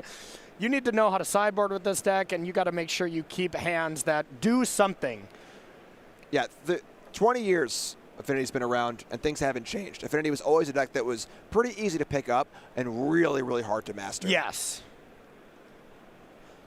And now, honestly, maybe it got a little easier. Arcbound Ravager stuff was actually pretty difficult. That kind of math was tough. Super difficult. When you could just literally have any of your artifacts be a counter effect and go anywhere at any time. Yeah. The permutations are, I can't count that high. Exactly. And there weren't too many Karn effects that stopped artifacts from working back then. Yep. All right, so we see a bolt in hand for Jesse. We see that. I feel like that the flick of the card, where you hold your cards, you put your fingers on the top and bottom and kind of like bend them back and forth, is a sign of like, oh boy. These cards aren't changing. I don't think I can do anything, and I think Jesse's about to do exactly his team's name and extend the handshake. Yep. All right, draw step for Andrew. Andrew smelling blood in the water. Saga goes up. It has no chapter 1. Love the little note there. So it does have chapter 2, like you said. It can make constructs, but we're going to see a chapter 3 on the Urza's Saga. Looks like going to 3. Consigning everything. So double consign on chapter 3, I assume, because Closet Gix is just so good. But like float a mana there. I don't know if he floated though. Maybe it just doesn't matter. All right, so yeah, that Urza Saga can add mana. It doesn't have constructs, but it's still on chapter 2. And it will get claws next turn in theory. I mean, if there is a next turn. Because you're right with the EE line. That's what it's all about. All right, no chapter 1, no chapter 2, no books here. All right, we can just say we're going to read the cliff notes on this story, okay? Yeah. You go online, get the clip notes, jot them down, and then get over to your TV and watch some regional championship. Yeah. It sounds like my high school literature style here. I'll check the cliff notes. All right, Lightning Bolt going to himself. Targeting Corey. Yeah. So here is a gigantic, and boom! There it is. Blow the magicians up. Andrew with an absolute showing here. Fantastically played game. Yeah. Really good stuff. Now, moving on to X and 2. Real good chance to make top 8. And that's a huge match. You know, Yeah. Jeskai, one of the best players in the room. You know, and having to sit down for a big feature match against a top player and just playing like that. Great stuff. In the feature match, you know, that's what it's all about. Like, you know, it's the classic tennis line. Pressure is a privilege here for this situation. You want to be in this spot, but it doesn't make it any easier when you're in it. You still got to deliver. Andrew played really well, played like he's been here before, and that easily could be him heading to the Pro Tour here, as long as he gets to shake hands with his opponent next round and head on in to the top 8. So, bravo, Andrew. It's very, very well played. Very, very exciting. And maybe we'll send some more players into the top 8 if we can. Let's do it. I'm sure we got a backup feature match we're going to jump into right now. So let's get right in. All right, we're getting ready for that. So, what do you think? What's your big card for this tournament? You know, My big what? Your big card for this tournament. You know, for me, it's Consigned. Yeah, consigned, definitely. And here's the thing. The fact that I'm kind of thinking and nothing like really jumps off the page to me as a card right away is just telling how great the modern metagame is. So for me, I think the card of the weekend is just modern. I know that is a politician's answer. A incorrect answer, but it just shows how awesome modern is. Amulet was kind of the boogeyman going into this, but it's not necessarily putting a ton of players into the top 8. It's doing just as well as his Prowess is right now. So I think whatever deck you are a specialist with, you can do that. You can fine-tune your deck for what you expect, and you can have success in Modern, and that's a healthy Modern format, if you ask me. I'll be less diplomatic. Thank you. Consign. Consign. Okay. I think Consigns look really, really awesome. It's obviously a very, very powerful sideboard card, but seeing these decks find a way to get it into the main deck and use it in some proactive way, where it's like, I have this great sideboard card against you. It's also great in my deck, but oops, it's good against you too. Really, really cool. That is a good one. Maybe I'll say Riddler if I had to. That card's still doing a lot, even though Blink didn't dominate. It still did some messed up things on camera pretty much all the time. So. All right, sounds great. Let's talk about the feature match area and check out our match. All right, we got Sam Clayton on the top. Is it Prowess? And we got Haven on the bottom. Amulet Titan. Not many Amulet Titan players left in contention, are there? This is the #1 player in contention with Amulet. Haven at X and 2 is the only player at X and 2. There's a couple X2 and 1s where they have to win the next 2 rounds, and then they're probably in. Haven, she can win this round and be in that same situation, almost assuredly shake hands and be into the top 8. So. Yeah, you're right. The best performing Amulet player for sure. All right, so looks like a mulligan here. Sam patiently waiting. I just love the face cams in these like really important matches. Oh, you know? yeah. Just seeing the humanity behind it, seeing the players, you know, it's a lot of stress, you know, and really, you got to take that second, take that breath, really push through. Yep, absolutely. And, you know, this is a lot different than maybe round 1, round 2, round 3, where we see these players having a lot of fun. It's business time. Not only are these players trying to accomplish what very well could be their dream, making to the Pro Tour, making a top 8 of a big event like this, but also just playing for so much money. $20,000 is life-changing money. Yep, absolutely.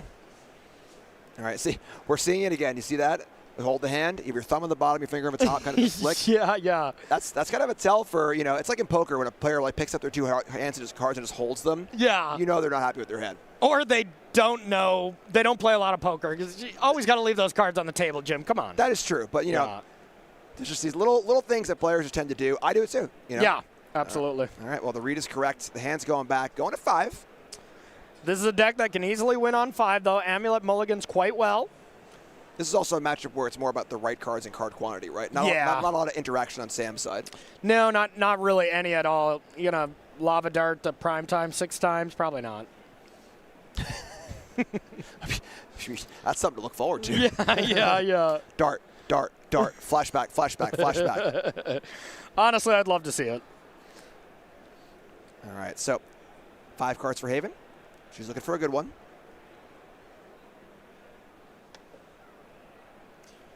All right, taking a look. Boreal Grazer, not too shabby in this matchup. Yeah, nice block. Be able to eat up a ton of damage if you got like a slick shot going off. And we see Amulet in the front and Saga. She has prioritized, I want these cards, no matter what. Yep. And now it's which one of those 2 cards do we want as well. So there's no payoff right now. So this is a hand of all setup. Oh, wow. We might be at a lot less cards than 5. Are we at 3? Oh, I agree with you. I thought that was like these are the cards that definitely won. Yes, yes. Oh, wow. All right. Oh, my. Really tough spot to be, but you know it will be a great story to tell when you get home? Yeah. Oh, yeah, I was playing for top 8, mulligan to 3, won anyway. Yeah, no kidding. I mean, hey, this is the start. Absolutely. But yeah, I mean, it makes sense. Looking at the clock here, we're at 46 minutes, and this is our first turn. It takes a while to mulligan 4 times. Yeah. You know, like. All right, so we see Turn 1 Saga and Amulet, which is about the ideal start possible. Yeah. Slick Shot Shell coming in for Sam. Here comes the whole hand from Haven, it looks like. Grazer, put another Saga in hand and play Boseiju as well. All right, so got to navigate through this on very, very low resources. Yeah. Yeah, that's the question is, do you actually play the Grazer or not?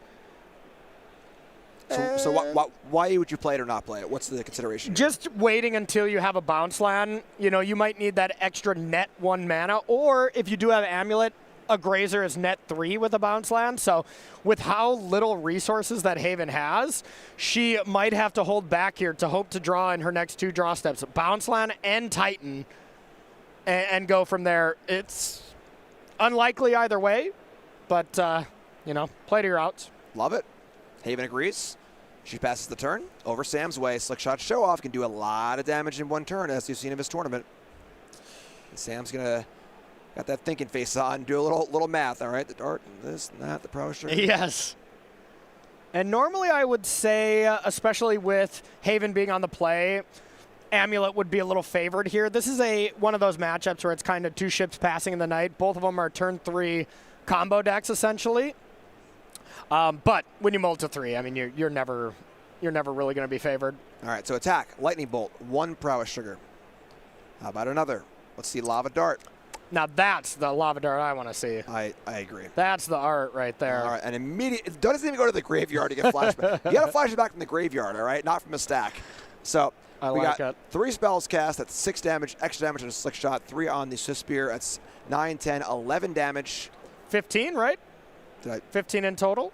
Counting the burn spells too. Oh, you counted the burn spells. Okay, yep. Yep, so, all right, coming in. Saga goes to 3. Going to float him out on the way out.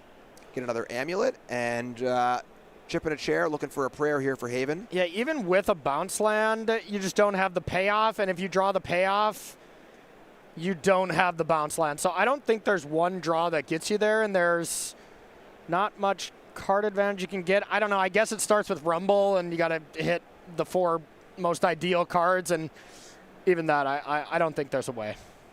All right. Well, there is a way. Haven's going to show it to us. Whenever I see 2 Amulets in play, I just assume I'm dead. Yeah. So now mulligan to 3 is a different story, but. Okay, Spelunking was the draw, so you can cast that, and then still the same scenario. You draw a card, you either get the bounce land or the payoff. We found the payoff, and now as long as Sam has anything, oh, yeah.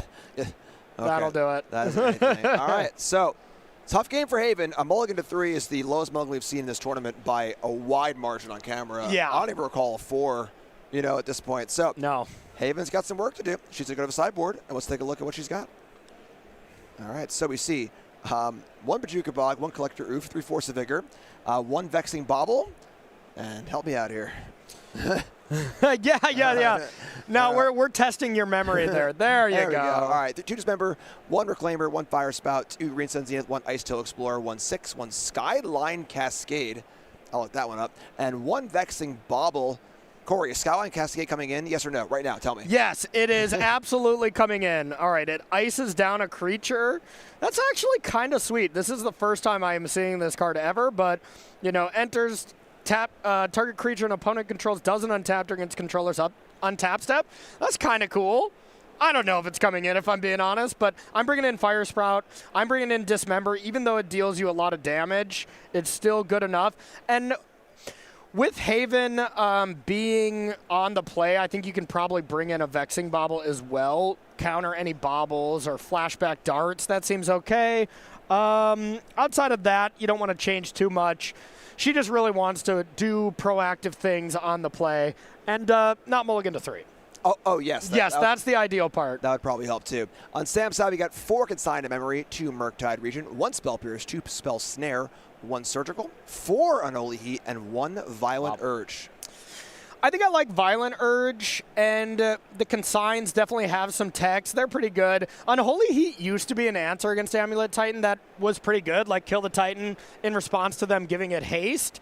But when now you have these scape shift lines where Unholy Heat doesn't interact in any way at all, the scape shift lines not only make removal worse, but they also make the Consigns worse. So I think I'm still bringing in the Consigns and give me that double strike Violent Urge to try to win as fast as possible. Yeah, it's kind of weird to see a main deck card like that in the sideboard, but it speaks a lot to like what kind of game is it going to be. Yep. If you're not killing my stuff and I got to kill you fast, there really isn't a better card to have. Exactly. So both players are just very much like minimal changes, trying to kill the opponent as fast as possible. All right, well, they're going to sideboard again, open deck list, and of course, when you have a game like that goes really, really fast, I think players take a little extra time to sideboard, kind of really go things over. They know they have the time. So while we have the time, we're going to thank our wonderful sponsors.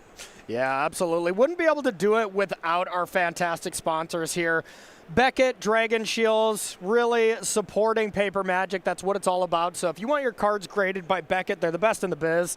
So make sure to send some cards into them. They're sometimes at these events as well, where you can get some services here. And then Dragon Shield. I mean, Dragon Shield's one of the OGs in the business as far as sleeve companies go. High quality stuff. So I remember sleeving up my decks with Dragon Shields when I was, not old enough to drive. So that's really telling. Phenomenal selections of different colors and really great stuff. Once again, a huge shout out to our sponsors, Beckett and Dragon Shield.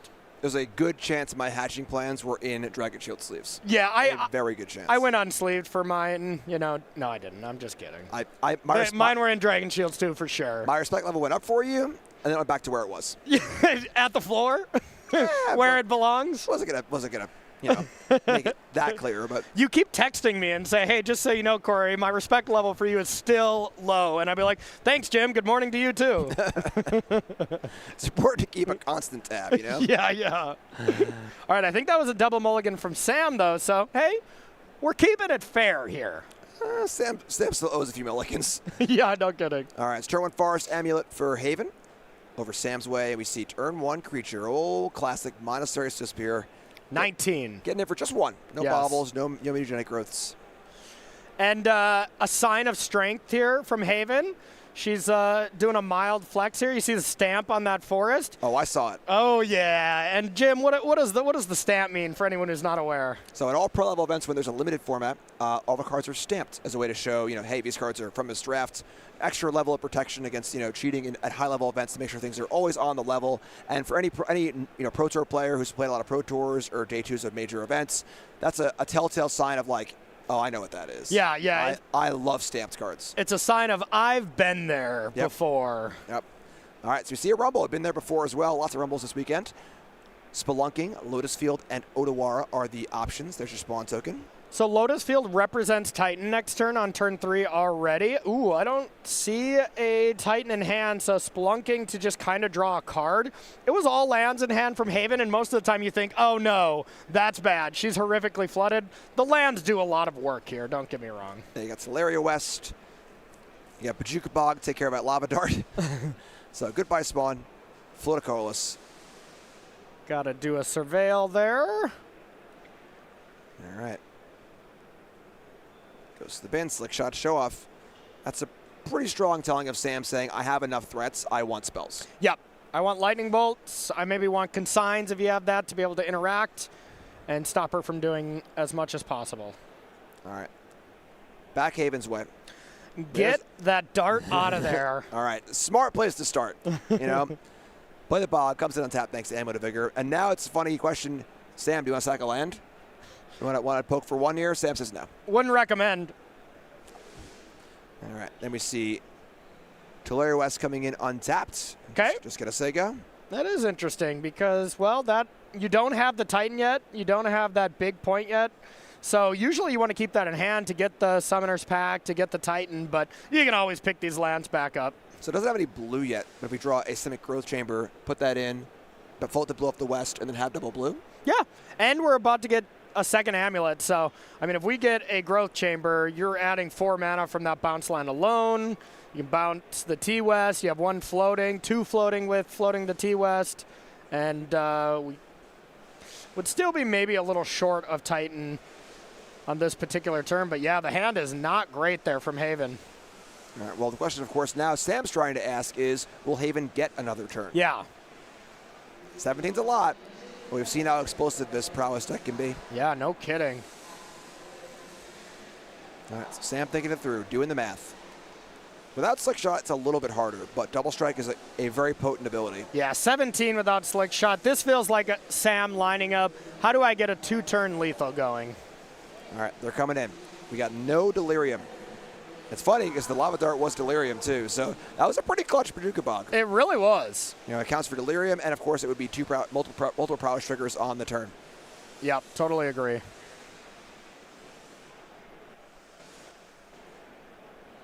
All right.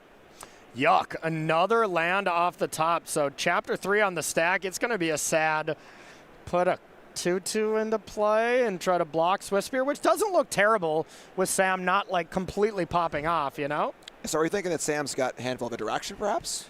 I guess it's got to be like consigns and stuff, right? Like, I don't know. I mean, no consign on the Saga trigger, so. Or, you know, it's like 1 lightning bolt, and it's just like, all right, to be mana efficient, I'm just going to sack this Fiery Islet at end step to try to line up a nice little turn next turn.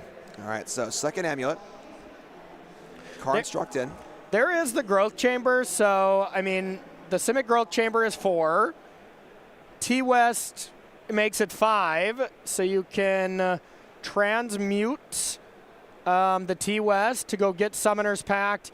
You could Summoner's Pact for Aftermath Analyst and play that right now, but I don't love that. I think you just transmute, go get the pack, say go, hope you're alive. Yeah, 14 with a blocker is not too bad, right? Yeah.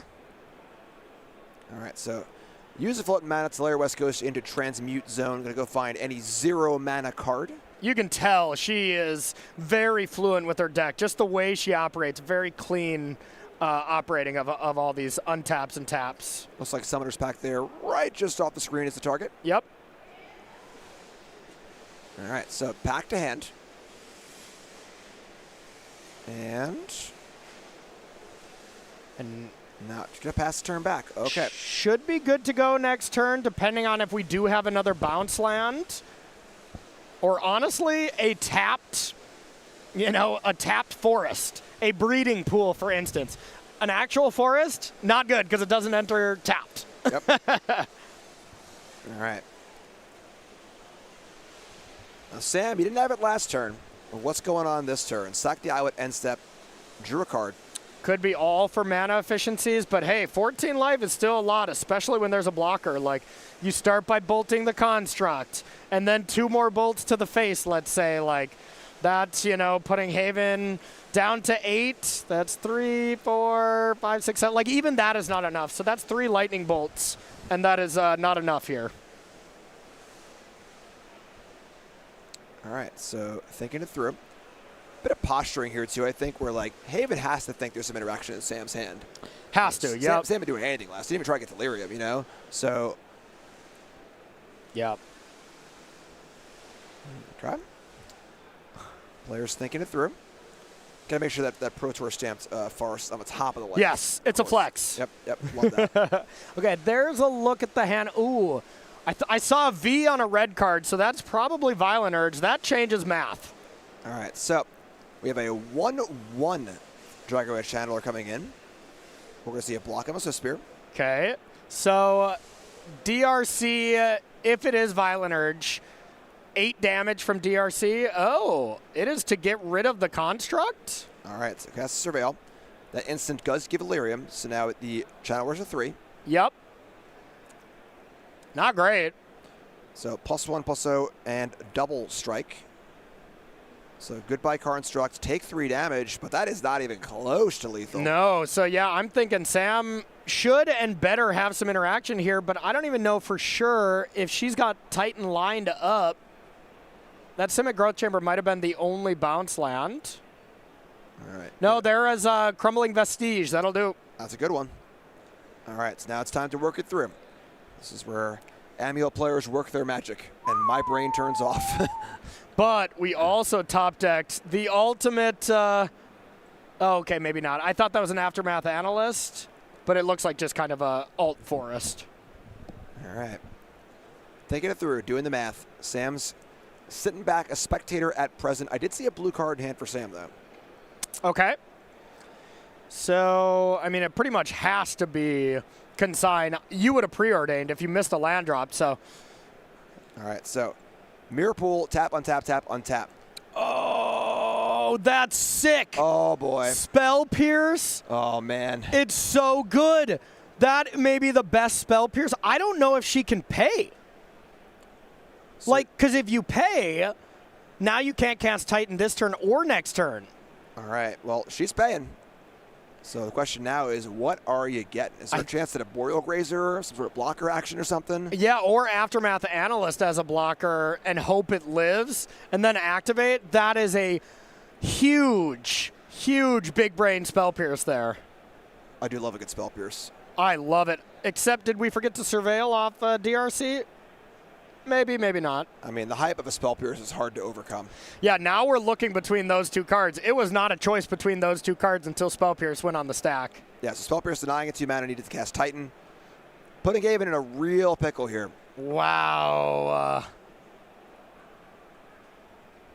All right, so I also don't think Spell Pierce is that good in the matchup, so I don't know if I necessarily would have brought it in, but it looked great. look pretty good there. And if you can ever hit a Spelunking or something, it's awesome. Yep.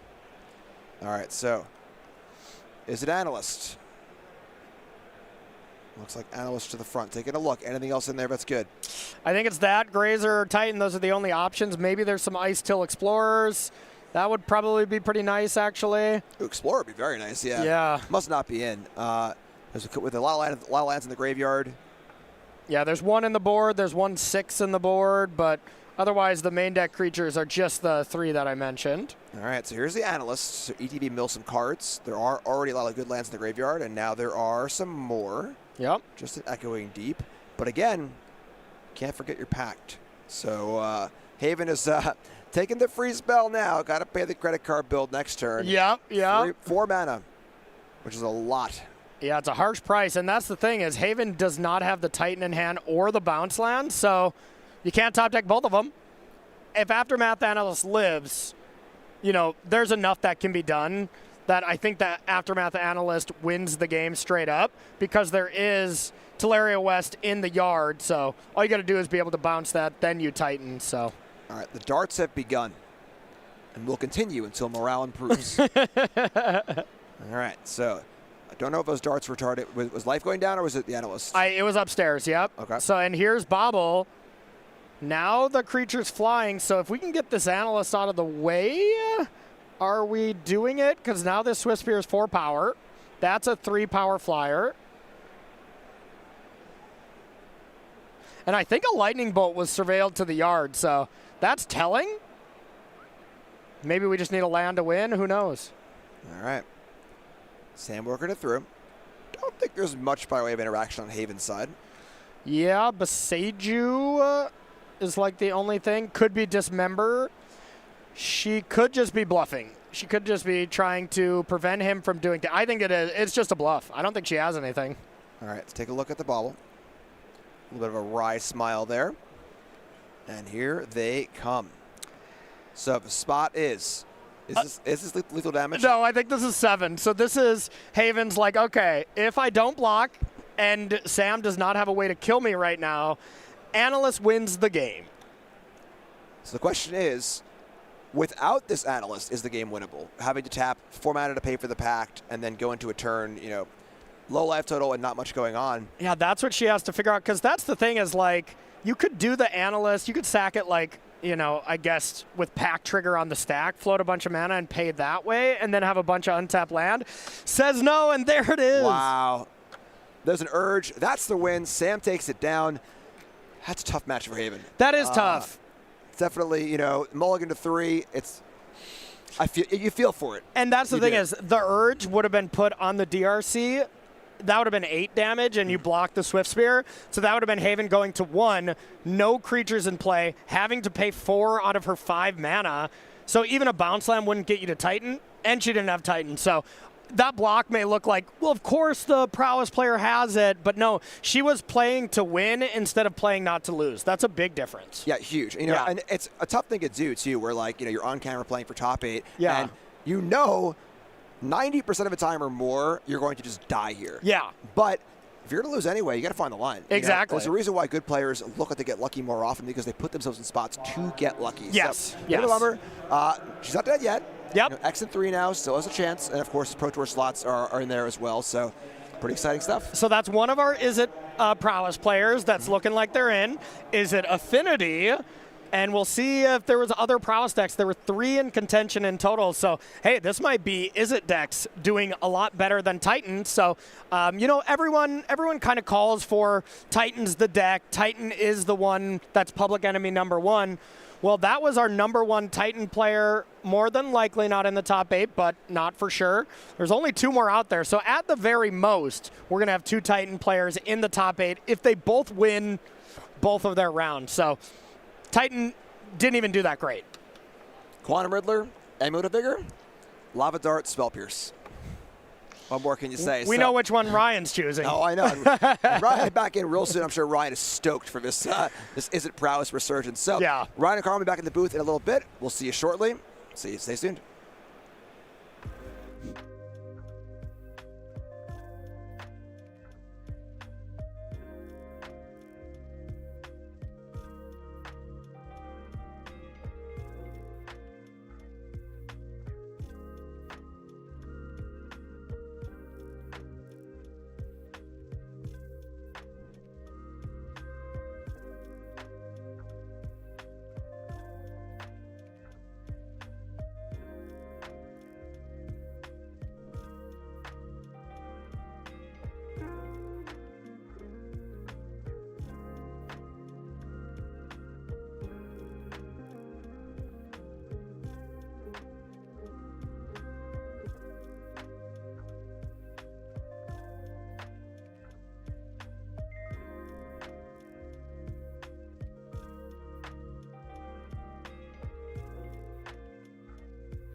Hello, gamers, and welcome to Round 15, the final Swiss round here from the Regional Championship at SCG Con Houston. I'm Ryan Overturf. She's Carmen Klomparens. Howdy! And this is it. This is where we're figuring out who's going to be in the top 8 of our event. I know, and we've got a nice feature match lined up that I don't think you and I could be more thrilled to cover. This honestly, in some ways, feels like us having a little pride match at F&M, except it's sickos playing for the top 8 and playing in those elimination rounds for the chance to punch their ticket to the World Championship. Yeah, that's a huge aspect of the prizes this weekend. We're getting a little bit ahead of ourselves. Okay. Take a look at the fielder. Breathe in. I know it's very exciting. Let's take a look at our standings here, see who maybe is already locked up a top 8 slot, see who is vying this round. Vinny Fino, 13-1 at Jeskai Blink, was in sole possession of first place in this round. We'll get confirmation from Nick Miller on this kind of stuff. We'll let you know what's going on. Got to imagine there's a handshake for that player. Noe Leal Jr., who was our last undefeated as the tournament progressed, 12-1-1 Esper Goryos. Likely going to be seeing him in the elimination rounds as well. I ran into them between rounds, and I believe they are of the belief that that is true. Yeah, we all believe the same thing here. We did some chatting, you know, little loving Esper Goryos that. Andrew Debovoy is at Affinity, 12-2. John Puglisi Clark, Boros Energy. Also at that record, one last 12-2 player is Sam Clayton. Sam is playing this round, so we know that there's not just handshakes all the way down, but those first 2 tables 1 and 2 I have just confirmed have drawn, so those top 4 players, they will be in our top 8. Sam Clayton and Valerie Jade. That's actually going to be our feature match. This is the one that you're really excited about that we'll be watching shortly. Oh, yeah, no, I'm excited about it. You're excited about it. This is the one that we're excited about, that you're excited about. We know the people at home are excited about this. This is actually a really cool version of the deck, and we're going to get to it later, but we also have JT at 7th. This is someone we saw piloting Boros Energy really well earlier. Yes, also at 11-2-1. That's important. You see through 8th place, Collins Mullen and Amulet Titan, also 11-2-1. Very clear win and ins for those players, a draw ahead of the field. When we get down to those 11 players, Gage Hergart, Is It Prowess, is going to have great tiebreakers. That's what those numbers are based off of. As you get further down, not everybody at 11-3 is going to be live. Right. Haven is someone that we saw just fall to Prowess just at the back end of last round. Jesse Hampton as well on Jeskai Blink.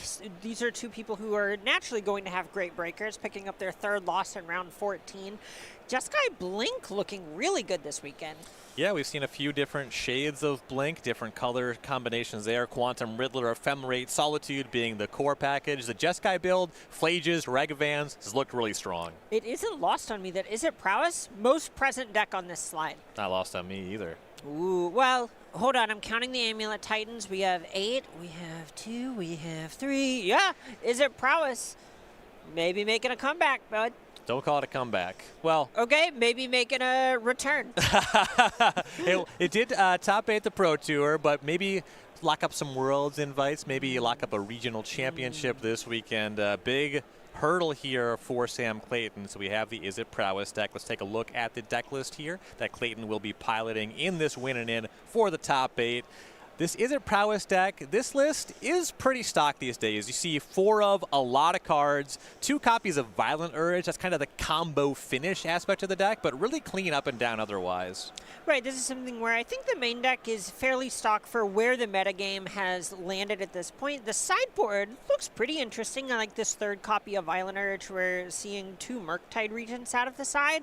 Anything else that stands out to you as maybe some seasoning to taste worth calling attention to? I want to call out something that actually is more significant than it might look. It might just look weird. You see 1 Stomping Ground. You're looking, what's the green spell? Is there a sideboard card? What's going on here? That's green mana for Mutagenic Growth to play through the Vexing Baubles. Oh, you had to pause, and I said, please say it. Please say it. I need to know. I don't know the answer here. You're the expert, man. You do not want that spell to just be countered against Vexing Bauble. You want to be able to spend mana on it. So that Stomping Ground, really nice piece of tech here for Sam Clayton. Right, and I think that's a really good shout. That's something that we've seen come up a lot this weekend, actually. People bringing a lot of Vexing Baubles to try and answer the likes of Solitude, Force of Negation, Ephemerate out of Esper Goryos, which was sort of the deck to watch coming out of the Pro Tour. Yeah, other than that, a lot of damage, fast creatures. Corey Steelcutter, this is the new card from Tarkir Dragonstorm that can give you this turn-over-turn value. A lot of ways to get some extra cards, be it Expressive Iteration, outright drawing them, Lava Dart being 2 spells. Can get that value churn there. That certainly helps you in matchups like this. Apologies, we're not going to have a deck graphic for Valerie Jade. This is an Azorius control deck for Terminus, kind of a Miracles deck, and that's actually really where you're going to see a card like Corey Steelcutter shine. If it resolves, it's multiple creatures, it's the ability to just inherently reset against a sweeper. Yeah, we see a couple of Prismatic Endings, Wrath of the Skies main deck, March of Otherworldly Light, and 2 Spell Snares. Honestly, these are 2 people competing. These are your favorites. Spell Snare is strong. Pretty good against Corey Steelcutter. And yes. I think I'm hearing the players might be ready. I am hearing that too. Let's go ahead and get down to the matchup. Find out which of these 2 players will be in our top 8 this weekend. All right. Welcome everybody at home to round 15 of coverage here at the Regional Championship at SCG Con Houston. We have a clean winner in here. Sam Clayton on Is It Prowess at the top of the screen on the play against Valerie Jade on Azorius Control with a Kahira companion. And something worth noting going into the match, we touched on there being 4 Terminus main. There's also 4 Brain Surge. We've seen a lot of Consult the Star charts showing up in Blue-White recently because it can ostensibly pair with the likes of Isochron Scepter. Jade notably having that Scepter Orum's Chant package, but Brain Surge setting up super efficient sweepers in Terminus. I'll also say, I'm a Consult the Star Charts doubter, so I love it. Oh, right. It's one of those where you legally can do it, but it's hard to say you're ever feeling great when you do. Right. Clayton started with a Fetch Shock for a Preordain, kept both cards on top. As you see Jade play a Meticulous Archive, surveil away Narset Parter of Veils. That one a bit slow in the matchup. And is this one where Orum's Chant's Fog mode matters a ton? A ton might be strong. Sure. But it's time-walky. Okay, well, here's Corey Steelcutter on 2. Pretty tough in the face of this tap Meticulous Archive. Doesn't have to pay any respect to Spell Snare. Right, get out from under that one. That feels good. And something about, making room for all these different cards. You're talking about Terminus being kind of a part of a package. This is a deck that is not packing any main deck Force of Negations. Ooh, right. This is one that it looks like Jade decided to be pretty low on. Just 1 out of the sideboard. Mishra's Bobble there. That is the combo, as it were. Monk immediately ready. Attack for 2. And Clayton will bobble Jade. Take a look at that top card. Pass and draw for the bobble. All right, Teferi Time Raveler. Is there another land? You saw the miracle check there. Miss on a Terminus, but here is land number 2. All right, Flooded Strand's a good one. All right, just the land in the pass, heading back to Clayton. Untapping with a Steelcutter, with an active Prowess creature. There could be a ton of damage here, and it starts with the Mishra's Bobble. Then Mutagenic Growth. So this is actually a window where an Orum's Chant could be really big in a time walk. Right. If you have to growth to get the token. Yes, this is super heads-up sequencing from Clayton, where if you lead on your instant and have the Bobble stranded in hand, you can end up not being able to cast a second spell or having to do something off balance you don't want to, but this plays around that. All right, so here is the Monk. Fresh Monk with haste. You have the Mutagenic Growth on the other, so 2 spells on the first Monk. So it's a 5, and then we have 2 off of the other. I like your math. Let's see if the players agree. Ostensibly, Jade to 11. Still got it. And Slick Shot Show Off on plot. Love that. Plotting. Plotting. And that is paying some respect to Orum's Chant. You could say that a sweeper is a concern, sure. But with the Steelcutter that's already kind of insulated, with Slick Shot Show Off, it's often a card you want to play when you have a Mishra's Bobble. It would have been extra damage, but it would have been more damage you were losing to an Orum's Chant. Yep, you are totally correct. And look at this. Did not crack the Bobble at sorcery speed. Waited for the Meticulous Archive to come out, or at least the fetch to be resolved. We have a Surveil. Jade really seems like they're looking for something. It's not Orum's Chant. Hits the bin. And Bobble's going to go to work. Oh, miracle check. Miracle check. It's a miracle! There is Terminus, and that's another part of that equation. That Slick Shot Show Off, it's still on plot. So Jade cleaned up the battlefield a little bit, but still in a lot of trouble. I think she's missing the 3rd land? Yikes. Oh, you can see the laugh and the pass. I like this upkeep Orms chant. Yeah. It's going to keep the show off plotted. It's going to prevent any monks from entering this turn. Right, there's that sort of beat where you maybe think Clayton is thinking to himself, do I lava dart here? Just get the pressure on the table? It's good to stop and think about it.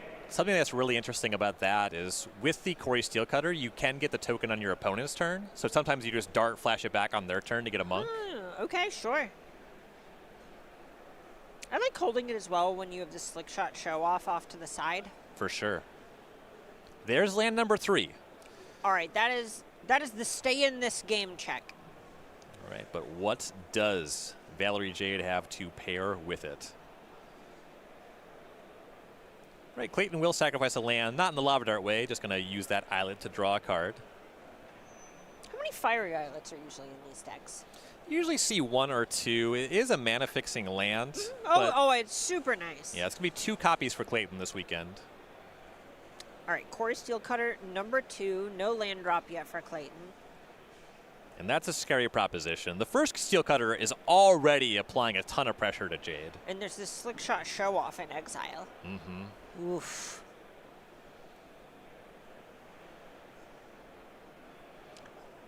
Couple copies of Counterspell in Jade's hand. All of a sudden having to weigh, do I think Slick Shot Show Off is worth more damage over a long game or the Corey Steelcutter? Right, so there is the cutter. Show off cast as well. Here's 2 monks. 5 of them. Oh! Jade says 5 is fine, but mutagenic growth, that's an additional 5. It's lethal. It's 6 even. That's lethal. Is this going to have to be Counterspell on mutagenic growth? Even that only keeps Jade at 1. That would destroy the flooded strand. No longer be able to crack that. That would be a rough counterspell. But the game has already gotten so far away from them. This is so tough. And Jade's going to weigh the options here. Really tough spot. You can see she's asking herself, what does staying in this game even look like? All right, so she's going to crack the flooded strand. Oh, I love this. I think what we're going to see is them cast a card draw spell looking for Solitude. Okay. This is a way that if you hit the Solitude, you theoretically still have access to your land drop, and having that land is probably what a game that Jade wins from here looks like. Right, here is Brain Surge. On the topic of lands, there sure were a lot of them in those 4 cards, and it's not going to be enough. Sam Clayton quickly up a game. Looking really nice. This is definitely a version of Blue-White Control that is positioned for longer games against bigger spells, Amulet Titans and Quantum Riddlers of the world. And that was kind of a big aspect of that early Surveil. Of course, Jade did miss the 3rd land drop, but Narset Parted of Veil is going to be kind of lights out, a big haymaker in those other matches. Really slow, not very effective in this one. Fastest Surveil away you've ever seen. Yes. As players go to sideboard for Sam Clayton on the Is It Prowess side of things. There are some tools against control here as well. You know what? I'm actually going to throw it back to you, friend. Talk us through how you're sideboarding here. Yeah, so you do have some counterspell options. Some players, I think you might be inclined, when you see permanents that can be destroyed by Unholy Heat, I've seen people overboard this card. I'm not interested in that in a matchup like this. I do like Spell Pierce, leaving that up. It's a little bit tougher to catch a Terminus and some of the stuff that you're generally interested in, but there's no configuration post-board where Jade is just off Planeswalkers. Correct. And it's not like you're bad against a fairy, but it is just 1 copy. Oh, and yeah. often at times, you're going to use it against the card Counterspell. Yes. So you just find a spot, 1 card. It's not that difficult to get into your deck. But when you look at the deck list, there's not really anything in the main deck that is weak. Like the things that I'm least interested in, the mutagenic growths, the violent urges, they kind of play into cards like Solitude. Sure. But because they're so strong with Corey's Steelcutter, I'm not like panicking. I'm not really trying to get off of them. Sure. So I wouldn't hate Clayton just presenting same 60. Sure. The spell Pierce is calling to me. Right, there is some amount where you're kind of just saying, look, have some faith in your own deck. Yes. You know, there's a reason that you registered it, and it does look great in the face of this matchup. And there's a card on the sideboard for grindy games, Murktide Regent. I'm going to really like that against Fatal Push. I do not really like that against Terminus. I think it is a bit tougher here. It's also the kind of thing where, depending on how much Jade has to bring in, it can leave you a little bit colder to something like Teferi Time Raveler, which is a bad time. Yes. It's also bad against Jace the Mind Sculptor. There's a bunch of stuff that I don't necessarily think that Valerie Jade is going to be stoked to leave in their deck, but it does just kind of add up to something that isn't really part of the game plan you want to play.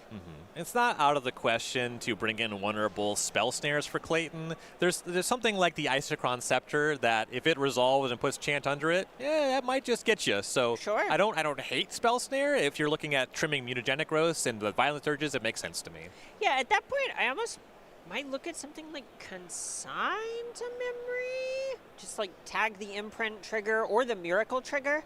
It plays. That Yeah. card always finds something to do. Right, exactly. That's a lot of what I'm thinking of there. But I do really like your approach of just trying to say, no, I think I am organically favored in the matchup, and I think muddying the water is maybe going to take away more percentage points than it gives. And actually, I think that a lot of what Clayton's going to be doing is looking at the sideboards. We're going to get to Valerie Jade's side in a second, but I'm looking at that second Isochron Scepter, and more importantly, I'm looking at that High Noon. Yep. That's moving me towards those spell snares. Yes, that's a very good point. And speaking of Jade's side of the matchup, Force of Negation, something that I think you could see some amount of temptation to reach for in the face of these really high-impact non-creature spells like Force of Negation. It's also kind of fine against Expressive Iteration. High Noon, obviously quite strong. March of Otherworldly Light, really just looking for spot removal and ways to stay on the table. Wrath of the Skies is the kind of thing that is going to be so good at mopping up a Corey Steelcutter. That's exactly the kind of card Jade needed to get back in the first game. I think the second Isochron Scepter is something you could think about that does its own sort of card advantage that you see from things like Narset Parter Avails, but it's something you don't need to invest a ton of real estate into protecting, which has me a little bit more bullish on it. Yes, you cannot attack to remove Isochron Scepter. Yes, exactly. That all tracks for me. We're having a lot of fun here at the Regionals Championship at SCG Con Houston this weekend. And if you're looking to book some travel, check out some events for 2026. We have our season schedule up here. All kinds of fun stops all across the U.S. We're going to Atlanta, Portland, Bang. Milwaukee, and a bunch of other places. Oh, yeah. We've been to most of these places this year, actually, and it's really great to get to visit them again. I was talking to someone earlier and said that Portland was actually one of my favorite destination cities for tournaments, which I think is a sleeper pick for a bunch of people. But the food there is incredible. The vibes are usually great, and I particularly love that there are a bunch of hotels that are walkable to the event site. Just also, it's surprisingly not that cold that time of year. And by that I mean January, which is a crazy sentence to say earnestly. Yes, my first trip to Portland was, I don't remember, was it late last year or early this year? It was early this year. You came and hung up in Seattle afterwards. Yeah, it was a really good time. Yeah. I enjoyed both places that I had not been to before. Nice. Yeah, good time in Portland there. Also, DC is a spot that I've hit for the first time recently. So Really? yeah, somehow missed that one for a while. Yeah. It's funny. It took me a long time to ever get to Chicago. It just never came up. Yeah, that one's easier for me because it's super drivable. Right, of course. That's what, 4 hours for you or something? It's 6? Six. Yeah. Also, Chicago traffic catches up to you about an hour outside of the city. Right, 12 hours. Players looking at opening hands here for game number 2. Valerie Jade down a game on the play. Scalding Tarn. It looks like both players on 7, and both players with a Scalding Tarn. Clayton with more action, though. Here's a turn 1 Monastery Swiftspear. Scalding Tarn, Steam Vents Monastery Swiftspear. Take me to church. Clayton to Or 17. to a monastery. Excuse me, I'm sorry. Good catch. Good I save. want to stay respectful. Mish's Bobble as well. That's why Swiftspear does not enter tapped and attacking. It's connecting for 2 points here, and Jade will now fetch down to 17. 17 all. And Meticulous Archive is the find. Going to see a Surveil. Seeing a ton of surveilling in a lot of the higher synergy decks that are more sequencing intensive in particular, where sort of having this way where your fetch land can do a bit of a consider impression to find your higher power cards or your more important cards. It just matters so much. Here is the Surveil. Jade will keep it on top. Ask, do you want to see it? You got the bobble. You see the smiling. Both of this is the cat and mouse. I love this. I'll show it to you. It was Terminus. Put that Swift Spear on the bottom. And here is land number 2, tapped Hollowed Fountain. Now Clayton will take a look at whatever is on top. Go back his way. Draw for bubble. And draw for turn. Terminus is just clean living. Being a clean living, here's Preordain. Oh, yeah. What year is it?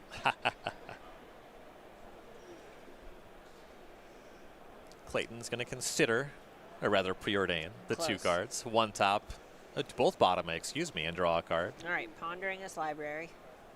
Basic Mountain, a Dragon's Rage Channeler, most of the way to Delirium. Here's a Mishra's Bauble for a trigger. All You right. see Sorcery Artifact land already in the graveyard. Opts to keep a card on top. Pausing on the Bauble remembers, hey, I already know this one. Show me something new. Yeah. Not going to use the card on Jade's turn. Right, back over to Jade. Miracle check. No miracle this time. It's so funny that Terminus putting the card on bottom also means that that's why Dragon's Rage Channeler isn't delirious at the moment. Yeah, it would have been a creature. Basic Island is land number 3, and here is Teferi Time Raveler. That one's fairly effective against the Dragon's Rage Channeler on a battlefield this empty. Bounce that, draw a card. Right, this is the type of thing where all of a sudden it is asking a specific kind of question of Clayton, where he might have expected a texture of game where he can play a little bit slower, but all of a sudden now needs a hasted threat pretty bad. Bobble goes to work. Clayton will draw for that, draw for turn. Here's a Channeler. There's a Lava Dart. Surveil. Slick Shot Show Off. Going to go to the graveyard. That's creature. We got Delirium. Well, And Lava passes Dart back. would have gotten us to Delirium too. I wonder what Clayton's looking for. Well, there was no third land. Could already also just have something like Expressive Federation in hand, which means there's no time for a Show Off. Sure. Go back to Valerie Jade. Thundering Falls. A little bit of a red splash here. Not a lot doing with it, but a Surveil land's Prismatic nice. ending. You can also sacrifice High Noon. Very true. March of Otherworldly Light. Take care of that Channeler. I might have the wrong card think there. that I was think that's Prismatic actually, ending. yeah, there's only 1 mana spent. You're right. You were so right. There's land number 3 for Clayton. It's Fiery Islet. Good one to have. That's one of the best third lands you can have. Yes. Tap it 2. Plotting a Show Off. All right, that's another reason it makes sense to get rid of the one that was on the top. Right, this is the spot where it isn't clear Jade is going to have a way to spend their 2 mana, and you really want to kind of create this false tempo game whenever you have, on average, cheaper spells. So Jade doesn't get to, say, cast a counter spell and efficiently use their mana that turn.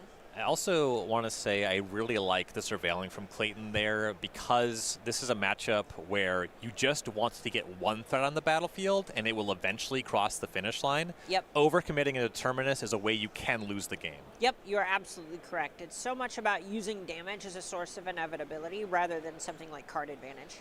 And Clayton's going to plot another Show Off, and this is where you can get into really scary positions for the Prowess deck. Jade's going to Brain Surge to take a look. You see a Terminus that's now going to be floating at the top of the deck. Orm's Chant and I believe Subtlety among the selections. Going to draw 4 and put 2 back here. I mean, there is an interesting layer here where you can have Clayton, say, commit 1 Show Off, think the coast is clear, go for the second, and then beginning of combat, do the fog mode on Orm's Chant. Right. It's a spell snare among the holdings there. So some insulation about what's known to be coming for Jade. And actually going to complete the Brain Surge by cracking this Flooded Strand. And with the battlefield the way it is, with those show-offs on plot, just with haste, it makes sense that Terminus is not what they're in the market for. Right, this is the spot where it doesn't feel like Clayton is going to be committing any creatures to the battlefield without a lot of life being lost anytime soon. All right, so Jade is going to fetch up Meticulous Archive. She will surveil once again.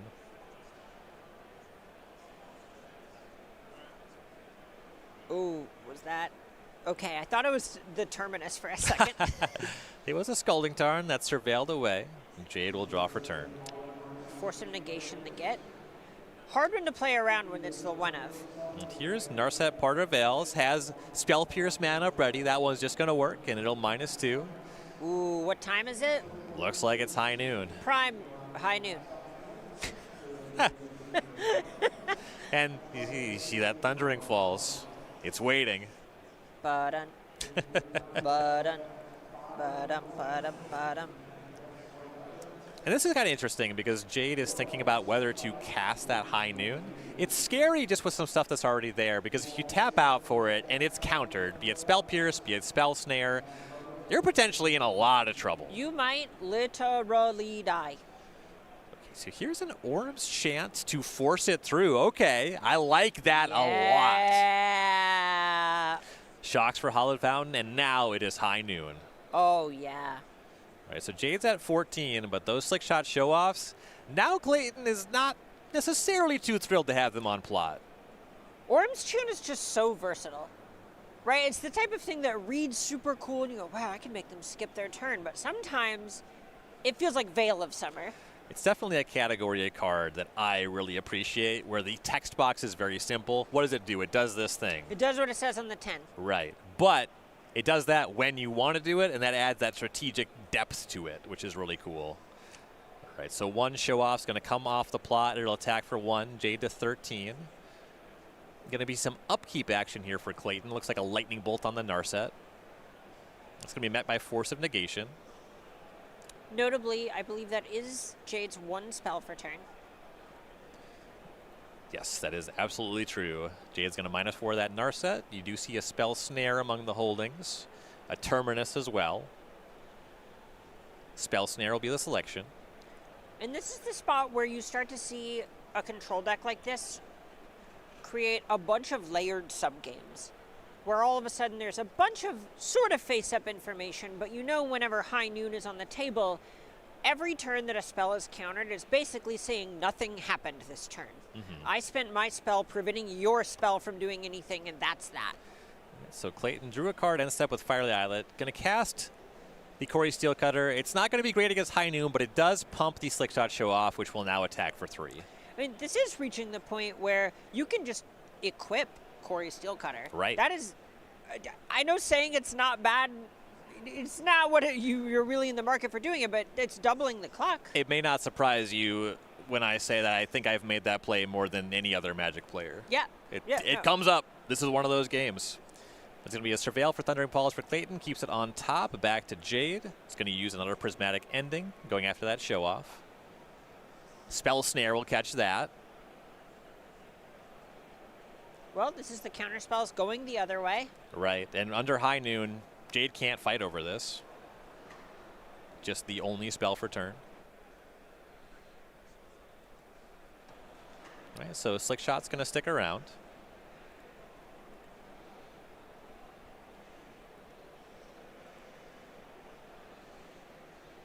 Tap a 3, Kahira to hand. That is an action you can take. Nice. Good use of the mana for the turn. Flooded Strand and a pass. All right, so Clayton untapping with that show-off still. There still is the one on plot as well. Corey Steelcutter equips to the one that's already on the battlefield. It will attack for 2. Before damage, Lava Dart. Love it. Whoa, all right, all right. So that's 1 damage itself. The show-off now a 4-power creature. So that's 5 coming across if this all works. Jade's down to 6? Down to 5. Holy. Right, Jade draws for turn. Checks for a miracle. It is not there. And I love you're seeing Clayton do exactly what you spoke about earlier, where he won't commit more than 1 threat that could get hit by a sweeper. Sure, something like Wrath of the Skies could take out everything here, but it also would take out High Noon, which I don't think Jade can really afford to have happen anymore. Jade's just going to pass the turn. Clayton's going to use the opportunity to cast a spell and Lava Dart Jade down to 4. And that means any spell makes this active Slick Shot into a lethal attacker. Really good position to be in. Here comes the attack for 2. And this is starting to get really scary if you're in Jade's seat, because there is a Lava Dart in the graveyard. Okay, Otawara bouncing the Slick Shot. Okay. Could buy a turn. And that's all Jade wants to do. Yeah, a lot of times, but Oh, several times. No, for sure. I mean, when I say all, I don't mean that is the thing. I mean all. yes.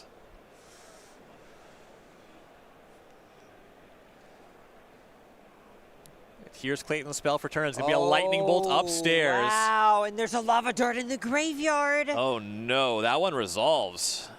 Jade's at 1. Upkeep. Lava Dart U. Is it good? And that is going to do it. Sam Clayton, 2 over Valerie Jade, is going to advance to 11-2, is going to advance into the top 8 of our regional championship. Is it Prowess, man? It is. Oh, it looks so good. Oh, yeah. Let me ask you a little something. How about that mutagenic growth? Game 1. Did a lot of damage. Oh, yeah. Did a lot of damage. Honestly, the perfect card for Is it Yeah, Prowess? just ideal. I don't know why anybody would have any objection to it being in the deck. Me either. You're right. Not a day that's in what my you're. life. That's what you're getting at. Oh, yeah. And this is actually one of the dream matches. I think that players oftentimes, you know, people. I have a reputation for liking the Prowess deck, and people talk about the card Solitude being a kind of a problem for the deck, and that's something that I don't really agree with. I think you 2-for-1 your opponent. Yeah. And if you play the deck sloppy, you get 3-for-1. If you play the deck sloppy, the card losing your threat really matters. If you play the deck carefully and calculated, as Sam Clayton did, you can have a creature die. You can have 3 creatures die. Eventually, you'll do something. The onus is on the control deck to actually end the game. Yep, I really loved it. I think we saw a lot of awareness of the matchup and the pacing and what mattered in the game from very early on, where we saw Clayton with a Narset in play that could draw another card to say, all right, Slick Shot, you. Attack you for 1. I will knock you to 13. You going to 13 is more important than knocking Narset to 2. Mm-hmm. And if you're not happy attacking for 1, you don't deserve to attack for 3. Literally. That's my full position on all things Prowess decks. All right, well, I'm hearing we have a backup match, too. I'm hearing well. that, too. Yeah, we got more winning in action. I don't know what we're watching, but we'll find out really quick here. Oh, yeah. Oh, yeah, we're watching Magic. We're watching people going towards the top 8. We have JT up top on Boros Energy against Collins Mullen on a winning in. Collins Mullen, of course, on Amulet Titan. We did see both these players earlier this weekend. JT on the play. It's going to be a tapped Arena of Glory. Mullen's going to open up on Crumbling Vestige, Arboreal Grazer, and Urza's Saga. Good start, though we have seen Mullen struggle with colorless sources a few times. There's a second Arena of Glory for Jay and Regavan. That one's going to struggle against the Arboreal Grazer. Ooh, tough. Blocks Diamond, as you've been calling it. Oh, yeah. Of course, it's given name. There's a Saga to Chapter 2, and a second Saga for Mullen is going to pass back. And when we covered Mullen, we've seen a number of Amulet Titan players this weekend. There's some deviations in Mullen's deck list, and also we've just seen him be able to play way more fair games. You see Galvanic Discharge go for the Arboreal Grazer, but here comes a Urza Saga token, and that's also going to be discharged.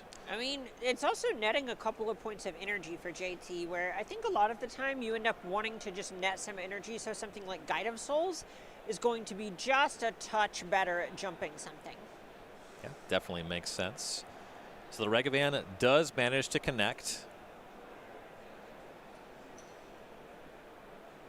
See 2 energy left over. Talaria West exiled, so Ooh, treasure token. That's the one Talaria West. Yeah, that's a real cost. I mean, that's something about having all of these bullets in the deck of something like Amulet Titan, where you go, oh yeah, I have a very customizable game every time. I have these very intricate sort of loopy plans. One card getting put in the exile zone can make it so much harder to do the sort of bending over backwards necessary to create infinite 6/6s. Pretty significant development there as Jay misses land number 3. Ooh. There's a treasure token from the Regavan, but just 2 Arena of Glories. This smells like a Blood Moon to me. I don't know. Like, what is the texture of a hand that makes this keepable?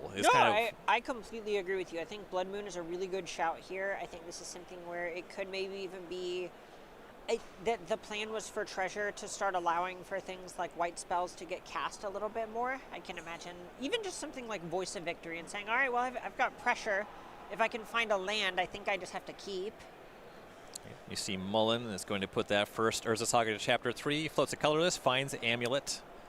That's all pretty well scripted.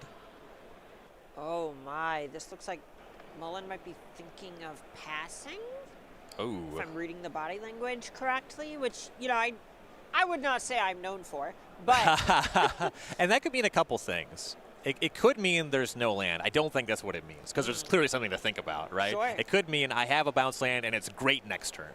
Yep, absolutely. So a lot of times you'll see the bounce land like we are now, Gruul Turf, coming down, picking up Crumbling Vestige, and at times you just want to pick up itself. But if you're not going to spend the mana, maybe you just pass.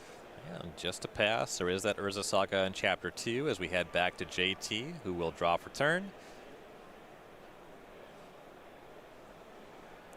Ragavan kind of in the squeeze under a potential construct token here. Right, this is the interesting spot where a Blood Moon is not actually that good because of how layers work. Now, the Urza Saga would not go away. That rule recently changed with the release of the Final Fantasy set. But it would be a mountain that had gone through the experience of having a new ability applied to it. So it would still be able to make constructs and then would not gain lore tokens anymore because it lost that ability. So here's Vexing Bobble for Jay. Can slow things down if Mullen's reliant on a Summoner's Pact. No attack for Ragavan. Doesn't want to run into a construct, so that will be made, and we head back to Mullen. Draws for turn. Urza Saga will go to Chapter 3. Mullen will float 1 mana and then go find, I assume, an Amulet of Vigor. Yep, and this is the situation where we've seen Mullen, he even paused after he drew his card. I would say he is one of the Titan players I have seen the most comfortable in the games, just saying, I don't need to go infinite. I will just go big enough and lean a little bit harder on constructs. To great success. Yes, absolutely. And those mana woes, you know, Jay still missing that 3rd land, really nothing to do with that treasure token, just kind of hanging out with this Ragavan now. And we'll see exactly how big of a turn Mullen can have. We know there was a Crumbling Vestige in hand, and there is another bounce land. Here's Simic Growth Chamber, 2 amulets, 2 untaps. That's 6 mana. 1 in the pool as well. Could be Titan, could be Green Sun Zenith. Growth Chamber will bounce itself, and it is Green Sun Zenith for 6. Ooh. Jay needs to have something basically right now. Right, so the Zenith is good. That's going to find Primeval Titan. There's Primeval Titan. Trigger. That's going to find 2 lands. Some conversation about that Teleria West that was exiled by Ragavan, and yeah, Jay's seen enough. There was no Blood Moon there, nothing doing with the 3rd land drop, and just not enough. Kind of fell behind. The Ragavan was just kind of checked too effectively, maybe leaning a little hard on that one. Yeah, there's one you can see Jay just basically say, do you have the Mirror Pool in your deck? We're good? Yeah, okay, we're good. Yes. So players are going to go to the sideboard, and I do imagine that this is one of the tougher matchups for Boros Energy. Yes. Players do go to sideboard here. Does Jay have some options here? This is honestly an extremely tough matchup. There's not really any good way to slice it. This is something we even saw at the Modern Regional Championships in Portland in the finals earlier this year, where Amulet Titan is really good at powering through a lot of hate, but cards like Damping Sphere are the sort of thing that you can end up seeing Amulet Titan trip over a little bit. I'm looking and see Wear Tear, which is also pretty good. Wrath of the Sky is quite nice against the Urza Saga plan.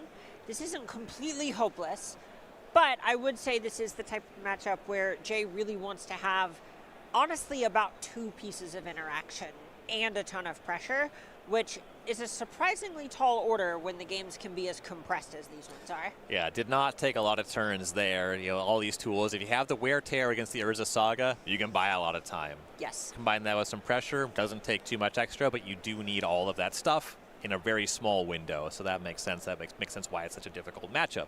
For Collins Mullen, Gonna reach to the sideboard, now up a game. Does the Amulet Titan, does this deck make things worse for energy in the sideboard? So this is one where I would say Fire Spout is one of the best gets here. This is something that can actually just mop up a bunch of creatures, and ultimately Boros Energy is a deck that goes pretty wide, so Jay trying to use either Ajani or Ocelot Pride to make a bunch of cat tokens, for example. That's going to be really nice. I suspect Force of Vigor is a card that Collins may feel obligated to bring in just because of the existence of Blood Moon. Having a way to get out from under that is absolutely crucial in this sort of matchup. Past that, I think there may be some seasoning to taste if, say, Collins wants to have access to Pithing Needle to get off Urza's Saga to turn off Ajani or Goblin Bombardment or something, but I'm low expectation on that. Soul Guide Lantern, also a fine way to check Flage.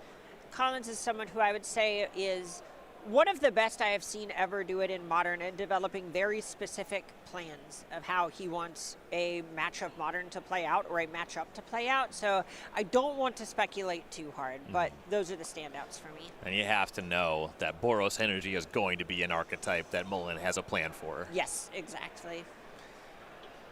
All right, so we've seen a number of cards from Edge of Eternities this weekend. Nothing doing in this matchup, but if you're playing Modern, you're playing Standard, maybe you're interested in the Jeskai Blink deck that's been performing very well this weekend. You're going to need Quantum Riddlers. Maybe you want to play the Affinity deck. We're seeing how that deck develops in the Modern format.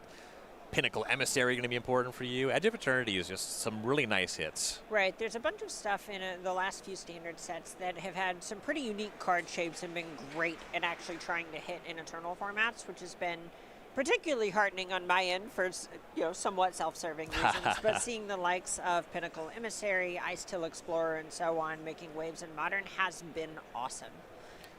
So you can order your Edge of Eternities now at starcitygames.com/MTG-EOE. I'm liking on the card name. My favorite card from Edge of Eternities is the Cube thing. It's an uncommon for black and 1. It's a 3/2 sacrifice outlet. Oh, yeah. No, that one's super nice. Yeah, you can sacrifice a creature or an artifact to surveil one. I think it has Caller in the name. Umbral Caller Zealot. Yes. Good work. Sorry, this is really tough for me when a lot of these cards have 3 or 4 card names that I see them with at some point. Right. And I really don't want to get it wrong. You were talking about Carrion Feeder earlier on the weekend, and Ooh. that card, like the Umbral Caller Zealot, just has good stats. Does not start as a 1/1. Right, exactly. It's a little bit more fun to kind of have the creature be a normal-ish game piece. Right. Players looking at opening hands here in game number 2. Collins Mullen quickly up a game in this win-and-in at the regional championship. A lot of pressure on Jay to find a good hand.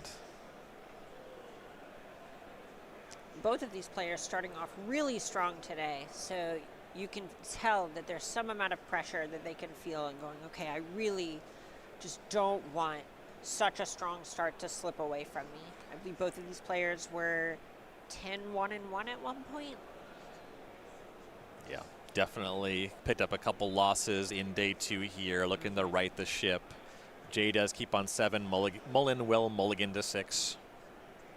This is something you'll see from Amulet Titan a good amount of the time because the good hands are so much stronger than the medium hands. And because something like a bounce land can just count as multiple land drops, the deck is a lot more forgiving on the mulligan front than I think it would appear at first blush. And if you're coming from a background, maybe you're really into retail limited, you keep a lot of hands that can make land drops and play Magic. Modern, or just generally constructed Magic, is going to be punishing on that. And as you're saying, Amulet Titan has such a specific game plan that you really have to ask for a lot more than lands and spells. Right, exactly. And especially whenever you're on the draw against a deck like JT's Boros Energy deck that is so good at applying pressure earlier in the game, you can't just say, well, I'll win on turn 4. That's not a given that we're going to get to that part of the game. Turn 4 must exist in order for you to win on it. Right. You see, I would say more than any deck in Modern's history, you'll see Amulet Titan play the turn 1 Urza's Saga with the plan being, okay, I will kill them on turn 3 when this gives me an Amulet of Vigor at the cost of a land drop, and that is worth it. But here, when you also know that JT is probably going to have some ways to either check an Urza's Saga or apply so much pressure that that might not be good enough, Collins has to be a bit choosier. Mullen now on a mulligan to 5. And this is definitely one of those games where those pieces of interaction, be it the main deck Blood Moon, be it the sideboard Wear and Tear, at this threshold of cards, Jay can maybe get this game with just one piece of interaction at this point. All right, well, Collins Mullen has found 5 cards that he likes. Jay will start us off, going to be cracking Marsh Flats. Certainly a priority on basic planes, but it's going to be Sacred Foundry. You start to get these reads. You know, I'm always trying to feel out, is the Blood Moon in the hand? What's the game plan? And Ragavan on turn 1 is the plan. It might just be a handful of fetches. Got to get a red source somehow. Could have the planes in hand too. Right. Basic Forest, Amulet of Vigor. So both players with some pretty good turn 1s.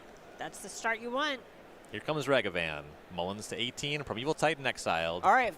Jay a bit short of casting that. 3 more of those, though. Collins is in trouble. That's true. Arid Mesa is land number 2, as you were kind of predicting. An abundance of fetch lands here. Uh-oh. I started to say Blood Moon Rising. There's a forest in play. Yeah, the forest gets around it. It keeps the window for Beseiju open. True. But the Blood Moon still will be a big deal, as basic planes is the find. Ocelot Pride, Damping Sphere. Okay. Similar thing. Right, this is a spot where this card is really strong against a bunch of the bounce lands in the format, making them both only tap for 1 and specifically tap for colorless, which means that if Collins were to try and rebuild from the mulligan with a Spelunking here, that would be much harder than it normally would be.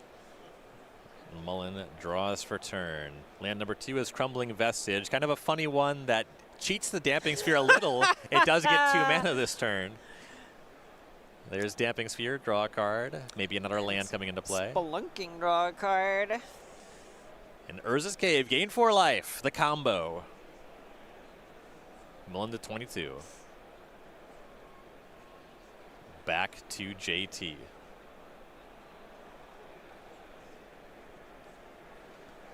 Coast currently clear for Ocelot Pride and Ragavan. They will rumble across. Mullen to 19. You'll see a Ragavan trigger. Green Sun Zenith. that one, Jay could cast. Here's a double check. Oh, I can only find green creatures. No, thank you. Right, right.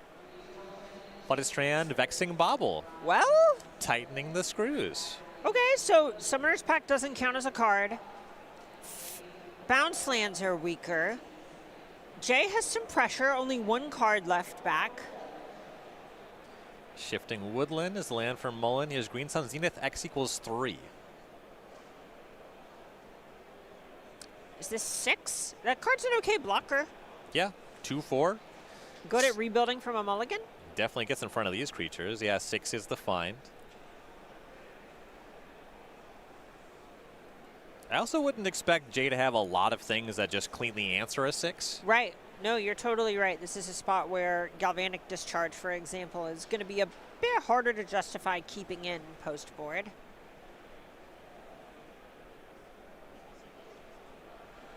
Jay will crack that Flooded Strand here on the end steps. Down to 16. Expect a Surveil land here.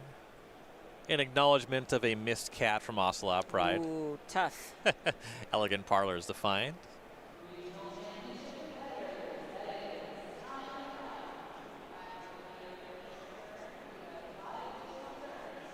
All right, Jay surveils. Arena of Glory to the graveyard. And can Jay find a way to make a good attack into this 6? Land number 4 is Marsh Flats. So there is a world, if Jay has a Flage, that you can Flage attack 6, or excuse me, Flage target 6 and then attack with Ocelot Pride. It's kind of ugly. You probably just send the Flage upstairs? You've gained the life anyway at that point. Sure. You could just treat your creatures as expendable that way. Just prioritize getting the 6 off the battlefield and just make an attack and see what happens. Sure. But Jay is going to start by fetching, going to find another Elegant Parlor, going to surveil, get some information before making such a decision. Keep in mind that the Vexing Bauble could also immediately draw a card if there's a nice one on top. I think it was a Thraben Charm. So now Jay's being faced with the question, would I rather have Vexing Bauble in play or 6 gone?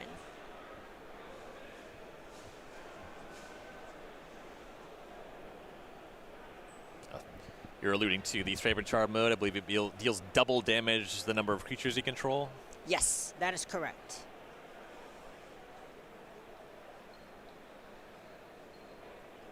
All right, so that's a leave on top and Blood Moon. Not bad. Okay. Another nice little lock piece here. Jay is going to give a read to 6. Make sure they're not missing anything about what that could do on an attack or a block as we head back to Mullen. All right, and Jay now also has the City's Blessing.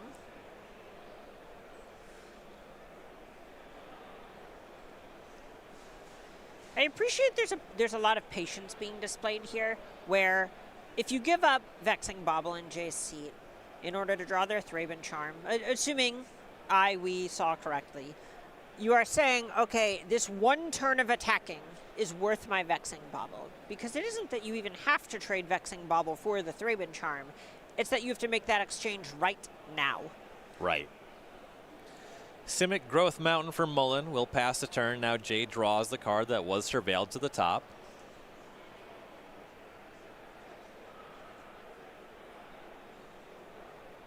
And now cracks the Vexing Bauble. All right, may not have been Here's Thraben Charm after all. Guide of Souls, Voice of Victory, gain a life, make an energy. Has to use the treasure for that because of the Damping Sphere.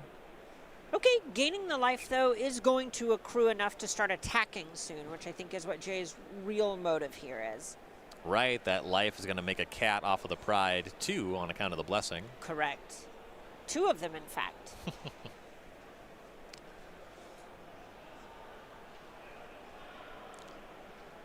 All right, it's raining cat and cat. And Mullen has a lot of stuff to work through in terms of removing these permanents that stop him from playing the game. Jay has a lot of threats.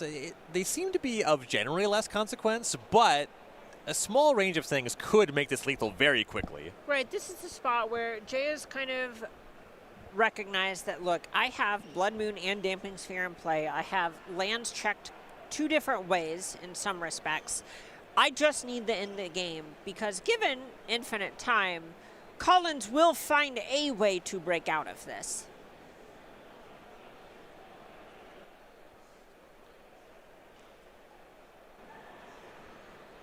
Right, 6 is going to attack. It's going to mill 3 cards. Beseiju going to be picked up. That basic forest has been there, so the green mana is online.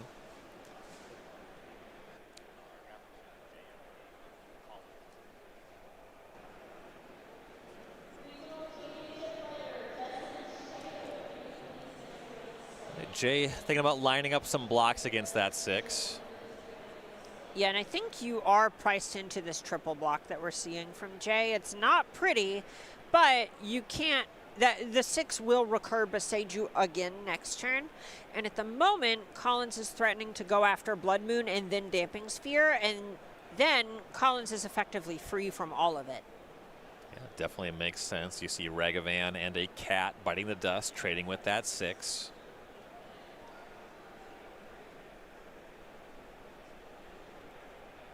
God, there's also the uncomfortable wrinkle where if Shifting Woodland can come online, then all of a sudden it could become 6 and recur the Beseiju.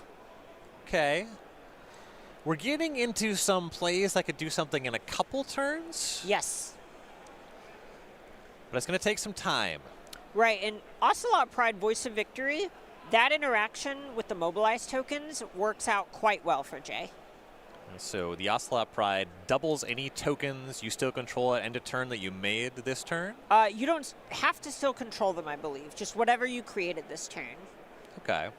And Voice of Victory only tells you to sacrifice the ones that it created.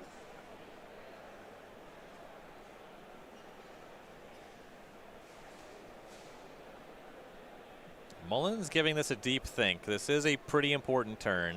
Has that Beseiju, can start to go to work, but there's Blood Moon plus Damping Sphere. Has to think about how much damage he can take on subsequent turns as well. You can see the deep sigh where you know there are so many ways to sequence all of this, but there may only be one way where you win.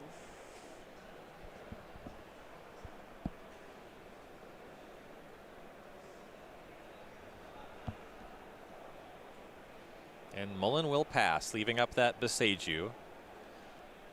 Head back to Jay. Something I'm kind of wondering about with the Ragavan being in the spread of blockers, if there was maybe one to be dashed, but it looks like quickly going to combat here. So Cat, Voice of Victory, 2 mobilized tokens, Guide of Souls, Ocelot Pride. These 2 mobilized tokens, that's going to represent 2 life and 2 energy with the Guide of Souls, and it was already 3 energy here, but not going to spend any. And that's 3, 4, 5, 6 damage.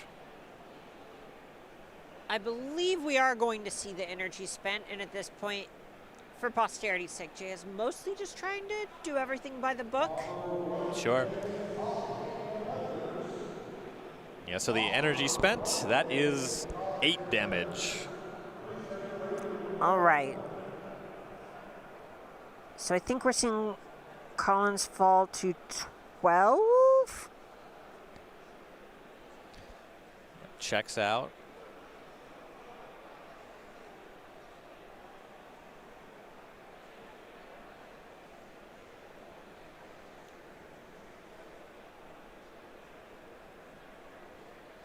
All right, so now you see some triggers here. The mobilized tokens going away, the Ocelot Pride making some tokens for its trigger. So a couple cats.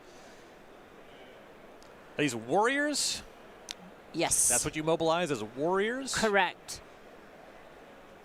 The Mardu accepts all kinds. All right, so here's Boseiju.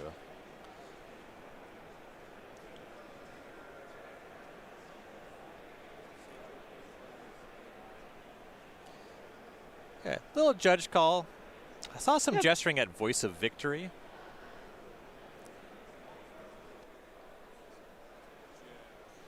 I think a bit of question about what you can do on your opponent's turn is likely what's happening here. Yeah, this is really interesting, where historically you've even seen Grand Abolisher show up, which is a card that does turn off activated abilities. But Voice of Victory does just say your opponents can't cast spells during your turn, so this should be fine. Yeah, if that is the question, that is my understanding of the situation.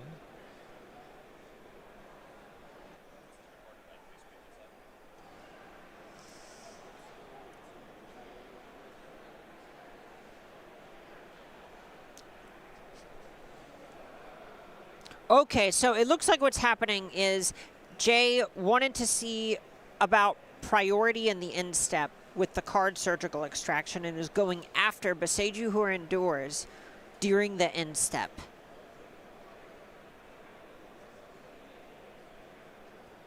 All right, so now we also know that Colin's hand is Otawara, Crumbling Vestige, Summoner's Pact. Okay, so the Vexing Bauble being sacrificed, that opens up this Summoner's Pact here. Extracting the Boseiju, it certainly makes sense when you have like these 2 lock-ish pieces, right? You don't want to get Boseiju again. Right, exactly. And there's even a degree where I think looking at the sideboard, you look at Surgical Extraction, and you think, how disruptive is Boros energy? Are we sure about this? But I think JT even identified that making sure that Shifting Woodland is able to come online with Delirium or being able to tag all of the Urza sagas or something like that out of Colin's deck could just completely change the texture of the game. Yeah, and things like your Galvanic Discharge, they kind of just don't really play, right? So you got some stuff to cut. Definitely.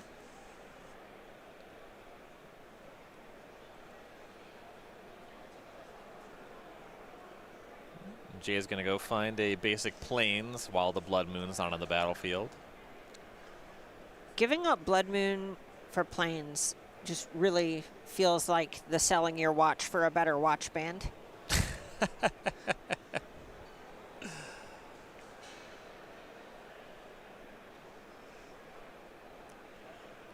All right, so we have finished Surgical Extracting. We have finished Boseijuing. Can Mullen do anything?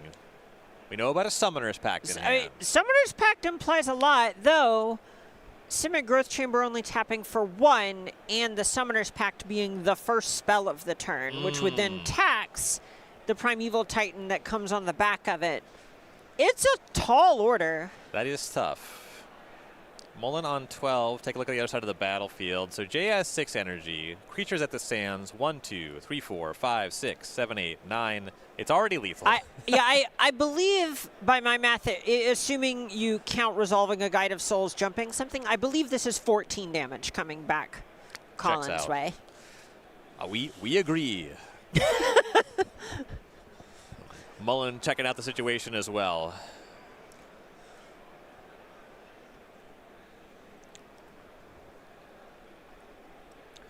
Three from the Pride, 3 from the Cat tokens. That's 6. 4 from the leftovers.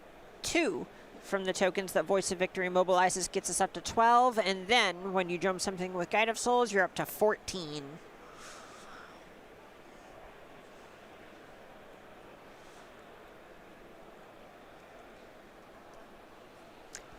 Mullen going to give it a think. Doesn't want to just concede, but it's tough. Right, that's the point where you have to start thinking about some, I'll just say particularly ugly lines in which you maybe have to Summoner's Pact for Arboreal Grazer just to block something, and that, whew.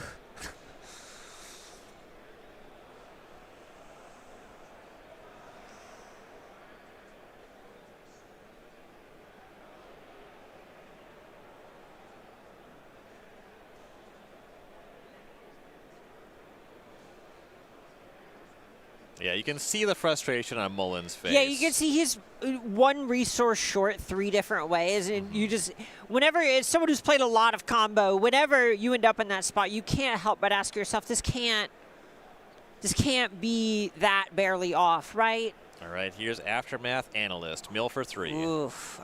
Okay, so there wasn't a land among them, but I believe that did get Collins up to Delirium. Okay, here's Crumbling Vestige.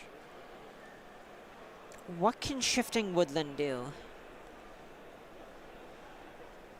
Okay, here's Otawara, bounce the 3-power Ocelot Pride. Okay, and there's a blocker in the Aftermath Analyst. I think this might actually make Jay a point short.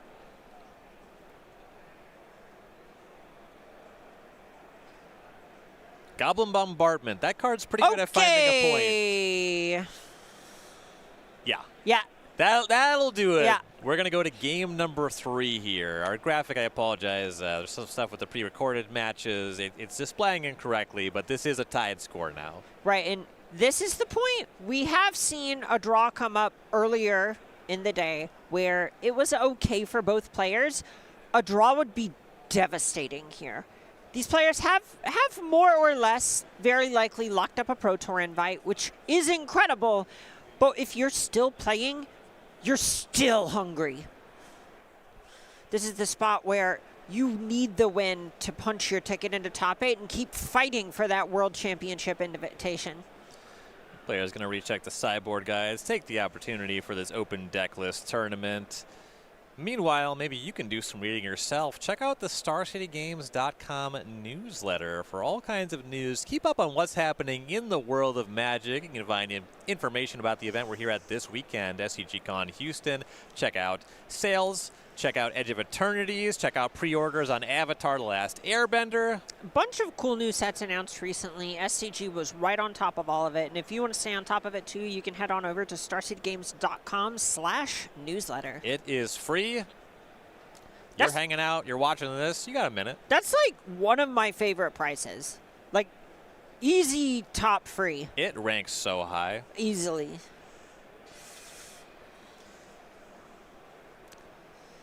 Ooh, and you can see some reconfiguring of the sideboard on Colin's side. Yeah, it is kind of interesting when you see a card like Damping Sphere because it does have some kind of impact. It can mess up your bounce lands. You saw the issue with the Summoner's Pact in that game, adding a mana to the next thing you cast. It's not always clear if that's a part of your opponent's plan, and maybe also you saw Jay reach for their sideboard, and you think that maybe the spheres are coming out on the draw. A little cat and mouse there. Honestly, I kind of think Collins is looking at bringing in Force of Vigor. Yeah, there was just multiple things to hit with it there. Yeah, you saw 3 different artifacts and enchantments that were all sort of the hate suppression pieces in Vexing Bauble, in Damping Sphere, in Blood Moon. And then Jay also showed Goblin Bombardment, which a lot of the times I would say you almost play like a burn spell, where you put it on the table and then your creatures are dead and your opponent is with your creatures. But just being able to tag that, that ends up mattering. Right? It's not just a rounding error. Right, this is win and in Magic at the Regional Championship. Players shuffling up for a deciding game number 3.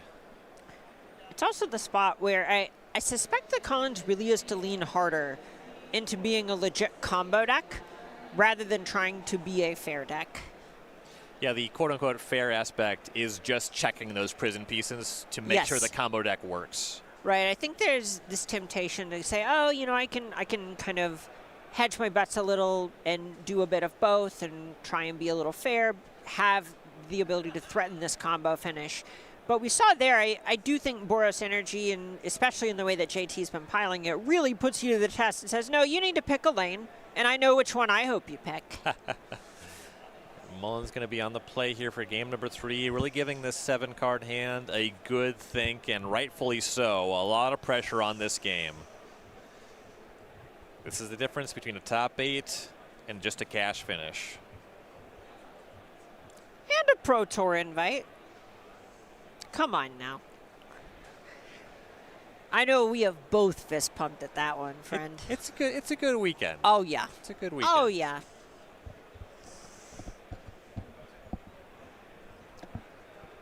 I'm buying the plane ticket. I'm imagining what it'll be like to buy the plane ticket after that.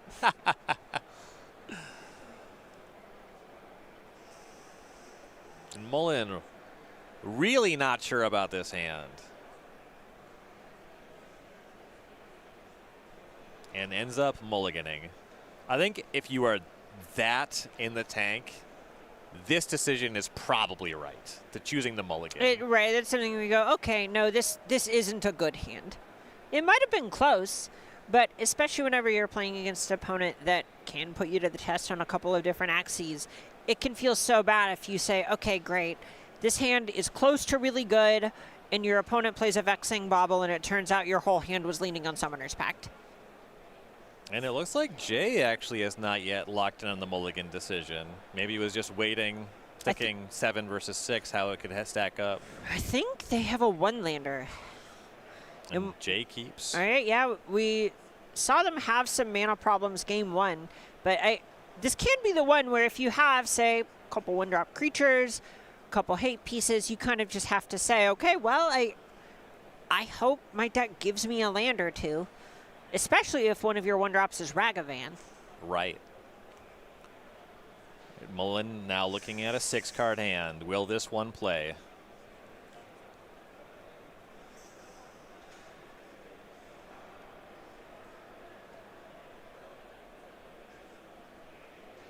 It does. He will keep on 6.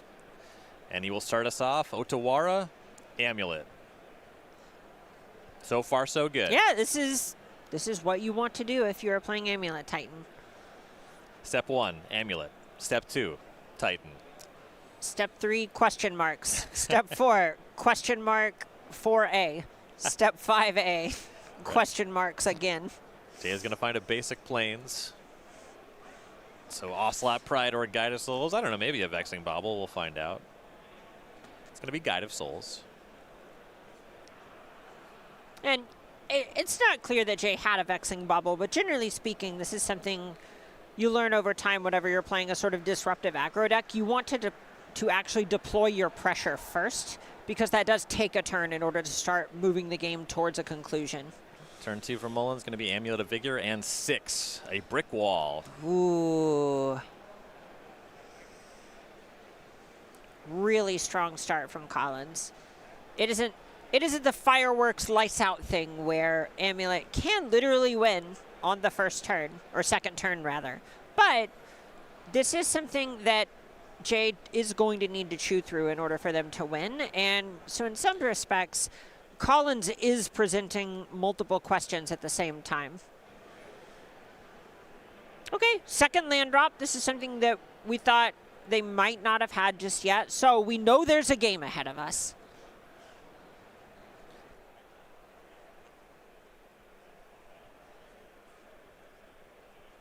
All right, so it looks like Jay has the second land.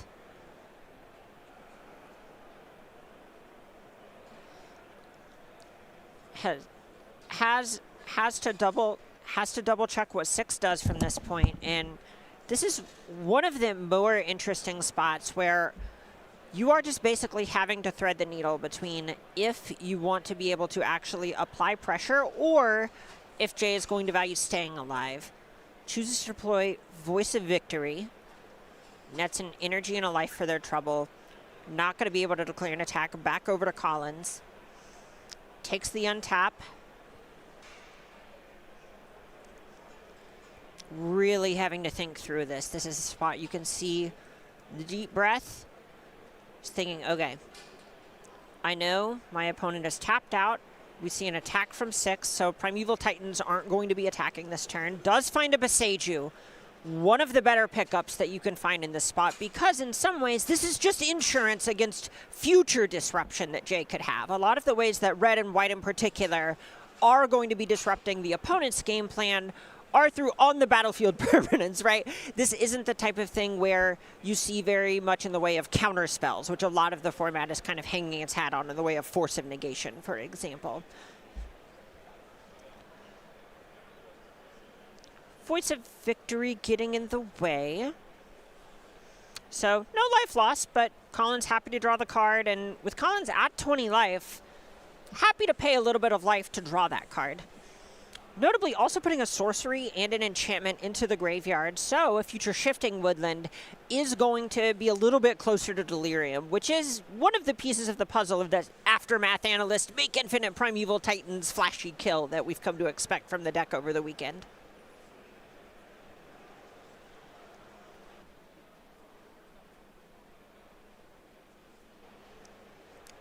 And now this is the spot where Khan says, okay, I know I probably cannot literally kill my opponent this weekend. There is no Dryad of the Elysian Grove, Valakut finish that is going to kill my opponent outside of combat. But whenever you may have access to infinite Primeval Titans, infinite Aftermath Analysts, and so on, you can ostensibly then loop Otawara, loop Boseiju, and actually make it so your opponent never gets to commit to the battlefield again. Actually just lock your opponent out. So right. One of the many ways this deck has evolved to end the game in kind of so many different configurations. All right, so 6 has picked up this Boseiju, and it looks like Collins is taking a more practiced approach and just being really patient. And that's how we've seen him play all weekend. Taking kind of these layup, these slow approaches, making sure he can cover every base. Not overcommitting, taking as much time as he needs. Right, this is when we've seen 6 get in for it. Not even a real attack. It was it was just the attack into the Voice of Victory, but it did pick up the Boseiju, and I'm really interested. I would love to know what's in Collins' hand. And JT's got to start pushing some damage through here. Guided Soul's Voice of Victory, it is kind of a nice clock. You get to keep making energy. Maybe pump something on this very attack step. Okay. All right, so here is the Voice and the Guide. 2 mobilize coming in. 2 tokens coming in. There's the free energy. It's going to pump the Voice of Victory. Sorry, the Guide of Souls, rather, will pump itself up to a 3. 6 coming across from the Voice and its tokens. I like this one a good bit, in particular whenever you know your opponent has access to Fire Spout.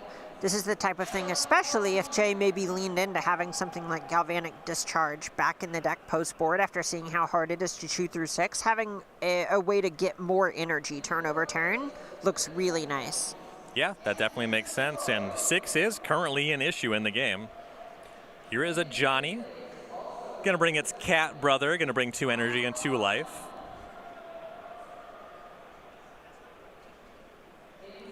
All right, here is the de-legended token version of Jazal Goldmane. Ooh, I was going to ask if you had the name. Oh, I know too much. So that's something I feel like I should know, so I'm going to try to remember that. Jazal Goldmane. There's a card for Jazal, right? So true. Out of Commander 14? Right, those 13? mobilized tokens, those are going to go away, and we're back to Mullen's turn. Notably, no land drop for Jay. I mean, in some ways, I would not necessarily call this freeing, but in some ways, it does just kind of really drive you in a very specific direction. When you know your opponent has the Besage to check any lock piece that you might try and develop, pressure is a fine way to go. Yeah, it's scarier. Casting a creature over something that gets Besage is probably a better use of your turn, you're saying? Right. This is a situation where you go, okay, I know that is more or less futile, especially whenever Collins didn't do anything with his mana on his turn. So I do like Jay just leaning into the pressure portion of what's going on, because you do know at the end of the day that damage is the most important thing when you're on the Boros energy side of the matchup. And Ajani's a big deal because I believe that Jay is just a Goblin Bombardment away from lethal. Like, it just does so much damage. How far off could that be? Right, right, exactly. Okay, well, wow, here's an attack from 6. I suspect Collins might be missing lands. Well, Urza Saga is found. That counts. And now there's the question, does Jay maybe want to chump block with a Cat Warrior to transform Ajani? It is an interesting question. All right, well, here's an answer. Jay to No. 16. All right, so what else can Mullen do? That 2 damage, not really an essential part of the game plan, so... 18, excuse me. Sorry, Guide of Soul's Life from before. Acknowledged getting the energy, so it wasn't a missed trigger, but it looks like maybe Jay hadn't written the life down. Sure. Oh, Amulet number 2. This is where it gets scary. Yeah, that Urza Saga discarded to get that from the graveyard with the 6. All right, what else can Mullen do? Double Amulet. Yeah, I mean, another fetch land, and Collins could be clear for takeoff. Mullen in the tank. Sort of his happy place, I gather. Sure.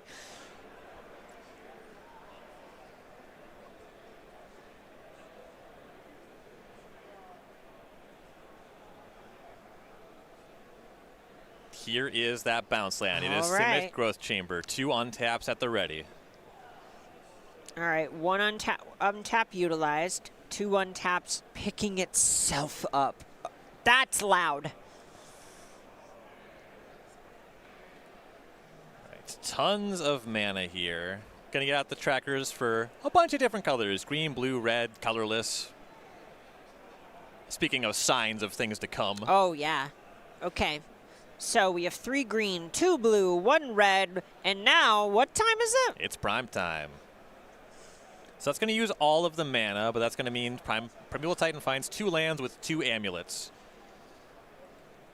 And that's why we have so many different color indicators as we follow Mullins for this combo turn, as Lotus Field is the first of the land selections, and Mirror Pool is the second. Mirror Pool is going to make some colorless mana. That's important for activating the Mirror Pool itself. Lotus Field makes 3 mana of 1 color. Going to make 6 green mana, and now the Mirror Pool will copy the Primeval Titan. There is still a trigger on the Lotus Field to sacrifice 2 lands. We'll get to that, I'm sure. But first, let's make another Primeval Titan.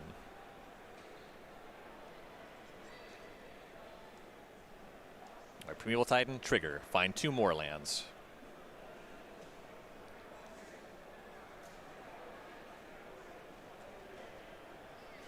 And now this is the interesting spot where 6 is already attacked. So theoretically, Jay is going to get another turn. It's just really hard to tell if it will be a useful one. Right. Yeah, we're in that territory where Mullen, what you want to do, Amulet, here is get into those Aftermath Analyst loops, sacrifice that Otawara, keep getting that back when you're hand with a bounce land, and you could just bounce all of these permanents. Mm-hmm. Okay, so here's Simic Growth Chamber and Echoing Deeps. Echoing Deeps copies the Mirror Pool. 2 untapped triggers for both, so that Growth Chamber is going to make 4 mana.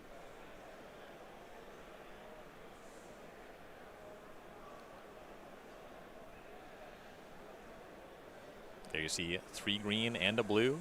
Another tap, 4 green, 2 blue. Semi-Growth Trader bounces itself.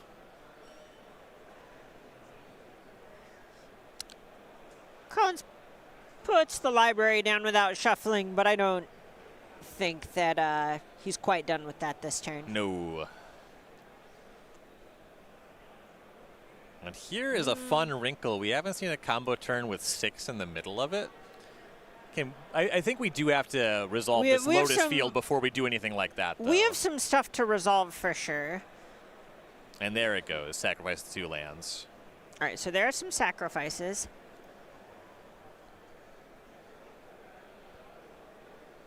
Now 6, notably grafting Retrace onto everything in the graveyard. And here comes Arboreal Grazer. We know about a bounce land that was previously returned. There's the Simic Growth Chamber again.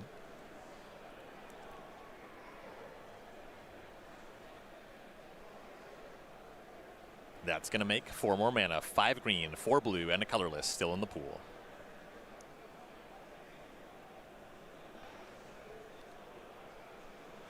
And notably what this Retrace is also able to help do in this position is it just puts lands that are in your hand into the graveyard, which is awesome for something like Aftermath Analyst, as Summoner's Pact is cast by Collins.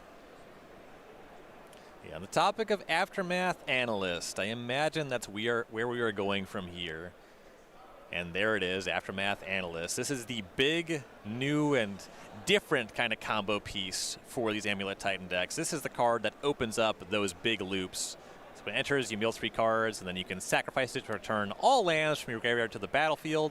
Importantly, Lotus Field doing some work to sacrifice lands, so you can keep on recurring the same lands over and over when you get going here. The Amulet untapping them all, making tons of mana along the way. All right, so here is Aftermath Analyst. 4 green, 3 blue, 1 colorless in the pool. Mill for the Analyst. Hits an Urza Saga and a couple of Explorers.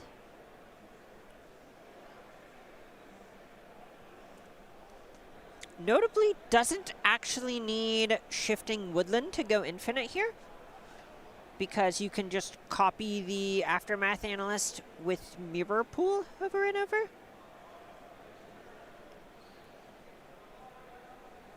Okay, notably that was time in the round. Okay.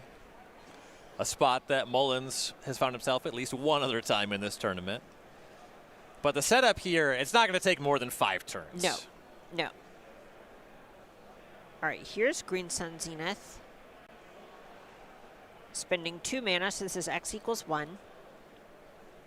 Arboreal Grazer. Shuffling Green Sun Zenith needs to get back in there at some point. The card does tell you to shuffle twice, so may as well indulge it, right? Oh, definitely. I appreciate that Collins Mullen resolved the most lawful neutral Green Sun Zenith in history. It does say search for a green creature with mana value X, put it onto the battlefield, then shuffle, period. Shuffle Green Sun Zenith into its owner's library. I'm just playing the cards as printed, all right? And there goes the Aftermath Analyst. We're going to return all of the lands from the graveyard to the battlefield tapped, and then those amulets, they're going to untap them twice. This is the spot on Magic Online where you can just feel your opponent's laptop heating up. It's certainly one of those spots where you appreciate that Magic Online can track the floating mana. Right, right. All right, Mullen's going to talk through the loop, that Aftermath Analyst, and So the whole thing is that the Analyst mills 3 cards every time this one iteration of the loop happens. And because there are 2 amulets, you can see it is 2, 4, 6, 8, 14, 15, 16, 32 total mana. You net a bunch, you mill your whole deck over, then you use Beseiju, you use Otawara, bounce all the permanents, destroy all the lands, and then punch your ticket into the top 8. Congratulations to Collins Mullen, 12-2-1, and more importantly, a top 8 competitor here at the U.S. Regional Championship at SCG Con Houston. And think about loops. Once you start them, they stop when you say stop. They stop when you have locked up your top 8. I would like to declare a loop. And a victory at that. So Amulet Titan, Collins Mullen does lock up a top 8 there. We did hear some overhead. Hopefully we blocked a little bit of the audio, but our top 8 We're is sitting locked over up. here just We're going, like, okay, no. great, we can see this. Spoiler alert. I actually didn't hear it. I have to admit, I genuinely did not hear And it. I hope that you all didn't hear it either. We can find out together. That means it's going to be a relatively quick turnaround. You had to get the players ready. I mean, the top 8 is something that does take some doing, but they are working on the setup right now, so we do want to get you back to more Magic as quickly as possible. So we're going to find out who's all in the top 8. We do know that table 1 and 2 draw. We do see Is It Prowess player. We saw Sam Clayton lock up a top 8 there. We saw Collins Mullen lock up a top 8 with Amulet Titan. We got 2 more people to learn about, friend. Yes, we will figure that out. So we're going to get everything figured out. We're going to figure out who's in our top 8. Carmen and I will be back shortly for the top 8 of Regionals Championship. Don't go anywhere.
Hello, gamers, and welcome to Top 8 coverage of the Regional Championship here at SCG Con Houston. I can barely contain my excitement. I was about to say, this is the highest energy I think I have seen you lifetime as someone who has been hanging out with you for the better part of a decade That now. is true. I'm Ryan Overturf. She is Carmen Klumperens. We Howdy. are longtime friends here to bring you some Magic action. We had 1,045 players come out to the Regional Championship this weekend in Houston. Day 2 cut whittled it down to 246, and now it is down to 8, and we are playing for all of the marbles. Oh, and Houston, I've got eyes on our competitors in the top 8, and I think you might be this excited because we have an Is It Mirror in top 8. We're not going to be covering it just yet, but we do have a bracket to look at. We do. Let's take a look at what's going on in our top 8. We got the players, we got the matchups. Our 1 seed, Vinny Fino on Jeskai Blink, is going to be playing a mirror against Jesse Hampton. Something that people talk about a lot in Magic is play-draw dynamics. This is a mirror matchup. Do you have a feel for that mattering much, or is this mostly going to be about navigating just playing well? I think playing well is going to be a really big part of it. Naturally, just having the ability to spend mana turn over turn is going to favor the person that's on the play. So I do think the 1 seed is favored here, but this is the type of matchup where I think it's by inches, not miles, whereas something like an Amulet Titan mirror is just kind of go, go, go, land drops are king. Yeah, makes sense. And then on that side of the bracket, we also have Andrew Debevois against Collins Mullen. Debevois on Is It Affinity, Mullen on Amulet Titan. Mullen, when asked about the matchup, Corey got a chance to ask him, is this matchup good? And Mullen said, they're all good matchups. Yeah, that's the whole thing, is people who play Amulet Titan, I would say in a lot of ways feel like the 2025, or the Jund players of 2025, where you ask when you go, how is it? And no matter what matchup you say, you go, I think you'd be surprised, but I think with the, if you play Titan, it's about 55 my favor. And I do believe that used to be hashtag no bad matchups. Of course. As we're checking in here, Andrew Debevois on Is It Affinity is the higher seed, the 4 seed, does have the benefit of the play there. Do you like that side? Who do you like in the matchup? Okay, so ironically, after the monologue I just did, I do like Amulet Titan side of things. But Is It Affinity being on the play is part of the equation for it to be a little bit closer. I know we've seen Is It Affinity do some really explosive stuff over the weekend, and depending on what Debevois' counterspell, sweet, and disruptive stuff looks like post-board, I could see this one going the other way. I do think that if Amulet Titan is ahead, it's by inches and not miles. Yeah, makes sense. Let's go jump to the bottom of the bracket. We'll come back to that 3 versus 6. That's going to be our feature this round. But the number 2, Gage Hergert versus the number 7, Sam Clayton. This is an Is It Prowess mirror. And that's the kind of matchup where red mirrors can be interesting when it comes to play versus draw. Sometimes there's an attrition game where, apologies, this is actually the wrong players. The 2 and the 7 seed are the other way around. Okay. But regardless, whoever's on the play, this case is going to be Sam, it is going to be kind of advantaged because you don't really have time to draw a lightning bolt and attrition your opponent out, especially when Corey Steelcutter becomes a part of the mix. Sure. Also, playing cards like Violent Urge, Mutagenic Growth, those cards play one way. You go fast or they do nothing. Right, and Corey Steelcutter in particular is one that, this is going to sound a bit strange, but it rewards you for having taken more turns, which means if you start taking turns first, you're naturally going to be advantaged in that heads up. And we do have that graphic updated. So I like Sam for by virtue of being on the play. There is, of course, going to be some skill in navigating the damage. You're fetching, you're shocking, you're paying life from Mutagenic Growth. That stuff all adds up. So there is certainly play to it. And then we are going to start our top 8 coverage here. We have the number 3 seed. Noe Liel Jr. on Esper Goryos was the last undefeated player in the tournament. Did pick up a loss or two, but now has made it to the top 8 at the 3 seed against our number 6, John Puglisi Clark on Boros Energy. You're a big Esper Goryos fan. The deck is on the play. It's looked great all weekend. Boros Energy, very much a known quantity. I'd be surprised to hear you picked against Noe, but let's hear what you have to say. Oh, no, I'm going to stick to my guns here on this one. I really do like Esper Goryos in the matchup. Some of this can come down to whatever the actual configuration of reactive pieces looks like. Overall, though, I think Noe Liel Jr. leaning out a little bit of Thoughtseize, leaning more into things like Gristlebraid is going to be nice. I believe Noe has a bunch of Wrath of the Skies on the sideboard as well, which is something that is fantastic in a deck that needs to commit to the battlefield and declare attacks in order to do well. So I like Noe's side of this.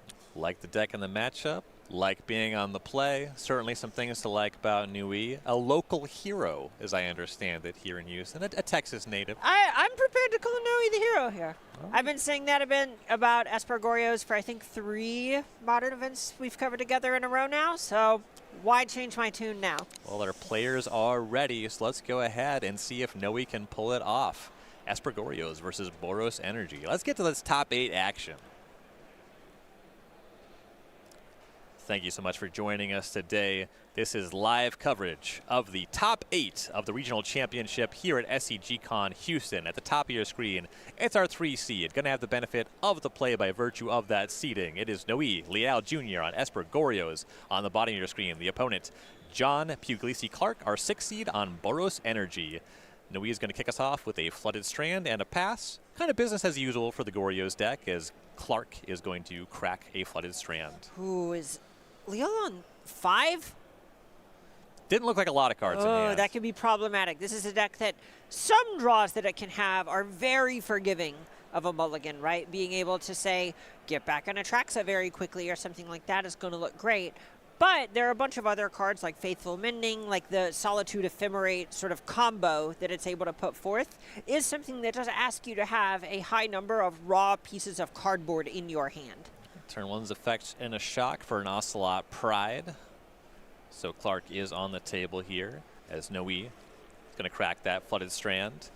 Going to find a Surveil land of some stripe, I'm sure. It'll be Meticulous Archive. Surveillance just been tearing up the tables all weekend in ways that are so subtle. So prioritizing blue and white mana. You're going to see the Surveil here. The big Windmill Slam would be an Atraxa going to the graveyard. That's kind of the ideal draw for Esper Goryos, but more of a thinker here for Leal. And he will draw it. We'll see what he can do on turn number 2. Going to be Flooded Strand. Ocelot Pride, not a bad way to kick things off for Puglisi Clark. And it will rumble across. That'll connect both players to 18 after the lifelink. Windswept Heath is land number 2. Boros Energy, also the kind of deck that was a huge part of the modern format in the earlier parts of the year, but kind of shrunk a bit over the last few months as people developed plans and got a bit better at attacking the creature aspect that it brought to the table.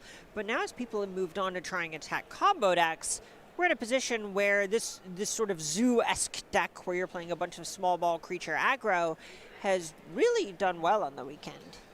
So John's going to make a cat token. No action on turn 2. That's a little out of the ordinary for Boros Energy. Noe is going to fetch and surveil off of Undercity Sewers this time. My intuition, looking at the deck, I'm going to double check, is that this may be Puglisi Clark holding up Thraben Charm. Whenever you pass, one of the ways that Leal is going to be great at making up a mulligan deficit is go instep Faithful Mending, discard Atraxa, untap Goryo's Vengeance.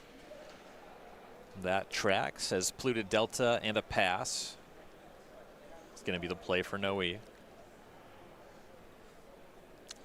Though something you alluded to is this is maybe the problem with this line is Leal is happy to just take 2 and then 3 and just make land drops because ultimately you can just start casting the likes of Solitude, Quantum Riddler, and so on.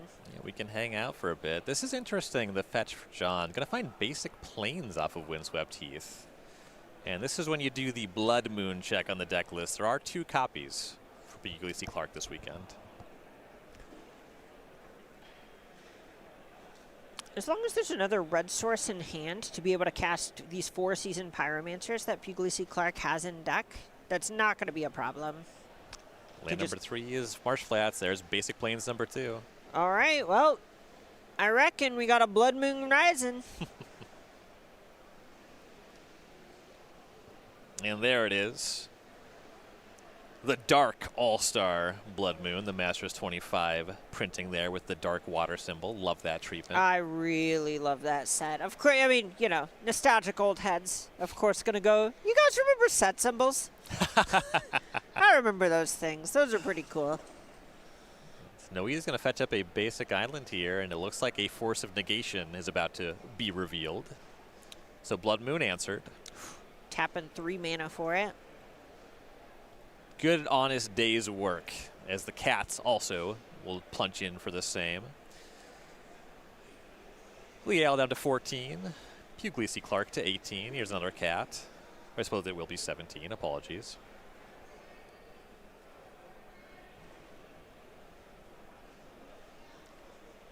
And here is a Warp of Quantum Riddler to start out turn number 4 for Liel. And Ephemerate. Okay. That's a nice combination. Yeah, look, all of a sudden that mulligan to 5, the 2 cards are back up. Ephemerate on the rebound. 4/6 blocker. Kind of a big deal, I would say. Yeah, it's fine. This is one where it will get knocked down by something like a Thraben Charm if it turns out Puglisi Clark does in fact have it. But I can imagine worlds where the keep was Ocelot Pride 3 fetch lands Blood Moon against a deck that really struggles to operate under a resolved Blood Moon. Breeding Fool tapped was land number 4 as we head back to Puglisi Clark. He's going to play Arena of Glory. Going to cast a Seasoned Pyromancer.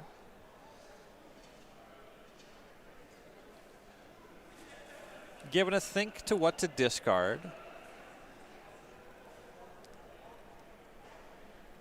Going to be a second Seasoned Pyromancer and a land. We'll draw 2 cards. Going to make 1 token. 1 elemental coming. 1 permanent short of the city's blessing, which means that Ocelot Pride could ostensibly double this elemental token if Puglisi Clark finds the 1-drop. Does not, though. Passes there with 9 permanents. Now the Ephemerate comes off rebound. Going to draw an extra card.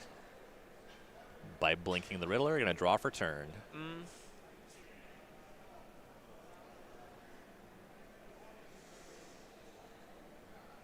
So the Riddler did hold things down for that turn. Here's going to be a Thoughtseize. Take a look at his own hand.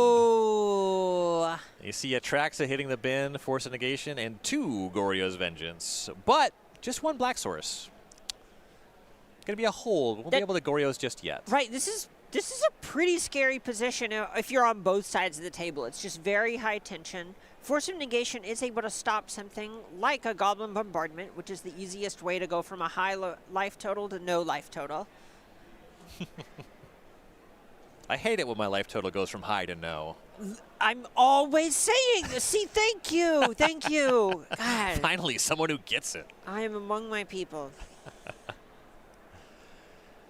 All right, so now Puglisi Clark staring down that face-up potential for Goryo's Vengeance Atraxa. There was some conversation about maybe a Thraben Charm in hand on turn 2. The mana was left up. The Seasoned Pyromancer on turn 3, it could still be there. It could. My intuition is it's not, and it would have gone after the Quantum Riddler with the Ephemerate on rebound off to the side. That's probably the point where you pull the trigger on a card like that and your opponent's struggling to actually stay on the table a little bit. But Seasoned Pyromancer has let Puglisi Clark look at a couple fresh ones. Right. And he will weigh his options. The previous turn, there was no good attacks through the Riddler, but things didn't necessarily feel that unbalanced. At this point, with that Goryo's Vengeance on Atraxa waiting, it does feel like Clark is behind. Yes, I completely agree with you. Breeding Pool may be the worst land that Leo could have on the table at this point, however. It's really close to a basic island, but it's worse than that because of Blood Moon. Right. And in this matchup, frequently these are not the games where casting the Atraxa is something that comes up. Yeah, you need a lot of turns to get to that point. Currently, there is some time to be had. Puglisi Clark's going to give a think to how to break this up. Ooh, are we seeing an Exerted Arena of Glory? Definitely thinking about it. There it is. There's an Exert. So there's 3 mana here. 2 of it being red that gives creatures haste. Here's Seasoned Pyromancer. That's going to have haste. Okay. It's going to discard 2 and draw 2. Flage, okay, that's a good discard. Discards other Elegant Parlor as well. Draw 2, make an elemental. Interesting to exert the Arena of Glory discarding a Flage. I imagine that was what we really, if we could have looked into Puglisi Clark's thought process, that was the one where you have to go, this is so unorthodox. Is this what I'm doing? And I think it's fine. This is in no way a criticism. This is to say that players who make it this deep in a tournament, they are the players who know when you have to deviate from sort of standard knowledge. Right. And we'll find out the reason here is Windswept Heath is going to go and find Sacred Foundry. To 14 is Puglisi Clark.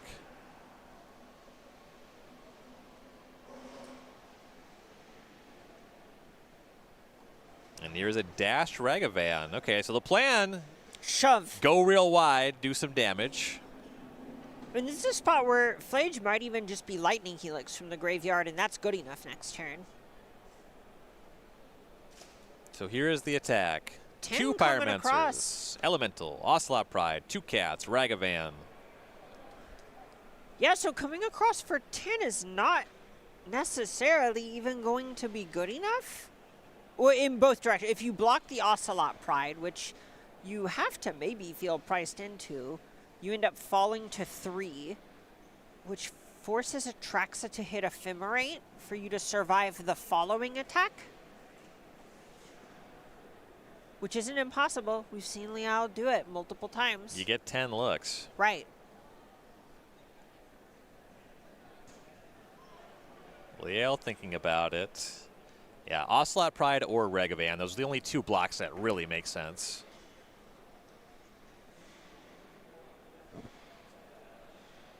It looks like Ragavan is the front runner as of now. I mean, it is scary. If you block the Ocelot Pride, Ragavan gets a treasure, and if one of the last cards in Puglisi Clark's hand is something like a lightning bolt, you die. There are no bolts in the deck. I take that back. Sorry, we've been seeing so many of the classic this weekend. My brain got excited. You never forget lightning bolt. Thank you. I'm always saying this. All right, some visualizing here, and Liel now lines up. What does it look like if I block the Ocelot Pride? All right, 2, 4, 6, 8, 9. All right, Liel to 3. Ragavan's going to reveal Faithful Mending, make a treasure. So that one not castable. That's deck thinning, because it's not Ephemerate. Yeah, didn't want to draw that one anyway.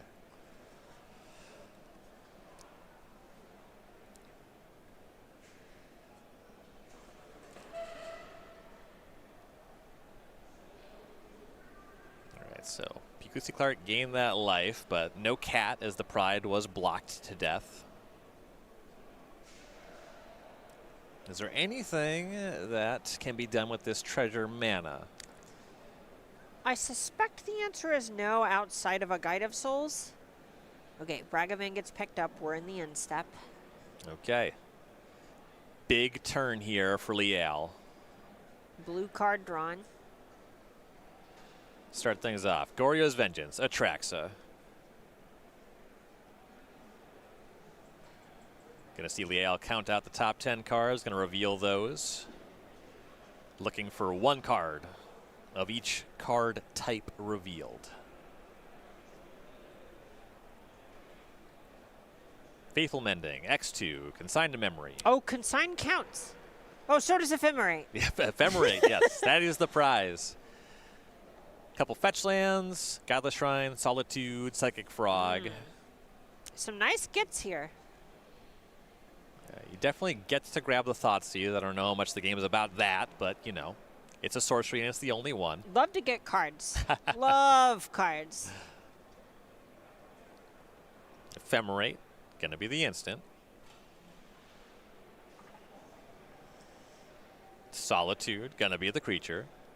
Thoughtseize, of course, the sorcery. Little draw 4. Yeah. I like to draw 4. I like to draw 4 No, too. I like to draw 1. I'm Team Tidings. I'm just gonna say it. Nice. I also like to draw 1. I really like Tidings. Michael Comark's my favorite Magic artist, and he did the textless one. Ooh. Yeah, looks real nice. I always used to call Bulmat Courier Tidings with haste. Whoa! Right? Planes in the hand. Was not a blue card drawn for turn. It was a land that doesn't ask you to lose life to tap it for mana. Here comes Atraxa. That's a big swing. Oh my god. Puglisi Clark to 8. Liel to 10. Here's Ephemerate. Gonna be revealing 10 more cards. Atraxa also, as you mentioned, will be sticking around now for having been ephemerated.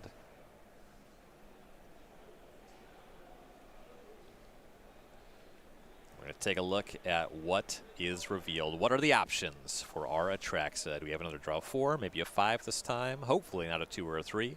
You see Goryo's Vengeance, Shadowy Backstreet, Quantum Riddler, March of Otherworldly Light, a second Riddler, an Atraxa, a Watery Grave, a Solitude, a Fetch Land, and a Gristlebrand. So it's going to be a draw 3.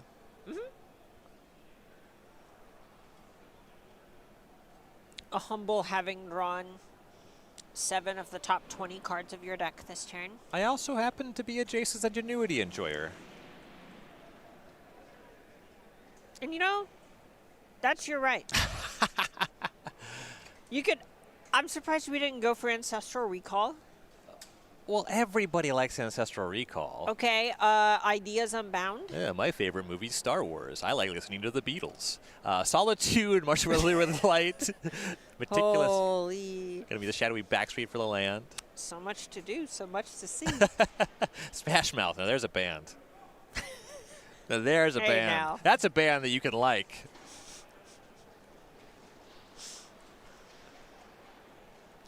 Looking kind of dumb right now.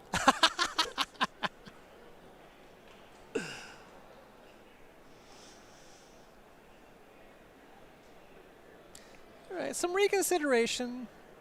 Traxa over the Solitude. Yeah, that makes sense. You got the breeding pool. Right, if you think also if you think you're just pitching a white card to Solitude, you would rather have a Solitude in your deck Sure. than an additional Atraxa. You know you still have a Gristlebrand going on the bottom. There are other big hits to get out, but you know the Atraxa on the table is likely sticking around. And if it's taken off the table, it's probably going back to your graveyard by way of Galvanic Discharge or Thraben Charm. So in that world, you're happy to just have the Atraxa that this Atraxa found be the exile fodder for the Solitude that's rolled up in hand. It's like 8 cards in hand at this point for Liel. We'll discard. Thinking about that Atraxa, but what you were saying about Atraxa being nice, there's the white card. You do have the Goryo's Vengeance, so you know there's some decisions to be made here. Marsh Flats is discarded. Liel Jr. is struggling a little bit on the black mana front, but really firing on all cylinders everywhere else. And the Undercity Sewers that turn makes it a little bit better going into the next turn as we see what Puglisi Clark can do about it. Untaps a lot of creatures, but they're just 1/1s and 2/2s.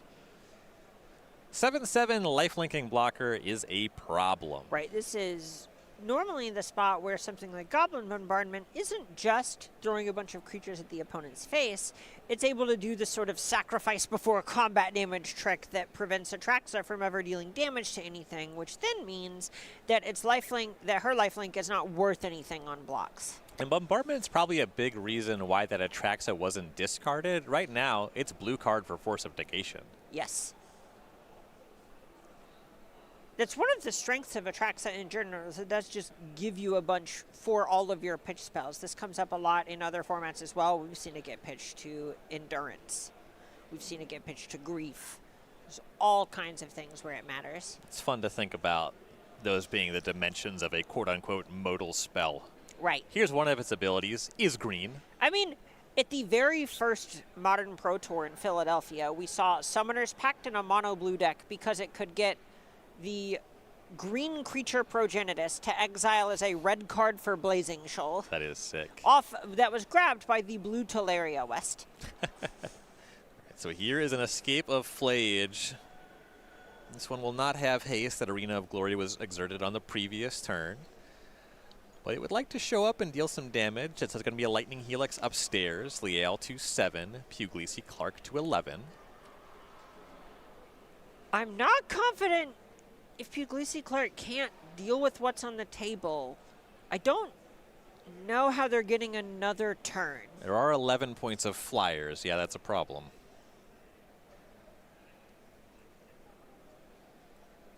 Okay. Serve. Everybody's coming in. It looks like blocks on the 2/2s. Is there maybe a galvanic discharge, the creature that attracts us blocking? There is actually a pick up the cards and go to game 2. Yeah, maybe if you were sneaky enough, there would have been no blocks. I don't know. You gotta take every chance you can get. I feel you, partner. But Noe Liao Jr. going to pick up the first game. So far, so good for the Esper Goryo's players.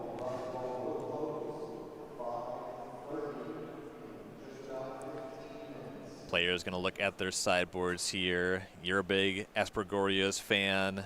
That game, even though there was a lot of early pressure, that was a problem. The end of it, the big lifelinker, just seems so advantage. What's going on the sideboard for this deck? I think things might actually get better. Oof. As weird as that sounds, having played a decent amount of the deck, the Goryo's Vengeance part is the flashy part that kind of gets you in the room. But being able to play this more control-y game, you hit your land drops, and then you have cards like Solitude and Quantum Riddler to go over the top of the opponent is really what this deck is really able to hang its hat on in order to make a deep run in a tournament like this. So cards like Wrath of the Skies coming in and out of the sideboard is something that's going to look great. I think Celestial Purge is quite good. It would not surprise me if you see cards like Nihil Spellbomb come in out of the sideboard just to check Flage at a really low opportunity cost. It's not the most attractive thing in the world, but Flage is one of the ways that Puglisi Clark can actually power through a sort of play a bunch of removal and hope that works out game. So if Liel wants to lean into that sort of game plan, that is a question that he's going to have to answer. Makes sense. For John Puglisi Clark, now down a game, our Boros energy player. What does he have to help against this Esper Goryo strategy? A lot of graveyard hate. That's a lot of what you're expecting here. So we're seeing cards like Surgical Extraction, which turns off a lot of the scariest draws. You also see Vexing Bauble. This is something that has looked amazing all weekend, especially against the Esper Goryo's decks, where this stops the back half of an Ephemerate. It turns off Solitude. It turns off Force of Negation. There are a ton of cards that it just makes it much harder for Liel Jr. to actually play the game that he wants to play and benefit off of the trigger of Atraxa, because normally Atraxa says, great, you have as many cards as you want, do with that what you will, but Vexing Bubble actually asks you to spend mana on all of those cards, which is when things get sticky. So Puglisi Clark's going to have to win the next two. We're going to keep with this match and see if he can do it. Next weekend, SCG Con, we are coming to Baltimore. That's October 24th through the 26th for Spotlight Series Spider-Man. Check us out on social media with hashtag SCG Baltimore. That's Magic Spotlight Spider-Man. You can find information on that weekend at starcitygames.com/SCGCon. It's going to be a standard event for the main event, but plenty to do. Bring your legacy deck, play some side events. Play some retail limited. You can't say that while looking at me. You know I'll just do it. I'm not normal. Baltimore, a great city to visit. Adore Baltimore. It's when I love walking around the Inner Harbor at night in particular. It's so pretty seeing the lights on the water right by the convention center. I think Tiernanog is one of the really close Irish places to that venue as well that I go, I'm hearing that Tiernanog closed. Oh, no. Oh, no, that's devastating. How dare you tell me that in front of thousands of people? I have to stay composed right now. I need to be alone. I'm deeply Irish. You can't just say that to me. Okay, I'm getting an apology in my ear, and, that's worth something. I'm so glad we were able to move past this. You are going to want to head on over to starcitygames.com/SCGCon to learn more. As players shuffle up for game number 2 here, some updates on our other tables. Vinny Fino, a quick and decisive 2-0 victory in the Jeskai Blink Mirror over Jesse Hampton. You got to feel good about picking up a win there. Yeah, that is really nice. You know, Jesse Hampton, huge Magic Online killer, member of Team Handshake, lots of Pro Tour success. Gotta feel like, I don't want to say you feel like you have plot armor, but that's one where you know that's going to be one of the toughest opponents you could face in the whole room, not even just the top 8. Right. Another card out of the sideboard that Puglisi Clark is bringing in is another copy of Blood Moon. The more times you can ask that question, especially in conjunction with something like Vexing Bauble, where you say, hey, no, you need to actually pay mana for your spells, you're able to sort of create unanswerable questions for the opponent, which is really nice. Blood Moon on the play, also kind of a big difference maker, given that outside of that ideal dream scenario of surveilling and hitting the Atraxa, you can't make it until turn 3. Right. And, I mean, last game, we saw Liel Jr. had to hard cast Force of Negation in order to counter Blood Moon. All right, let's use some technology you and I have not had the opportunity to use yet. We can do a live look-in at one of our other matches in progress here. Andrew Debevois against Collins Mullen. All right, looks like Mullen is up a game in the match, and it looks like there's Primeval Titan happening. That's got to be bad news for our Affinity player. This must be how the embodiment of Doom feels checking in someone at their time of death. This is pretty tough. Though, okay, hold on, though. Debevois untapping. All right, we might have spoken too soon. Normally, Primeval Titan's in play. I thought that die was mana floating, but Kappa Cannoneer is the kind of card that can go a little bananas with the damage it deals. All right, so here is a Thought Cast. Going to be a draw 2. I guess Memnite first. Okay. Now Thought you Cast? needed an artifact, I suppose. Got it. Yeah, not quite Affinity. Well, Those no. lands are not artifacts. Yeah, there were 4. It's okay. Yeah. I'm not going to lose any sleep over that. Okay, so the Cannoneer is a 6/6. Blood Moon in hand for Debevois, but we see Urza's Saga at 2, which is one of those really risky things to cast a Blood Moon against. You have to be positive it will work out, and he's positive it will not. That is the handshake. Collins Mullen advances to top 4, knocking on the door of a World Championship invite. Another 2-0 victory in our top 8. That's Collins Mullen breaking serve. Excellent. I mean, he walked in confident to the matchup. You can see why. Yeah, they're all good matchups, he says. So far, so good in the top 8. All right, Liel Jr. looks at the next hand. 2 going to the bottom.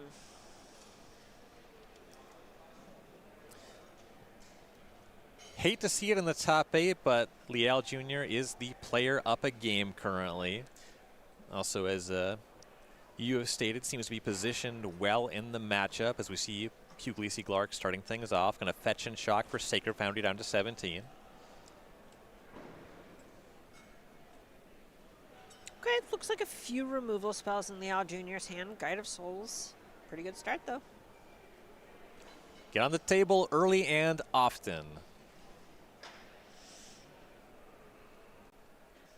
Boros, more of a mid-range deck than an aggro deck, but it does speak my language in this way.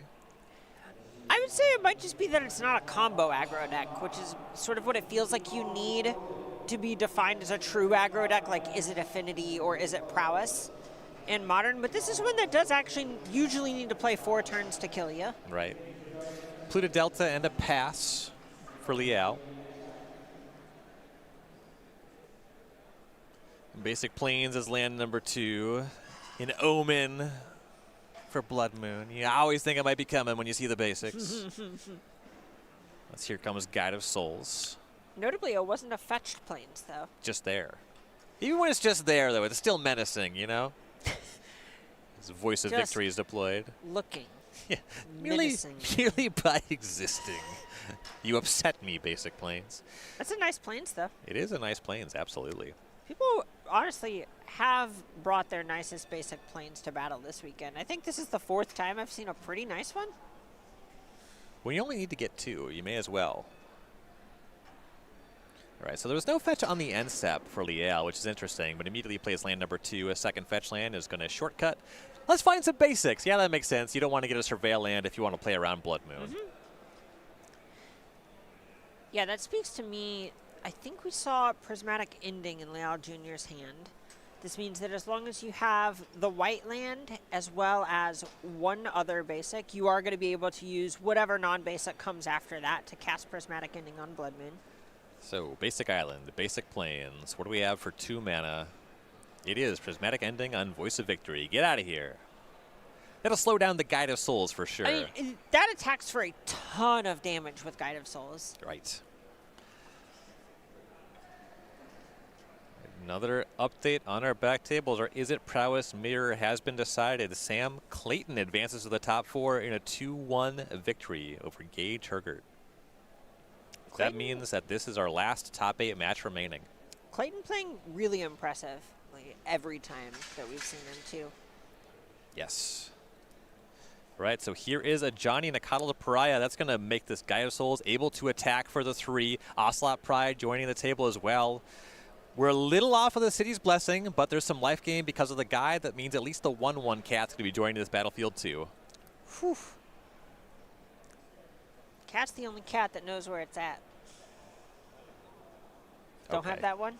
Oh. I don't have it.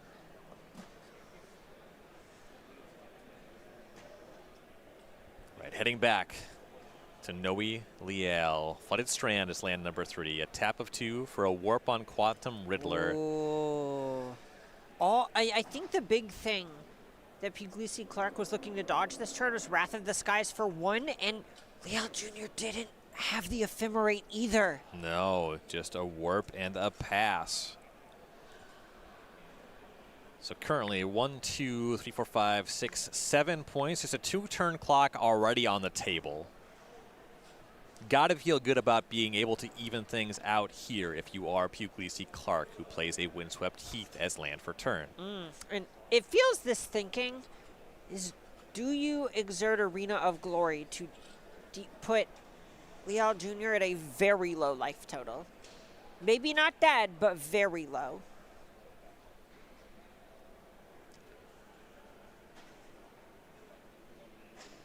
Just 2 cards left in hand. Of course, most of them are on the battlefield. Of course. 1 more energy would be nice. Right, it's so tough where if you have something like a Ragavan in hand, do you want to dash it or exert the Arena of Glory? If you have a Seasoned Pyromancer. Seasoned Pyromancer is interesting if the other card is strong.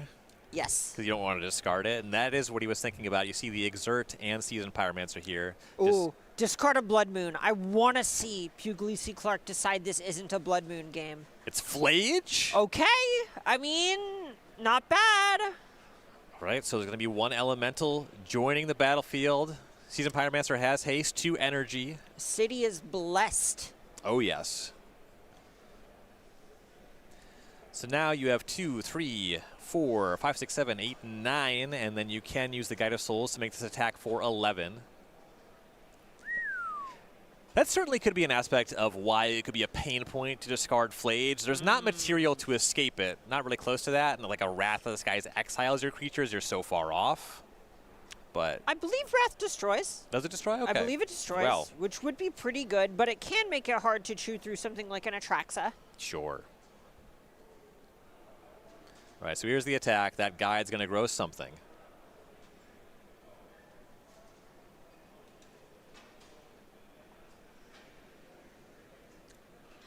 It's either Ocelot Pride or Seasoned Pyromancer. Going to be Ocelot Pride. Okay. I mean, this makes sense. We saw that Puglisi Clark's life total actually did matter last game. It took that he more or less went from something to dead in 1 attack. Right. The Quantum Riddler in that game was much more of a thing than it is in this one, but now you see that big hit connect. Noe Liel down to 3. 1. Here's Shadowy Backstreet, a Surveil. Is there anything that can keep Liel in this game? Whew. At 1 life, it's... This, a Tall Order does not cover it. Puglisi Clark up to 30. You saw that Ocelot Pride making a couple cats, making another Elemental. Polluted Delta surveilled away. Liel draws. And it is not going to be enough. No surprise there. We're going to game number 3. Ooh, and that's one where the things that Leal Jr. would have needed off the top, I would say, are on the scale of searching the whole Modern format, not just the deck list sheet. Land, ensnaring bridge, one with nothing. Settle the wreckage one time. Hope the opponent just draws a bunch of creatures in a row so nothing ever fuels Flage. Yeah. The usual stuff. Yeah, typical things. Of course. All right, players going to take some time, review their sideboards, make sure they're on the plans that they want to be on. These are untimed rounds here in the top 8. After that last game, I suspect Leal Jr. might even not be leaning into the graveyard hate at all and just say, no, I'm planning to Goryo's Vengeance you. That is how I'm going to win this game. Definitely makes sense to me. Leal Jr. was our last undefeated player this weekend at one point in the Swiss during the regional championship here. We have another regional championship coming up next month. SCG Con's coming to Las Vegas. That's going to be November 21st to the 23rd. Regional championship going to be the main event there. But you also go to StarCityGames.com/SCGCon. Check out side events. We got all kinds of big events and small going on, whether you want to compete for cash prizes, some prize wall tickets, dust off your legacy deck. Maybe play some limited, maybe play some standard. Whatever floats your boat. Oh, yeah. Oh, yeah. Going to be a ton of fun.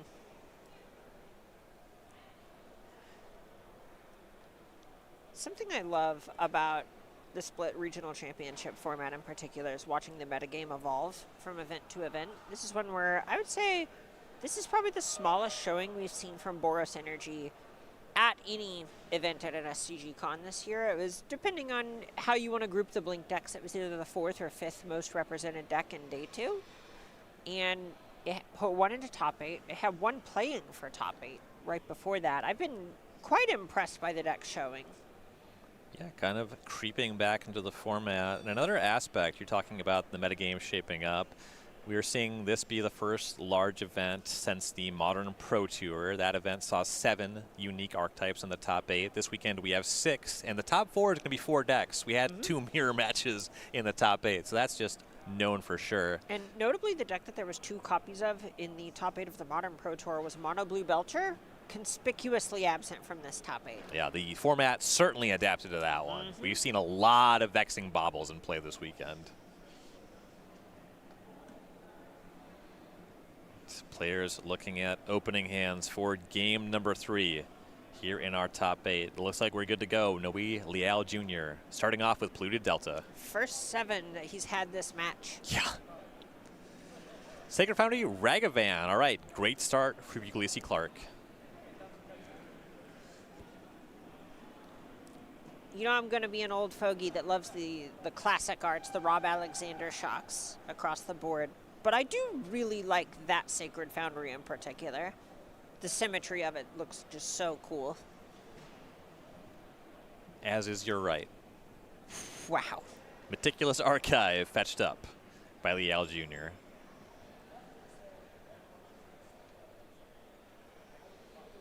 We have not seen the miracle surveilled Atraxa this weekend. Is it time? Did you speak it into being? I did not. It would be so funny to put think it down, about it. Flick cards, put Atraxa in the bin on tap Goryo's Vengeance. I guess. Yeah. Yeah, it gets me from A to B. Marsh Flats is land number 2. Leal going to sacrifice this one on the main phase. We saw a lot of respect to Blood Moon in game number 2. We'll see if we find a basic land here.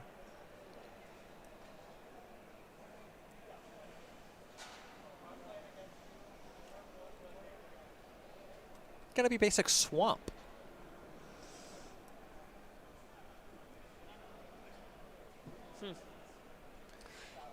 I suspect this is Psychic Frog on 2. Yeah, that makes sense to me. Here it is. Pretty effective blocker for Ragavan. Yeah, this one's really nice here, as a matter of fact.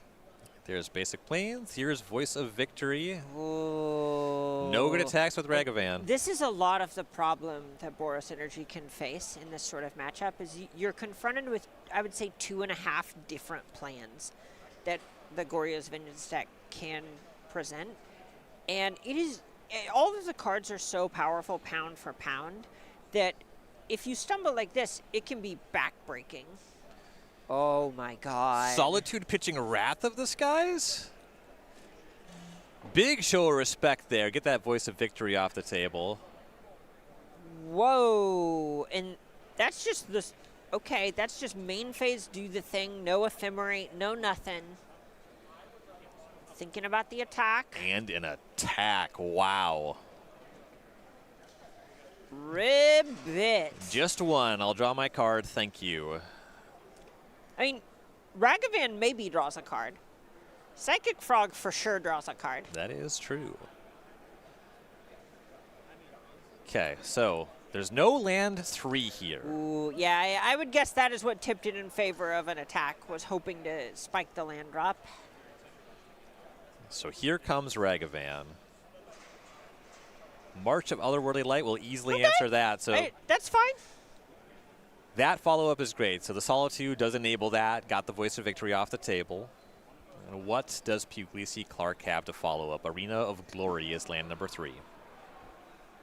Not hasting anything this turn, but a young Pyromancer will be deployed. 2 lands discarded. Draw 2, no elementals. All right, and we saw a peek at a Celestial Purge in Liao Jr.'s hand. There was this sort of very tense moment of, okay, Blood Moon right now could throw this whole game on Psychic Frog's back, but that was not what happened. It's back to Liel. Discard Atraxa. That has to be horrifying if you're Puglisi Clark. Here is Goryo's Vengeance. It is coming. Oh, Surgical Extraction? It is not. It is going. Oh, my God. Get those Atraxas out of here. Not quite. Okay, so Psychic Frog is able to exile it to save the rest of the bunch, but Goryo's Vengeance hits the showers. Yes, that Vengeance is not going to do anything. Psychic Frog, pretty free to attack here now that Ragavan's gone. God, there's so many moving parts to Psychic Frog. Yes, yeah, that Exile from Graveyard ability that you called. Jump.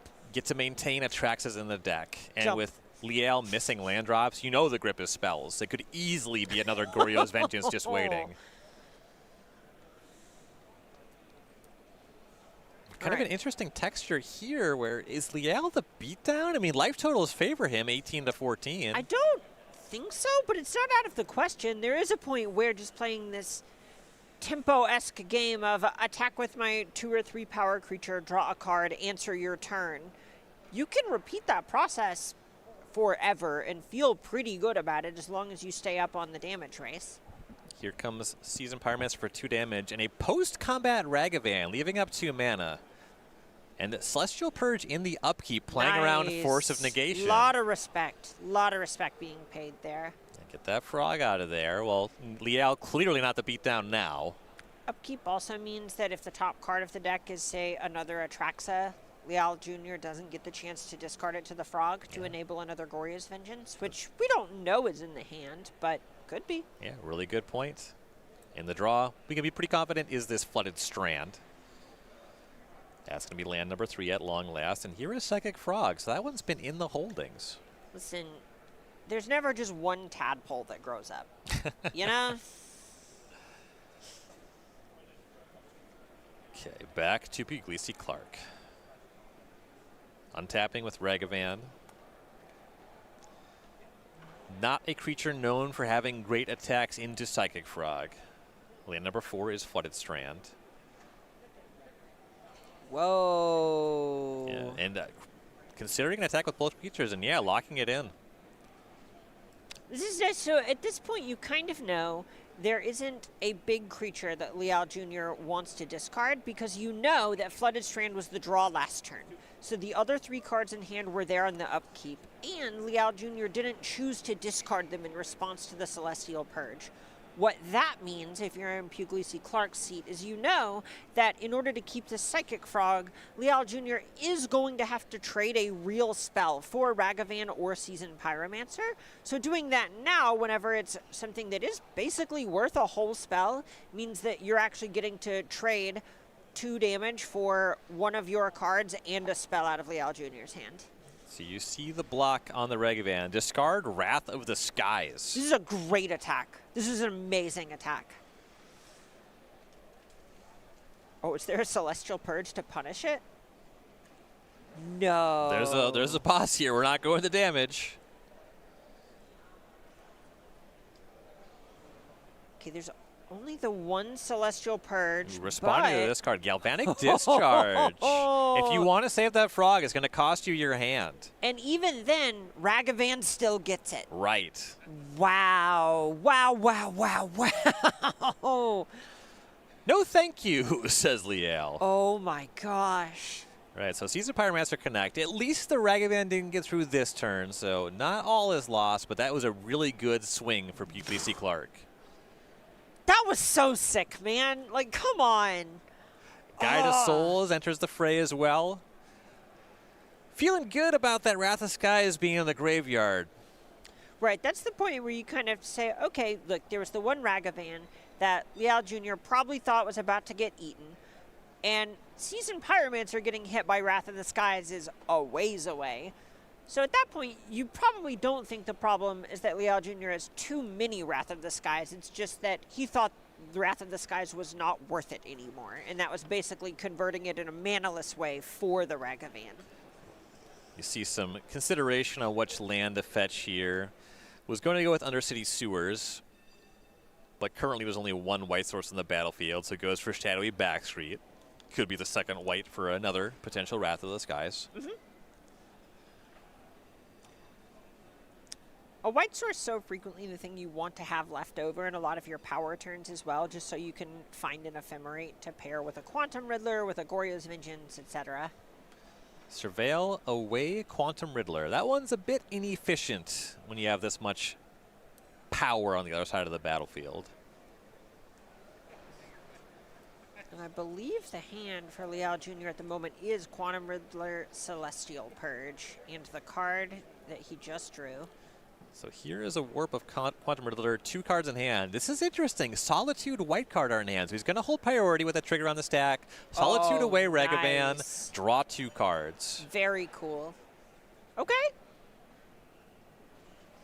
All right, 2 cards coming. Ragavan exiled. And Riddler will warp away. Puglisi Clark will take the opportunity to fetch. I assume an Elegant Parlor is going to do some surveilling. There it is. Man, this has been a great game. This Boros Energy deck, like, so often we come into a matchup where I feel like they are so overmatched, and the games just take way longer than I expect. These cards have so much play to them. And the Surveil keeps a card on top. Oh, the attacks could not be faster. Blood Moon Rising! Wow. Oh my god! Oh my god! And just the basic swamp, it combined with the Meticulous Archive for colors earlier, but now Liel, it's going to be so hard to cast any spells. 3 points coming across again, Liel to 7. Oh my god, I think Puglisi Clark is going to complete the upset against the final undefeated player just of the draw tournament. Pass. It's going to take a couple turns, but he's almost there. Okay. Oh my god. Just another turn or two. Given a think, when you get this close, it is good to remember to catch your breath, play deliberately. Here's an attack for 3, Liel to 4.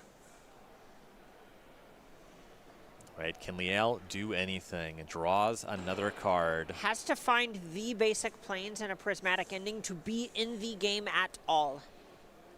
Once again, back Puglisi Clark's way. Galvanic Discharge targeting Guys of Souls, makes 3 energy. That is lethal this turn. John Puglisi Clark completes the upset. Boros Energy advances to the top 4 of the regional championship here at SCG Con Houston. Wow. That was so sick. I know going into it, you know, we've talked about it a little bit. Esper Goryo's kind of been a pet deck of mine for a long time, but getting scrappy with an aggro deck, you just can't beat it. It is truly the David and Goliath that Eternal Magic has to offer. Is just seeing kind of the plucky upstart of one-drop creatures overcoming things like Psychic Frog, like Quantum Riddler, like Solitude, all the free spells, all the bangers of Modern, and you say, no, I'm going to get there 3 at a time. I'm going to play well, and I'm making it to the top 4.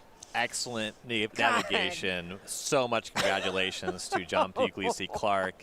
And there is some more exciting Magic to be played. So we are down to the top 4. Our top 8 has finished playing. And that means this next round, a lot of pressure. We are playing for World Championship invites. After that, we are going to crown a regional champion. For Carmen and myself, it's going to do it for us this weekend. It's been an absolute pleasure working with you, being here with you all for the broadcast. We're going to get Jim Davis and Corey Baumeister back into the booth for the top 4. We'll be back shortly for more Magic from SCG Con Houston.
All right, welcome back to Houston, Texas for the regional championship here at SGCon. I'm Jim Davis. That's Corey Baumeister, and we have perhaps the most exciting round of the entire tournament. Why is the semis better than the finals? Corey, talk to me. Ooh, well, because that is the World Championship slots on the line here. The finals, both players will be competing at Worlds here next year. I mean, that's really what it's all about. Being able to compete at that tournament, you would know it is a phenomenal experience, a ton of money for even last place, and just a prestigious thing to say I'm competing at the World Championship of anything, really. Yeah, priceless in that nature, and of course the money's good too, you know? Yeah. And we got a lot of money to play for as well. So our players have locked up their Pro Tour slots. Yep. They've locked up a good amount of money, but we want more money and we want that World's invite. So huge matches coming up here, two really, really big ones. Let's look at our bracket to see who's playing.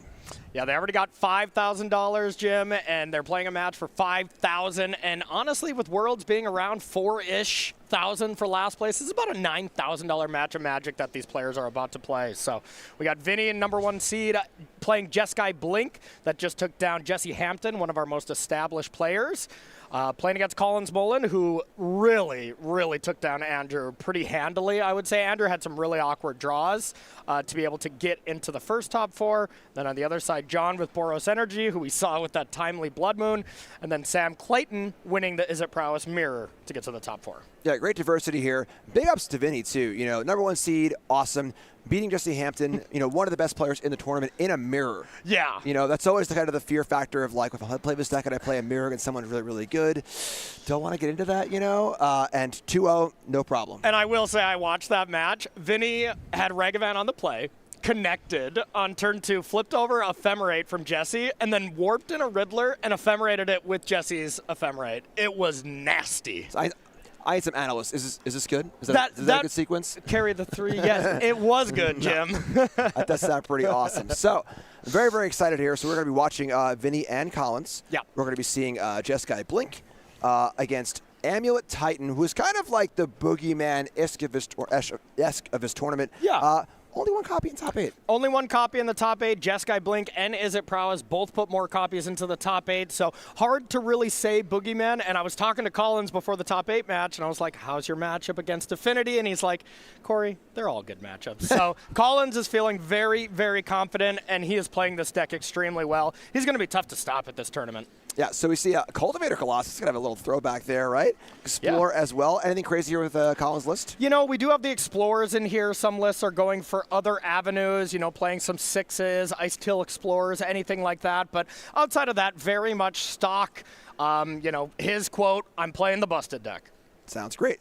And then going over Vinny's way, we've got the Jeskai Blink deck. And this is a deck that, you know, was a very, very small but you know, relevant player at the Pro Tour, did pretty well. Yep. Much bigger player here, has looked excellent on camera so far. Talk me through this. Yeah, a #1 seed playing Jeskai Blink. Matt Costa, of course, did popularize this. Vinny just won a mirror against a phenomenal Magic player. You got 4 consigns in the main. That's going to be pretty decent in game 1 against Amulet, as well as like prismatic endings to be able to destroy or exile some Amulets.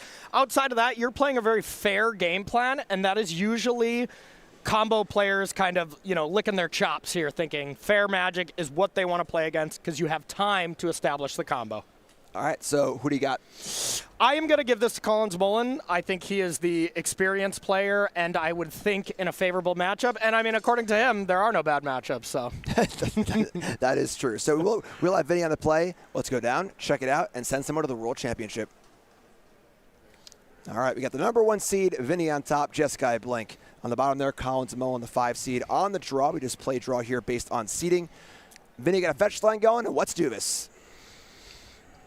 I'm excited, Jim. I mean, nothing better than a match where these players are playing for everything. You know, Collins was already qualified for this coming up Pro Tour. They don't stack in that way, so, you know, wasn't really trying to get that invite. The one invite he wants, though, the World Championship. It is a good one. Yeah. There's nothing like it. Yeah, I've played the ones, you know, when they were Pro Tours, which, of course, great to be qualified for a Pro Tour. But those really smallish ones, which they've become now, I mean, you could talk on that. I bet they're amazing to play. They are awesome, yeah. 100 players in the room, you look around, you go, wow. This is not like big players who qualify for this, you know, with a, you know, 1 to finish or whatever else. This is like the accumulation of a bunch of events Really, really great stuff. Yeah, it's awesome. You play at an 0-2 pod in your draft or whatever, and you're playing against a phenomenal player. You're not getting a bye. Your opponent's deck is probably not bad. It's really high-level competition. It's the best of the best, and then somehow I snuck in once or twice. Exactly. Yeah, I wasn't going to say it, so I'm glad you did, but... All right, so a little surveil action. We see Fable the Mirror Breaker go to the bin. Makes a lot of sense. Kind of a slower card in a matchup like this. We see a tapped Hallowed Fountain and just a pass from Vinny. Oof. Now Collins knows there's no good dog, there's no Philia, anything like that. And, I mean, that's got to be great news here from Collins. No consign either, right? Yeah, no consign. Is there merit for Vinny just to take 2 here? Does life matter in this matchup? I would take 2 every time because just make your opponent have it. Collins is going to deal 1 infinite amount of damage if he wins the game. Those games where you nickel and dime with constructs and stuff are far and few in between, even though he has done it for sure. All right, so we see Vexing Bobble, a card we've seen a lot this weekend, and has some relevance here, Solitude being the big one. Yeah, Solitude is pretty solid. Ephemerate rebounding, not the biggest thing, but it is a thing.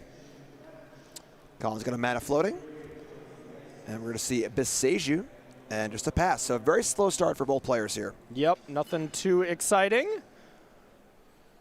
All right, back Vinny's way. Number 1 seed.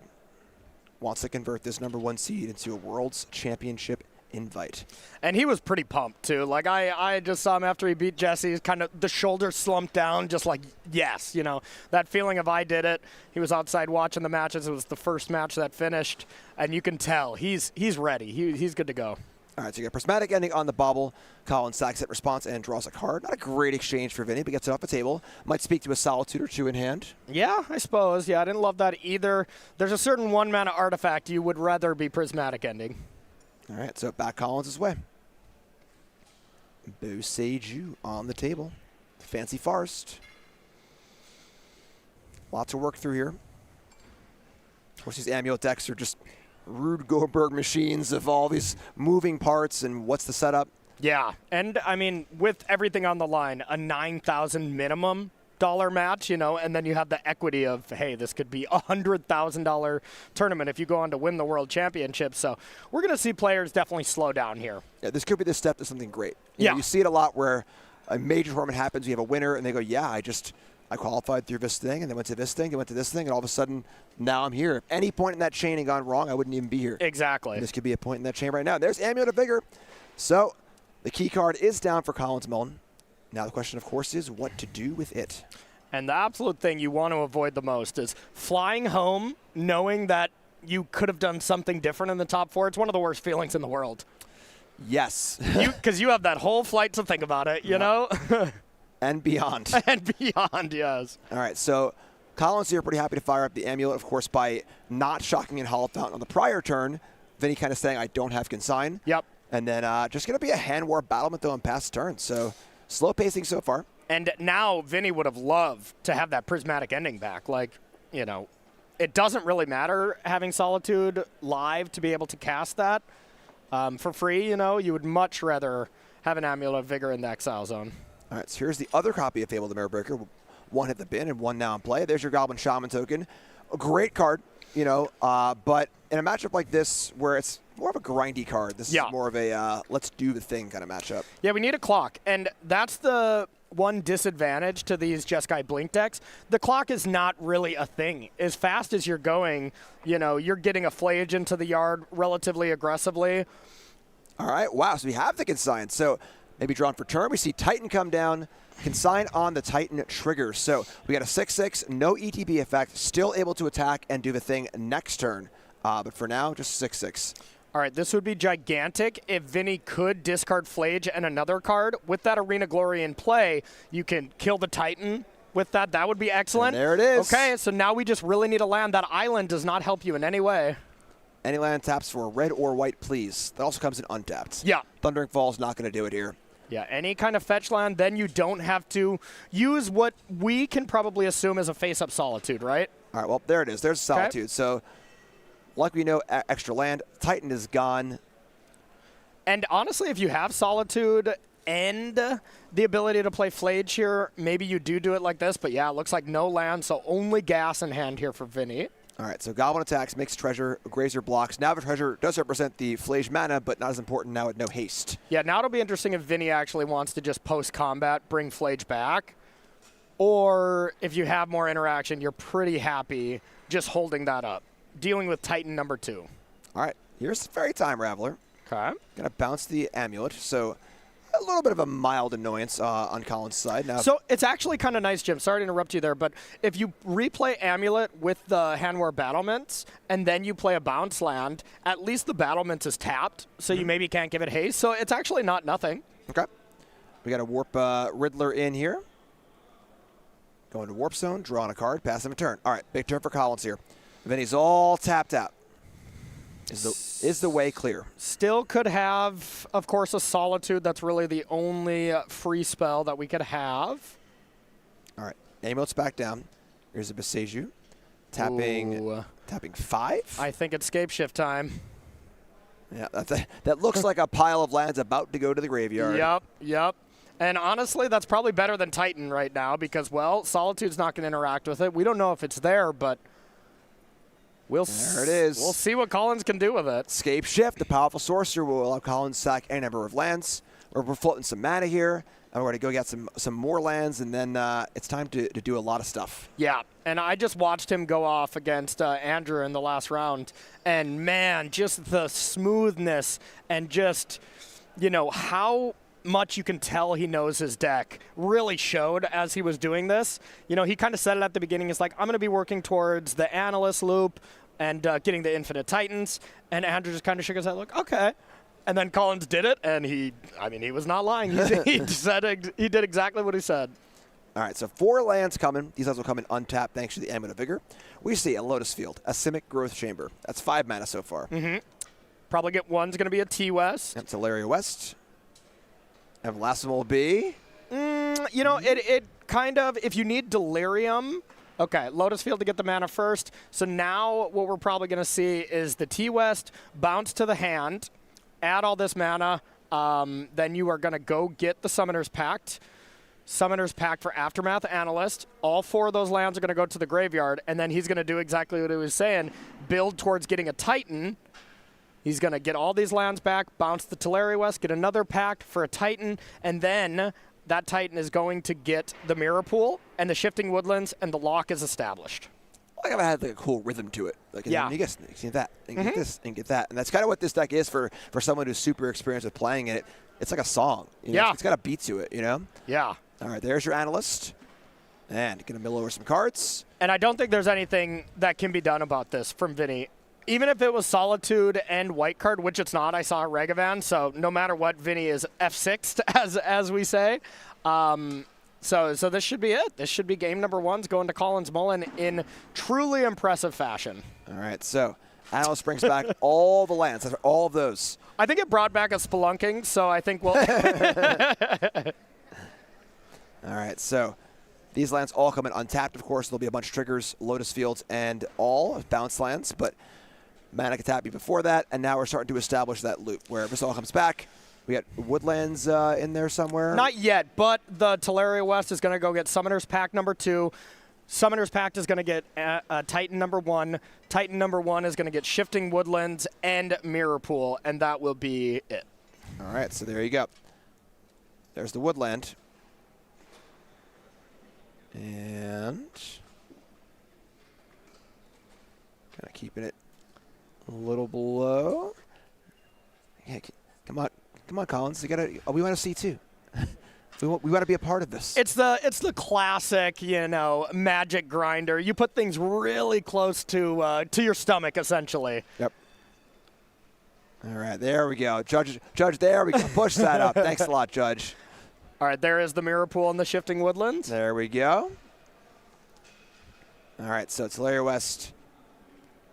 Just going through it all, explaining what's going on. And so I literally heard him say this to his opponent. So he's like, what I'm going to do is I'm going to get Infinite Titans, and then I'm going to use this hasty land. Each time the lands come back, I'm going to give them haste one at a time, and then progressively have Infinite Titans attacking and winning the game against Vinny. So Do Infinite Titans do 19 damage? It's a little over. Okay, It's a little, you know, scholars are still trying to figure out exactly how much it is, but yeah, impressive stuff. All right, yeah, really, really clean win there from Collins. Collins clearly knows what's going on with this Titan deck. Yeah. All right, so now it is open deck list time. It is sideboard time. Let's take a look. Infinity, our number 1 seed, got a sideboard of 1 Celestial Purge, 1 Force Negation, 1 Ghost Vacuum, 3 Mystical Dispute, 4 Obsidian Charmlaw, 2 Subtlety, 1 Surgical Extraction, and 2 Wrath of the Skies. Subtleties for sure. Subtleties look really good. Outside of that, you could bring in the Obsidian Charmaws, you know, not a ton of Amulet lands. You know, have the colorless thing, the Urza Saga, that make them cheaper. There's a decent amount, but I'm kind of thinking from the Jeskai Blink deck, what else are you going to bring in? And I mean, there's plenty of cards that you're pretty happy to take out. Lightning Bolt's pretty bad. The Teferis are really terrible. The 1 Wrath of the Skies is pretty medium. So I think it's a product of that. I want those 5 cards out of my deck. The 2 Subtleties I'm slam dunking in, and then 3 other cards that I'm slightly less happy about. So I'm probably bringing those Charmas in as well. All right, then on Collins' side, we have 2 Collector Oof, 3 Dismember, 1 Fire Spout, 2 Force of Vigor, 1 Green Sun Zenith, 1 Needle, 1 6, 1 Lantern, 2 Stock Up, and 1 Vexing Bauble. I've never known how to sideboard with Amulet Titan. I feel like every time I play the deck, I just operate on random, essentially. And, you know, the amount of times I actually sideboard in a lot of cards is not very often. And none of these really jump off the page to me. You know, you're just trying to sideboard stuff in that answers your opponent's problems. And, like, we don't see Blood Moons. You know, we see Subtlety as, like, probably the biggest thing. So I don't think you have any problems that need to be answered from this list. You know, you'd bring in Forces if there were a lot of Blood Moons. You'd bring in Dismembers if there was creatures that were tricky for you. So probably not a lot of changes from Colin's side. It's interesting how Amulet has often been an enigma. You know, there's like a small group of Amulet players, and they all know what they're doing really, really well when it comes to Amulet. And then if you're out on the outside looking in, it's kind of confusing, honestly. It kind of is. And I take full, that's me as well. I'm often on the confused outside looking in perspective. But we see a master like Colin playing the deck, though, and we'll see what Colin does. I think my favorite comment from Chad is, I cut randomly based on vibes. That's pretty much exactly what I do as well. So, yeah, agreed. Vibes are great. So we got our players sideboarding here while we get ready for game number 2. I'm going to remind you all about our wonderful sponsors that are here making sure Paper Magic is happening, supporting the broadcast. We appreciate them, and you should support them too. We got Beckett, who's been around forever. Ever. I remember my Beckett Price guides when I was a kid, all cool baseball cards. Ken Griffey Jr., yeah, cool stuff. And, of course, they do grading services as well. Very popular in the card community for doing great grading stuff. So get those Final Fantasy Super Foils you got or whatever else you got. Get them graded, check them out. And then Dragon Shield, of course, been around forever. One of the premier names in sleeves and protection. My first PTQ deck I ever played was in Dragon Shield, which is great to see them going strong. So big thanks to them for supporting Paper Magic and supporting the broadcast. Check them out. I really got to get some of my cards graded, but here's the thing is all the cards, I play with everything I own, and so, like, they're all HP. I'm rough on my cards, too, so I have a feeling they would, you know, look at me with the cards I bring to them and be like, what are you doing here? This is a 1.3, you know? Get out of here. I respect that, though. Let's take a fast live look into John and Sam and see what's going on the other half of the bracket. We have another pair of players also playing for a World's Invite, and so on and so forth. And apparently they're sideboarding as well. So sure, we guys got a sideboard party, you know? Yeah. We can at least live look in to see who's up a game. We got that going. Let's take a peek. All right, so this is just me as a Magic fan wanting to, you know, just be able to watch all these matches. I don't know if anyone saw, but I was in there for that top 8 watching everything unfold, and you know, that is the nice perks of being on the coverage team. I had that front row seat. I absolutely love it. It looks like we got John took down game number 1 with Boros Energy on the draw against Is It Prowess. Wow. That's a good place to be, for sure. Where were the lava darts, huh? I mean, clearly not there. Clearly not in the graveyard. Yeah, so, all right, so we'll check back in on them. Looks like they're up. They're getting into their first turn here. Sam on the play. And then being on the play, really, really important. But Sam will need to break serve on the draw in game 3 if it comes to that. Exactly, yep. And Sam had a nice little Is It mirror match there where my Steel Cutter was doing some absolute work here in game number 3. So, all right, here we go. That is a great start against Amulet, as long as not Unbeatable Grazer isn't coming down. against Vinny here. The natural predator to the pirate monkey, the sloth. Well, it's Young Wolf, but the second one Young Wolf's is, That's a good one, too. All right, just tap shifting woodland. So the skies and the coasts are clear for Ragavan to come in and get the first treasure going. Really important. Vinny's deck is definitely a little plotting. Yeah. A lot of card advantage, a lot of cool things happening, but not necessarily the fastest. So this is huge. And last time I saw Vinny do this was against Jesse, and he was able to warp in a Riddler to stick around on turn number 2, something that the deck just cannot do without a mana advantage. Yep. So you could see that same play here from Vinny. It would have to be Vinny's own Riddler and own Ephemerate. Tough to pull off, I suppose. Yeah. Not having to use your opponent's cards too, but let's check it out and see what Vinny's got in store for us. Tapping 2 pretty quick. There's the Riddler. Oh. All right, that's step 1. Putting 6 power in play on turn 2 would be a great place to be for this deck that is more so kind of a grindy mid-range deck. Yes, very, very much And there it is. Oh, boy. Now we're cooking. Vinny, the number 1 seed, showing why he is the number 1 seed. That's a lot of power. That's a lot of cards. Collins, it's your turn. Vinny's played a total of 4 games so far in the top 8, and he's done that play 2 of them. It's not a bad place to be. That is sick. Number 1 seed for a reason. All right, so back Collins' way.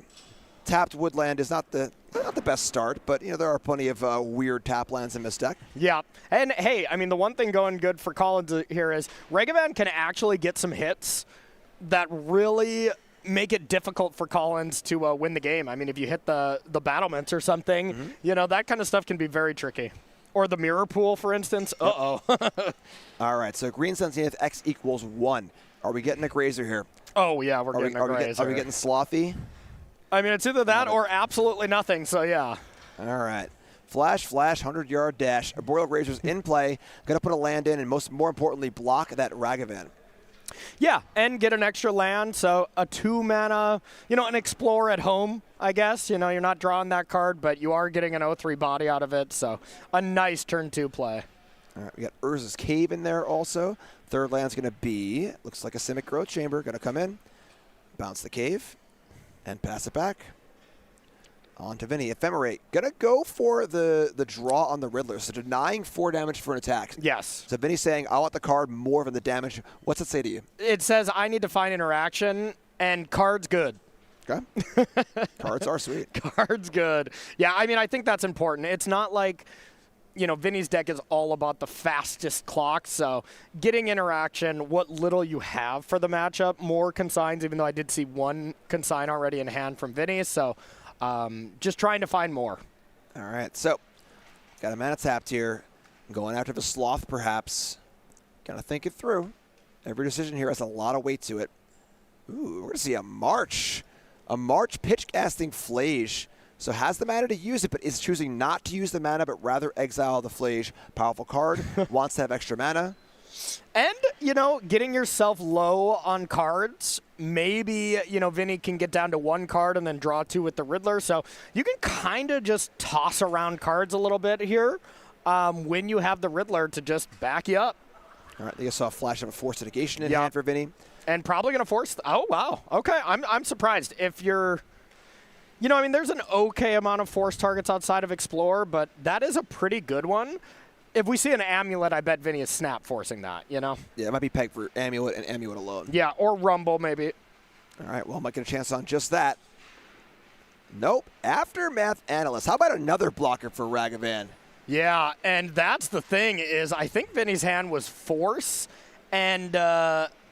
oh, okay, I think that is another Flage. Force consign Flage. I was going to say, if you just got rid of your Flage and Collins just did this play of putting Analyst just out there ready to get, eaten alive, and you can't kill it, that would be brutal. All right, so Analyst enters mill 3. No lands. Okay. Set us 6 Titan, and I missed the last one, but that's okay. It wasn't a land, a Green Sun Zenith, it looks like. There you go. All right, so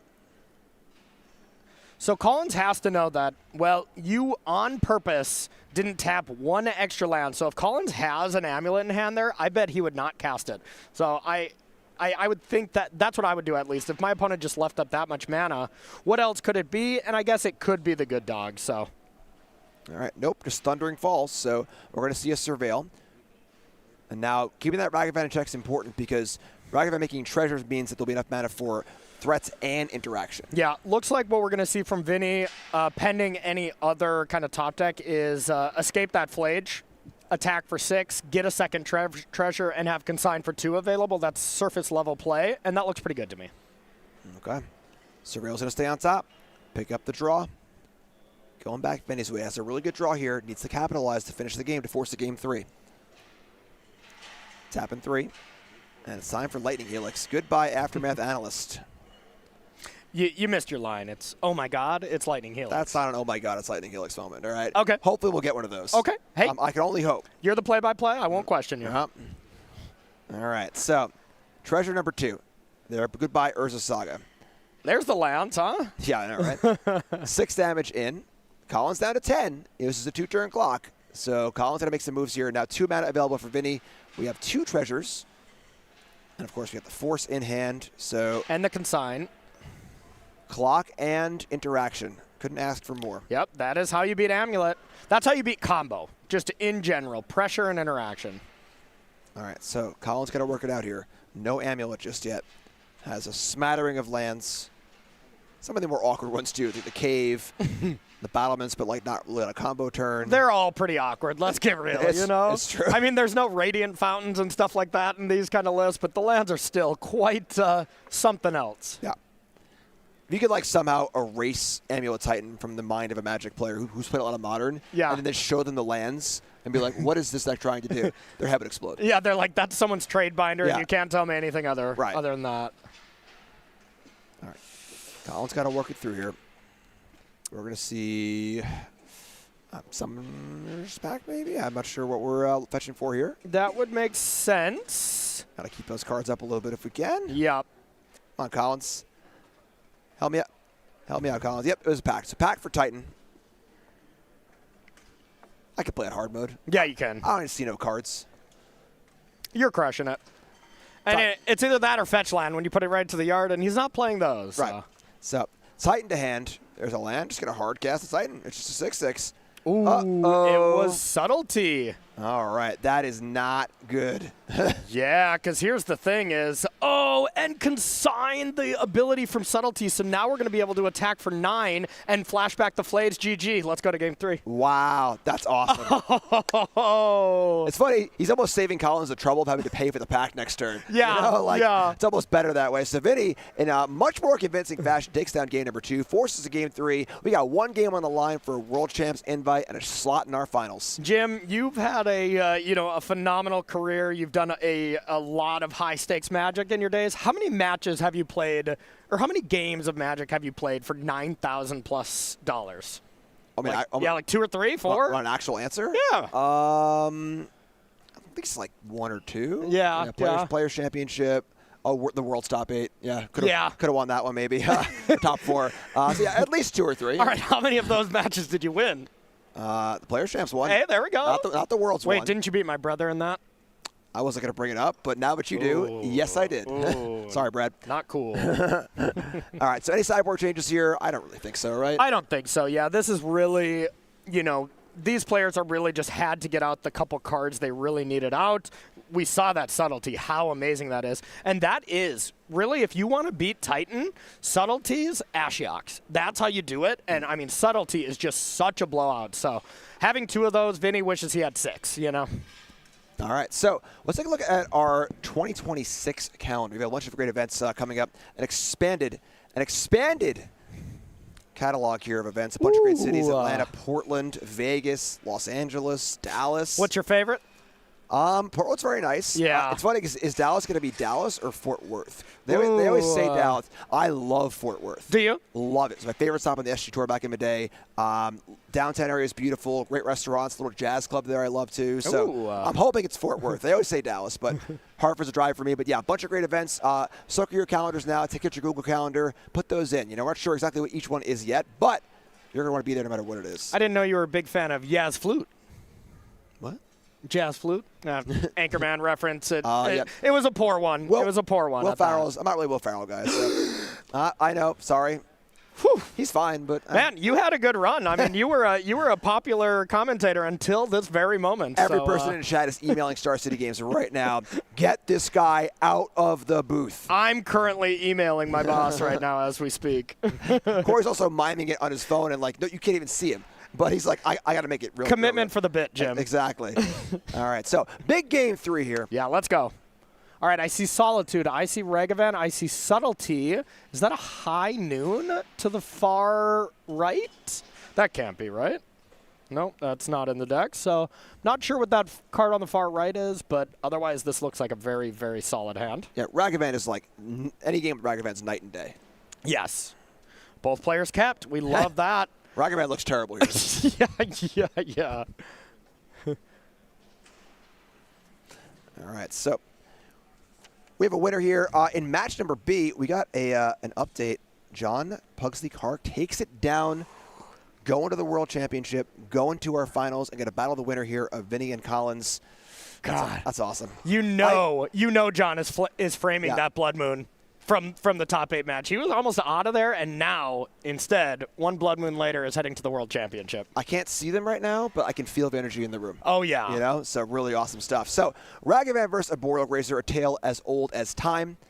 Steam Vent's coming in, and now, of course, Vinny has the great start with the Ragavan, but needs to get through this Grazer. That's step 1. Yeah. And, I mean, Collins' start is much better here. This Grazer on 1 instead of Grazer on 2. This is Collins' game to lose, even with that subtlety. All right, so here's an Explore. We got extra land drops. That's exactly what this deck wants to be doing.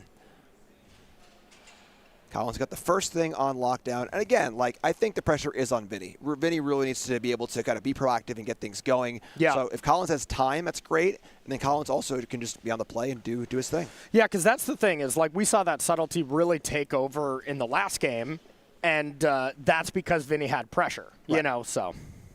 Okay. Collins working it through. A lot of pressure, a lot to work through. Really hard deck to play, too. Yeah. You know, it's one thing to be playing a tough match with, you know, whatever deck, you know, but when you're playing a deck as hard as Amulet, of course Collins knows his deck really, really well. Yeah. I mean, maybe I'm thinking about it from my point of view. If I was playing Amulet in the spot right now, I'd just be melting on the table. But nah, don't worry. You would have had your Sunday free if you were playing Amulet. that is true. Back in the hotel and watching football. Yeah, there you go. So here's Besaju, and working it through. What are the steps Collins needs to take? There are a lot of them with this deck. Yep. And now it's Collins thinking, what do I want to play around? Do I want to drop an Amulet here if you have it?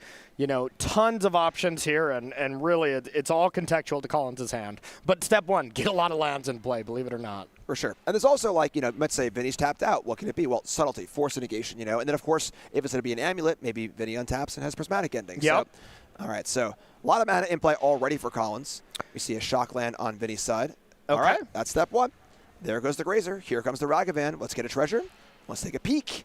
Maybe an important land. Nope. Crumbling Vestige. So not one of those key one-ofs. That one can be kind of important at times, but there are 3 of them. Yep. All right, so pass turn with 2 mana up.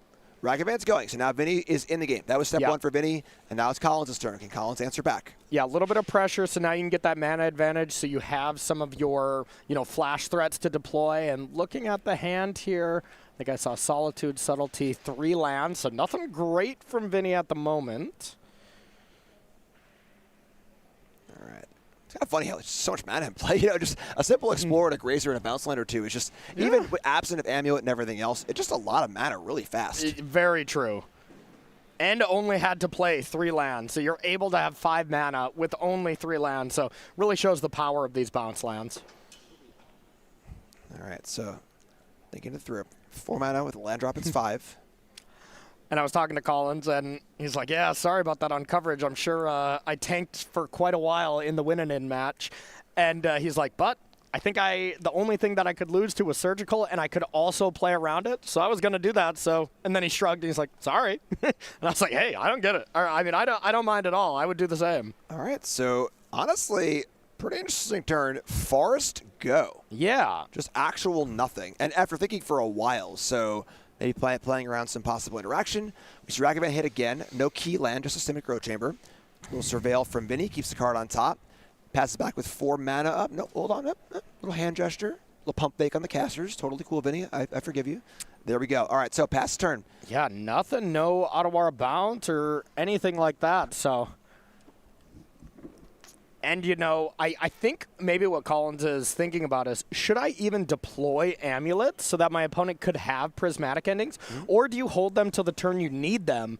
And that makes a lot of sense. Like, all these prismatic endings will do absolutely nothing if you wait to play amulet on a turn like this, you know? All right, just get a hard. This is just Titan the old-fashioned way. And this is huge. I was just about to say this. With that extra mana, this is not a pitch cast subtlety. This is a hard cast subtlety. Yeah. Upping the clock, get rid of that Titan temporarily, and now putting the pressure on Collins. And, I mean, if we look at this on the top, if there was ever a second subtlety or an ephemerate, we're done, you know? Yep.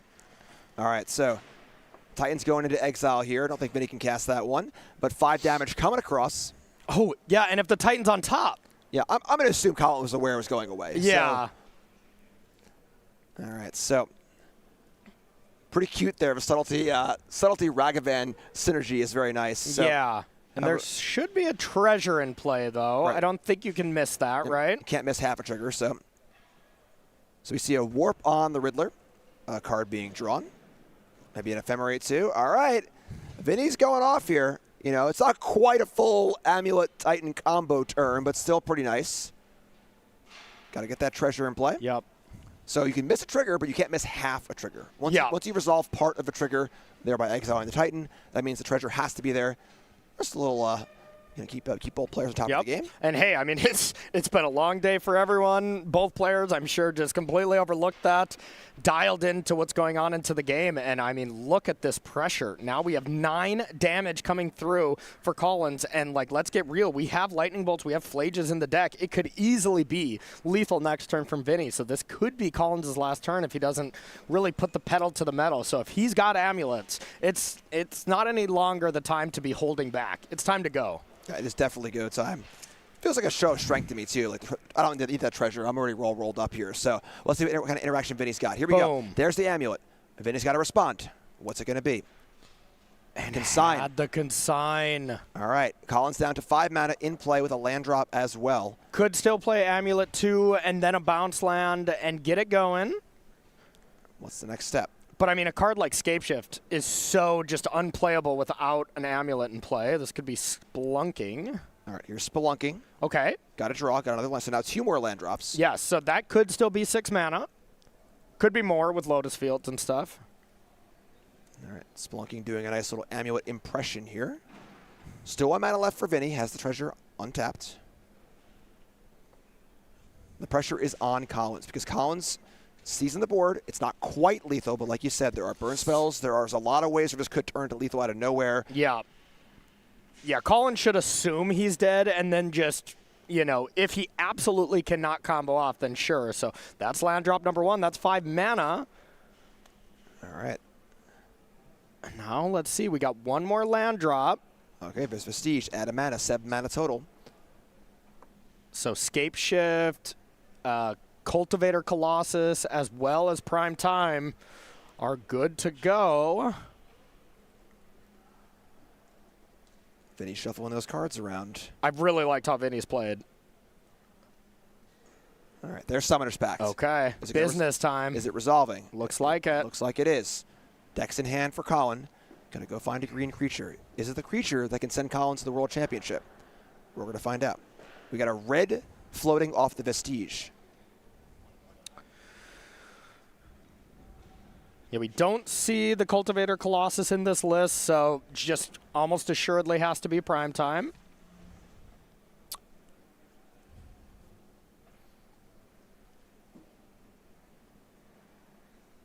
Oh, never mind. Correction. It is in there, so that's an option. All right, has the red ready to go because if the battlement's going to be involved in some way. This is tense. This is tense. Yeah, this is a big-time moment. A lot of game actions for Colin to take, and they need to be the right actions in all the right order at all the right times around the interaction. And get a peek at the hand. We see Solitude, a land. Is that 2 Solitudes, perhaps, going back and forth? Yeah. It is. It is. Okay, right. So there is some interaction. And you'll hear us kind of maybe toning it down a bit, maybe just me toning it down for my normal loudness. The convention center, quite empty right now. They're not that far away, so. All right, here's a Titan. Got to cast it with 1 red floating. So now when does Vinny do it? With one red floating? Oh, just does it right now. Here's the Solitude. A red's floating. So 2 lands are coming still. That's also 6 life for Collins. Yeah, I don't know if I love that timing. When would you have done it? With the Hand War Battlements targeting it on the stack, because now Collins gets to choose 2 different lands. Let's say Teleria West Bounce land, and just redo the Titan thing. Of course, we do have to pay for pack next turn, so that is still troublesome. But I think you wait. There's no real reason. Let's see. Because, I mean, maybe you want to do it aggressively so that your opponent can't, like, do any mirror pool shenanigans, but that's just not really how it's going to work. So now instead Collins gets to do this line instead of get the hasty land, which he might have did, he might not have. All right, so we got Simic Chamber and Teleria West enter untap, blue, blue, green to the pool. Teleria West back to hand, gets transmuted, gets the Summoner's Pact and says go. Now, of course, credit card bills come in next turn. All right, so there's like 1 pack needs to be paid for next turn, but the life buffer from the Solitude helps a little bit. So there is the Ephemerate to draw 3 cards. We had 1 card in hand, so Riddler draws 2, and then you draw 1 for your draw step. So now only 5 damage can come in, but Vinny's just looking for some more interaction. But yeah, I guess this is interesting. If we did attack for 9, I mean, if you didn't Ephemerate there, you draw literally only 1 less card, and you have your opponent dead next turn. So I actually don't know if I like that Ephemerate. Yeah, you know, damage or cards, what's more important right now? I mean, it depends what you draw, I guess, but I don't think I would have used that Ephemerate. All right, so Vestige is the mill. Again, no more important ones. Oh! Obsidian Charmaw. Can't target the Lotus Field, but can target... Oh, my goodness. And Ephemerate take out 2 lands, and taxes are coming due, Collins. Wow, and has a consign there in hand to interact as well. Ooh. Putting it all together here, really putting Collins to the test. Vinny's 3 draw steps were Ephemerate, Charma, and Consign. That is unreal good. We're just on the edge of our seat. I'm almost glad you all saw that, because that's what it looked like watching a match like this. That's what all of you are looking like at home, too, I feel. Just wide-eyed, just what's going on here, you know? Collins, an accomplished player on the SCG Tour and playing Magic for a long time. Oh, yeah. All right. Last time I played him, he beat me in the top 4 of a GP and then went on to win it. All right. Is this, we got another pact here.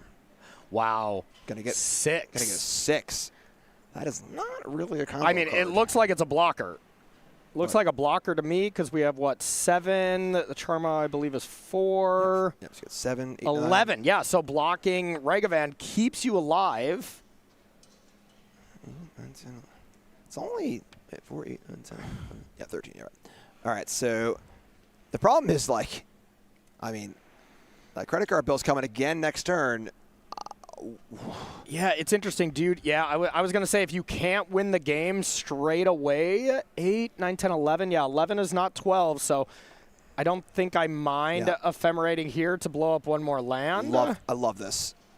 All right, so Charma, another land gone. Collins down to 1 credit card payment land on his Summoner's Pact. Vinny, the #1 seed, took out Jesse Hampton. Looking really, really good here to perhaps go to the World Championship, to go to the finals, perhaps be our regional champion. Here comes the attack. We got 7 in the air. We can block a subtlety, so cuts in 3 for 4. Yep. Oh, yeah, I suppose with that having reach, maybe you want to do attack with Ragavan there as well. Yeah, is Ragavan worth 3 damage? Probably. Yeah, but now you do got to pay again. But now remember, 6 giving everything retrace, non-land permanent cards retrace. Yes. Oh, that's going to do it, though. Collins does not find what he needs. Vinny is going to the World Championship, our #1 seed, takes down Jesse Hampton, takes down Collins Mullen, going to Worlds, going to the finals, playing for the big prize. That's awesome. What a phenomenal, phenomenal game. Woo. And you can just see in the distance the cheering, the hugging with the friends. Like, that's what it's all about. Took down, for sure, the 2 most established players in the top 8 and the top 4. I still get chills in these moments. It is so awesome. That is just a gigantic match. Couldn't happen to a nicer guy. I was talking to him a little bit earlier, and a really, really wholesome, nice guy. #1 seed might be the #1 here at the end of next round. Yeah, to be the 1 seed is great and all, but to go through 2 murderers like that. Jesse Hampton, Collins Mullen, 2 of the bigger names in the top 8. Really awesome stuff. And in a mirror and against Amulet, which I think is probably a bad matchup. And now Vinny has a good matchup in the finals with Boros mid-range. So, woo! That was awesome. So, folks, you're not going to want to miss it here. We got a finals. We got a champion to decide. We got a bunch of money going up top. $10,000 more here, just a match for $10K next round. No big deal. I need a breath. You need a breath. You need a breath. Take a second. Don't go nowhere. I'll be right back with the finals of the regional championship here at SGCon Houston.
All right, folks, welcome back to Houston for what's going to be the last time we got finals for you here. I'm Jim Davis, Corey Baumeister. Yo, yo. Regional championship, looking for one regional champion. We're about to find out who that is. And some cool news from Nick Miller here. Both these players, we got John Pugsley Clark and Vinny Fina, are members of Team Scrap Heap. Teammates making it to the finals at an event like this, I mean, that is awesome. Yeah, nothing better than that. I've been in that spot a few times with some of my old teams, and it feels really, really good. And I talked to both of them, and they both think they're a favorite here. So I think that's pretty awesome, although our Boros energy player here, John, did say, all right, since I'm on the draw, maybe it's even. Nothing more magic than both players thinking they have a good matchup. Yes, someone's going to be wrong. So you can see the path they've taken here. Vinny, number 1 seed, has been decided, you know what, I'm the 1 seed. I'm just going to keep doing that all the way through. Beat Jesse Hampton, beat Collins Mullen, 2 of our most established players in the entire top 8, and now into the finals. And Ja went through the Prowess side of the bracket. So Sam Clayton with Prowess, and then Esper Goros, No E, who was crushing the event also. Yeah. And good finish for No E, unfortunately. With that sick Blood Moon to lock up the top 8. That was really nice. Really, really good stuff. And now we see both players in the finals. Both players are going to Worlds, but we ain't done yet. We got a lot of money up top, $10,000. $10,000, $20,000. $10,000 difference. Yeah, 20K up top, 10,000 for second. So just a match for $10,000. No big deal. No big deal. Trophy.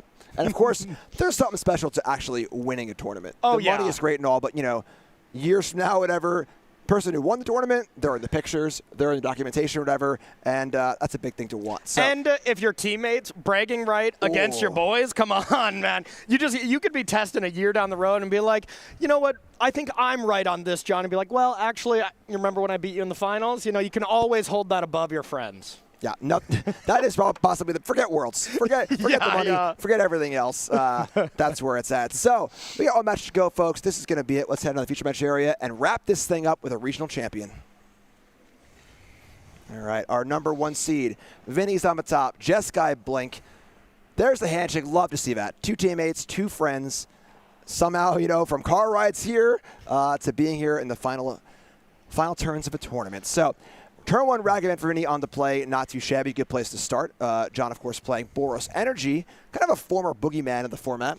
Yeah. But it's kind of fallen off a bit, so it's got a little bit of underdog story here. And I mean, that's the nice thing, is Modern is really that, oh my, if we do the Riddler Ephemerate thing on turn 2 again, I'm going to lose it. Because then Vinny would have done it every single round.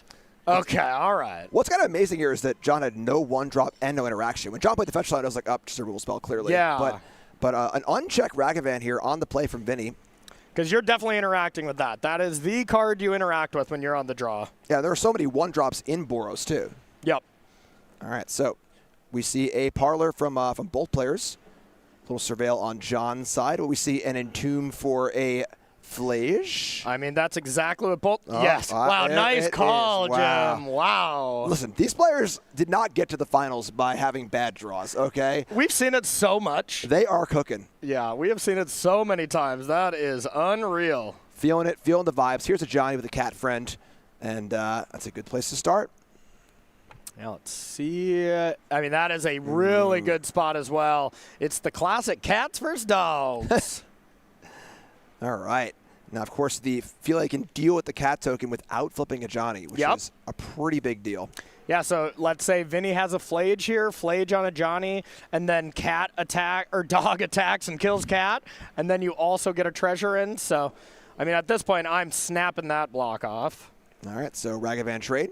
Goodbye, Johnny. 2 powerful mythics go into the bin, and the doggo is clear to frolic and play ball and just go on a nice walk. That could have been a lot worse for John. I mean, a Riddler. I mean, the Flage was there. Vinny had the Flage. That is interesting to me. So we must have a Fable or something as a follow-up, something really high impact like that, because that play to me looked great. Having a Ragavan that can connect against Boros, what if you flip over Ocelot Pride? I mean, any 1-drop, there's so many big hits. This makes sense to me, but I think I still would have did the Flage play there. All right, well, Vinny goes with the Fable. Very different Fable than our last match, right? I guess Amulet Fable looks pretty bad, honestly. Yeah. But in a grindy, kind of mid-rangey matchup like this, Fable is excellent. Oh, yeah. And, I mean, just imagine Phalia gets to attack again. You can blink out Fable. Ooh. You can discard some cards and then get another Shaman. So you can really do some nasty stuff here. with Fable and the good dog. All right, so Goblin Shaman in play. Things looking great for Vinny. Back John's way. John needs to piece it together here. Maybe bridge himself to that Flage. Yeah. Doing some interacting here would be ideal. Something, I mean, for sure, you got to get that dog off the table. I mean, an unchecked Philia just really goes the distance. All right, John mulling it over, thinking it through.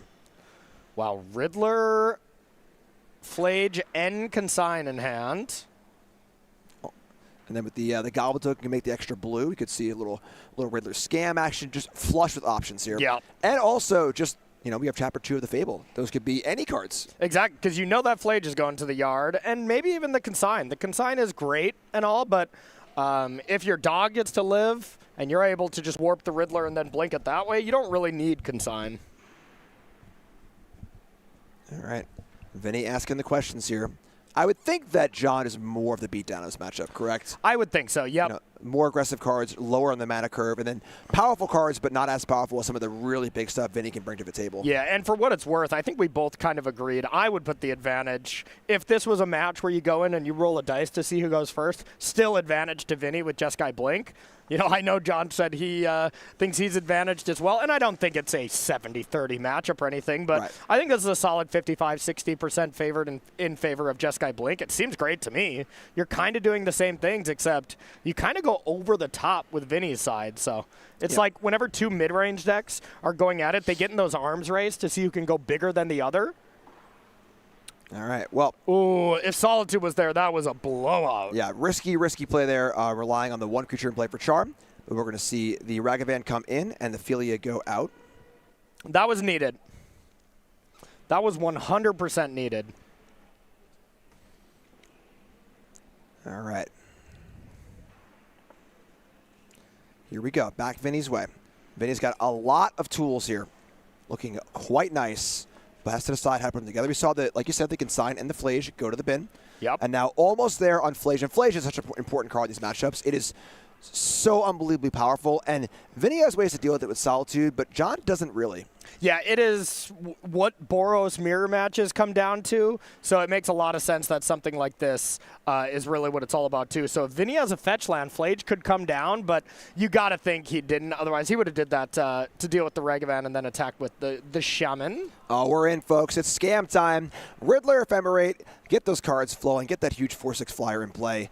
And now, Ragavan coming down too. Ephemerate's there as well. Vinny's cooking. I've never been more jealous of someone's tournament experience than Vinny. Like, Vinny has just looked like he's been having a blast, and this Jeskai deck just looks like so much fun to play. Yeah. I mean, not looks like it. I've played a lot of this deck. It is fun to play. All right, so land 4 for John. John's got a lot to dig through here, because the thing is that there's just a multitude of threats. We have Riddler's huge. Ragavan you don't want to let Ragavan hit you. Flage is in the graveyard. Fable's going to flip soon also. And Ephemerate's coming off. More cards are coming. And John's got a Blood Moon. All right. So Ocelot Pride helps, right? Ocelot Pride means that it can block the Ragavan, so no treasures. But still a lot going. Even just like Riddler plus backside of Fable might just be good enough. Yeah, I mean, all mountains here, though, like... This could be a big deal. I mean, there are no basics in play for Vinny, so I wouldn't say this is like horrifically bad. I mean, if Ragavan could still connect and if Shaman was still around, how about a Solitude? That's pretty good. That's pretty good. Vinny hit the number 1 seed for no reason, all right? Oh yeah. All right, flip that Fable. Now Ragavan hitting makes the Blood Moon Gambit not really pay off because the treasures will of course be able to cast any color of mana.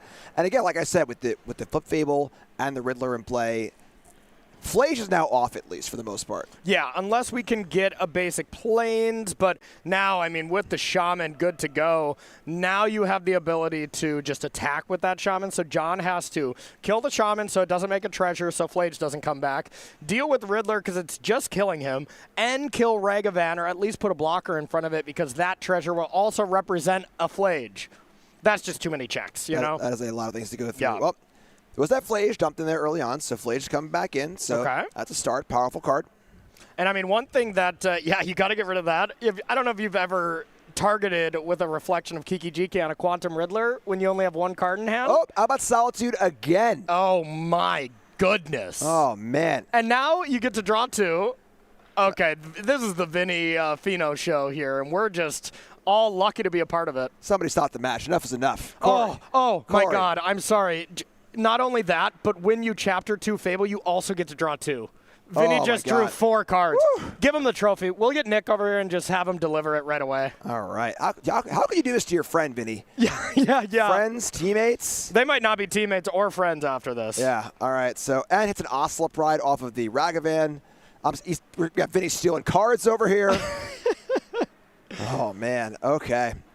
But John looks like he's just, another day at the office. Yeah. I love the temperament, It's a tough spot to be in. I'm going to play, look for some outs. If I don't find them, we'll go to game 2. All right, there's Pyromancer. Discarding Blood Moon and Ragavan. 2 more cards, 2 tokens.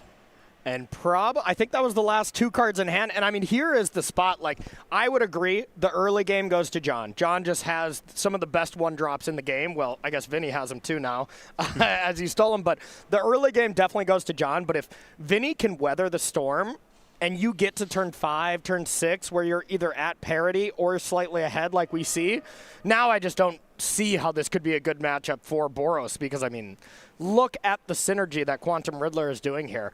And you were asking about card of the tournament so far, and it's still Riddler for me. This card is unbelievable. All right, so the Bombardment. Or I guess Solitude at this point. Bombardment, not bad. It's, a piece of the puzzle, but Solitude here, taking out the Pyromancer into exile. I said it was in response to the Bombardment, right? Yeah, probably. Looking it was in play, but all right. So, and now just everything. The world is Vinny's oyster. He's going to Worlds. This match should have like a parental warning. I mean, this has just been an absolute beating. Yep. Props to John too. Yeah. Non-plus. All right, here comes the party. Here's the treasure. I love the basic mountain was found. That's perfect under Blood Moon. Yeah. Why not? I got a couple chump blocks here. Ragavan's still getting in because I just want to see a sack and kill those, right? So, yeah. Goodbye Ragavan, goodbye Ocelot Pride. Again, Goblin Bombardment could be a start to something. Goblin Bombardment is a heck of a magic card. All right, so some damage in. John down to 13. And that reflection just flipped now, correct? Correct. Okay, so can't do anything busted with it yet, but that's another problem you absolutely have to deal with. Yeah, there are 2 phenomenal targets to copy and play in both Solitude and Riddler. And once again, you have to kill the Shaman because Flage is in the yard for Vinny. All right, so okay, there's a Johnny. Here comes a cat. Bombardment. We could see some. If we need one more creature here, maybe we could see. I guess cat sack flip. There's a path here. I think Vinny has an Ephemerate as well. Oh no. That's Ophelia. I think it's Ophelia and Ephemerate. It could be Ophelia and Prismatic Ending. I didn't get a great look at it. All right. Either way, that's pretty good.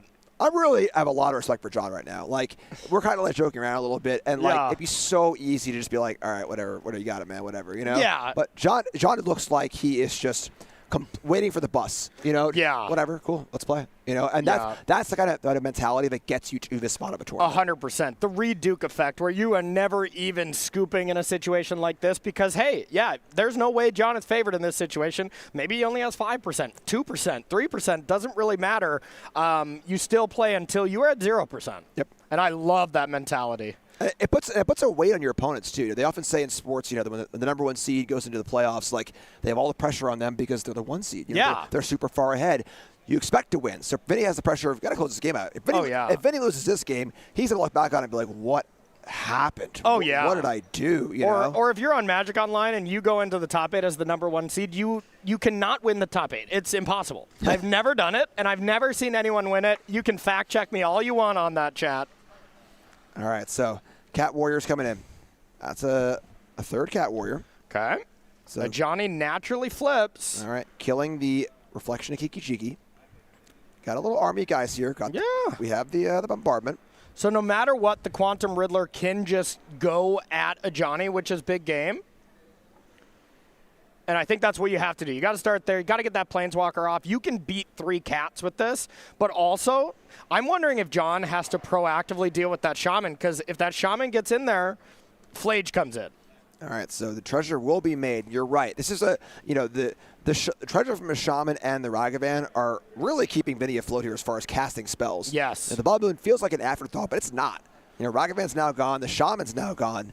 So Vinny is kind of cut off the blue and white spells if these treasures are going to be used. Yeah, and there's all the treasure makers going away, and that feels like what John has been setting up this whole time. Be like, sure, you got treasures now, but both Fables are gone, multiple Regavans, so the treasure train is gone here, so Vinny has to be very smart about how and what spell he's going to play, and I mean, there's no better play than Flage here, so I would assume that's what we're doing. Oh, all right, well, that makes sense, because you can do that and then Flage. All right, so Prismatic and he takes care of the Blood Moon. And here comes Flage. Okay, so that was it looked like we actually had a little bit of a turn here. Vinny has the answer. We'll keep playing. Once again, John's waiting for the bus. No problems at all. Let's keep playing Magic. All right, so here's Flage. God, they're going to have one heck of a team dinner after this. Oh, yeah. Oh, my. I'm going to forget dinner with you. I'm going to go party with them. Oh, please. I was already trying to go party with them, so no sweat off my hide. So I do see the team hat there. Yep. From John, yeah. Team Scrappy. All right, so we see a land. You think they're Scrounger fans, or? All right, there it is. So Vinny takes down game one. Big props to John there. That was honestly a really decent shot at a comeback from a spot where he was way, way behind, and I respect the gusto. Yeah. And well played, too. Really just trying to find the right spots. Vinny had the answer. No problem. Let's go to game two. Vinny had the answers from the very beginning. That draw was incredible and incredibly well played by both players. Totally agree. That was awesome. All right, so on John's side, we see a sideboard of 1 Blood Moon, 1 Celestial Purge, 1 High Noon, 1 Meltdown, 3 Obsidian Charmaw, 1 Stony Silence, 2 Surgical, 2 Vexing Bauble, 2 Wear Tear, and 1 Wrath of the Skies. This is a sideboard that is pretty well set up, or at least is kind of doing everything it can do against this mid-range side. I want Purge, anything that deals with Flage. I want Wrath of the Sky. From the Boros side, you probably don't want Wrath of the Skies. You might have to bring in Surgicals. If I'm John, I might be thinking, okay, I need to be the beatdown, but the late game, I need to try to control that, or at least push the needle back a little bit in my favor, because I think the late game firmly favors Vinny right now. So if John can Surgical a Flage, even though that's not the most exciting play, he might just have to go for that. So Celestial Purge is the only card I'm windmill slamming into my deck, but maybe those Surgicals as well, Jim. How about the Blood Moon plan, bringing that 3rd Blood Moon? I don't think so. I actually think the Blood Moons are coming out.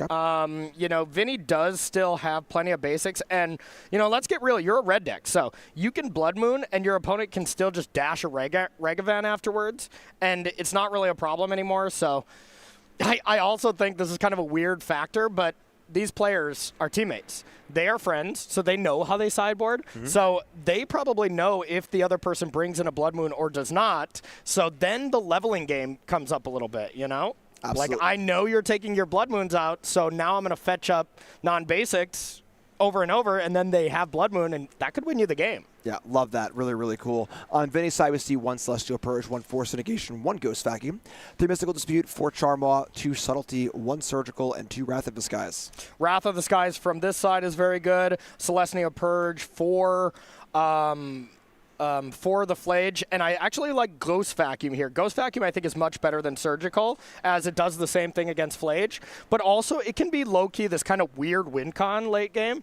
You just eat up a bunch of Ajani's, Oslet Prides, and you pay 6, and who cares if they're 1/1s? You're doing some things, so I like that quite a bit over a card like Surgical, because Vinny already wins the late game, so he doesn't have to play any of these not-so-great cards like Surgical, because let's get real. Surgical, I think, is criminally brought in. You know, people bring it in far too much, but Boros Energy might have to do it. I would think this matchup's bad enough that would be the case. Very telling that 1 player is bringing Wrath of the Skies and 1 is not. Tells you a lot about how the games are going to play out. Yeah. So real fast before we get to our game number 2 here, I want to remind you all, we're doing it again next weekend. We're going to be in Baltimore for Magic Spotlight Spider-Man. That's right. And 24-26 playing a standard. This is an open tournament. Show up with your standard deck and come play. Top 8 players go to the Pro Tour. Tons of great prizes as well as tons of other great events here in Baltimore. StarCityGames.com/SGCon for all your info. Looks like our players are getting ready. Let's hop right back down and not miss any of the action. Is Quantum Riddler legal in Standard? Oh, yes it is. I would play that card in this many. He's putting up the number 4. I would play 4 of that card, and then I would go from there. I would build the deck around that. If you get to play that card in Standard, I would do so, because, man, has it looked incredible here in Modern. Don't have Ephemerate, but you do have Splash Portal. Get it in there. Yep. Get it in there. Or play Vivian Cauldron with it. That's up to you. All right, so looks like a mulligan here on Vinny's side. John's all ready to go. John's game of the play, I mean, John has to win anyway, but John has to win the game of the play, you know? Yeah.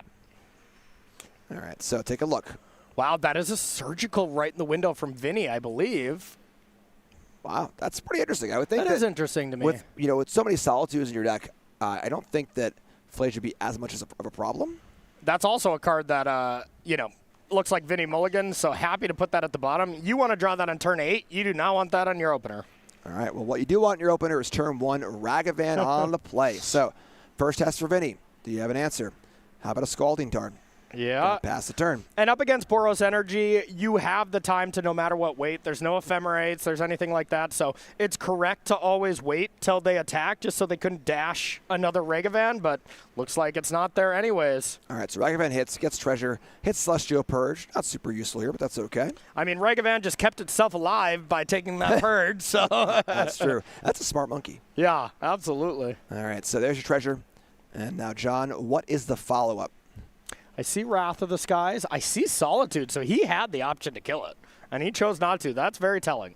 Okay, so maybe set up a Wrath of the Skies here. And then Boros doesn't really have a great plan against Wrath of the Skies. Can't counter it, can't Thoughtseize it. It's just kind of going to happen. Yeah, no, not much you can really do about it. Except for a turn 2 Blood Moon on the play. Wow. So Vinny get a fetch and response here. This is the risk of letting Ragavan live. Can get 1 basic. It's got to be an island, because Mountain wouldn't do too much here. Yeah. So, or maybe I'm wrong. Maybe we got a March, something like that. Let's take a look. Yeah, definitely could be March of Otherworldly Light to be able to deal with straight away. And hey, Blood Moon, it's not the most, okay, we're going to do that plus Ephemerate and just hope this is going to be enough. Ooh, this is risky. Okay. Yeah. And hey, this is Vinny getting absolutely punished for not doing this in combat. Yep. All right. Because Blood Moon, if it comes down next turn, sure, whatever, you know. All right, so Ephemerate not going to be cast. Going to keep Solitude in play. This is big. Now, it is important to note that John is not showing a basic Plains yet. Yeah. So no white. Could have it in hand, but might have been a risky Blood Moon. Yeah, and I would say that, there's a lot more red cards. Not even a ton more, but Seasoned Pyromancer, Goblin Bombardment, they're at least things to cast. But you're right. Blood Moon is very much universal. All right, well, there's a discharge. Folks, buckle up, grab a Snickers, because we probably ain't going anywhere for a while. Both players are pretty unable to cast spells. Yeah. We got Mountain, Mountain, Mountain versus Mountain, Mountain, Mountain. Yeah, this could be a long one. Now, how many planes are in the Boros deck? Only 2. Okay. And we do, of course, have Treasure Makers in both decks. Ragavan, Fabled Mirrorbreaker, but this is peak modern gameplay here. Gotta love Blood Moon. I mean, I love Draw Go decks, but I didn't know this was a Draw Go matchup. Okay, we got a playable card. There are some big plays in both decks, right? A Fable for Vinny would be phenomenal. Seasoned Pyromancer, there it is. For John, would be excellent as well. There's more big plays for John. They both have the Ragavans, but there's 4 Seasoned Pyromancers, 3 Goblin Bombardment from John's side, and Vinny just has the 2 Fables and the 4 Ragavans as well. So, yeah, definitely huge advantage here to John Clark. All right. Definitely a game of gambits, risky to cast the Blood Moon with only no white sources in play, risky on Vinny to allow the hit and not cast Solitude. So, yeah, and even risky to not get an island there to be able to ephemerate the Solitude. If I'm Vinny there, I think I'm just getting an island, and I'm just getting rid of the Solitude. There's no way you can expect that Solitude's going the distance. The thing is, how much can you do with only red and blue mana? Like you can Riddler. Yeah, warp some Riddlers. But I agree, it's not great, but stuff. All right, so we got 6 expensive mountains in play for Vinny. And now we see second Blood Moon from John saying, this game is a Blood Moon game, whether you like it or not. You need a Metamorphose here. That's going to do it. Wow, what a crazy, crazy game. Now it's interesting. Jim, do we think that we leave Blood Moons in on the draw from John's side? I don't know. I would think no.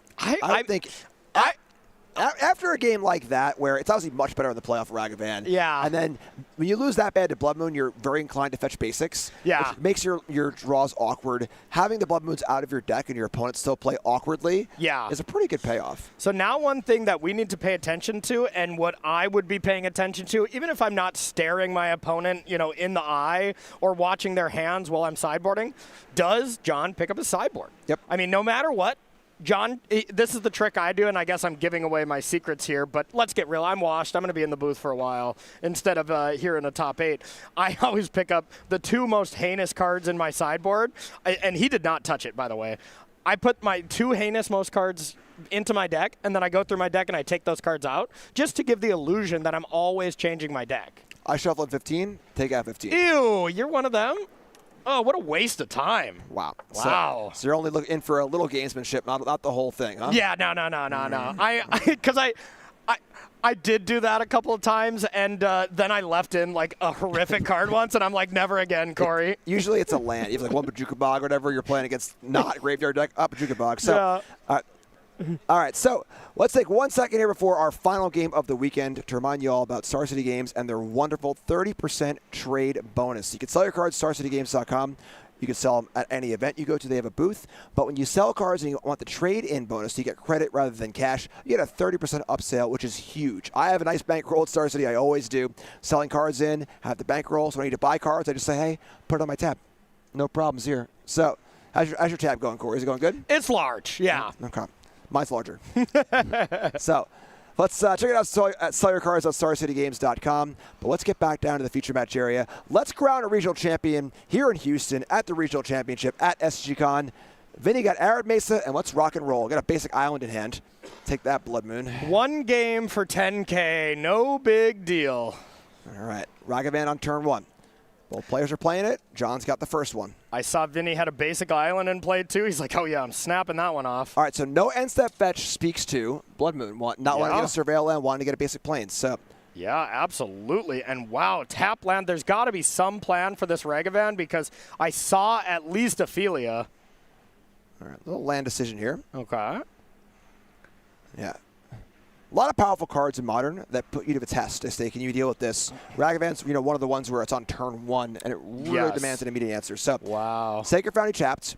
We see Ephemerate. We see Solitude. So has the Solitude Ephemerate, but not as good if it's only killing one thing. But here's the Ragavan. Puts him a test.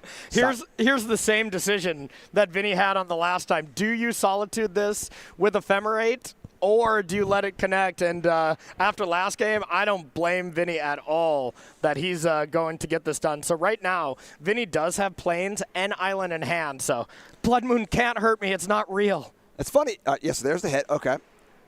Okay, so he did that just in case the Ragavan connects and hits a plains. Okay, like that. So, yeah, much safer here with the plains and an island both having access to those. Yes. So now Blood Moon, turn 2 Blood Moon is always a huge threat, but not exactly here. If it's a Pyromancer or something else, any other creature turns on the Ephemerate for the Solitude, which feels very, very nice. Yep. All right, here's a Guide of Souls. Here's a Johnny. Oh, here we go. This is huge for Vinny. Vinny gets to destroy all 3 out of the 4 creatures. All right, so Solitude, Pitchphilia. This is massive. This is huge. This is so good for Vinny. Game 2, the Gambit did not pay off. This game, it does. Yep, and there's no Solitudes from John's side, so this is just going to happen. Vinny gets to remove 3 of the trickiest creatures here, and we're doing this with the cat trigger on the stack. And honestly, or maybe the Ajani on the stack, which that's what you should do, because you're going to deal with either Gydasols or Ragavan. Yep. So now you just kill the Ajani in your upkeep, and you feel great about this. Your opponent just has a 2/1 cat, and you just got to have a nice, clean, essentially 3 for 1. Yeah, fantastic. 3 for 2, excuse me. But it's cool to see how it didn't work in Game 2. Vinny says, you know what? It's going to work this time. I have the basics. I'm not as scared. Yeah. And now it's been paid off perfectly in the biggest match of the entire tournament, biggest game of the tournament. Exactly. Vinny did have blue land plus Riddler in hand, too, so has the ability to restock at some point. But here's Fable, and this is looking great for our number 1 seed. Vinny is cooking right now. Yeah. So, and kind of, again, building that huge advantage. All these cards are so powerful. Just keep them coming. Keep a train going. Who's next in line? It's looking like Game 1, Jim. It's really looking like Game 1. Vinny firing on every cylinder that's in the game. Yep. There's and not only is it a board thing, too, John just lost a lot of cards. You know, Yeah. so as far as raw card quantity goes, it's going to be a lot to get back into this game. Let me know if this is good or not, okay, Jim? I believe I'm seeing just 2 Quantum Riddlers. Is that something you want in this situation? Now, that is exactly what you want in this situation. Riddle me that, Jim. Yeah, riddle me this. Fantastic. All right, so we see Arena of Glory being used for an Exert. Wow. Okay, what's up here? There's a land. I've seen him exert so many seasoned Pyromancers. Like, just all the matches I've watched from John, he's done that a lot. Are you sure it's exerted? I think it's just floating a red. He always takes it out of his sleeves when he exerts. Okay. So, 1 red floating. Here's a Johnny. Okay, something like killing your own cat here could be big game, but hey, Regavan's pretty good too. All right, a Johnny is a good place to start as far as getting back in the game. Yeah. Oh, no, it is exerted. Wow. Hello. All right, getting aggressive here, saying I am the beatdown. Yeah, I'm making that trade exactly. That looks nice to me. Keep that Shaman when you have double Riddler in hand and you just want 2 blue. Here, small chance it could have been Riddler and Consign, but it looked like 2 different versions of Riddler to me. We're going to find out. All right, so Solitude is gone. Ragavan is gone. We got a Fable. We have a Goblin Shaman. Wow, discarded a Riddler? Discarded 1 Riddler. That, I think, is a crime. Finds Arena of Glory. It's not a crime in most states. Okay. You could attack with the Warped Riddler right now, too. A little bit of a weird play, but... All right, there's big play. Prismatic Ending. I think getting rid of a Johnny is a huge factor in keeping John out of his game. Draw 2 cards off Riddler. Looks pretty nice. Here's a fetch land. Ephemerate just to, win the game on the spot? Gotta think about that fetch. Here comes Goblin Shaman. Make a treasure. These cats are a little less exciting without their buddy a Johnny in play. Gonna see a trade. You know, these trades don't feel great for John. You know, when the board simplifies, that gives more time for Vinny's cards to kind of really take over. Yeah, I think that was just played a second land on accident there. No harm, no foul. Okay, so untap with a cat. Plain Sacred Foundry and Cat versus Fable, Riddler, Treasure, Arena of Glory, and just never any lack for cards in hand when the Riddler's involved. Looks like Fetchland Prismatic Ending as well. All right, dash that Ragavan. There's Wrath of Disguise. That is not too Vinny great. says you can cast it. I'll allow it. Maybe do it for 1. So make a treasure. Vinny's down to 14. Of course, the Ragavan will go back to hand. We're going to see a crack fetch land. Got to keep things copacetic. Get a Plains. We got a 2-drop on the way here.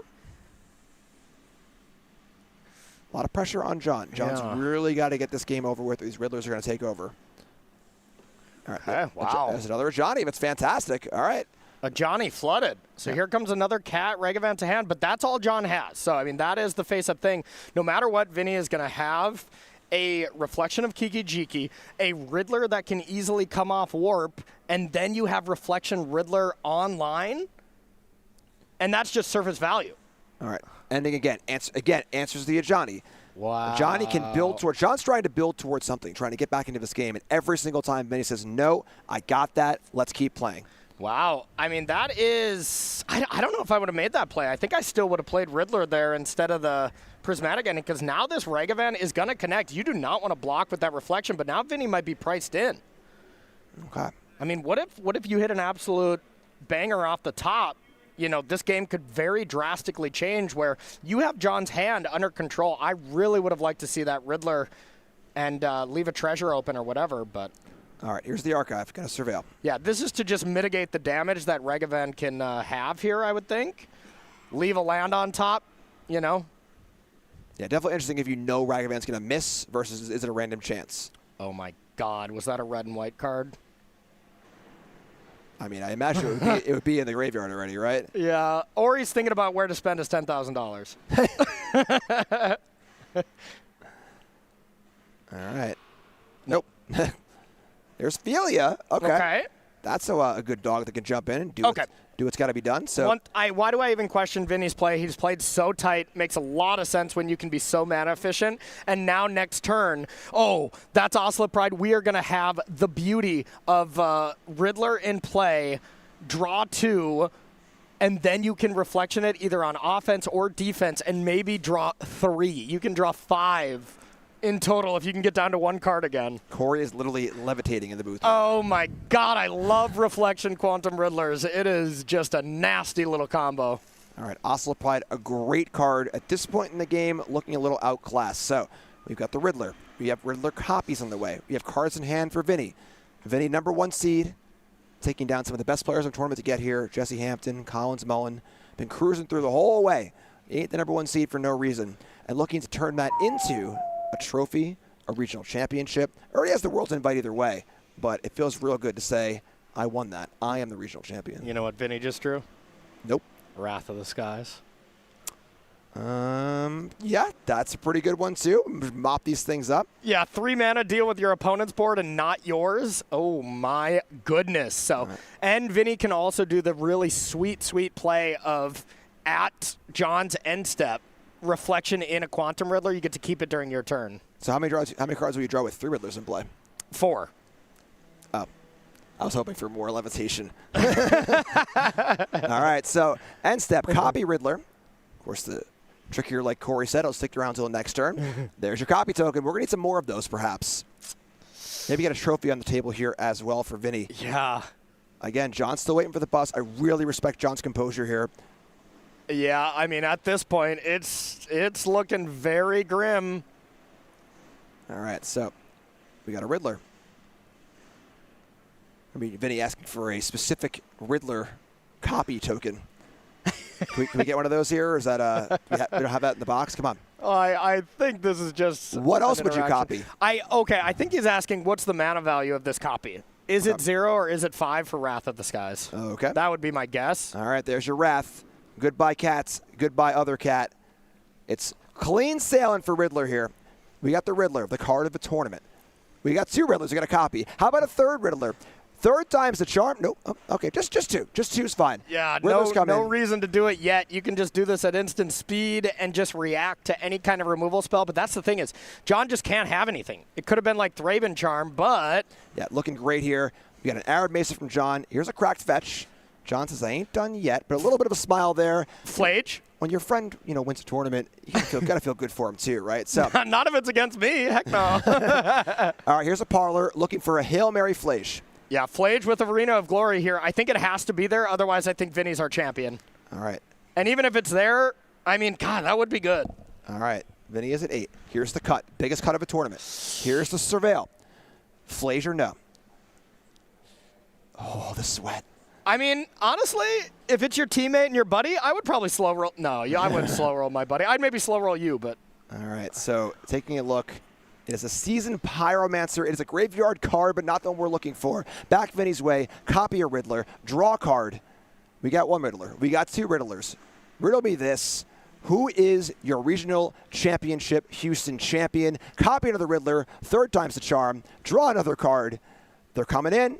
11 life. Here it is. Vinny Fino takes down the regional championship. I heard the shout from across the hall. You love to see it. Going to Worlds. Taking down the trophy. $20,000. So much money. Fantastic stuff. You love to see the 1 seed plow through. The deck is awesome. That's got to be deck of a tournament, right? Looks phenomenal. Deck of the tournament. It was the best Blink deck as far as the different variants. We kind of grouped them together, but we have our separate data. It had the best conversion rate. Put 2 into the top 8. Amulet Who? It's all about Quantum Riddler. It's about Jeskai Blink. Props to Matt Costa for, designing this kind of deck. It looked really, really awesome. And huge congratulations to Vinny. What a well-deserving champion. What a nice guy. And like you said, he went through a murderer's row and beating his teammate in the finals. That's really, really special. Yeah. Great work. Want to give big props to John, too. Losing the finals, it always stings a little bit. But losing to a friend, still going to Worlds, still getting a 5-figure payday. That ain't so bad. Yeah. What a great day at the office for both of them and their teammates. Just so cool to have teammates do well in the same event. It is a really, really awesome feeling. Modern's looking awesome. What's your big takeaway from this tournament? What's your overall okay? Let's wrap it all up into a sentence or 2 and say this is it. This was SGCon Baltimore. Modern is healthy. That if I had to say one sentence, that's exactly what I would say. I mean, we looked at the metagame going into the event when you have a deck that's at the very tip top, which was Amulet, if you separated the different Blink variants. And even if you combined the Blink variants, it was only, what, 14%? So having Amulet just be 12%, and that's our most played deck, it doesn't get any better than that. We've played tournaments where, you know, like, the most played deck is like 60%, you know? Oko, I'm kind of looking at you. You know, we've had a lot of those metagames that look very, very unhealthy. That this is not it. You know, Modern is an incredibly good spot right now. You can kind of play whatever you want, whatever style you want. If you're a combo player, you can play some Belcher or Amulet. You're a mid-range player, you know, you can play these Blink decks, your control decks, those are valid. You know, half the time, control is like unplayable. But even control is pretty good here. Hyper-aggressive decks are looking good. Modern's awesome. You can play whatever you want. And the exciting part for me is we're going to Vegas, you know, about a month. That's going to be the second regional championship of the cycle. Yeah. It is also Modern. That is going to be the natural evolution of this format. Yeah. And this format looks like it is still totally in like the evolution phase. You know, yes. We have all these Blink decks. Okay, well, which one's the right one? Esper, Jeskai, blue-white. So now, I mean, you know, let's run this thought experiment now because, well, this is what every testing team should be doing. If you're about to go play Vegas, this is what you should be doing to make yourself a better player. Where does the metagame go? So we know level 1 is people are going to play the deck that did well, right? So people are going to play, Amulet's probably going to have an uptick. Jeskai Blink is going to have a huge uptick, right? I mean, anybody who's watching this broadcast is like, okay, I can go play Modern and play that deck? Yeah. That deck that looks like an absolute blast? I'm going to do that. I would do that if I'm going to play Vegas. So I think that's the natural thing we're going to expect is an uptick on those two. What's the counter? What would I want to be doing as a Magic player to get to level 2, a deck that's good against those? You know, like what do you think? What would you maybe think about bringing to Amulet or to Vegas? Oh, is that a little Freudian slip there? Yeah. Is there an Amulet player hiding somewhere in Corey? No. Jeskai deck look really, really awesome. Yeah. But, you know, I think the thing I like to look at in a tournament like this is there's decks that did well. There are decks that weren't necessarily well positioned for this tournament, right? Maybe Tron, or maybe, you know, decks that didn't do that well, like Boros, honestly. Yeah. Where Boros, you know, is a deck that was not a major part of this field. It's been a major part of Modern for such a long time. It kind of fell to underdog status. And when a deck falls to underdog status in Modern, that's typically the point where it can turn the corner a little bit, everyone forgets about it, and can come back in. So decks like Eldrazi or Tron or whatever else it might be, and it's your job as the player to, okay, people kind of forgot about this one, forgot about Dre here, and now it's time to come back in. So it's always really, really exciting. And there's enough time, too, where players have time to really take these results, chew on them, and really iterate a bit. You know, if it was next week, it would be still very, very exciting. Yes. But I think a month's like the perfect amount of time for players to play on Magic Online, to play on our local stores, do for testing amongst their teams, and really kind of figure out what is the next step. And it's interesting as far as specific things that I would look to do. It's like, okay, normally against a mid-range deck like this, I wanted to be playing something like Eldrazi, something that goes way over the top. But do I want to play Eldrazi up against a deck that main decks 4 consign? Heck no. Do I want to play Boros Energy up against a deck that, I mean, the matchup looked pretty good there. Probably not. You know, like what's the weakness of Jeskai Blink? I'm not sure, but if I was playing in the event, that's what I would be trying to do. What is Jeskai Blink weak to? Maybe I want to go with that because as far as numbers, I would expect just going into the dark now, you know, I would expect Jeskai Blink to be the most played deck in Vegas, and I would expect maybe 15, 16%. You know, I think that's a good, healthy assumption that I think that would be the most played deck. It'd be about that percentage. So even at that point, should I adjust to a deck that beats Jeskai Blink, even though 16% of the metagame's on it? Like, that means you're probably going to play against it, what, once, maybe twice on day one? So it's an interesting puzzle, and there's no set answer. And that's what competitive Magic is all about, is just making assumptions on limited data. Because it's impossible to get full sample sizes, you know? I think for me, it's the Ephemerate and Riddler package, you know? Whether it's in Blink, whether it's in Goryos, you know, that has clearly become a major, major part of this metagame. You can find a deck that is good against that in its multiple, you know, scenarios, not just Jeskai Blink, all the Blink decks, and Goryos and so on and so forth. So, we're going to find out in Vegas. You know, we got standard next weekend, and Vegas in a month. Make sure you tune into both of those, check those out. But we got a winner interview. Forget us. No one cares about us. I don't got a trophy. True. You have a trophy? I don't have many, no. You know who do has a trophy? Let's pop down to Vinny and check out what's going on the sideboard. Nick Miller.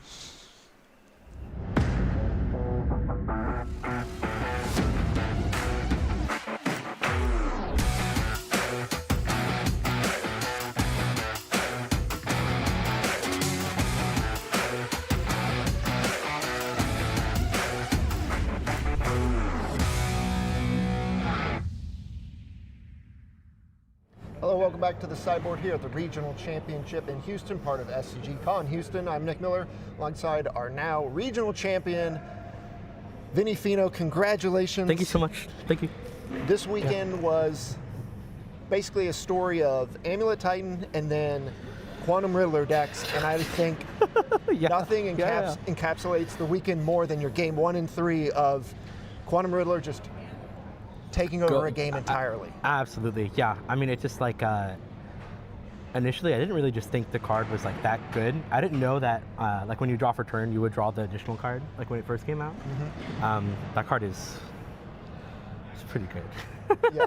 So when did you lock in on the Jeskai Blink deck? And was it specifically because of the Riddler or some of the other stuff?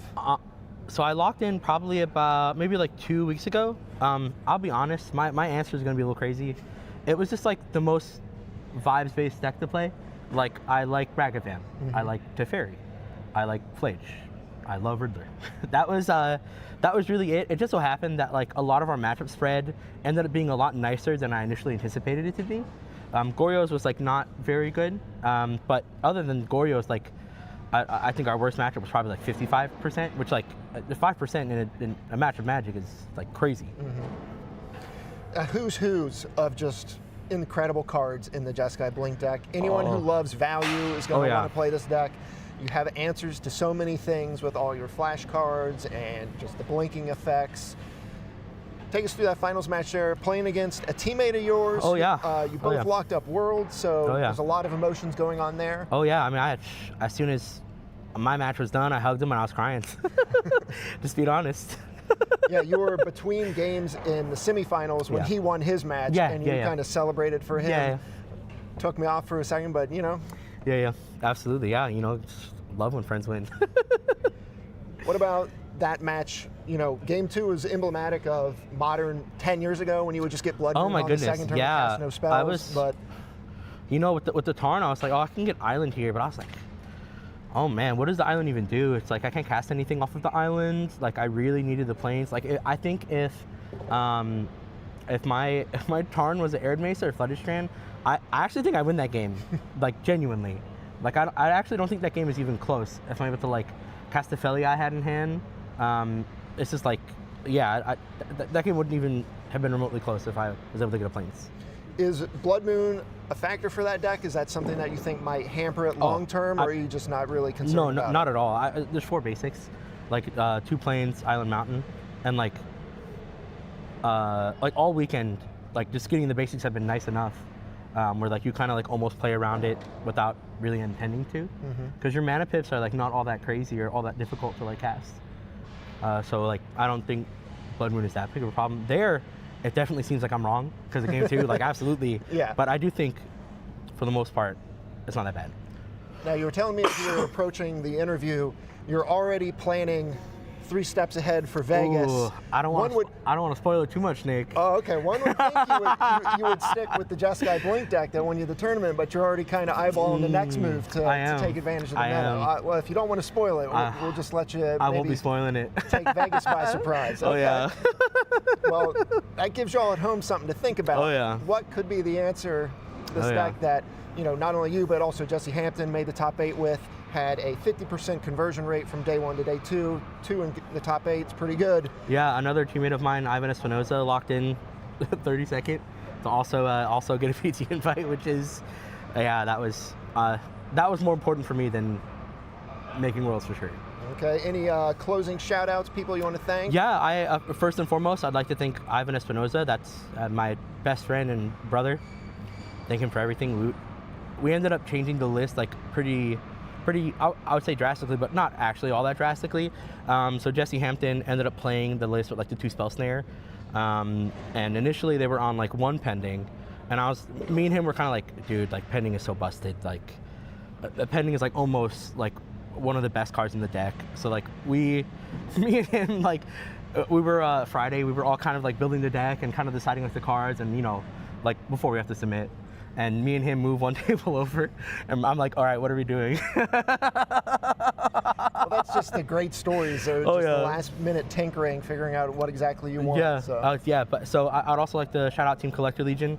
If you're ever in Los Angeles, California, please check us out. We're awesome, and it'd be great to see you there. And also Team Scrap Heap. I wouldn't have any idea what to do this weekend if it wasn't for Joseph Puglisi adding me to the team for this week, and for maybe like sometime last month also for the MXP Arizona, where I top 8'd as well with Vivi. So super thankful. Thank you. All right, well, you've got a championship under your belt here. You got a Pro Tour invitation coming up. Yeah. Worlds qualification. What are your goals now? Keep having fun. I think we can all take that to heart and all believe in that. We're going to close it out. Yep. I'm going to send it back to Jim and Corey to close it out here in Houston.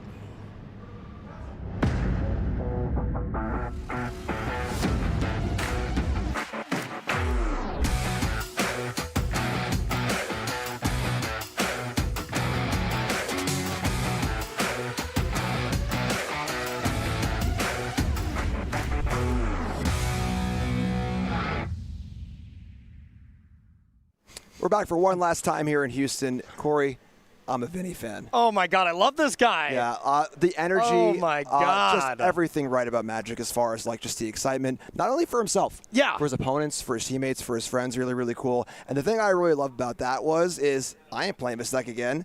Yeah. The best way to metagame is to win the tournament to set the metagame so you know what you need to beat. Yeah, I mean, hey, that is basically what I built my career on back in 2017 when I had a GP run, and I mean, it's a tough skill to have, but he did say Goryo's Vengeance was like the deck that's good against him, so maybe Vinny gave away some of this secret tech here, or maybe he was trying to bait people into playing Goryo's. That's now his good matchup. You don't know. He might be gaming us.